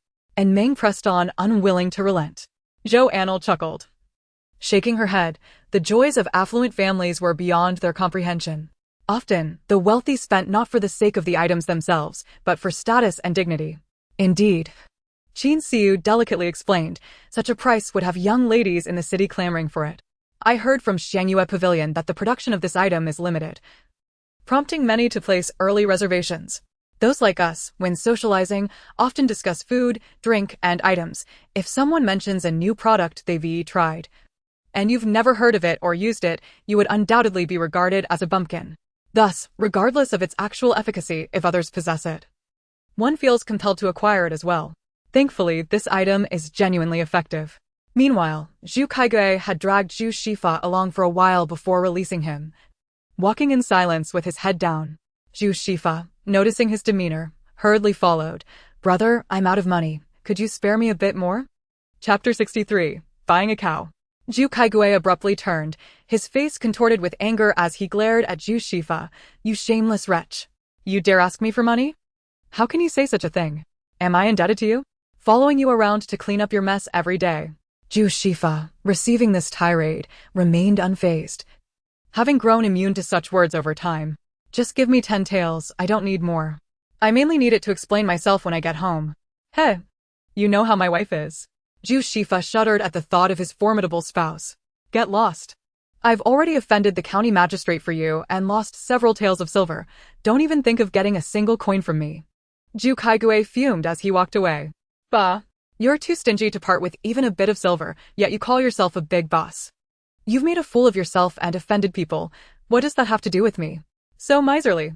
Zhu Shifa watched as Zhu Kaigui walked away, only then dropping his facade of joviality, gazing at him disdainfully.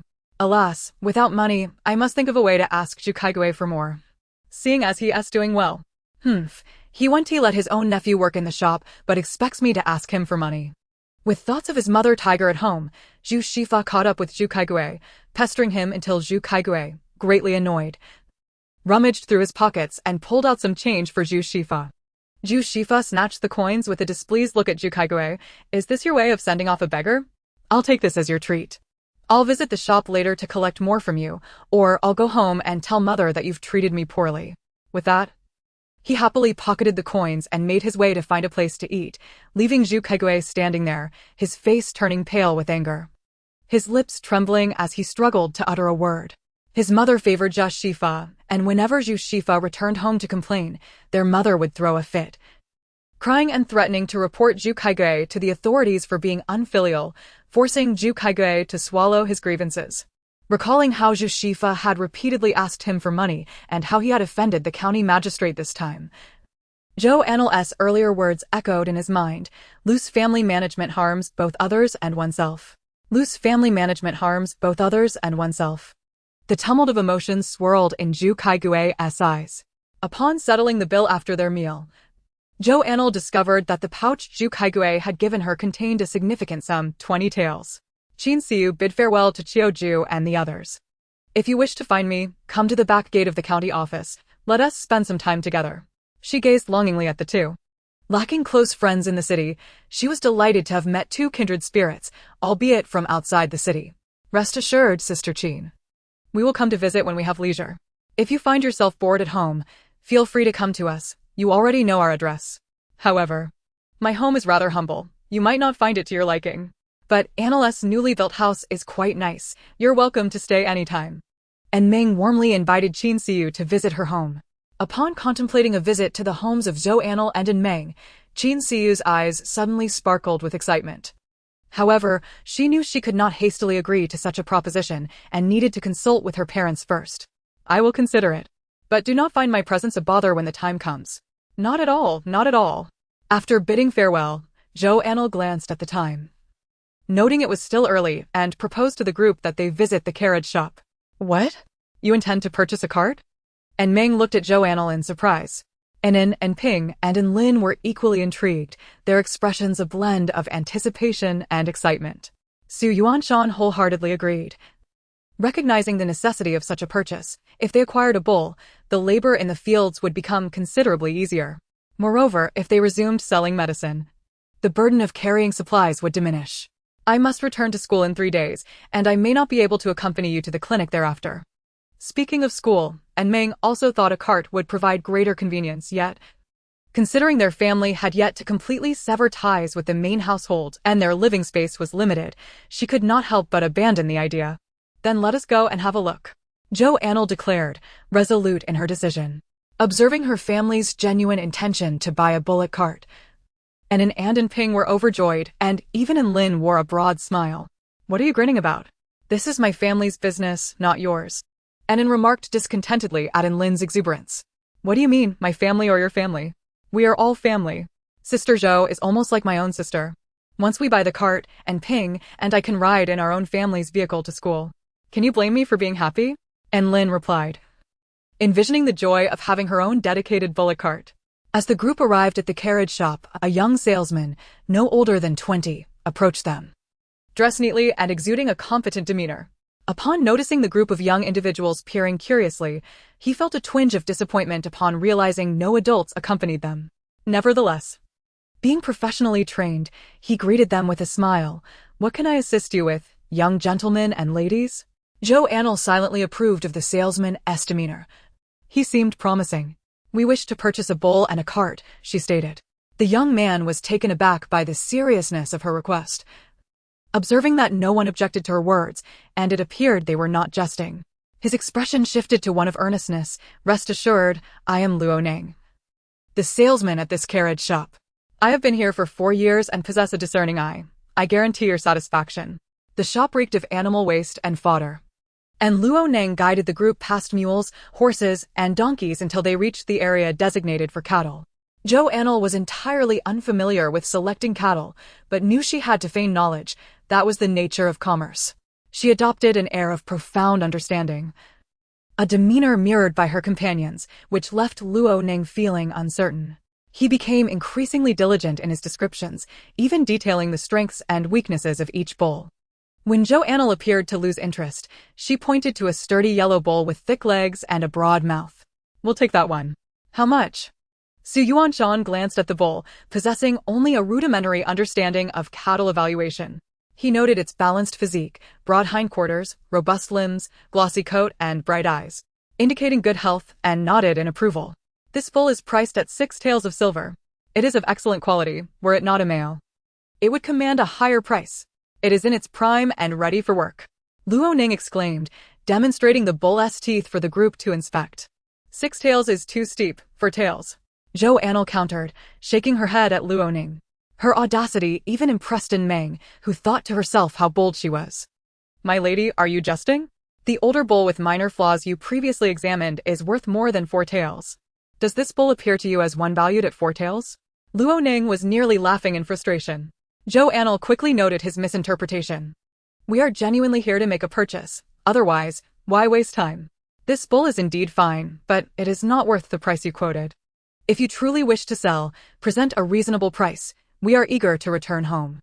After a moment of hesitation, observing Zhou Anle's serious countenance, Luo Neng sensed that any further delay might result in their departure. He decisively stated, 5 taels of silver, that is the lowest I can offer. Zhou Anle engaged in further negotiation with Luo Neng, ultimately securing the bull for 5 taels of silver, along with a cart worth 300 won as a bonus. The others had no opportunity to interject, merely watching as Luo Neng and Zhou Anle exchanged offers until he finally agreed to include the cart. And Meng was astonished. Moments ago, Luo Neng had seemed adamant against any price reduction, yet he was now offering a cart?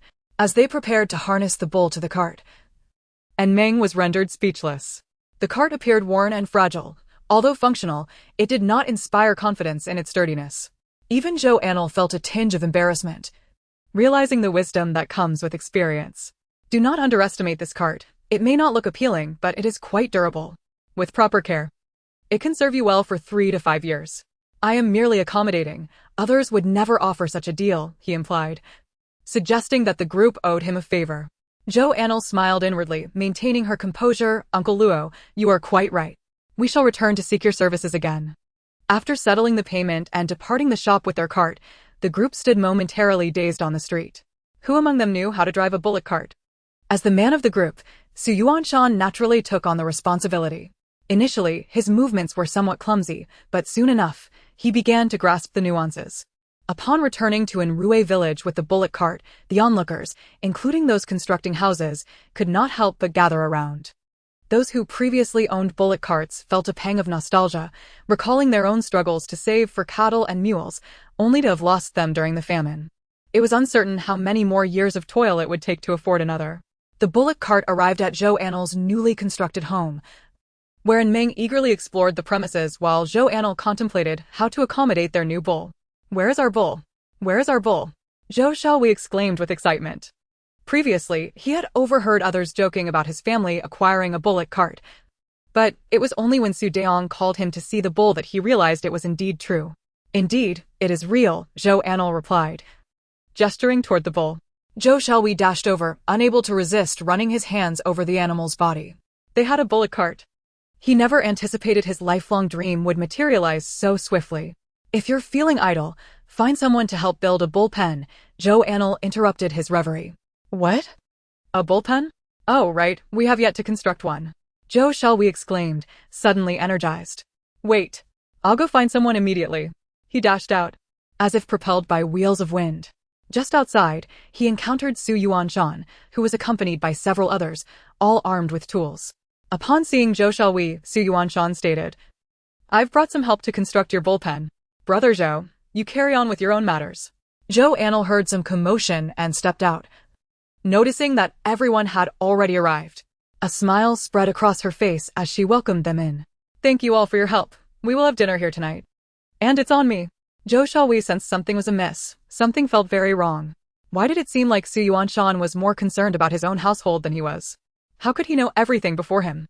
However, seeing others beginning to take action, he dismissed his thoughts and joined in, thinking it unacceptable to merely observe while his own family received assistance. Zhou Anle headed to the kitchen, intending to boil a pot of clean water for those working. As she turned around, she caught sight of Meng staring intently at her in silence. Zhou Anle was startled, placing a hand on her chest. What is wrong with you? Meng continued to gaze at her without speaking, her mind a whirlpool of confusion. Previously, when she had visited Zhou Anle's house, she had only lingered briefly in the yard and had never truly examined the house. What had she discovered? A living room and a bedroom? Windows as expansive as floor-to-ceiling panes? The kitchen cabinets and shelving bore an uncanny resemblance to modern designs. She swore, whether in layout or kitchen. She had never seen anything like it in anyone else's home. It was distinctly different from all others, yet every corner exuded a sense of familiarity. If that wasn't enough, what about the bathroom? She noticed the vanity in the shower. Even the toilet was exceptionally well appointed. Watching Meng appear as if she were both staring at her and daydreaming, Zhou Anle chose to ignore her and turned back to the kitchen. She swiftly lit the fire and boiled the water, unaware that Meng had followed her there. With just the two of them in the kitchen, it was the perfect opportunity for a conversation. Is the sky covering the tiger? Are you a fool? Meng exclaimed. The odd changes remain unchanged. You look like an antenna. Zhou Anle responded with remarkable calmness. Meng, trembling, pointed at her, her hand shaking uncontrollably. Her expression a riot of colors as if a palette had been overturned. Reflecting on everything she had said and done since awakening alongside Zhou Anle, Meng realized she had long since exposed herself. Her emotions surged wildly, and she felt as if her mind had turned to mush, unable to bear the shock. Without knowing how to articulate her feelings, she turned and walked away, lost in despair. Even her brother Lin, who was still at the inn household, was forgotten in her turmoil. Zhou Anle sighed inwardly, deftly covering the pot before chasing after her. Observing the two of them rushing out, Zhou Xiaohui wondered if they had quarreled. Meng wandered aimlessly around the foot of the mountain, her mind preoccupied with the recent events. When had Zhou Anle discovered her secret? Chapter 65, Confession. Upon catching up to her, Zhou Anle, with a hint of resignation, suggested, "Shall we sit down and talk?" Meng regarded her with a face full of awkwardness. She felt foolish for her previous naivety, realizing she had likely been exposed to Zhou Anle long ago. While Zhou Anle, aware of the truth, had chosen not to disclose anything, merely watching her make a fool of herself, which left Meng feeling uneasy. "What shall we discuss? How you watched me act foolishly?" Zhou Anle teased lightly. Meng took a deep breath and casually sat down on the ground, determined to interrogate Zhou Anle thoroughly. "Speak. When did you arrive? How long have you been here? And when did you discover my presence? Why didn't you tell me anything? If you don't explain properly, I will sever ties with you." Meng glared at Zhou Anle with a complex expression. Zhou Anle regarded her for a moment before retorting, "When did you come over?" Meng looked at her in confusion. "In the year 2050 of the Huaxia calendar." Zhou Anle exhaled, confirming her suspicions. It was before the apocalypse had ravaged the world, which explained why Meng appeared so lively and cheerful. A stark contrast to the grim realities of their time. In their era, such vivacity had become a luxury.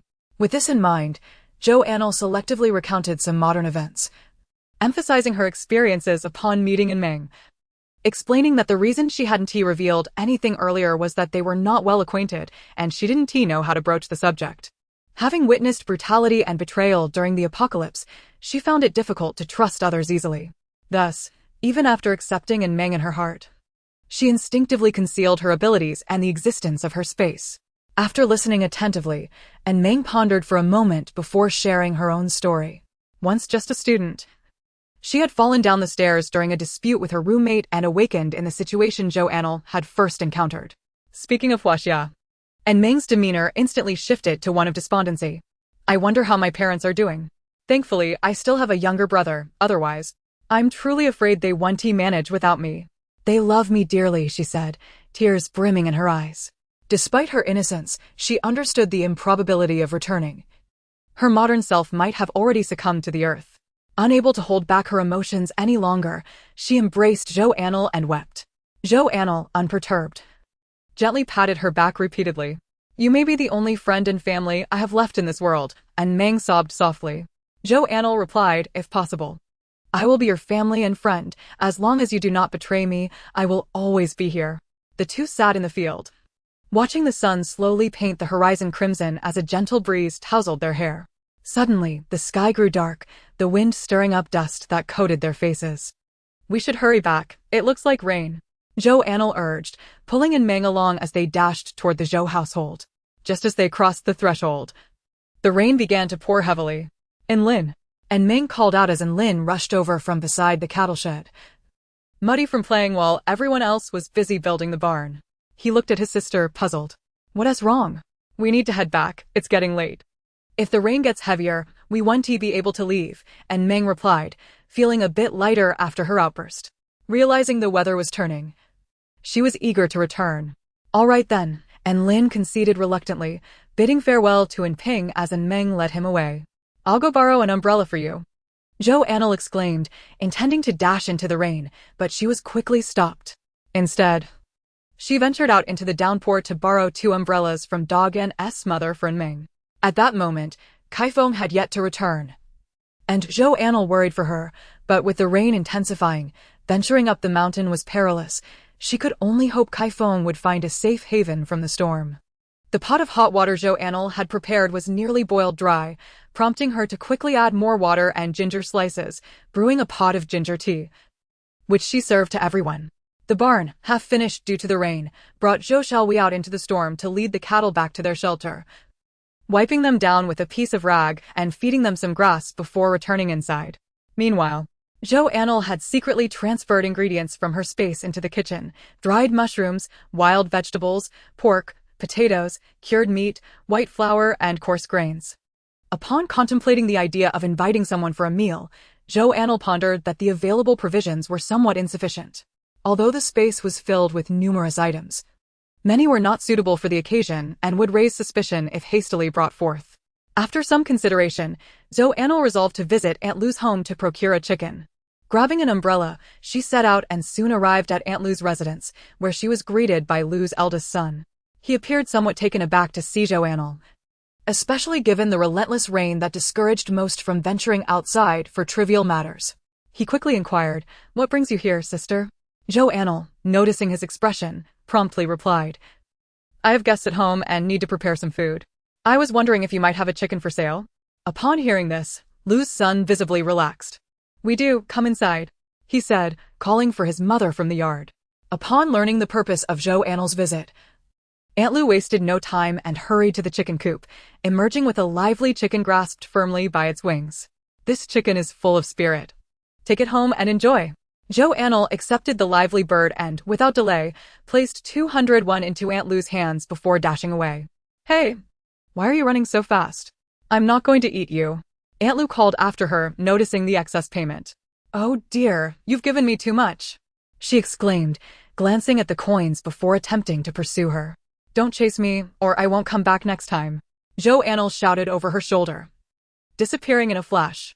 Once outside, she swiftly dispatched the chicken to prevent any chaotic flapping later. Continuing down the path past Aunt Lu's home, she strolled a few houses eastward, her face lighting up with a gentle smile upon spotting a pair of simple wooden doors. She knocked on the door. and a familiar voice called out from within, "Who is it? Coming out in the rain?" Ignoring the call, Zhou Anle persisted, and after a moment, a disgruntled voice approached the door to open it. It was Ma Tsuehua's residence. Ma Tsuehua, whose face bore visible bruises, opened the door but immediately attempted to shut it upon seeing Zhou Anle.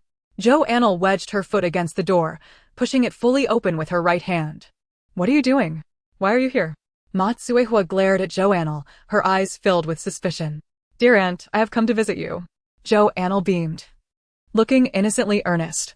Ma Tsuehua scrutinized Zhou Anle, and then her chicken, a flicker of greed crossing her features. "Since you're here to see me, why not leave that chicken as a little gift to help me regain my strength since I'm not feeling well?" she suggested, reaching for the bird. Zhou Anle deftly maneuvered her hand, countering, "I observe that you appear quite healthy, especially since you just opened the door to scold someone. I believe the eggs you owe me from last time are due now." "What eggs? I have none," Ma Tsuehua retorted. Zhou Anle walked directly to the chicken coop, while Ma Tsuehua desperately tried to block her path. "You're robbing me. You just came here to steal. I'll report you and have you imprisoned." "Very well. I shall wait here for you to do so," Zhou Anle replied, shoving Ma Tsuehua aside and retrieving 5 or 6 eggs from the coop. At that moment, Ma Tsuehua's family emerged, including donghua, who hobbled on his injured leg and silently observed the confrontation. "Are you all mute? Are you going to let someone bully you in your own home?" Ma Tsuehua scolded her son and daughter-in-law, refraining from mentioning donghua. Earlier, donghua had beaten Ma Tsuehua upon returning home, having vented his frustrations over his own disgrace upon her, leaving her with a bruised face, only stopping when her son intervened. Ma Tsuehua's son appeared timid, rarely speaking, while her daughter-in-law, displaying some decorum, politely smiled at Zhou Anle. Ma Tsuehua's 2 grandsons, still young, looked at Zhou Anle in confusion, uncertain of why their grandmother claimed that the sister was bullying them. Seeing that no one reacted to her tirade, Ma Tsuehua plopped down on the ground, throwing a tantrum, as if Zhou Anle were trying to take her life's essence. And donghua felt a wave of embarrassment wash over him. "Enough. This is what the village chief said. Don't pretend you've forgotten. How shameful is this? Do you want to be beaten again?" And donghua glared at Ma Tsuehua with barely contained anger. With a playful smile, Zhou Anle remarked, "Aunt, I shall take my eggs and heed Uncle Donghua's advice. Let me tell you, next time you see me, it's best to steer clear, lest I find your chickens in fine condition." At this, Ma Tsuehua's lips quivered, and she dared not utter another word. Zhou Anle tucked the eggs into her embrace, grasped the chicken, and, with her umbrella, strutted out with confidence. The neighboring onlookers admired Zhou Anle's audacity. Who would have thought that the ever-conniving Ma Tsuehua would one day meet her match? Upon returning home, Zhou Anle wasted no time. After sought the cured meat, eggs, and vegetables, she began to prepare the chicken. She rinsed the meat 3 times, ensuring to cleanse the lungs and blood thoroughly to eliminate any foul odor. The chicken was then chopped into pieces, and with fragrant garlic, ginger, and scallions sizzling in the pan, she added the chicken. Once nearly cooked, she included Sichuan peppercorns, dried chilies, star anise, cinnamon, bay leaves, and white peony root, adding a dash of soy sauce for color before simmering it all with potatoes. The seeds from the dried chilies were carefully collected in a jar for future planting. She also prepared a bowl of flour, crafting small flour rolls and buns, which she set to steam above the pot. Given the large gathering, rice was deemed unsuitable for the occasion. During the wait, she blanched some wild greens gathered from the mountains and prepared a soup with the eggs from her space. The rich aroma of the dishes wafted throughout the yard, causing mouths to water as those chatting under the eaves lost focus, their attention drawn solely to the enticing smell.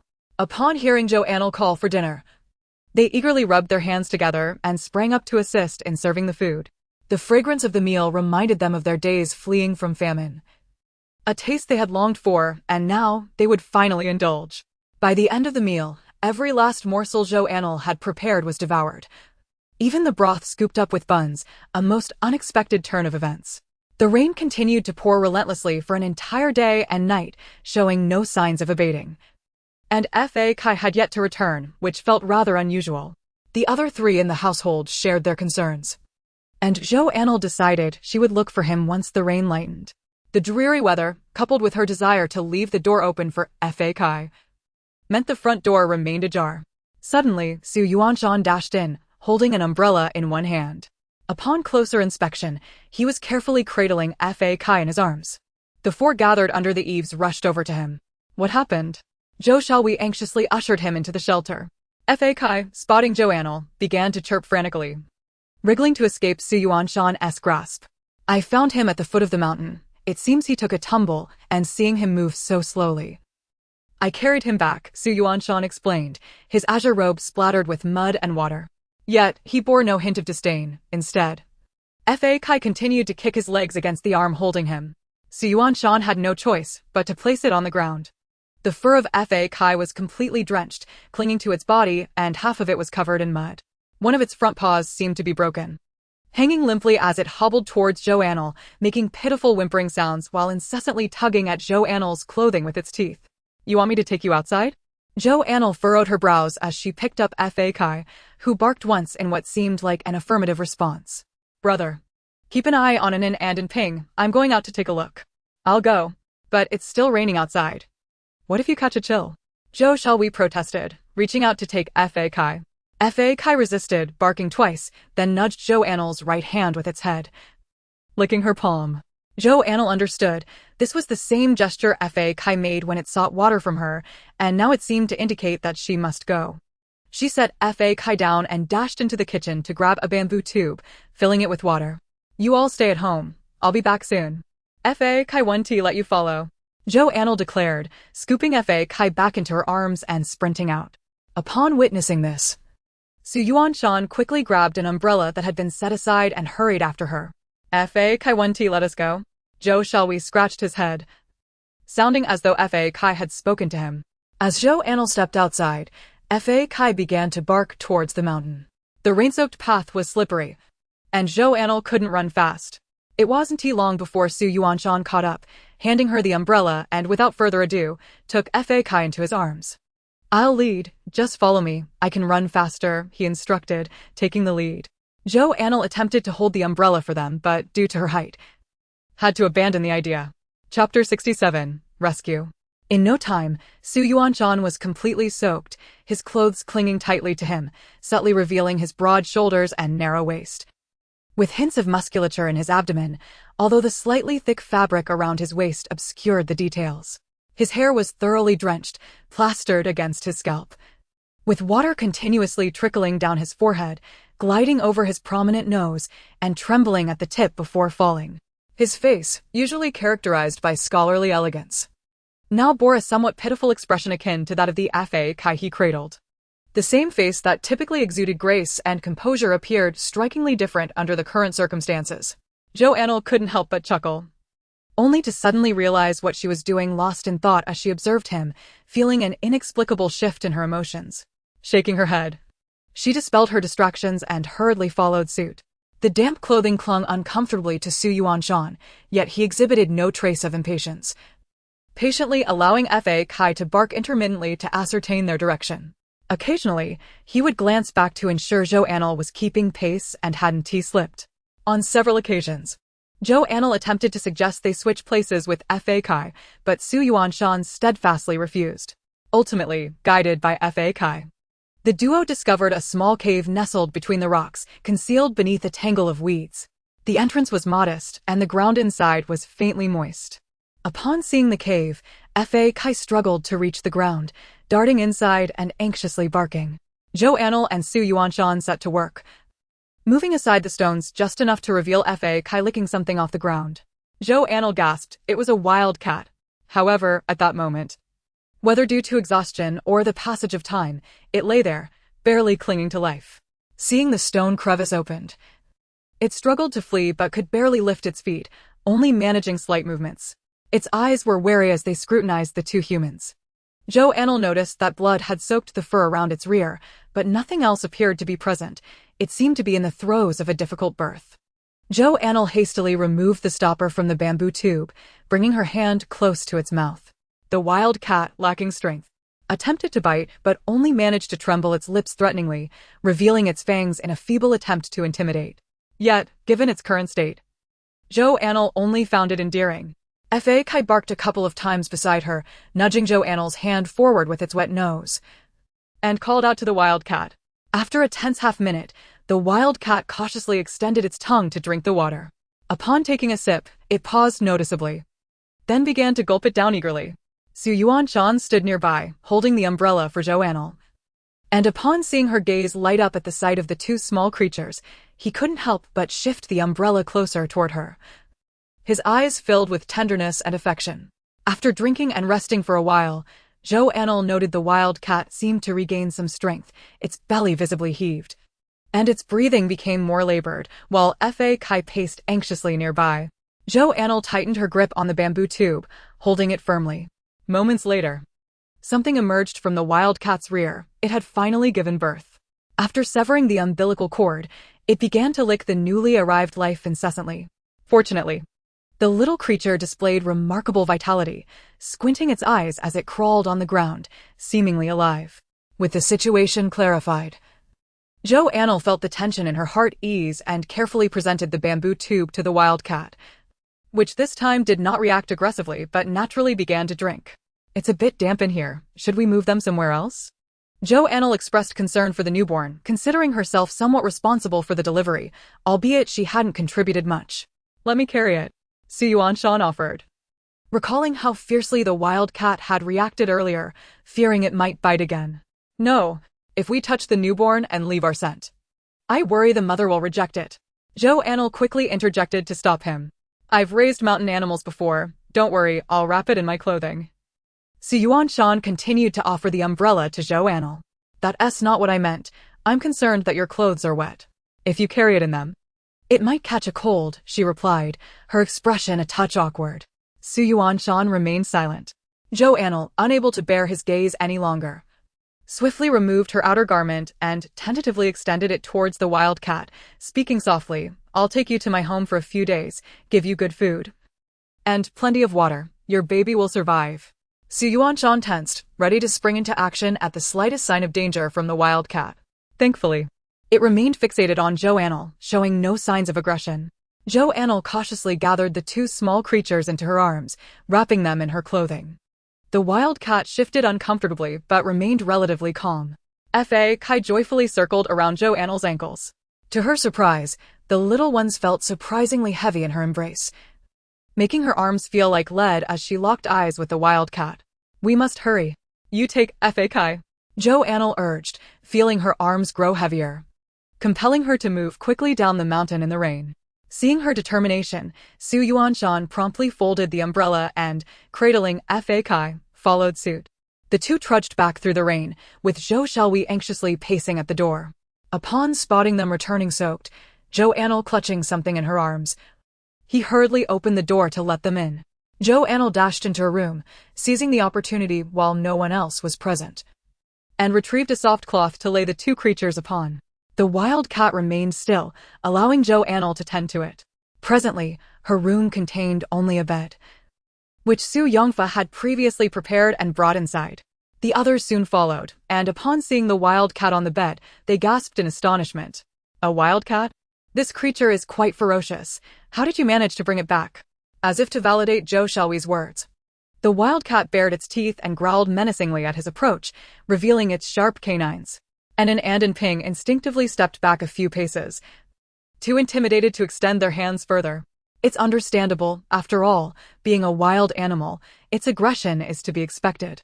With the recent rains, it would be best to keep it at home for a few days, and when the weather clears, it can return to the mountains or wherever it pleases. What about Fa Kai? Zhou Anle inquired of Zhou Xiaohui. Fa Kai was taken by Su Yuanshan to see Uncle De Yang regarding its leg. Zhou Anle finally felt at ease, as Anan brought over a bowl of ginger soup for her to drink, and Su Yuanshan returned with Fa Kai. Chapter 68, The Entrance to School. Uncle De Yang assured that Fa Kai's leg was fine. He had treated and bandaged it properly. Upon seeing Su Yuanshan, Zhou Xiaohui turned to take the drowsy Fa Kai into his arms. Thank you for today. Truly, you are a brother worth having. Hurry, drink some ginger soup. Zhou Xiaohui handed him another bowl of soup, his heart brimming with gratitude for this brother who had been of immense help to their family. He often looked after them selflessly, and no matter how often they expressed their thanks, he always insisted it was unnecessary. Truly, he was a scholar of remarkable character. After a long afternoon, Both of them bore the marks of fatigue, and, having finished their ginger soup, Su Yuanshan took his leave. Fortunately, the two families lived close by. And it wasn't long before Su Yuanshan returned with a package of medicine. He handed it to Zhou Xiaohui at the door. "This is the cold remedy from my home. Please prepare it for Anle. She should drink it before sleeping.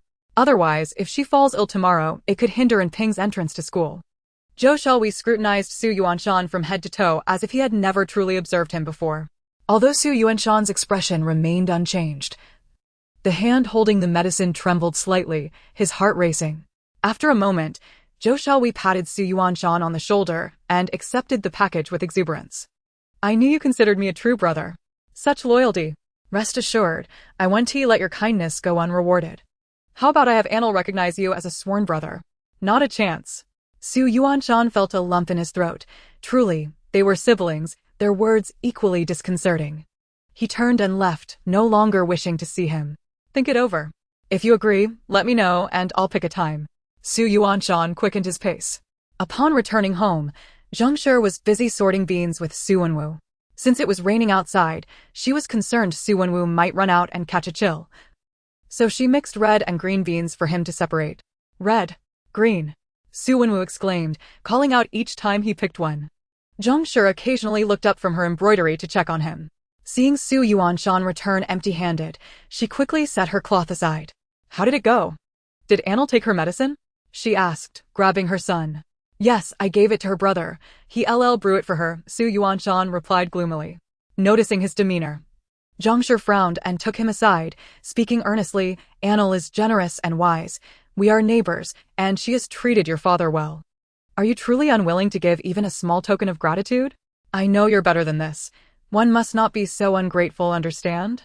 Su Yuanshan thought his mother seemed to have forgotten that he was the one who sought out the medicine. After experiencing a day full of emotional blows, he trudged back to his room, unable to find the words. "I've already boiled water for you and placed it in your room. Drink your medicine and then sleep." Zheng Shi called after him, concerned by his visibly distressed state. After taking a hot bath and finishing her medicine, Zhou Anle looked at the two furry creatures nestled closely together in slumber. She retrieved two large, fluffy cushions from her space, soft and inviting. Fa Kai and the wildcat sensed her approach, opening their eyes. Fa Kai lazily allowed her to place him on the cushion, but when it was the wildcat's turn, it fixed a steady gaze upon her. After fetching Fa Kai's bowl and filling it with water, she offered it to the wildcat, which finally lowered its head to drink. The next morning, as dawn broke, the family awoke early. Today was the day Ping would enter school, a significant occasion that warranted their attendance. Zhou Xiaohui shivered as he got out of bed. The weather was growing colder, and they still hadn't purchased warm clothing. Yet there was a great deal of work to be done. The house was nearing completion, and soon they would need to clear the land. He felt a twinge of guilt for not being able to find time to take on odd jobs to supplement their income. Thus, he busied himself in the kitchen from the early hours. Zhou Anle was jolted awake by a burning smell, rushing to investigate and discovering Zhou Xiaohui attempting to cook. Her face registered a hint of alarm as she swiftly extinguished the fire and pulled him outside. The speed of her actions only registered with Zhou Xiaohui once he stood in the yard. "Anle, my meal was almost ready. Why did you put out the fire? Please spare us. Why are you cooking? Can't you smell that awful odor?" Zhou Anle glared at him, clad only in her undergarments, her disheveled hair framing her pale face, creating a somewhat terrifying appearance. Zhou Xiaohui's bravado quickly diminished. "I only thought you were exhausted and wanted to make breakfast for you, so you could sleep a little longer." Zhou Anle sighed inwardly, regarding Zhou Xiaohui with a steady gaze. "Brother, you're the head of our family. We rely on you both inside and outside the home. You oversee the house and the work in the fields. We are still too young to manage these tasks. We must find ways to earn more money together, so we can improve our situation, don't you think?" Her understanding was clear. She recognized Zhou Xiaohui's feelings without needing to comfort him. These past days, he had become darker and thinner from working tirelessly, managing both the house and the fields. Clearing land was no simple task. And it wasn't merely a matter of offering a few benefits to gain the assistance of the villagers. Zhou Xiaohui had been running from one household to another, helping wherever he could. Zhou Xiaohui seemed to find solace in her acknowledgement, his eyes glistening with unshed tears as he nodded vigorously. The rain had ceased overnight. And although breakfast was burnt, none of them were wasteful and they made do with what they had. Zhou Xiaowei brought out the ox cart, and once everyone was seated, he unsteadily drove the cart toward the city. With many matters at hand and the recent rains, Zhou Anle planned to buy the ceremonial gifts once they arrived in town. To her surprise, Meng and her family were already waiting for them at the city gate. Upon seeing them, Xiao Wang exclaimed, "Finally, you've arrived. My legs are about to swell from standing here." And Meng shot her mother a glare, to which Wang Shi retorted at Xiao Wang, "If you can't speak properly, just keep quiet." Xiao Wang pouted and fell silent. "Why are you all so early?" Zhou Anle called out from the ox cart to Meng. "Isn't it to wait for you? Our family is too large. It wouldn't be proper for all of us to ride in your cart, so we had to wait here." And Meng replied with a bright smile. "Wait for me for what? You could have gone ahead. Have you prepared the ceremonial gifts?" And Meng asked with a knowing smile. Chapter 69. The Living Calamity.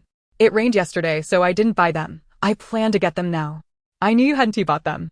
Look, I brought some for you."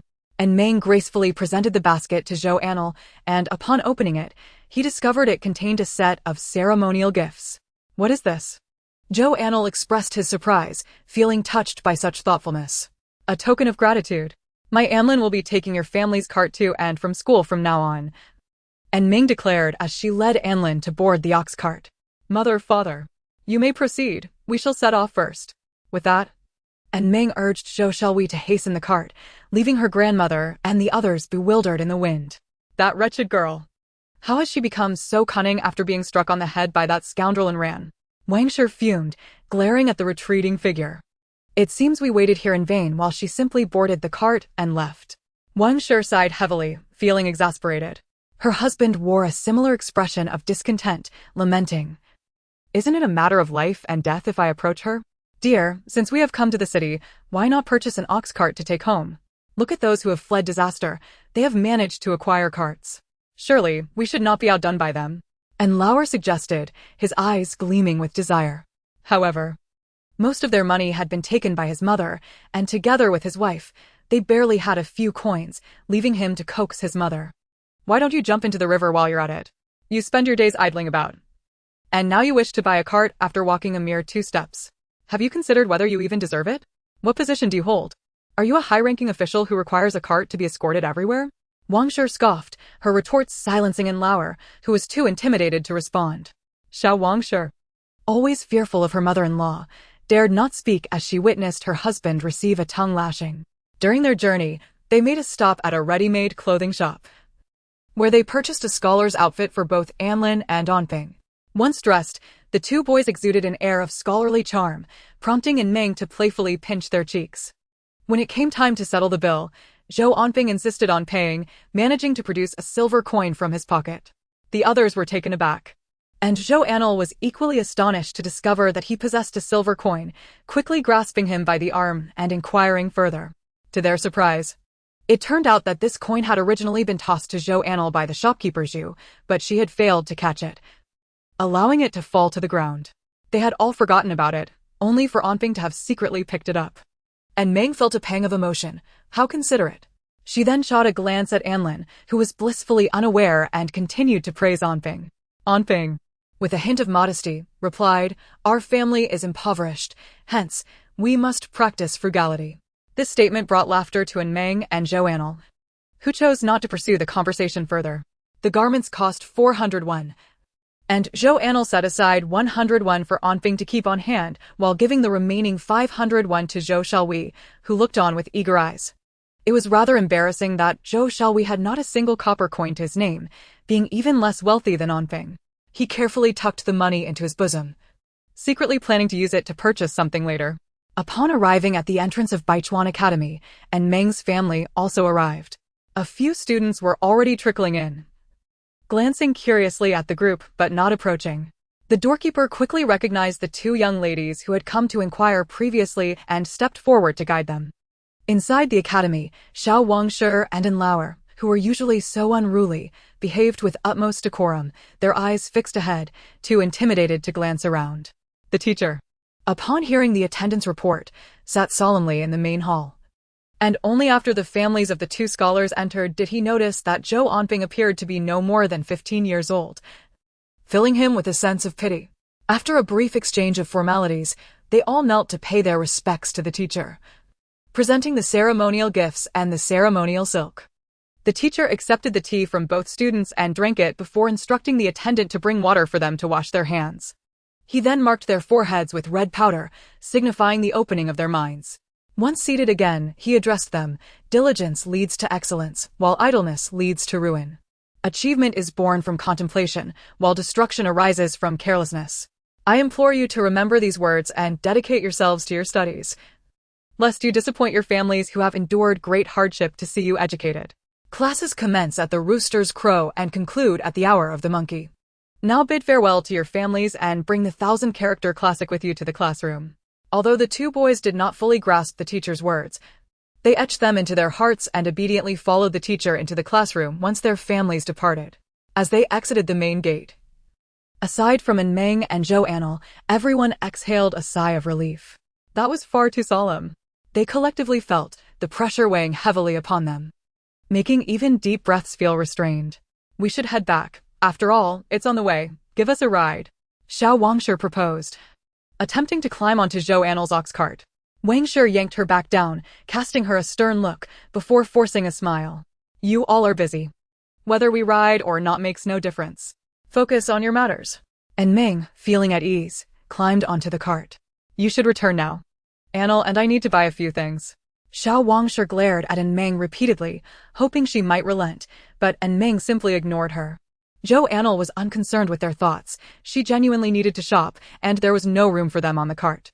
Offering them an apologetic smile without further explanation, she turned away. Mother, now we have to walk back, Xiao Wangshe lamented, casting a bitter glance at the receding cart. What was that glare for earlier? Is your brain made of mush? Your son is still at the academy. If you anger him, you'll have to fetch him yourself. Wangshe felt vexed, but managed to retain a semblance of rationality. And Meng had a good relationship with them. She couldn't just disregard them entirely. It wouldn't hurt to sit for a while. If you're shameless and insist on taking advantage, just see how well they get along with Meng. If you seek trouble, go ahead. If you neglect your son's education, I won't concern myself with it. Wangshe scoffed. That girl is a living calamity. Even Matsue Hua can't afford to cross her. She speculated about Meng's mother, believing that should she offend them, Meng would no longer acknowledge her.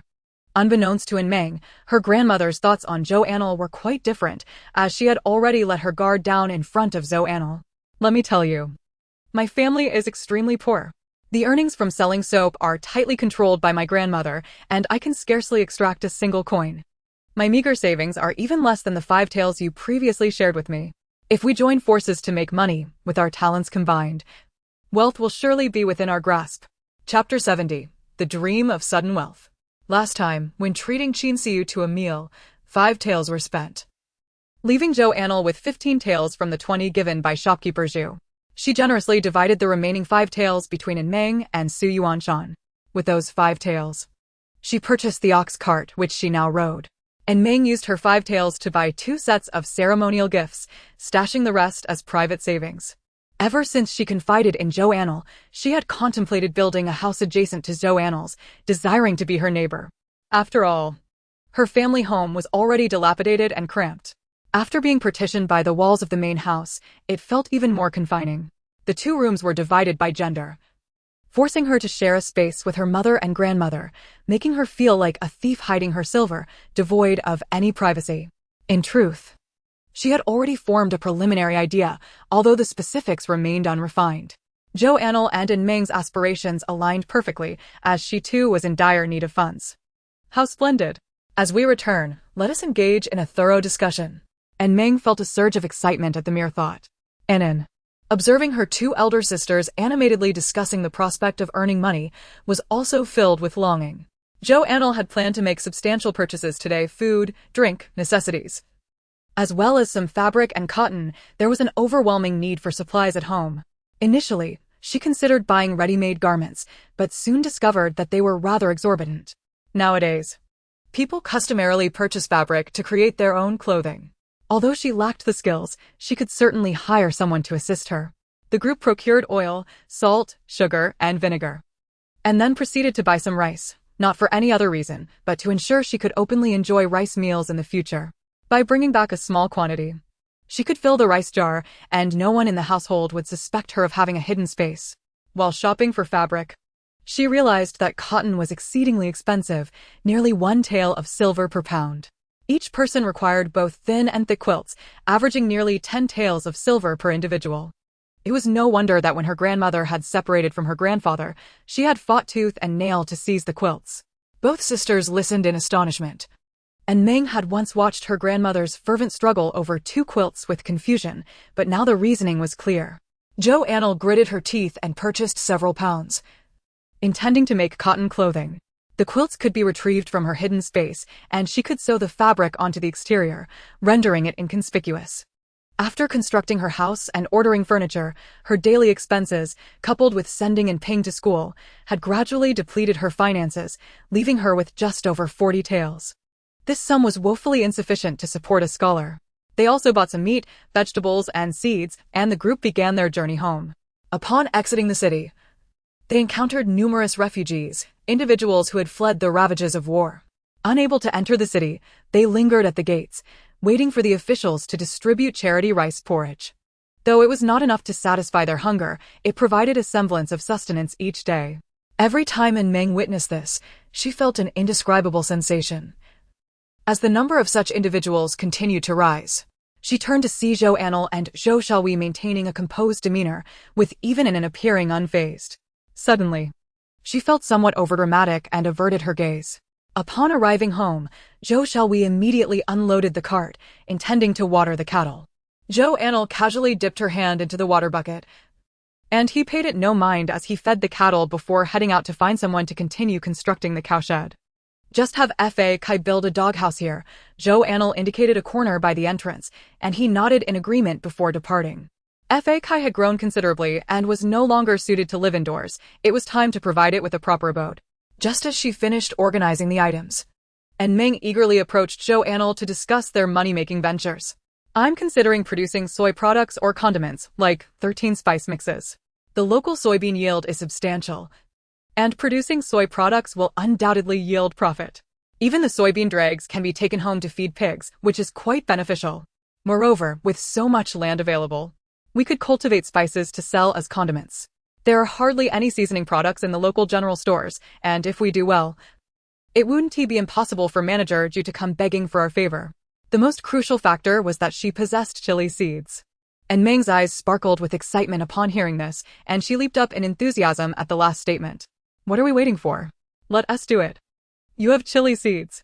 If we succeed, wealth will be within our grasp. And Meng's imagination ran wild with visions of the future.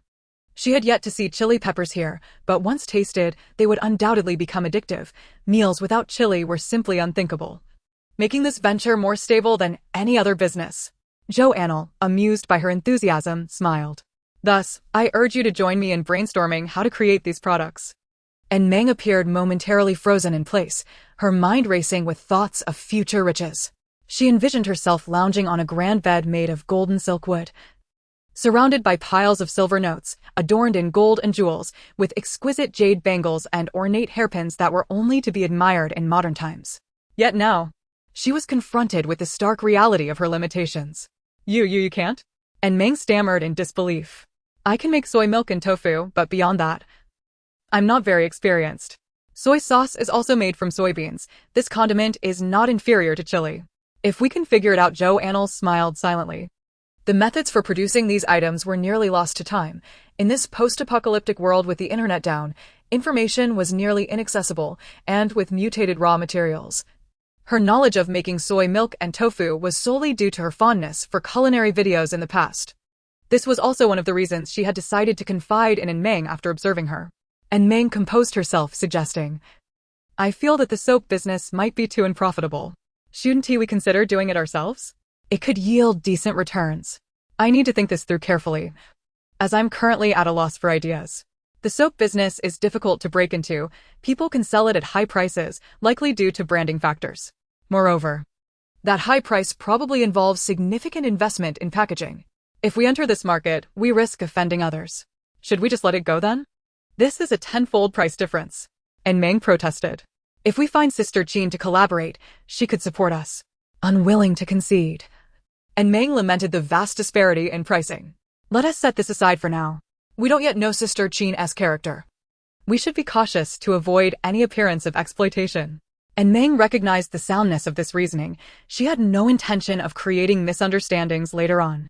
The conversation concluded, and Meng immersed herself in contemplation about producing soy products, while Zhou Anle retrieved a few chili seeds, intending to soak them in her special water. Chapter 71, South Mountain.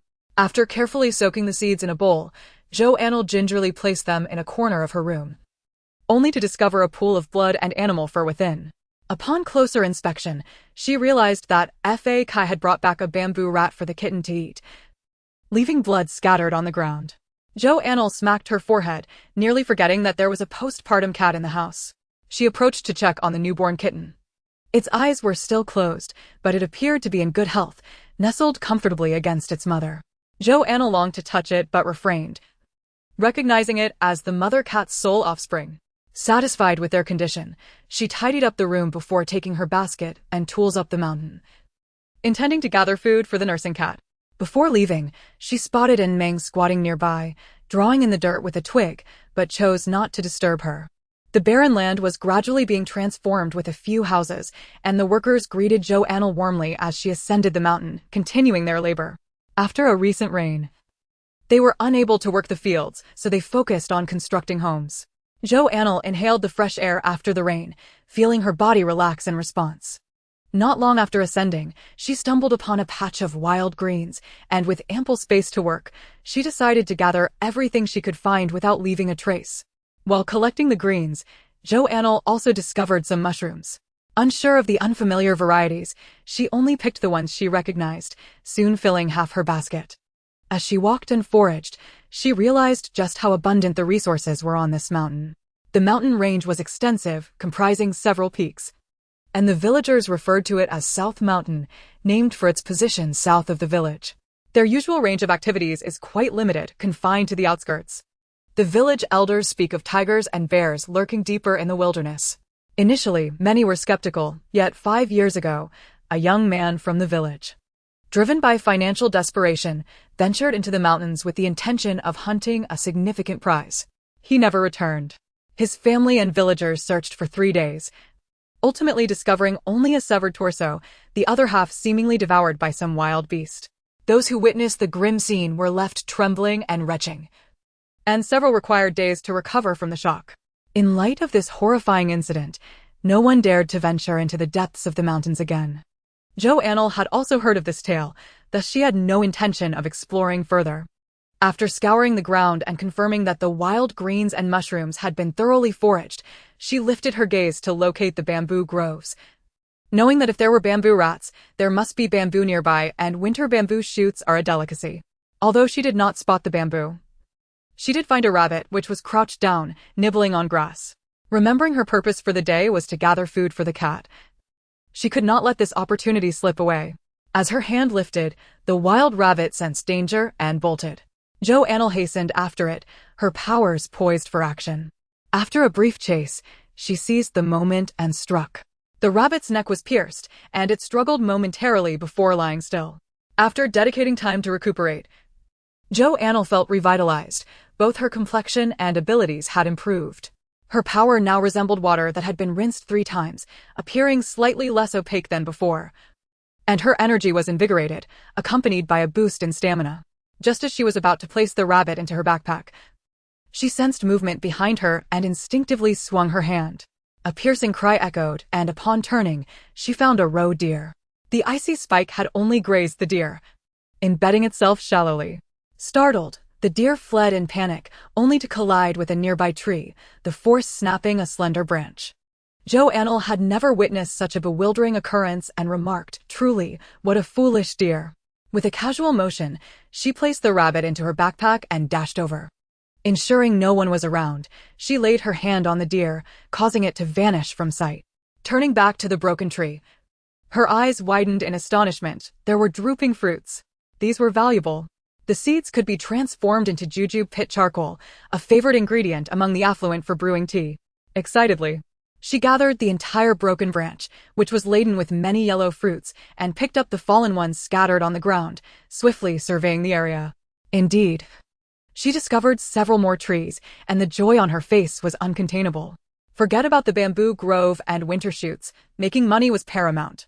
She turned and made her way down the mountain. On the path, she encountered others who were also foraging for greens and mushrooms, and she offered a slight nod as a greeting. Upon returning home, she found the workers finishing the cowshed and preparing to leave. Zhou Anle warmly invited them to stay for a meal, but Su Lei led the refusal. We've already eaten once, no matter how wealthy. One cannot squander resources like this.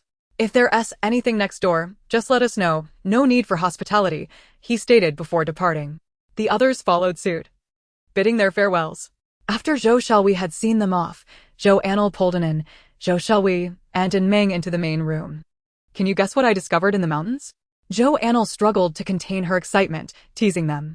What did you find that has you so animated? Did you stumble upon money? And Meng asked, eyeing her suspiciously. Zhou Anle revealed the contents of her backpack. Look. The group observed her findings with an unperturbed demeanor. So what? Just these sour fruits? And Meng remarked dismissively. Zhou Xiaohui, now impatient, urged, what are you waiting for? Speak up. You're going to drive us mad. The seeds of these drooping fruits can be made into jujube pit charcoal, specifically used for brewing tea, and it's quite expensive. Zhou Anle explained. How expensive? Zhou Xiaohui pressed. It's hard to say, I've never inquired, but it's certainly favored by wealthy families, so it can't be too cheap. A few taels of silver per pound? Zhou Anle was uncertain. Regardless, it won't be inexpensive. I'll ask Sister Qin tomorrow. Zhou Xiaohui took a deep breath, carefully setting the backpack aside, muttering, such precious items must be stored properly. Where else can we find them in the mountains? We should go back now and gather as much as we can. And Meng chimed in, her excitement palpable. Such items used for tea must be valuable. Wealthy families spend 5 taels of silver for 2 pieces of soap. Surely this charcoal is more expensive. Zhou Anle fell silent for a moment. Have you forgotten something? Lin and Ping are still at school. They should be finishing class now. Thanks to Zhou Anle's reminder. Zhou Xiaohui hurriedly harnessed the ox cart to head to the town. Upon arriving at the school, the two had been waiting for a while, and upon seeing Zhou Xiaohui, they sighed in relief. Brother, why has sister come? I thought you had abandoned me. And Ping's eyes brimmed with grievance. And Zhou Xiaohui felt a pang of guilt. There was much to attend to at home. We were delayed slightly. Don't be upset. I'll buy you something to eat. I have money, he boasted, patting his pocket containing a few hundred won. I don't want it. Our family is poor. We shouldn't waste money. Let us go home. She promptly pulled Lin up onto the cart with swift hands. Zhou Xiaohui refrained from dissuading her. It was wise to conserve funds. He had worked hard to earn that little money and could not afford to squander it. Upon returning home, the aroma of cooking wafted through the yard. Sister, I'm back. In the kitchen, and Meng were helping prepare a feast, stir-fried pork, wild greens and egg soup, sweet and sour potato strips, and sauteed mushrooms.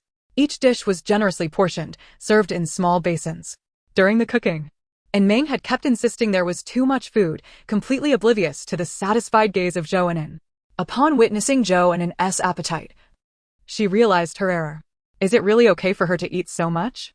Everyone else had set down their chopsticks. Yet Zhou Anle was still on her 3rd bowl of rice. And Meng was taken aback by the calmness of Zhou Anle and the others, but inwardly she shivered, worried about the child overeating. Sister, you're overreacting. Zhou Anle is so strong. What is strange about her eating a bit more? And Lin dismissed her concerns. Strong? How strong can she be to eat like this? And Meng hesitated. Zhou Anle stuffed a 3rd bowl of rice into her mouth, then set down her chopsticks and, in front of Meng, effortlessly lifted the serving board, demonstrating her strength. This is at least several dozen pounds. She lifted it just like that? And Meng stammered in disbelief. The combined weight of the dishes and the heavy board certainly exceeded dozens of pounds. The key point was that Zhou Anle was still so young, only 8 years old. Earlier, due to her physical condition, she could only lift one side of the board, yet it remained steady, the food balanced securely atop. Zhou Anle returned the board to its place, nonchalantly continuing to serve herself. Sister's cooking is getting better and better. It's delicious. I lost some time earlier, so I need to make up for it. And Meng was left speechless. May we go see Gray? Zhou Anping and Anlin had not seen Fa Kai and the newly arrived rabbit cat for a day, and they felt a pang of nostalgia, naturally bestowing the rabbit cat with the name Gray. Zhou Anle understood their sentiments and nodded in agreement, prompting the two to skip joyfully towards Fa Kai and Gray. By evening, when Anming bid farewell to Anlin, darkness had already enveloped the sky. Concerned, Zhou Anle accompanied her all the way back. Tomorrow, after I consult Sister Qin, we shall ascend the mountain, Zhou Anle reminded Anming as they parted ways. Anming nodded and turned to head home. She had just observed that a house had been erected to the left of Anle's residence, while a plot of vacant land remained to the right. She intended to inquire with the village chief the following day about purchasing it, as she aspired to build her own house there. As Zhou Anle approached her doorstep, she noticed a figure lingering hesitantly at the entrance, shrouded in shadows. With a sense of suspicion and wariness, she calmly continued towards her home, her hand discreetly positioned behind her back. Upon closing the distance of 2 paces, she suddenly called out, "Who are you looking for?" The figure paused and turned. "Anle?" The voice belonged to Su Yuanshan. Zhou Anle subtly relaxed her hand to her side. "Perplexed, Brother Su? Why are you out so late? Is there something you need here? Why not knock?" What was he thinking? Meandering about someone else's doorstep at such an hour? One might assume he was up to no good. "I merely wished to inquire how Anping fared at school today. Was he bullied?" The excuse felt rather flimsy, yet he could not suppress his desire to see her. With the commencement of the school year on the morrow, opportunities for their meetings would be scarce. He had spent the day sequestered at home, immersed in study, and only took a brief respite in the evening, which unexpectedly extended into the night.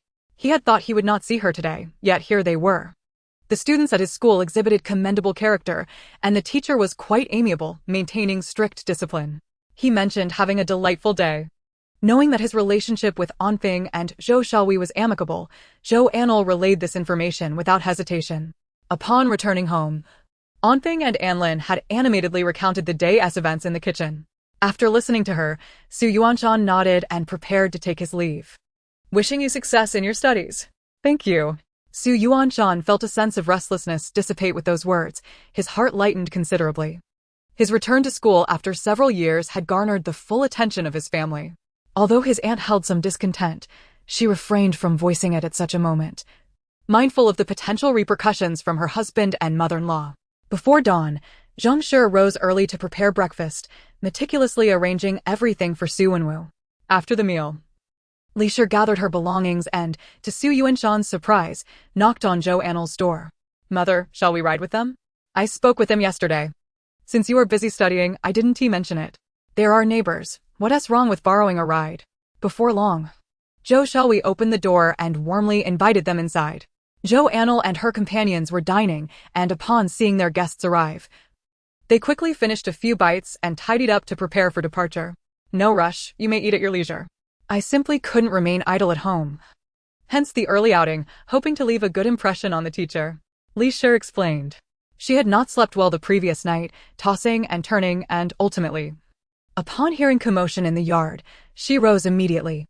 Upon seeing the 3 daughters-in-law also up at this hour, she realized they were no better off than she. The group was indeed sizable, yet fortunately, they were all relatively slender, which made the journey less burdensome. Otherwise, Zhou Xiaohui might have truly felt pity for the oxen. As they reached the city gate, a family of 4 suddenly knelt before the ox cart, pleading, "Ladies, young masters, please help us. We seek merely a place to stay. We shall repay you with our labor. We desire no money, just food and shelter." The woman, having spoken, pressed her forehead against the ground, clutching her children close. Zhou Xiaohui, who was driving, quickly dismounted to assist them. His expression turned grave. He had encountered many such individuals fleeing calamity along the way. Had they not been with the villagers from Dashan, it was likely they would have been robbed, killed, or abducted. It was improbable they could remain intact as a family otherwise. "We are farmers ourselves and cannot sustain anyone else. We have no surplus grain or space to offer you. Please do not delay us here." Zhou Xiaohui spoke coldly. Did they not notice the throng of refugees eyeing them greedily? Should he show even a hint of sympathy or willingness to assist, they would undoubtedly swarm him. "Brother, don't waste time." Zhou Anle cast a dispassionate glance before moving away. The suffering of all was palpable. She was not a deity capable of saving them all.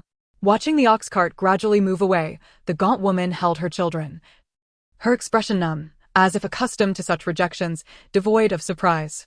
Initially, she would weep and cling on, only to receive beatings, now to avoid further abuse. She dared not obstruct their path. Her husband stood nearby, his demeanor dark and inscrutable, having lost count of how many had turned them away. Yet not a single soul had offered them refuge. Recalling the two men from before, a glimmer of malice flickered in his eyes. If fate denied them life, then none should expect to thrive.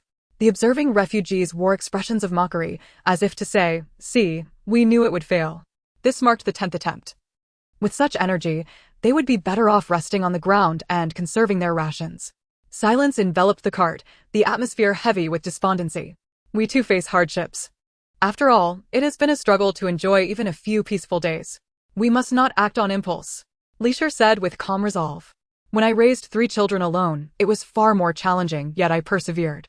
The others in the cart recognized her words as a source of comfort. While only the eldest child looked at his mother with confusion. Why is it so difficult? Leisure's eyes brimmed with warmth, her heart aching with emotion. Upon entering the city, a marked solemnity was palpable. The streets were noticeably less crowded. The Yuan Academy and Baichuan Academy were situated on parallel streets, and Zhou Anle first escorted Su Yuanshan to Yuan Academy. As they departed, Su Yuanshan grasped Zhou Anle's arm and whispered, "Do not linger in the city. Return promptly after dropping them off." Zhou Anle sensed the peculiar atmosphere and nodded before continuing on. After ensuring everyone was safely delivered, he led Zhou Anle to the back entrance of the county office. The gatekeeper's expression was grave, and upon their approach, he halted them. "What brings you here?" "I am from the Zhou family, seeking Qin Siyu.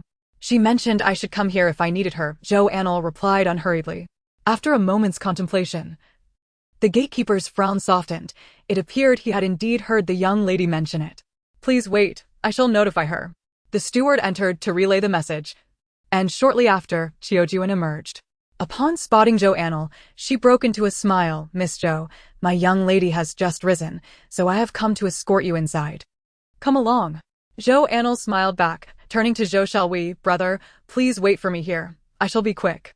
Entering someone else's backyard, it was inappropriate to bring Zhou Anle along, so he had to be asked to wait outside. "You go ahead, I will be fine here." Zhou Anle repeatedly waved his hands, refusing to enter. Qiuju observed the two whispering and, once they finished, curiously inquired, "Is this young man a relative of Miss Zhou?" "Yes, he is my brother." Zhou Anle nodded. "Then please, young sir, come in for a cup of tea while you wait," Qiuju said, moving to invite Zhou Anle inside. "No need, Sister Qiuju. My brother is shy. It's better to let him wait here for a while. If he comes in, he might feel uncomfortable." The backyard of the county office appeared somewhat elegant, adorned with a cluster of bamboo and blooming flowers. Although some had already wilted in this season, the remnants hinted at the vibrant springtime. Passing through a moon archway, they arrived at Qin Si's courtyard. Upon seeing Zhou Anle, she stepped out with a playful remark. "What brings you, my idle friend, to visit me today?" Zhou Anle quickly replied, "Sister Qin, how could you say that? I was merely concerned that my frequent visits might annoy you. I always keep you in my thoughts." "Such sweet words. Join me for a meal." "You must be hungry after leaving so early," Qin Siyu insisted, pulling her to the dining table without further ado. For a mere breakfast, there were 4 dishes and a soup. The presentation was exquisite, though the portions were not substantial. Zhou Anle absent-mindedly nibbled at her food before steering the conversation towards the topic of jujube pit charcoal. While not commonly seen, it was likely much cheaper than walnut or olive charcoal. Qin Siyu pondered for a moment before responding. Zhou Anle felt a tinge of disappointment, but still inquired about the price. "What is the typical market price for jujube pit charcoal?" "It should be around 20 taels of silver per pound." 20 taels. Zhou Anle exhaled deeply, pleasantly surprised by the favorable news. "If you can indeed produce this, that would be wonderful. Please bring me 2 pounds when you finish. I need it for my tea." Qin Siyu urged Zhou Anle. This commodity was usually only available in the capital due to its low production, making it rare elsewhere. It would be a missed opportunity to let it slip away. "All right. I'll head home to try it out and we'll bring it to you as soon as it's done." Zhou Anle agreed. Aware that Zhou Anle had other matters to attend to, Qin Siyu did not insist on keeping her longer. After exchanging a few more words, they prepared to see Zhou Anle off, only to notice the clerk and the county officer emerging from the county office, both frowning. "Sister Qin, I saw many refugees at the city gate, and their numbers are increasing. If this continues, it may lead to chaos." Zhou Anle could not help but voice her concern upon recalling the scene at the city gate. Is the government not taking measures to settle them? Zhou Anle asked. I've been pondering that. My father has been troubled by it for days without sleep. They must be discussing a solution now. Or else the clerk and county officer would still be inside, she replied. These refugees are indeed difficult to manage. Without household registration, they are entangled in human lives. And some have resorted to banditry. If they refuse to be governed, who knows what chaos may ensue. If they gather together, it becomes even harder to manage. Even the officials' words may not suffice. Such matters should not concern Zhou Anle. Once she confirmed that the county office was aware of the situation and had devised a plan, she cast her worries aside and eagerly shared the good news with Zhou Anle. As they left the city, they spotted the family of 4 again, with the woman now begging from another person in a mule cart. Zhou Anle glanced at them before turning away. Chapter 74. A Bountiful Harvest. Upon returning home, Zhou Anle first checked on Hui and Fa Kai, giving the rabbit from yesterday to Hui. Watching it eat brought her a sense of relief. She glanced at the little creature, which had begun to make sounds, appearing small and fluffy. Fa Kai, are you going to the mountains? Zhou Anle asked, observing Fa Kai playfully chasing its own tail. Oh whoa. Fa Kai excitedly panted, running to the door and barking at Zhou Anle as if urging her to hurry. And gazed longingly at the fluffy Hui, but recalling its previous ferocity, she hesitated to touch it. Let's wait until it's familiar with us, Zhou Anle said, patting the little creature's head before leading in and outside. Before stepping out, she filled Hui's bowl with water again. Hui's eyes gleamed with satisfaction. This 2-legged creature was quite considerate. Perhaps next time she would allow it to pet her. After ensuring the family cow was also fed, Zhou Anle and Meng grew impatient, with An carrying a small basket, eager to forage for mushrooms. Today, the mountain was indeed bustling with more people, all there to collect wild vegetables and mushrooms. Why are there so few on the ground today? This is strange. I used to gather plenty of wild vegetables here, but today there's not a single one. A woman exclaimed, puzzled by the barren patch before her. This was her lucky spot, where she had collected countless wild vegetables and mushrooms, and it was usually sparsely populated. Why was there nothing today? Could someone have taken them all? How could someone be so inconsiderate as to leave none behind?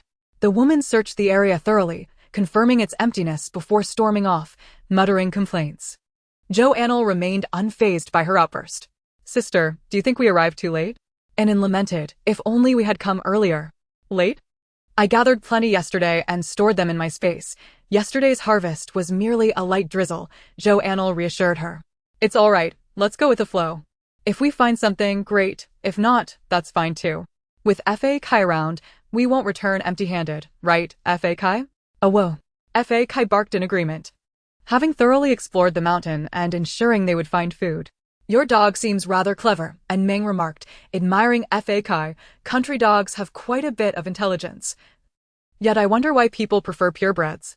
As they ventured deeper, the number of people dwindled. Fa Kai sniffed around eagerly, barking twice whenever it found mushrooms, prompting Zhou Anle to rush over, their teamwork seamless. Upon reaching the spot for the nose-bleeding fruit, Zhou Anle pointed to 3 trees, declaring, these 3 are the ones. Zhou Anle looked up. The trees stood about 10 meters tall, with slender branches, many fruits already fallen, while some still hung high above. I'll go, you all wait here, Zhou Anle said, moving forward to climb the tree. Zhou Anle cautioned him, if it becomes difficult, just give up, don't force it. Halfway up, Zhou Anle began to wobble precariously and had to stop, shaking the tree to drop the fruit. The 3 individuals and Fa Kai below were showered with fallen fruits. Oh whoa. Fa Kai howled in frustration at Zhou Anle before scampering off to play. Using the same method thrice to shake the tree, Zhou Anle assisted in gathering the fallen fruits. The group squatted on the ground, collecting diligently until all was finished, their baskets brimming with the fruits of their labor, their faces alight with joy. Fa Kai, let's go, Zhou Anle called out to the air. Before long, a grass seed-covered Fa Kai emerged from the nearby bushes, proudly carrying a rabbit in its mouth. The others had grown accustomed to Fa Kai's antics, as it brought back a rabbit almost every other day, leaving them to wonder what rivalry it had with the rabbits. On their way down the mountain, to avoid drawing attention, they covered their haul with grass, claiming they were feeding the cow if anyone inquired. From a distance, Ma Suihua spotted Zhou Anle and took a detour, prompting Zhou Anle to call after her, Aunt Suihua, don't run away. Let us chat. Ma Tsuehua broke into a run, eliciting laughter from In Meng. "You little rascal. I never expected you to possess such a side." Upon returning home with laughter and merriment, Zhou Anle began to tend to the fruits. While gathering, Anming and Anan couldn't resist tasting one, their faces contorting in response to its sourness. The snot fruit, as it is colloquially known, ripens to a vivid yellow. When the skin is peeled back, a milky white flesh is revealed.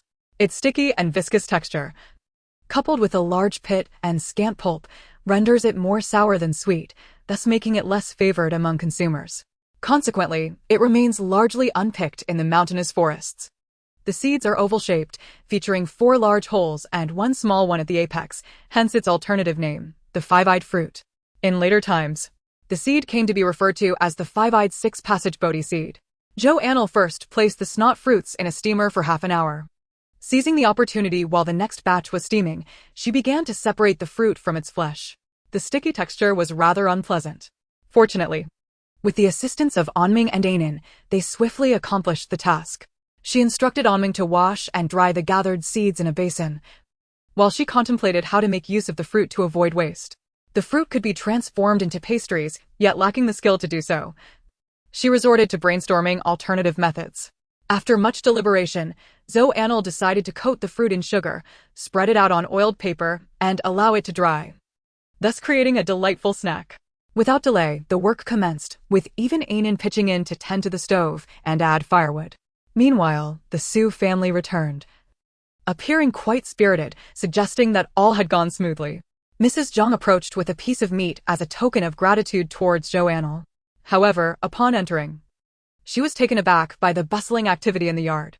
"This is my way of expressing gratitude. Please accept it. Today, thanks to your family's cart, we were able to return. You have no idea how scarce transportation to the city has become. We waited a long time before finally catching a ride with someone who was only going into town for business. After that incident with the bullock cart being robbed, no one dares to take passengers anymore. The area outside the city gate is now filled with refugees. We initially thought it would be inappropriate to keep your family escort waiting, so we said we would find our own way back. But little did we know how difficult it would be to find a vehicle. Please, there's no need for such formality. We are neighbors after all. Just take it back." Zhou Anle replied, her expression one of unease. "What is it that you need help with?" Mrs. Zhang inquired eagerly. Chapter 75. A win-win situation as the weather grew colder. It became apparent that we needed warmer clothing. However, ready-made garments were prohibitively expensive, so I purchased fabric and cotton to make our own. Though I lack the skills to sew. Zhou Anle's face bore a hint of embarrassment. "Is that all? You can leave that to me." Mrs. Zhang immediately responded, realizing it was a trivial matter for her. Zhou Anle hurriedly retrieved the fabric and cotton, presenting them to Mrs. Zhang. "Rest assured, I will provide whatever is necessary. I wouldn't dream of wasting your time. Don't be so polite. I won't accept anything. If you truly wish to show gratitude, bring along Yuan Shan when you fetch Anping home. You needn't worry, I will certainly take Brother Su along." Zhou Anle promptly assured her. Even without assistance, she would have ensured her cousin accompanied them, especially given the current scarcity of carts. It was merely a gesture of goodwill. After exchanging these words, Mrs. Zhang, noting the bustling activity in the yard, refrained from prolonging the conversation and returned home with her belongings, not inquiring further about their endeavors. This was a measure of her discretion. Upon seeing Mrs. Zhang return with meat and a bundle of fabric and cotton, the two sisters-in-law in the yard and Li Shi were filled with curiosity. When they learned she was assisting Zhou Anle with clothing, sister-in-law Ma felt somewhat embarrassed. "Sister-in-law, I too wish to help, but my skills are lacking." Mrs. Zhang quickly interjected, "Sister-in-law, your good intentions are appreciated. I can manage alone. You already handle the cooking, so there's no need to trouble you further." Having spent many years together, Mrs. Zhang was well aware of Ma's capabilities. Like the eldest, she was honest and simple-minded, possessing decent culinary skills, but her embroidery left much to be desired compared to her cooking. The second daughter-in-law, Zhao Shi, chimed in, "I have some skill in embroidery. I'll lend a hand as well." Li Shi shot her a sidelong glance. "No need for that. Let Mrs. Zhang handle it herself." Zhao Shi scoffed internally, dismissing the notion that she wouldn't be willing to help if given the chance. Throughout the day, Zhou Anle and Anming busily cleaned and dried the seeds of the snot fruit, while Zhou Xiaohui successfully constructed the fireplace. They filled a ceramic jar with the earliest cleaned and dried seeds, covered it, and placed it in the fireplace, surrounding it with firewood before sealing the opening to begin the burning process. Initially, due to a lack of precise timing, some were ruined. But as they gradually honed their technique, the resulting jujube pit charcoal turned out just right. Seeing the successful outcome brought tears of joy to Anming's eyes. She had devoted herself to this task all day, her face darkened by the smoke. Zhou Xiaohui could hardly contain his excitement, realizing they had finally found a lucrative avenue. The old village chief, observing the constant plume of smoke emanating from the Zhou household throughout the day, felt a twinge of concern and came to knock on their door. "Is Zhou Xiaohui home?" Upon hearing a voice at the door, Zhou Xiaohui hurried to open it, surprised to see the old village chief. "Grandpa Su, what brings you here? Come in quickly. What's going on here? The smoke hasn't ceased all day. Is everything all right?" Zhou Xiaohui shook his head repeatedly. "Everything's fine. My sister is experimenting with food. So we've just been using a bit more firewood." Relieved to learn the cause, the old village chief commented, "As long as you're all right. If you encounter any issues, don't hesitate to call for help. You're still young. Remember to ask the elders in the village if you're uncertain about anything." "Rest assured, I will," Zhou Xiaohui replied. The old village chief glanced around the Zhou home and, seeing no signs of trouble, Zhou Anle greeted him and offered him a bowl of water. Once seated, the old village chief pondered for a moment before speaking. "I actually came to ask for your assistance with something else." Zhou Anle, sensing the request, feigned confusion. "What is it?" "If we can help, we won't refuse." "Well, seeing as everyone's houses are nearing completion, I thought it would be beneficial to use your oxen for plowing. This would expedite the process significantly. We aim to clear 120 acres before the snow falls. It will be a collective effort, with each family receiving 10 acres once completed. Afterward, you can have your oxen back and anyone wishing to use them can borrow them from you. What do you think?"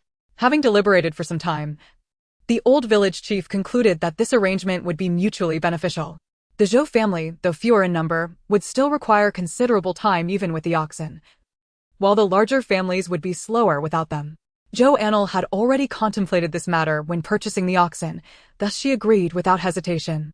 The old village chief beamed at her response. "It's settled then. We shall commence tomorrow, and once you take Anping to school, I will come to collect the oxen." With that, he departed contentedly, disregarding any attempts to retain him.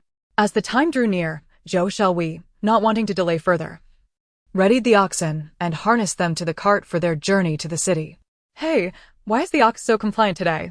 It usually resists when I try to harness it, but today it's quite cooperative," Zhou Xiaohui exclaimed, astonished at the ox's willingness.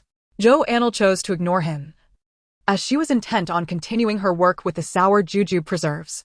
The fruit, commonly known as the snot fruit, would be transformed into delightful snacks for children. It would not do to refer to it by such an unappetizing name. Before departing, she instructed Zhou Xiaohui to purchase a stone mill upon his return, asserting that it would be of use to her. Zhou Xiaohui readily agreed without a second thought, even declining the money Zhou Anle offered him. A stone mill costing 300 to 400 coins was well within his means. After picking up Anping and Anlin, they proceeded to the Yuan Academy on another street to await Su Yuanshan. As the hour neared, students began to emerge in succession.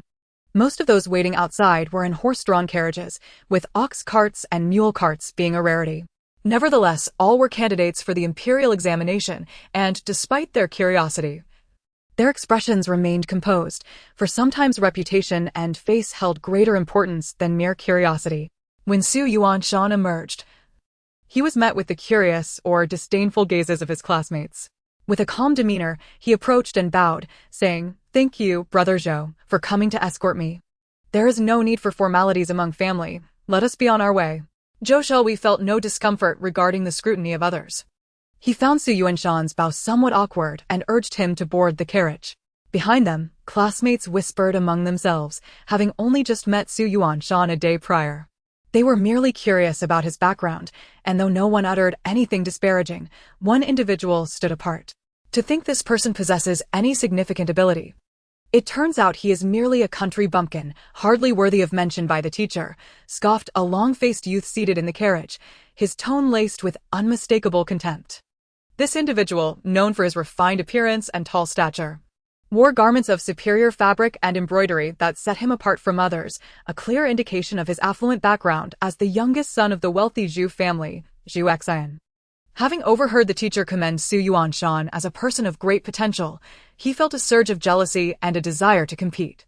However, after observing Su Yuanshan throughout the day, he realized that the latter surpassed him not only in looks and stature, but seemingly in intellect as well. Refusing to accept this reality, he clung to the belief that he could not possibly be outshone in every respect. To his surprise, the distinction became evident after classes ended, which somewhat eased his troubled mind.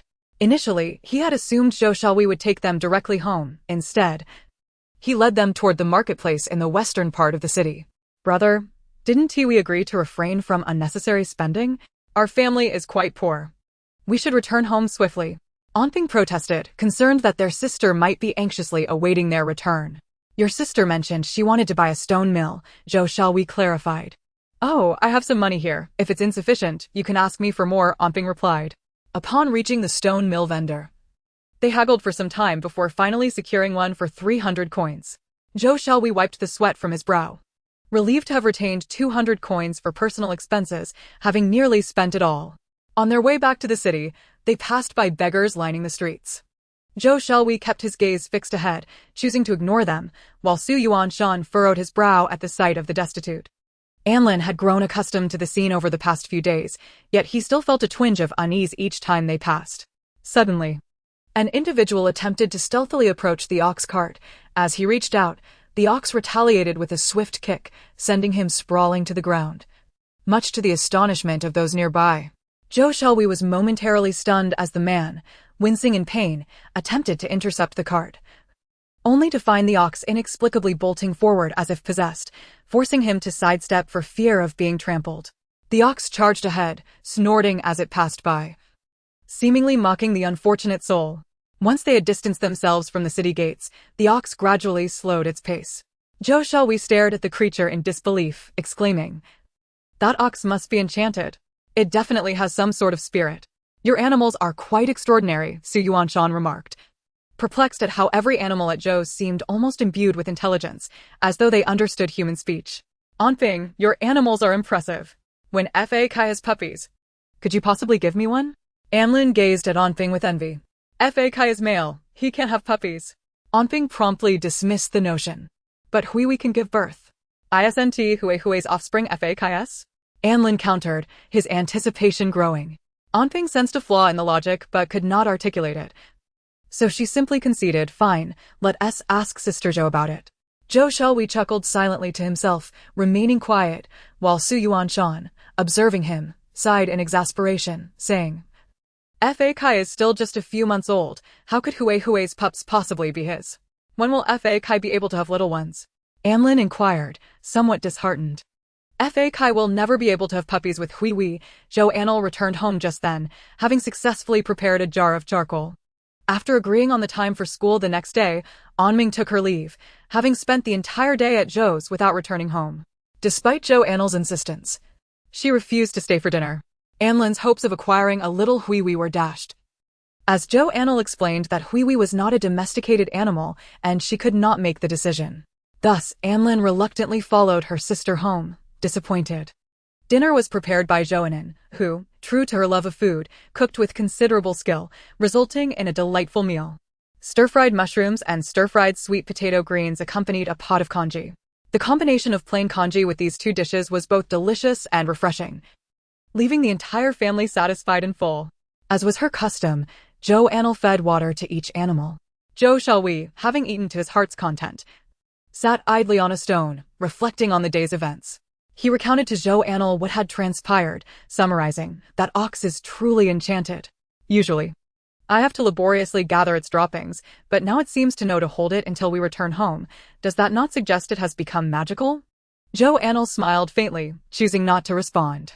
"It is time for class," Zhou Anping declared with a serious expression, observing that everyone seemed to be finished with their meals. Each evening after dinner, at Zhou Anle's request, he devoted time to teaching Zhou Anle and Zhou Xiaohui to read. Zhou Xiaohui, being the elder, found it difficult to concentrate and was somewhat restless.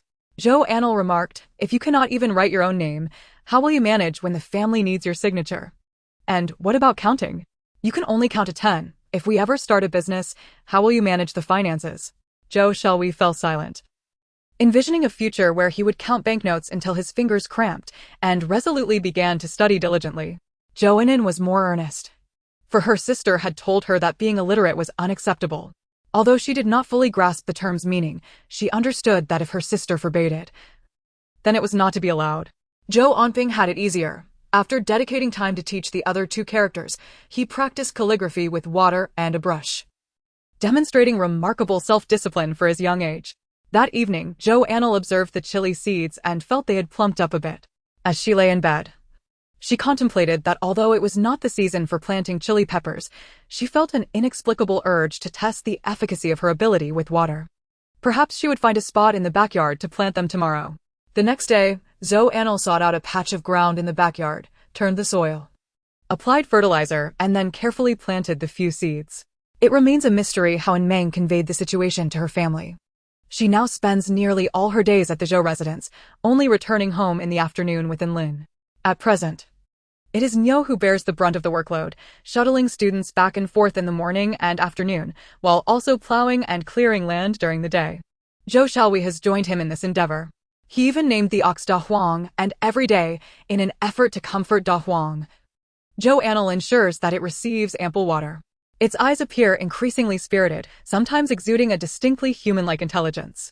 After a few busy days, Da Huang was finally liberated from its burdens, as Su Yuanshan found the arrangement too cumbersome and purchased a mule cart. Each day, he drives the cart himself, transporting Lin and Ping to school, and then bringing them home afterward, thereby saving both time and effort. However, this unique mode of transport at the academy drew attention. One must understand that the Yuan Academy does not welcome attendees without some financial backing, as the imperial examination is no trivial matter. Each year, the costs for books and writing supplies accumulate, amounting to several dozen taels of silver. Not to mention the expenses associated with food, drink, lodging, and travel during examination seasons, which can easily tally up to additional dozens of taels. If one succeeds, it may be worthwhile. If not, all that money is lost. This cycle continues year after year, with some individuals persisting in their efforts even as their hair turns gray. Thus, without a solid financial foundation, many refrain from attending. At the end of each school day, horse-drawn carriages await outside the academy, and even those scholars from humble rural backgrounds are escorted by family elders, sparing them the need to drive themselves. Consequently, Su Yuanshan's self-driven cart garnered quite a stir at the academy. Although he was often the subject of playful jibes, Su Yuanshan maintained an impassive demeanor, occasionally retorting with, "Wealth adorns the home, virtue adorns the self." This phrase, derived from the Great Learning, suggests that while wealth can enhance one's living space, true contentment arises from a clear conscience and virtuous conduct. The students at Yuan Academy, well versed in the 4 books and 5 classics, understood its significance. Observing Su Yuanshan's serene and dignified presence, some felt a sense of admiration, while others experienced a tinge of shame, realizing that further mockery would be inappropriate. In encounters with the oblivious, Su Yuanshan would approach and meet their gaze directly, stating, "A gentleman cherishes virtue, while a petty person clings to material gain. A gentleman upholds justice, while a petty person seeks personal advantage." How do you interpret this, my friend? This would leave the individual blushing, unable to meet his eyes, prompting Su Yuanshan to smile lightly and turn away, as if the words had not originated from him. The educators at Yuan Academy, upon hearing of these incidents, grew increasingly fond of Su Yuanshan, appreciating his candidness and his ability to face life's challenges without embarrassment. His magnanimous spirit and moral integrity silenced those who sought to ridicule him. Gradually, rather than becoming isolated, Su Yuanshan cultivated friendships with several peers. On Zhou Anle's side, after sifting through over 100 pounds of fruit pits, only 50 pounds remained after discarding the failures. She promptly took 2 pounds of juju pits to gift to Qin Siyu, as they had previously agreed. Upon seeing the juju pit charcoal that Zhou Anle had indeed produced, Qin Siyu, filled with delight, offered her 50 taels of silver, only to be vehemently refused. No matter how much she insisted, Zhou Anle remained resolute, leading Qin Siyu to feel a deeper kinship with her. As Zhou Anle exited through the back door of the county office, she spotted manager Zhou, who appeared significantly haggard after their time apart. His eyes were sunken, resembling someone who had not slept in days. When their eyes met, neither acknowledged the other. Manager Zhou observed Zhou Anle's rosy complexion and vitality compared to his own, and a flicker of resentment crossed his face. During this time, their family had been embroiled in tumult over the division of assets. Their mother had threatened to go to the authorities to prevent the separation, insisting that Zhu Shifa continue to leech off their family. Zhu Shifa had even boasted of seeking out Zhu Qing to expose his uncle's mismanagement, claiming that his nephew should work at Zhu's establishment. Initially, Zhu had hoped to leverage his connections at the county office to facilitate the division of their household. But now that avenue seemed futile. In the end, not only had the family remained intact, but he had also had to part with several dozen taels to placate their mother, only to know that this money would inevitably end up in Zhu Shifa's pocket. Seeing the architect of all this strife thriving while he suffered only fueled his indignation. Zhou Anle led Da Huang to a secluded corner, placing the roe deer upon the cart before heading to the back entrance of Yunhe Tower. Yunhe Tower, the largest tavern in Lingyuan City, boasted ornate eaves and painted beams. Standing 3 stories tall, the first floor served as a bustling hall, while the upper 2 floors featured private dining rooms filled with patrons. Given the size of such an establishment, there was undoubtedly a watchman at the back door. Upon knocking, the doorman spotted the unfamiliar young woman beside the ox cart and immediately inquired with suspicion, "Who are you looking for?" "Young sir, this is a roe deer my family has hunted. I wish to inquire if your tavern would be interested in purchasing it." The young servant glanced at the still bloody carcass, appearing remarkably fresh, and simply replied, "Wait here." Before long, manager son of Yunhe Tower arrived. Of average height, with a modest mustache, he bore an air of shrewdness. After inspecting the goods, he feigned satisfaction while secretly beginning to haggle and point out flaws. To his surprise, Zhou Anle proved to be quite articulate and calculated in their brief exchange, ultimately agreeing on a price of 30 taels, irrespective of the weight. The roe deer was not overly large, estimated at around 40 to 50 pounds, so she acquiesced. After handing over the silver, manager's son smiled and said, "Should you have more such game in the future, feel free to seek me out." Observing his demeanor, Zhou Anle felt a pang of regret.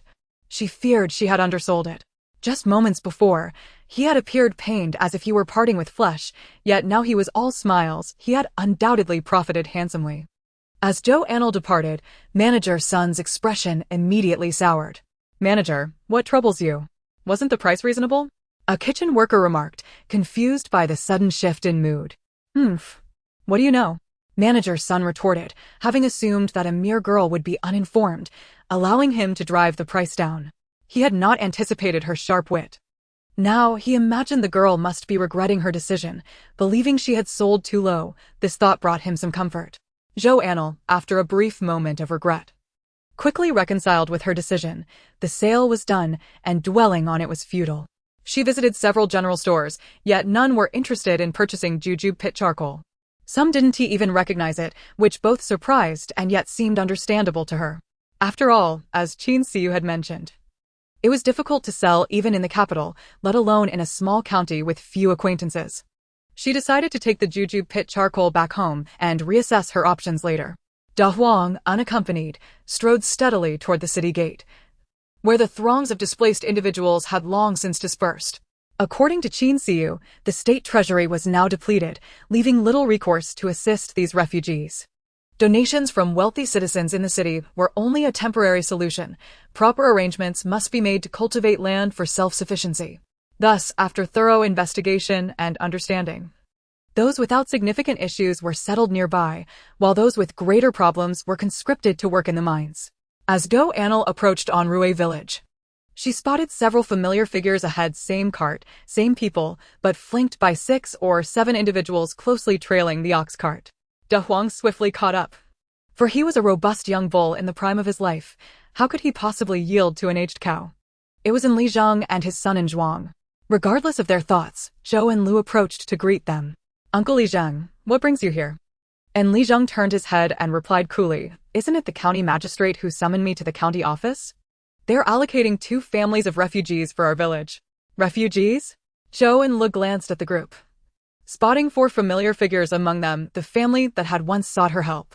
The other family consisted of 3 individuals, 1 woman and 2 men. Upon meeting Zhou Anle's gaze, the 3 remained unfazed, their expressions neutral, except for the woman who instinctively recoiled, exposing her toes through her tattered shoes. Meanwhile, the family of 4 appeared lost in their own thoughts. "Uncle Li Zheng, please continue with your business. I shall take my leave," Zhou Anle said, desiring to hasten De Huang's pace. "Do not rush off. Have some individuals from your side come over to discuss matters with me," and Li Zheng called out. "Discuss what matters?" Zhou Anle inquired. "What would a young girl like you understand? I need the adults from your side to come." And Li Zhang's eyes swept over Zhou Anle, his impatience evident. Why should a girl pry into matters beyond her grasp? Besides, he intended to notify them rather than hold a discussion. Seeing in Li Zhang's demeanor, Zhou Anle chose not to engage further, simply acknowledging him with an "oh" before urging De Huang to move along, leaving in Li Zhang feeling somewhat irked by her presence. Upon returning home, Zhou Anle discovered that Zhou Xiaohui and In Meng had arranged the furniture sent by Xu Yang with meticulous care. Her room was now filled with a wardrobe, a dressing mirror, a desk, a tea table, and small stools, all neatly arranged. Upon testing the furniture, she found Xu Yang had truly put in great effort. Every edge and corner was polished to a silky smoothness, devoid of any splinters. "How do you find it? Are you satisfied?" And Meng asked, her face brimming with eagerness for praise. "Absolutely delighted," Zhou Anle replied, inspecting each room. The furnishings were largely similar, aside from the boys' room lacking a vanity. Everything else was present. After informing the village elder about Li Zhang summoning people to his residence, she chose not to dwell on it further. She brought out the jujube pit charcoal and explained the situation to In Meng. "I thought I might strike it rich overnight. It seems I was overly optimistic, indeed. Regardless of the era, making money is a challenge." And Meng lamented, sitting despondently on a stool.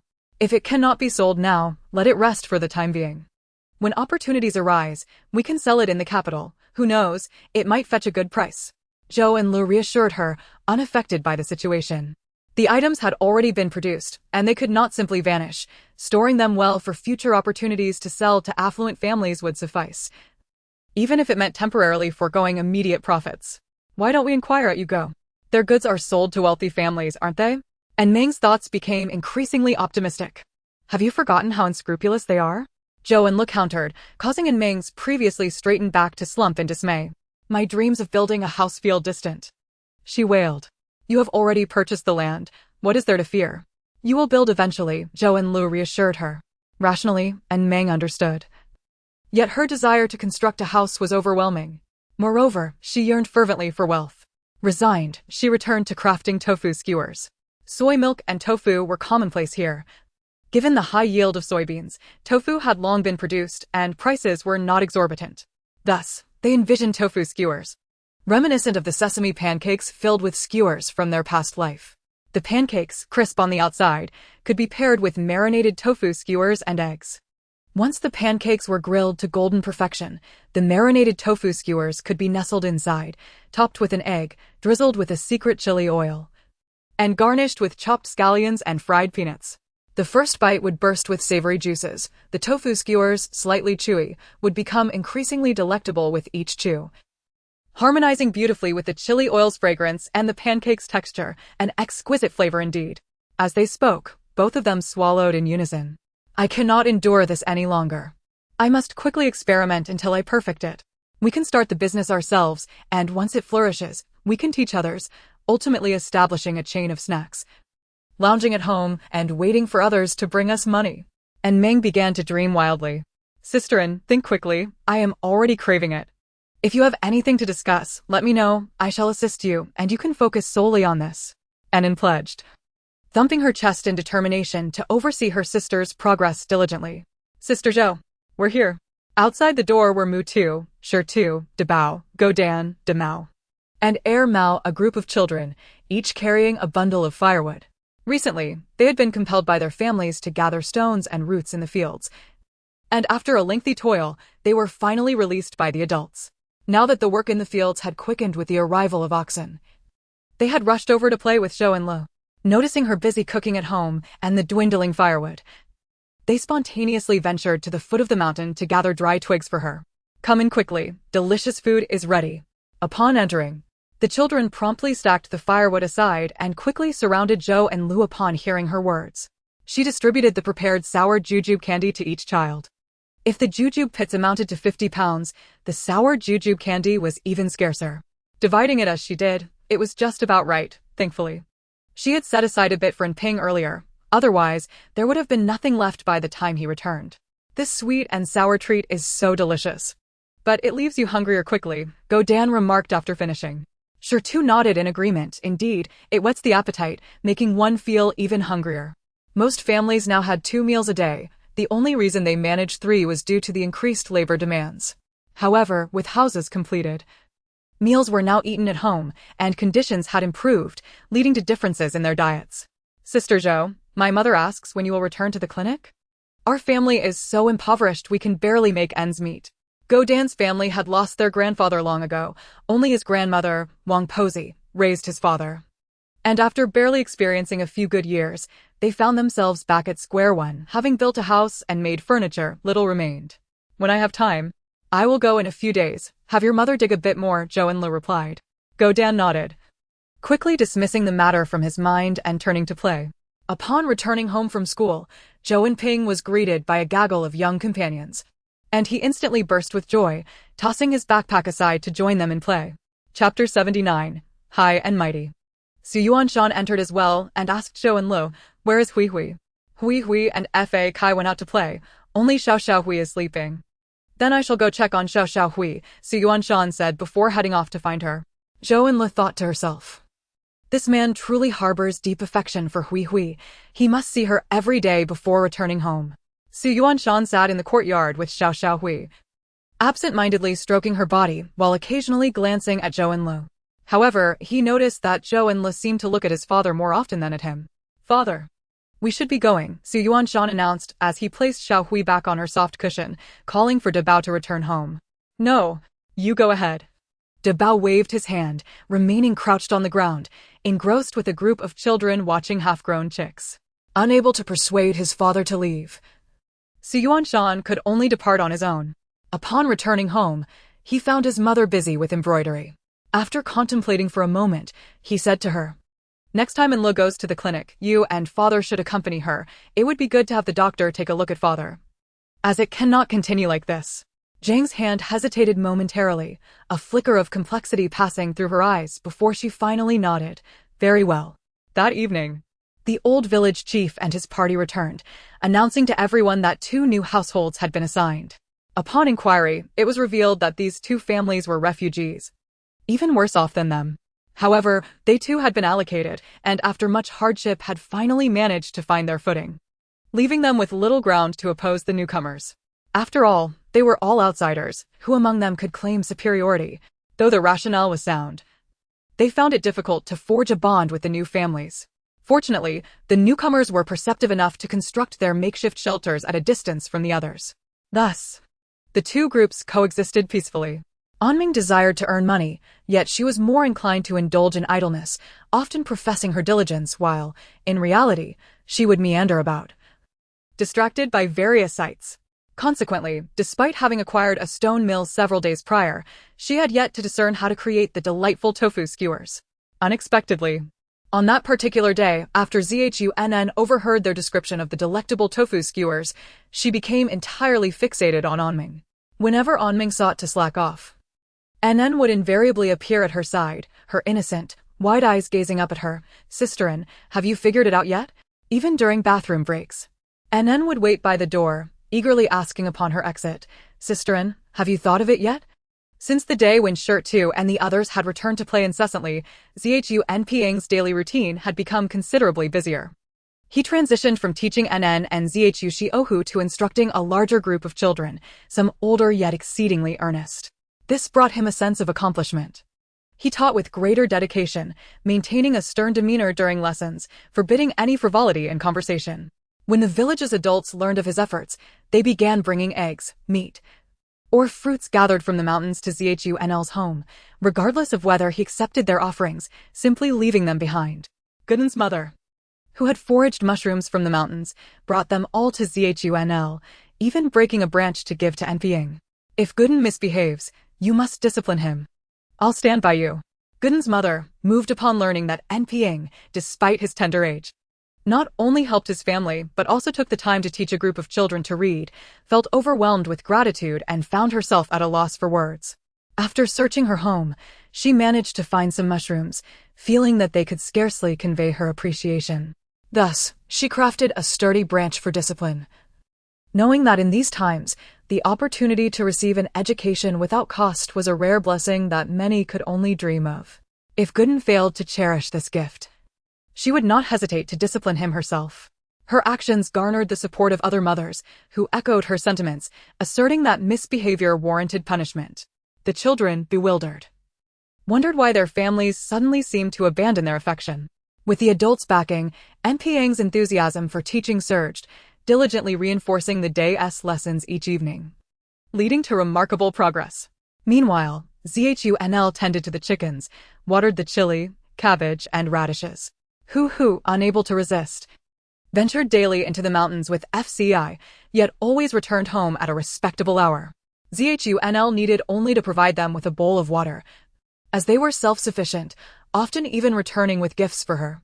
This improved the household's meals, and Zhu Xiaohu, who toiled in the fields, not only maintained his weight but had even gained a little. FCI, take me to the bamboo grove, I wish to dig. Zhu Anle decided against searching herself and opted to let FCI lead the way, thinking it would be much quicker. FCI lazily rose and called out, and soon Hu followed from her nest, while the little gray one stumbled along behind, eager to join. But Hu paid no heed and headed straight out. Zhu Anle hurried after her. While ascending the mountain, they fortuitously encountered NRN, who had just descended after cutting grass. With a basket of pig fodder on her back, she appeared markedly different from before. Gone were her tattered clothes of dreary hues. Instead, she now donned a vibrant peach-colored skirt, evidently new and freshly made, illuminating her countenance. Ever since the division of families, she had felt a newfound sense of pride. Her demeanor more audacious, shedding her previous timidity. She was no longer the same cautious individual. Upon seeing Zhu Anle, she could not resist mocking her. "Oh, where is my cousin? Isn't she always trailing behind you like a dog?" Zhu Anle regarded her with a restless hand itching to strike. "Have you forgotten the last time when your face was swollen like a pig? Have you forgotten so soon?" It baffled her how someone could lack such awareness. As NRN recalled the slaps she had received, her hand instinctively covered her face, yet noticing they were alone, she lowered it. "Zhu Anle, what have you to be so proud of? You're merely a beggar who fled disaster. What right have you to point fingers here? Only my cousin is foolish enough to follow you around like a dog, truly a disgrace." With a scornful gaze, she regarded Zhu Anle, feeling a sense of superiority. In this context, both the refugees and beggars were indistinguishable. What could she possibly compare herself to? Moreover, Zhu Anle was an orphan without parents. Lacking any elders, what right did she have to stand against her? "You speak too boldly, your arrogance suffocates me. If you wish to avoid a beating, I suggest you depart post-haste." Zhu Anle retorted impatiently. "What? Did I strike a nerve? A nameless waif without parents dares to flaunt before me." Seeing Zhu Anle's irritated expression, NRN believed she had struck a chord, hitting upon her insecurities, and thus felt exhilarated, pressing her advantage. "You ought to know your place here. This is our Anrui village. Look at yourself. What are you to compete with me? The best way for you to integrate into Anrui village is through marriage, do you understand? If you beg me nicely, I might consider introducing you to someone." With hidden intentions, NRN found herself wanting to compete with Zhu Anle. Zhu Anle merely smiled at her. "I was mistaken. I initially thought you were merely foolish, but now I see you are both foolish and despicable and utterly devoid of sense. When I treat you with courtesy, you believe I fear you. It's no wonder Anming's grandmother bullied you so relentlessly before. Some individuals are simply born to be lowly. Treat them with kindness, and they become brazen. If you chastise them, they respect you." NRN's face turned ashen as she absorbed the insult. But Zhu Anle had no intention of letting her speak further. "FCI, go." Zhu Anle commanded FCI forward. At the sound of her command, FCI sprang into action, lunging at NRN. Alarmed by the approaching FCI, NRN swung her sickle wildly. "Get away, you little beast." "Zhu Anle, I won't let you off so easily. The village chief will stand by me. I intend to make you unwelcome in Anrui village."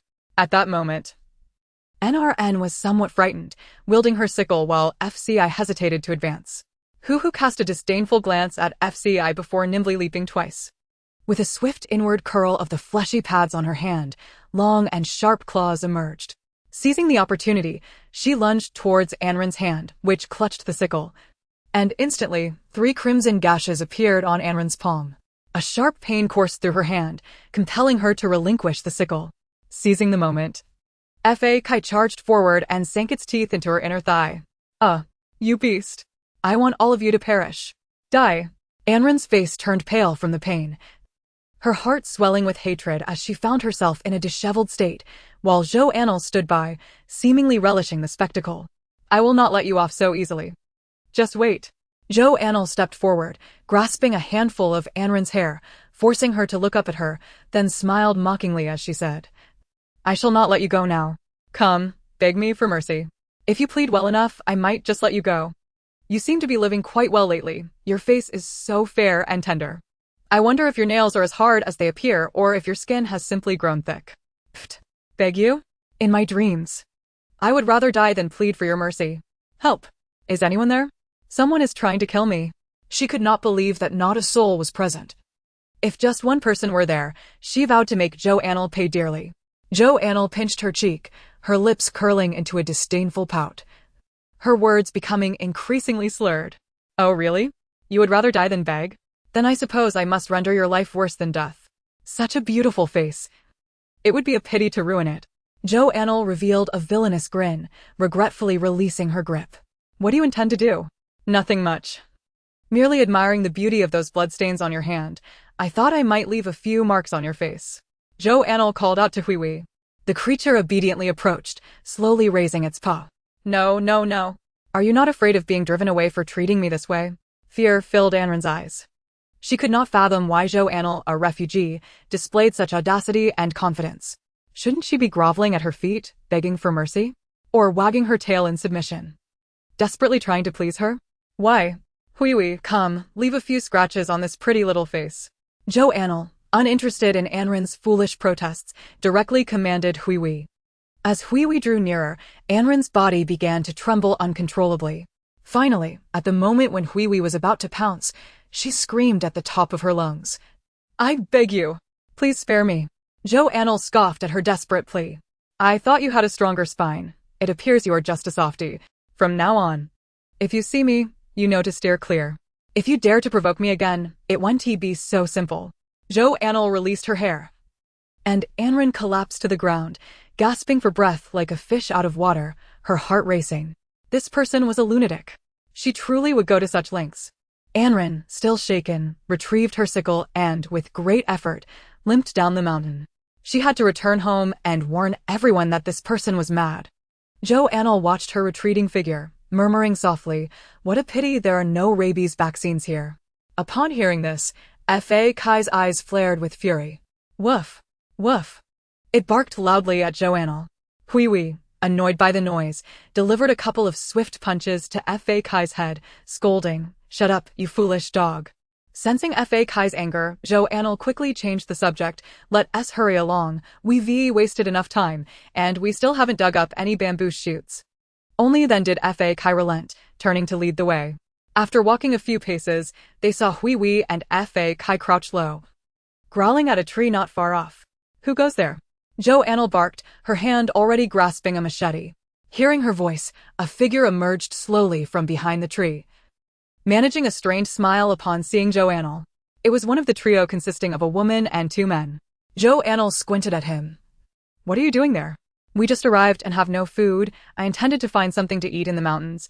I didn't mean to overhear your conversation. The man explained cautiously.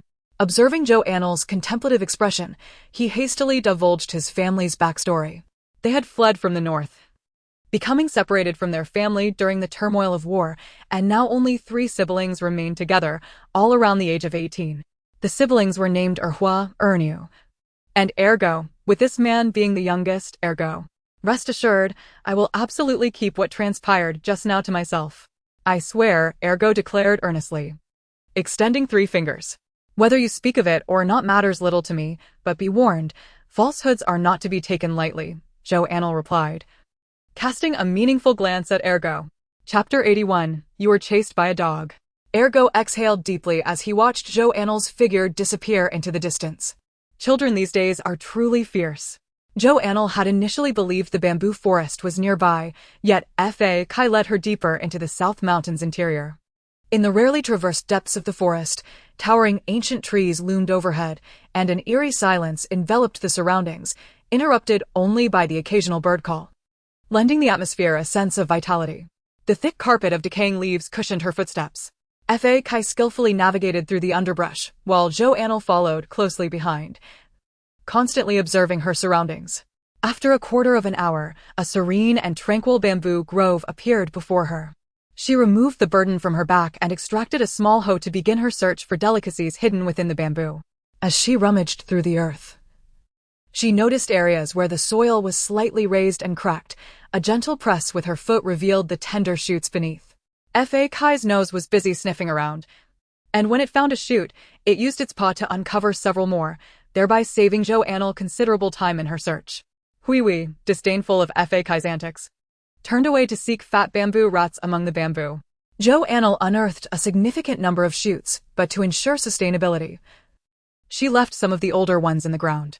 As she descended the mountain, she encountered the family of 4 who had fled from the famine, each wielding tools and scanning the ground, seemingly in search of food as well. They had been residing in the village for a few days, but rarely interacted with others. This family had built their home at the foot of the mountain, closely nestled against it. When the two groups crossed paths, neither spoke, each absorbed in their respective tasks. Just before reaching the base of the mountain, Zhou Anle came across the village elder, who was distributing land contracts. He handed a 10-acre contract to Zhou Xiaowei. This is your family's 10 acres. From now on, you must rely on yourselves. If you encounter any difficulties, do not hesitate to seek my assistance. After patting Zhou Xiaowei on the shoulder, he departed. Zhou Xiaowei gazed at the contract bearing his name, a surge of warmth flooding his heart, with land of his own. He finally felt a sense of belonging to this place. Anle, dear brother, I shall keep this for you. It will serve as your dowry when the time comes. Zhou Xiaowei cherished the sight of the land deed for a moment before tucking it into her bosom. How naive of her to think so far ahead. Marriage was still a distant prospect. Anle, are you home? A voice from outside called, belonging to Zhang. Zhou Anle hurried to open the door. Zhang entered, bearing a stack of garments. Auntie has made all your clothes, and I've brought them for you. She placed the items on the stone table in the courtyard and began to introduce each piece to Zhou Anle. 3 garments for each person. The sizes for Nin and Anping are a tad larger, she explained. Children grow quickly, so I didn't inquire and opted for a bit more room, thinking it would allow for longer wear. Zhang's craftsmanship was truly commendable. Her thoughtfulness and attention to detail were beyond what Zhou Anle had anticipated. Zhou Anle gave her a thumbs up, showering Zhang with compliments. Zhang felt a swell of joy from the praise. Girls and boys were indeed different. Despite having made numerous outfits for the child in the distant mountains, she had never received such commendation. This thought softened Zhang's gaze towards Anle even further. When will you visit the medical clinic? I wish to accompany your Uncle Debo there, Zhang said, her eyes dimming slightly at the mention. Tomorrow is the day to deliver supplies to the clinic. Shall we go together at dawn? She was curious, but refrained from prying into Anle's sorrow, hesitant to ask. Then it is settled for tomorrow. Zhou Anle placed a few winter bamboo shoots, along with a couple of silver coins, in a basket for Zhang. They exchanged polite refusals for a while, but Zhang, seeing Anle's earnestness, eventually accepted the basket filled with bamboo shoots. And Ming spent the day in an agonizing turmoil, feeling both pain and delight. Although she could no longer slack off, her progress had accelerated significantly. Just 2 more attempts were needed. As soon as Lin disembarked from the carriage, he was whisked away by Meng, racing home like the wind. Sister, were you chased by a dog? No. I was chased by you. Lin replied, having just returned from the separated door, where he discovered the entire family from the main house gathered there. Ran was sobbing like a rain-soaked pear blossom, while Old Man wore a furious expression. The eldest and couple bore looks that seemed simultaneously helpless yet subtly triumphant as they gazed at their grandmother. What are you doing? Causing trouble? Meng's expression darkened upon witnessing this scene. Lin rushed to his mother, Wang, glaring fiercely at the main house's family. Truly a disgrace. One who aids outsiders in bullying family, and another who has squandered their education, unable to even greet our grandfather properly. Old Man An's eyes flashed with anger at Anlin's words. You old fool, dare you insult my two precious grandchildren? I tell you, we have already separated. I am still alive, yet you come here to dictate my actions? Wang, seeing Old Man An scold Mang and Anlin, pulled the two behind her, launching into a tirade against him. Father, I am also your son, and Lin and Mang are your grandchildren. How can you speak so harshly about your own family? Your bias is utterly unbounded. The eldest is your child, am I not as well? And Lao Er, with a nonchalant demeanor, retorted to Old Manon, provoking his ire even further. You still have the audacity to speak? Had I known you would turn out this way, I would have Old Man and abruptly fell silent. Second brother, do not provoke our father. I heard that your daughter Mang and her friend bullied and ran, and he is angry. Which is why he said some harsh words. Please try to understand, the eldest and interjected, stepping forward to support Old Manon, patting his back to soothe him. Brother, your words are truly remarkable. Since our separation, you have certainly garnered a new level of respect. And Lao Er mocked, eyeing him with scorn. Cousin, do you truly know what you are speaking of? When did I ever bully and ran with friends? She herself was foolish enough to provoke a rabbit while climbing the mountain and got bitten. How is that my fault? You come into my home demanding justice? At the Zhou household, Anle had already recounted the day's events to her, and was it not Ran who had sought trouble herself? Sister, how can you say such a thing? Though we have separated, we are still family. We share the same blood. How can you turn your elbow outward? And Ran feigned sorrow, beginning to cry. She was genuinely in pain. The area near her thigh was not easy for a physician to examine. So she could only send her mother to fetch some topical medicine. Who would have thought her mother would suggest seeking compensation from the neighbors? Recently, they had been seen conspiring mysteriously at home. Surely they had money. They would pay for the misfortune, and then she could acquire 2 new garments for herself. All the while further inciting her grandfather's disdain for them, a win-win situation. Thus, Ran, disregarding her untreated leg, limped over to Old Manon, weeping as she vaguely recounted the situation, allowing Old Manon to infer that Meng had bullied her, which led to this confrontation. You claim we bullied you. Where's your evidence? Present it to me.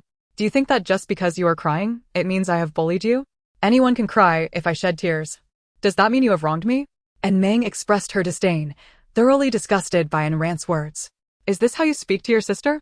You spend all your time away from home, running to others' houses to meddle. How shameful. Apologize to your sister. Old Man found Meng's sharp tongue intolerable. Unable to restrain his reprimand, Wang became indignant, protesting. Why should she apologize? No apologies. Get out of here, you blind and foolish creature. My 2 dear grandchildren are the most well-behaved and understanding. It's not enough that you don't care for them, but you defend that wretched girl? I await the day you reap what you've sown. At this, Ran's mother's expression changed drastically, her heart pricked as if by a needle, deepening her resentment towards Wang. This woman would never cease to bring up this matter as long as she lived. Wang, we may have separated, but we are not divorced. You better watch your words, or I swear I will cast you aside. Old Man An's face darkened, furious with Wang. At our age, do you truly think I cannot live without you? If you wish to divorce me, let us see if you can get my dowry back. I will leave immediately without your permission. I will divorce you first. Wang retorted with a cold laugh, having seen through the years long ago. No. With one foot in the grave, she feared nothing. To think you would divorce me? Dream on. Wang scoffed, convinced it would never come to pass. For only she would have the right to cast off Old Manon. Had she not feared losing their status, Old Manon, taking advantage of his elder status, would not have dared to impose his will upon her. After all these years, their bond had long since dissipated. She had even developed a deep-seated resentment towards him. Oldest son, take your family and get out of my sight. Otherwise, do not blame me for my lack of civility. Little Wang could not dare to raise her voice in front of her father-in-law, so she settled for calling out to Big An instead. If you don't leave soon, don't blame me for being rude. It's rather tight financially at the moment. Is it too much to ask my brother for a bit of silver to spend? As she spoke, an heir's gaze kept darting toward An's embrace, exuding an air that suggested he would resort to force if they lingered any longer. Enda tugged at Lao's clothing, and Lao also felt that the small number of people present was somewhat disadvantageous. There's plenty of time ahead. We shall see. With a fierce remark, Lao led the main family away. What does my father mean by this? Does he wish to have an irreconcilable feud with us? An heir pondered, watching his father's retreating figure, filled with confusion. He had barely harbored resentment toward his father for his cold treatment. Why did his father seem to harbor such intense animosity toward them? As if they were not his own flesh and blood? Realizing this, he blurted out, "Mother, could it be that I am not my father's biological son? Did you perhaps deceive him, which is why he despises me so much?" And Meng was taken aback by his boldness. Her husband was truly courageous. Little Wang gasped and gave a thumbs up to an heir. Meanwhile, Wang was contemplating whether to heed in Meng's suggestion of moving out and building a house of their own. Upon hearing an heir's words, she was immediately incensed. Grabbing a stick from the doorway and chasing after an heir, beating him until he howled in despair. How could I have given birth to such a dim-witted child? Wang lamented, regretting that she had focused solely on dealing with the main family and that old man, neglecting her son's upbringing, which had led to this state of affairs. Finding a suitable wife had proven difficult, so he had married a niece from her side of the family. And it turned out, much to her dismay, that the daughter-in-law, who had seemed somewhat clever before marriage, was also rather dim-witted, giving birth to a whole brood of simpletons. As these thoughts overwhelmed her, her blows became all the more forceful. Mother, please go easy on me. Shuego has to deliver goods tomorrow. If you break him, I won't receive any money. An heir, whose full name was Zhang Shui, had known little Wang since childhood and continued to call him Shuege even after marriage. Upon hearing little Wang's plea, Wang felt a wave of darkness wash over her. Not only did she not intervene while her husband was being beaten, but she was also worried about tomorrow's pay. And Meng and Enlin rushed to assist, one helping Wang to sit down, while the other snatched the stick from her grasp. Grandmother, is my father really not my grandfather's biological son? Enlin asked, bewildered, clutching the stick. Facing this peculiar family, Wang could no longer bear it. She rolled her eyes and fainted. Around the same time the following morning, and Meng arrived at the Zhou family, diving into the storeroom to continue her research on tofu skewers with renewed enthusiasm.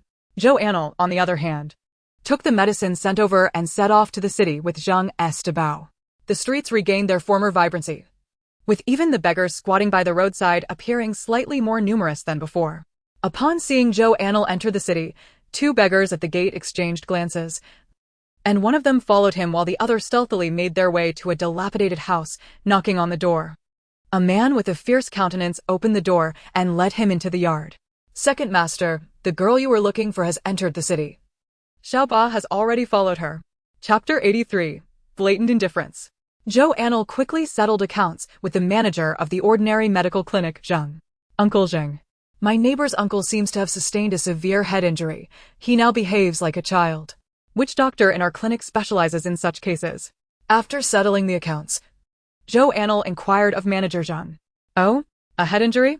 How long has it been?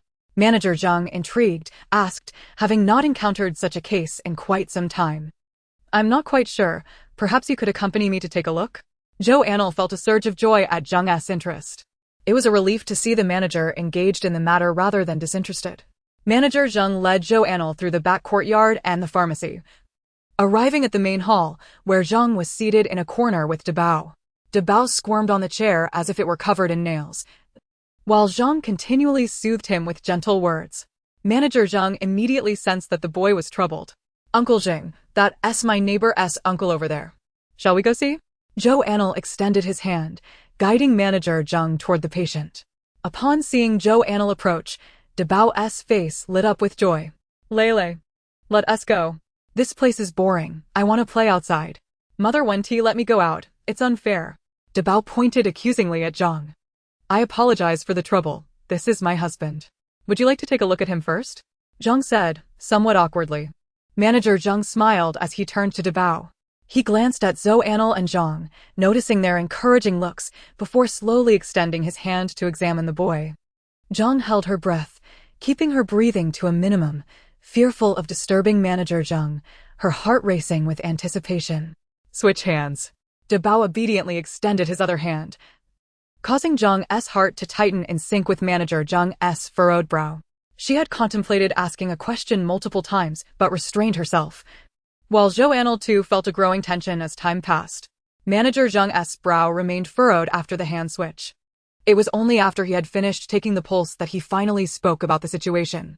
He has a blockage of blood in his brain, which is causing this condition. However, it has been a while, making it difficult to address. Why was there no prompt medical attention at the time? Manager Zhang looked at Zhang disapprovingly. The injury did not appear to be an old one. If treatment had been sought in a timely manner, it would have been manageable. But now, after such a delay, the chances had diminished from 70% to just 20%. Doctor, what can we do now? Is it treatable? Just tell me what it takes. I will find a way to ensure he receives the best care. Zhang implored, tugging at Manager Zhang's sleeve. I currently only have a 20% assurance. I will perform a set of acupuncture treatments. Afterward, you must take good care of him. Return for acupuncture every 15 days for 3 months, and we will reassess the situation then. Manager Zhang felt the challenge was somewhat daunting, but it was the only path forward. Very well. We will follow your instructions, Zhang said, leading Debao to the back room. After administering 2 needles to Debao, his eyes uncontrollably fluttered shut. After finishing the treatment, beads of sweat formed on Manager Zhang's forehead. That's enough. You stay here with him. I'll go have a cup of tea. In a quarter of an hour, come and call for me in the yard, he instructed before departing. Zhou Anle hurriedly followed him out, leaving Zhang alone to watch over Debao. Thank you, Uncle Zhang. Next time, I will bring you something nice. Manager Zhang chuckled, assuring her that as a physician, treating patients was his duty, and there was no need for thanks. Rest assured, the consultation fee will not be reduced by a single coin. I can tell you are aware that when I do treat, I do so thoroughly. I shall be at your service for your uncle's illness. Manager Zhang sighed inwardly, realizing that the delay would necessitate greater time and effort for treatment. While he could not guarantee 100% success, he felt there was still a good chance of recovery if the patient was well cared for. Just do your best. Zhou Anle replied, understanding that the doctor's words were heartfelt. After all, physicians are human, not deities. Once their conversation ended, they fell into a comfortable silence, sitting quietly in the courtyard. When the quarter hour elapsed, Zhang emerged to call Manager Zhang back inside. After removing the needle, the consultation fee combined with the cost of the herbs amounted to merely 5 taels of silver. The young apothecary glanced at Mrs. Zhang and remarked, Our proprietor has become quite reluctant to treat patients. Had it not been for Miss Zhou's goodwill, we would not have rendered our services today, not even sparing you the cost of acupuncture. You ought to express your heartfelt gratitude to Miss Zhou. Mrs. Zhang nodded vigorously. Rest assured, I am fully aware of that. Upon exiting the clinic, Mrs. Zhang appeased Debao by purchasing him a skewer of candied hawthorns, for he had awakened in a fit of anger, feeling deceived by Mrs. Zhang. She had merely promised a gentle touch, yet he was confronted with a long, slender needle that had plunged deep into his flesh. Had he not fallen asleep afterward, he would have fled at any cost. After leaving, Mrs. Zhang mentioned to Zhou Anle her desire to buy some meat to nourish Debao, and together they made their way to the butcher's. However, she opted for mutton rather than pork, purchasing several pounds without a flicker of hesitation, acquiring 6 pounds of mutton and lamb bones at 50 yuan per pound. Once outside the clinic, Zhou Anle felt an unsettling sensation, akin to a thorn in her back, and on several occasions feigned nonchalance as she glanced back, finding nothing amiss until they reached the city gate. There, she recognized a beggar trailing behind them. Once, twice, these could be dismissed as coincidence, but as they were about to leave the city, the beggar was still there. With a cold smirk, Zhou Anle confirmed that she was indeed being followed, and she remained unfazed, leisurely allowing De Huang to pull them out of the city. Not long after passing through the city gates, 5 or 6 individuals caught up with them, surrounding the ox cart. De Huang snorted, clearly displeased. You seem quite affluent. Having purchased a good amount of mutton, hand over your money. The leader, Hu Hai, growled menacingly, brandishing a knife and gesturing toward them. Initially, he expected the 3 to cower and plead for mercy, but one appeared pale yet somewhat composed, another maintained an impassive expression as if he hadn't heard their threats, while the man was preoccupied with licking his candied hawthorn. This blatant display of disdain infuriated Hu Hai, who slashed at the cart with his knife. Are you mocking me? Before he could finish, De Huang raised his hind leg and kicked Hu Hai. Chapter 84. A nourishing supplement. Second Master. His subordinates, witnessing his fall, rushed forward. Anxiety etched across their faces. Hu Hai cradled his abdomen, sitting on the ground, unable to rise for a while. Whenever he attempted to speak, his stomach convulsed in pain. Yet he managed to grit his teeth and command, "Get them." Capture them. His subordinates complied, encircling the cart and reaching for Mrs. Zhang and Zhou Anle. Mrs. Zhang, feeling the tension, glanced around for any weapons, grasping a lamb bone in her hand, eyes shut as she swung it about. As hands reached for them, de Bao's demeanor shifted dramatically.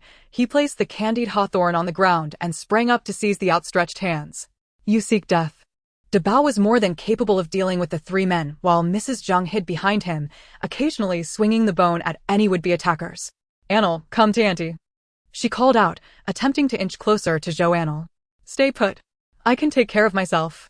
Zhou Anle kicked a knife out of reach from one assailant, then swiftly grasped the man's arm, applying pressure at the joint to dislocate it. Mrs. Zhang quietly withdrew her advancing foot. With a resounding bellow, De Huang reared back, then charged at one assailant, sending him flying 2 meters before trampling him with a foot, causing him to spew blood. The remaining assailant watched in horror, swallowing hard, his grip on the knife trembling. Though retreating thoughts crept in, the presence of Hu Hai kept him resolute. Gritting his teeth, he closed his eyes and charged forward to strike. Zhou Anle swiftly kicked him to the ground, and he feigned unconsciousness. Disregarding the insignificant foe, Zhou Anle approached Hu Hai, who retreated in terror. What manner of yellow-haired girl are you? You are a harbinger of doom. Who sent you? Zhou Anle inquired, looking down at Hu Hai. Having discerned that he and his companions were nothing more than a band of lowly thugs, relying solely on brute force. Their techniques were trivial and rudimentary. It's my elder brother. My elder brother sent me. I tell you, he is an official in the county office. You will regret crossing him. If you let me go, I can speak kindly on your behalf. Hu Hai stammered, fear evident in his eyes. He had not anticipated that this girl and the man could fight so fiercely. He had already been unlucky enough to be kicked by the ox without even drawing his weapon. Zhou Anle pondered when she might have offended someone in the county office, and suddenly recalled the shopkeeper Zhu she had seen last time at the county office. A glimmer of realization sparked in her eyes. She believed she had uncovered the truth. After De Bao had dispatched the assailants, he reverted to his usual self, reaching for his candied hawthorn, only to discover it was covered in dirt and trampled, ruined. In a fit of despair, he charged at Hu Hai, climbing onto him and pummeling his face with fists. You owe me for my candied hawthorn, you villain. It's all your fault. De Bao's punches had grown considerably stronger, and with each strike, Hu Hai's cheekbone swelled. Don't hit my face. Don't hit my face. Regardless of how Hu Hai shielded himself, De Bao's fists found their mark. Who is your elder brother?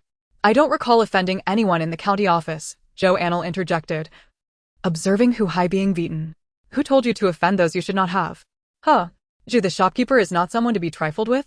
When did a mere shopkeeper gain such influence that even the county office must heed him? Huh. Zhu is nothing but a lackey of my elder brother. But even a dog must be judged by its master. You, a mere yellow-haired girl, dare to trouble Zhu the shopkeeper, causing him to lose face. If I don't teach you a lesson, how can I swallow this grievance? Loss of face? Let me guess. Your elder brother must be the county lieutenant? Zhou Anle's gaze sharpened as she perceived a flicker of change in Hu Hai's expression, though he quickly masked it. Humph. You'll never guess. I warn you, let me go now, or you can forget about your future. Hu Hai threatened, his demeanor fierce. Uncle De Bao, calm down. Step aside for a moment, Zhou Anle urged, grasping De Bao's arm, while Mrs. Zhang hurriedly pulled him off Hu Hai. I don't know about my future, but you can forget about your legs. Zhou Anle's eyes glinted with malice as she picked up a knife from the ground and struck Hu Hai's knee with the blade's back. His kneecap shattered instantly. The sound echoed like a thunderclap in Hu Hai's mind, and he succumbed to the unbearable pain, losing consciousness. And Anle, this is not right, Mrs. Zhang stammered, her lips quivering. Her concern wasn't for the severity of Zhou Anle's actions, but rather the trouble they might attract later. Regardless of how we act today, we have already offended him. It is better to incapacitate him first, Zhou Anle replied nonchalantly. Had it not been for the laws of Jin, she mused, she would not have hesitated to kill him. Yet, thinking of her family, she suppressed her murderous intent. Casting a glance at the fallen assailants, Zhou Anle's gaze swept over them, and they all shut their eyes, tensing their bodies, not daring to breathe loudly. Should you dare to trouble me again?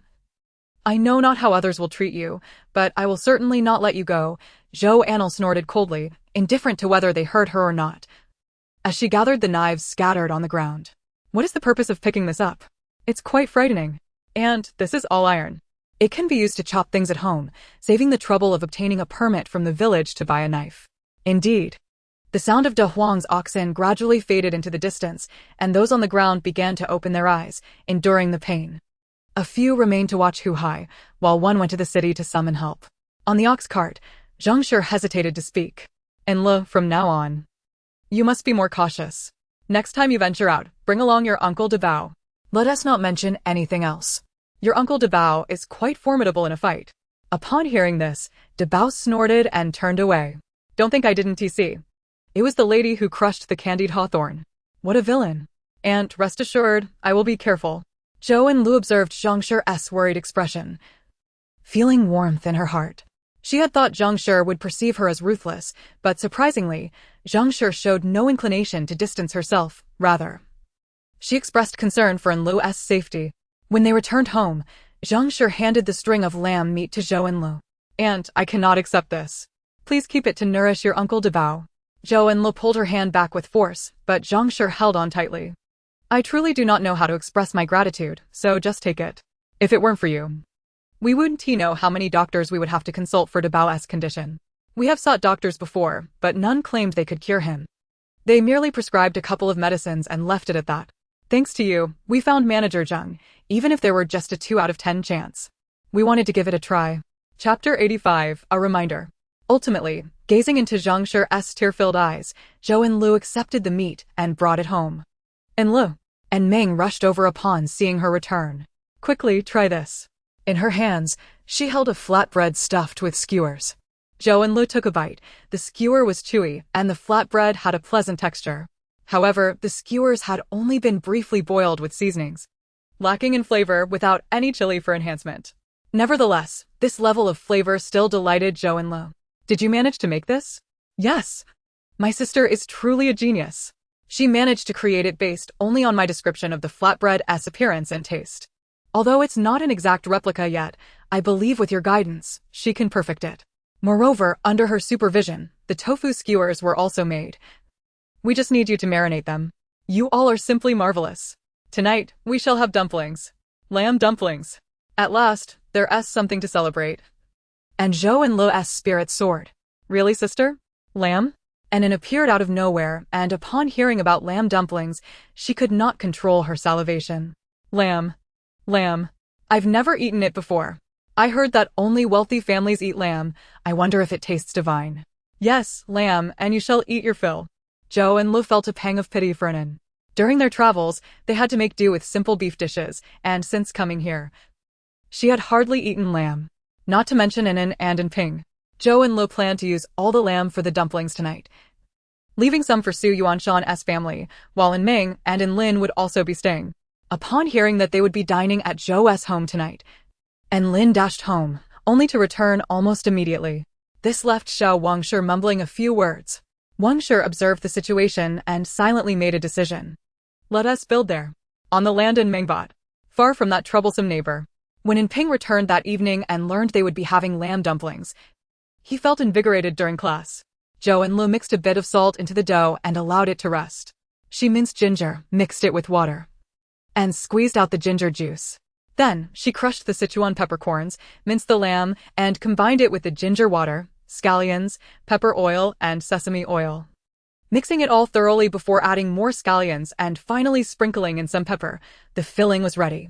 Just as Anan entered from outside, the aroma of the dumpling filling made her swallow hard. With the help of Meng and Anan, the dumplings were quickly wrapped.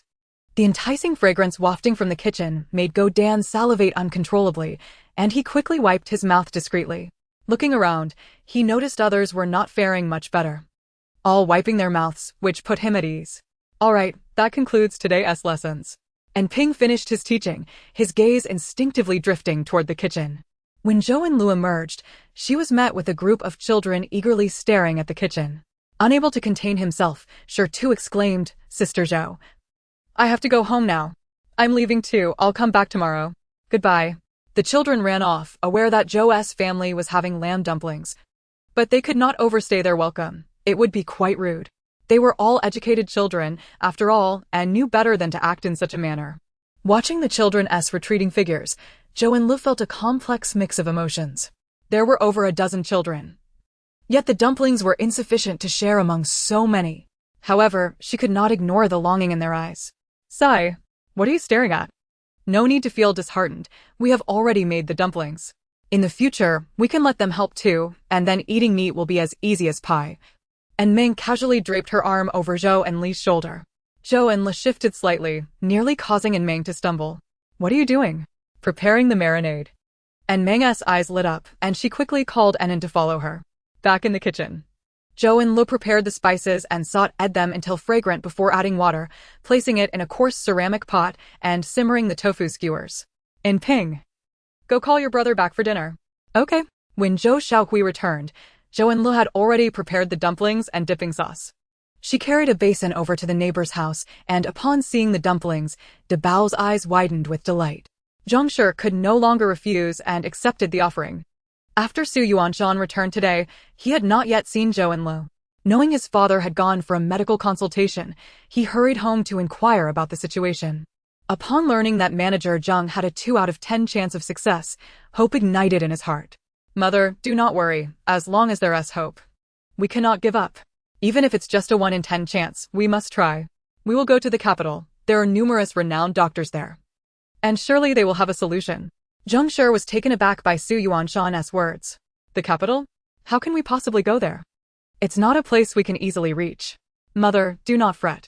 I will exert every effort to succeed in my studies, and when the time comes, I will certainly take you to the capital to enjoy a better life, Su Yuanshan declared resolutely. Zhang Shi could not help but feel her eyes welling with tears. Mother believes in you. Please keep this silver for me. Su Yuanshan handed 10 taels of silver to Zhang Shi. Where did you get this? Shouldn't it be given to your grandmother? It wouldn't be right for you to keep it. Zhang Shi was astonished at the sight of the silver. Mother, I've given all the money I earned from embroidering handkerchiefs to grandmother. This is what I earned from copying books myself. You can rest assured and take it. He had never been the type to avoid hard work while relying solely on family support for his education. From the moment he began studying, he had been copying books, assisting his classmates with their studies, and sometimes even writing down assignments for them. Moreover, his current classmates were all quite wealthy. One, a young master from a well-off family, had even offered him 50 taels of silver to guide him through the mountains for a hunting trip, knowing that his family were hunters. Thus, he could now fully support his education through his own efforts. Mother. Xiao Bao. De Bao entered the room, cradling a bouquet of wild chrysanthemums. Upon seeing the 2 individuals together, he joyfully rushed over. Lady, these flowers are beautiful. He divided the flowers in his arms, presenting half to Zhang Shi and the other half to Su Yuanshan. Zhang Shi's face lit up with a smile as she remarked, "Weren't you ignoring me?" De Bao chuckled innocently. The flowers are beautiful. During dinner, the dumplings, which had been favorably distributed by Li Shi, were mostly given to De Bao and Su Yuanshan, with only a few left for the others. Each person savored them slowly, reluctant to swallow until they had fully appreciated the taste. Zhao Shi, the second aunt, mused silently. Putting aside other matters, that Mrs. Zhou next door truly has remarkable culinary skills. At least she has a conscience and send over some. But it's hardly enough to satisfy us. Upon uttering this, a hush fell over the room. I haven't even touched my dumplings yet. Why not let the second aunt have them? My father's can be spared. After all, the doctor just advised that he needs some nourishment. If it weren't for financial constraints, my father would not have ended up like this.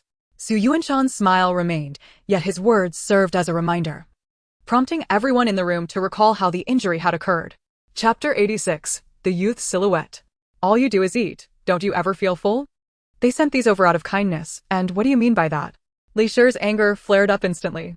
Even Su Mu and Su Lin, the 2 brothers, flushed with embarrassment at their mother's words, subtly tugging at her sleeve.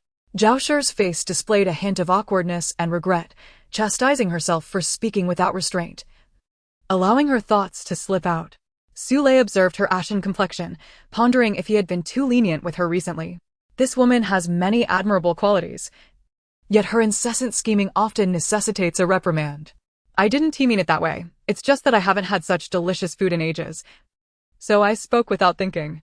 I'll refrain from further comment, Zhao Shi quickly explained, flustered. Keep it up, and I'll have the second son take care of you. I tell you, without De Bao, none of you would be where you are today, able to marry. If it weren't for the need to build a house, would De Bao have dared to venture into the mountains to hunt those bears? And look at what happened. 2 bears turned him into the state. The money from those bears has been spent by each of you. I warn you, whoever dares to look at my debao with disdain can leave this house.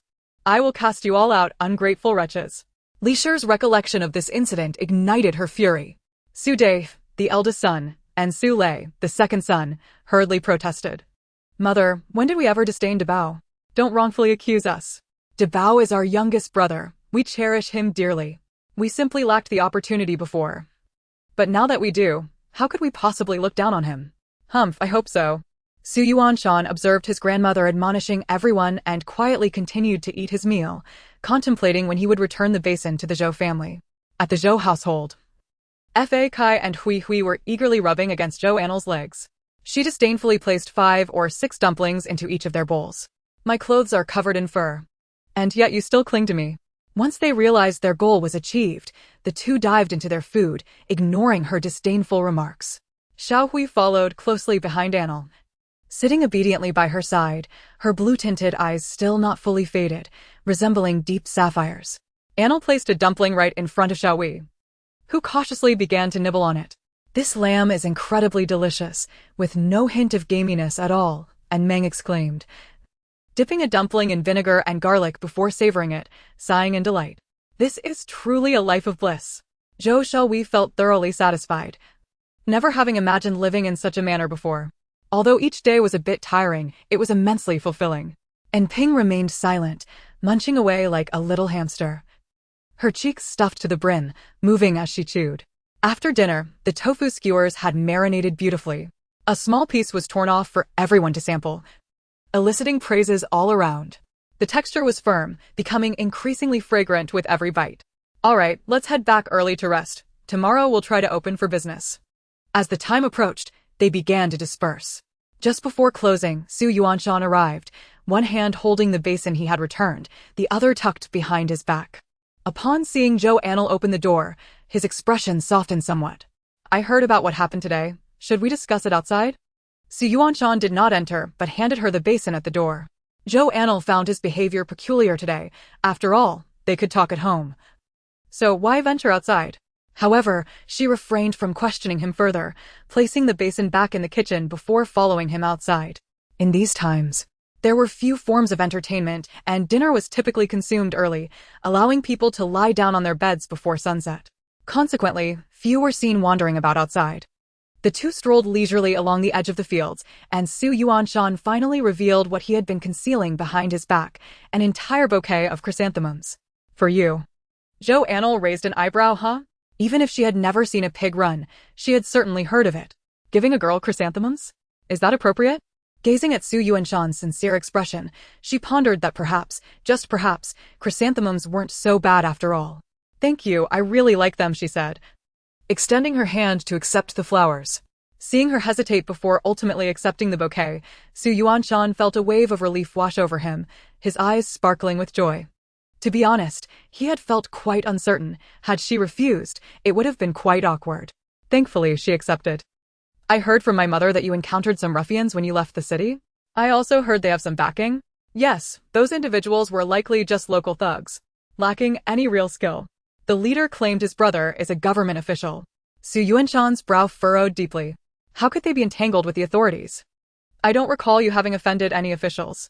Weren't you just dining with the county magistrate's daughter last time? It must be Zhu Zhonggui.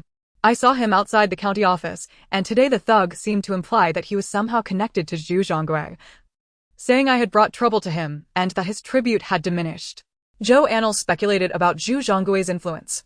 The county constable was responsible for maintaining public order, and for those thugs to have operated freely in the city for such a lengthy period, they must have some connection with him.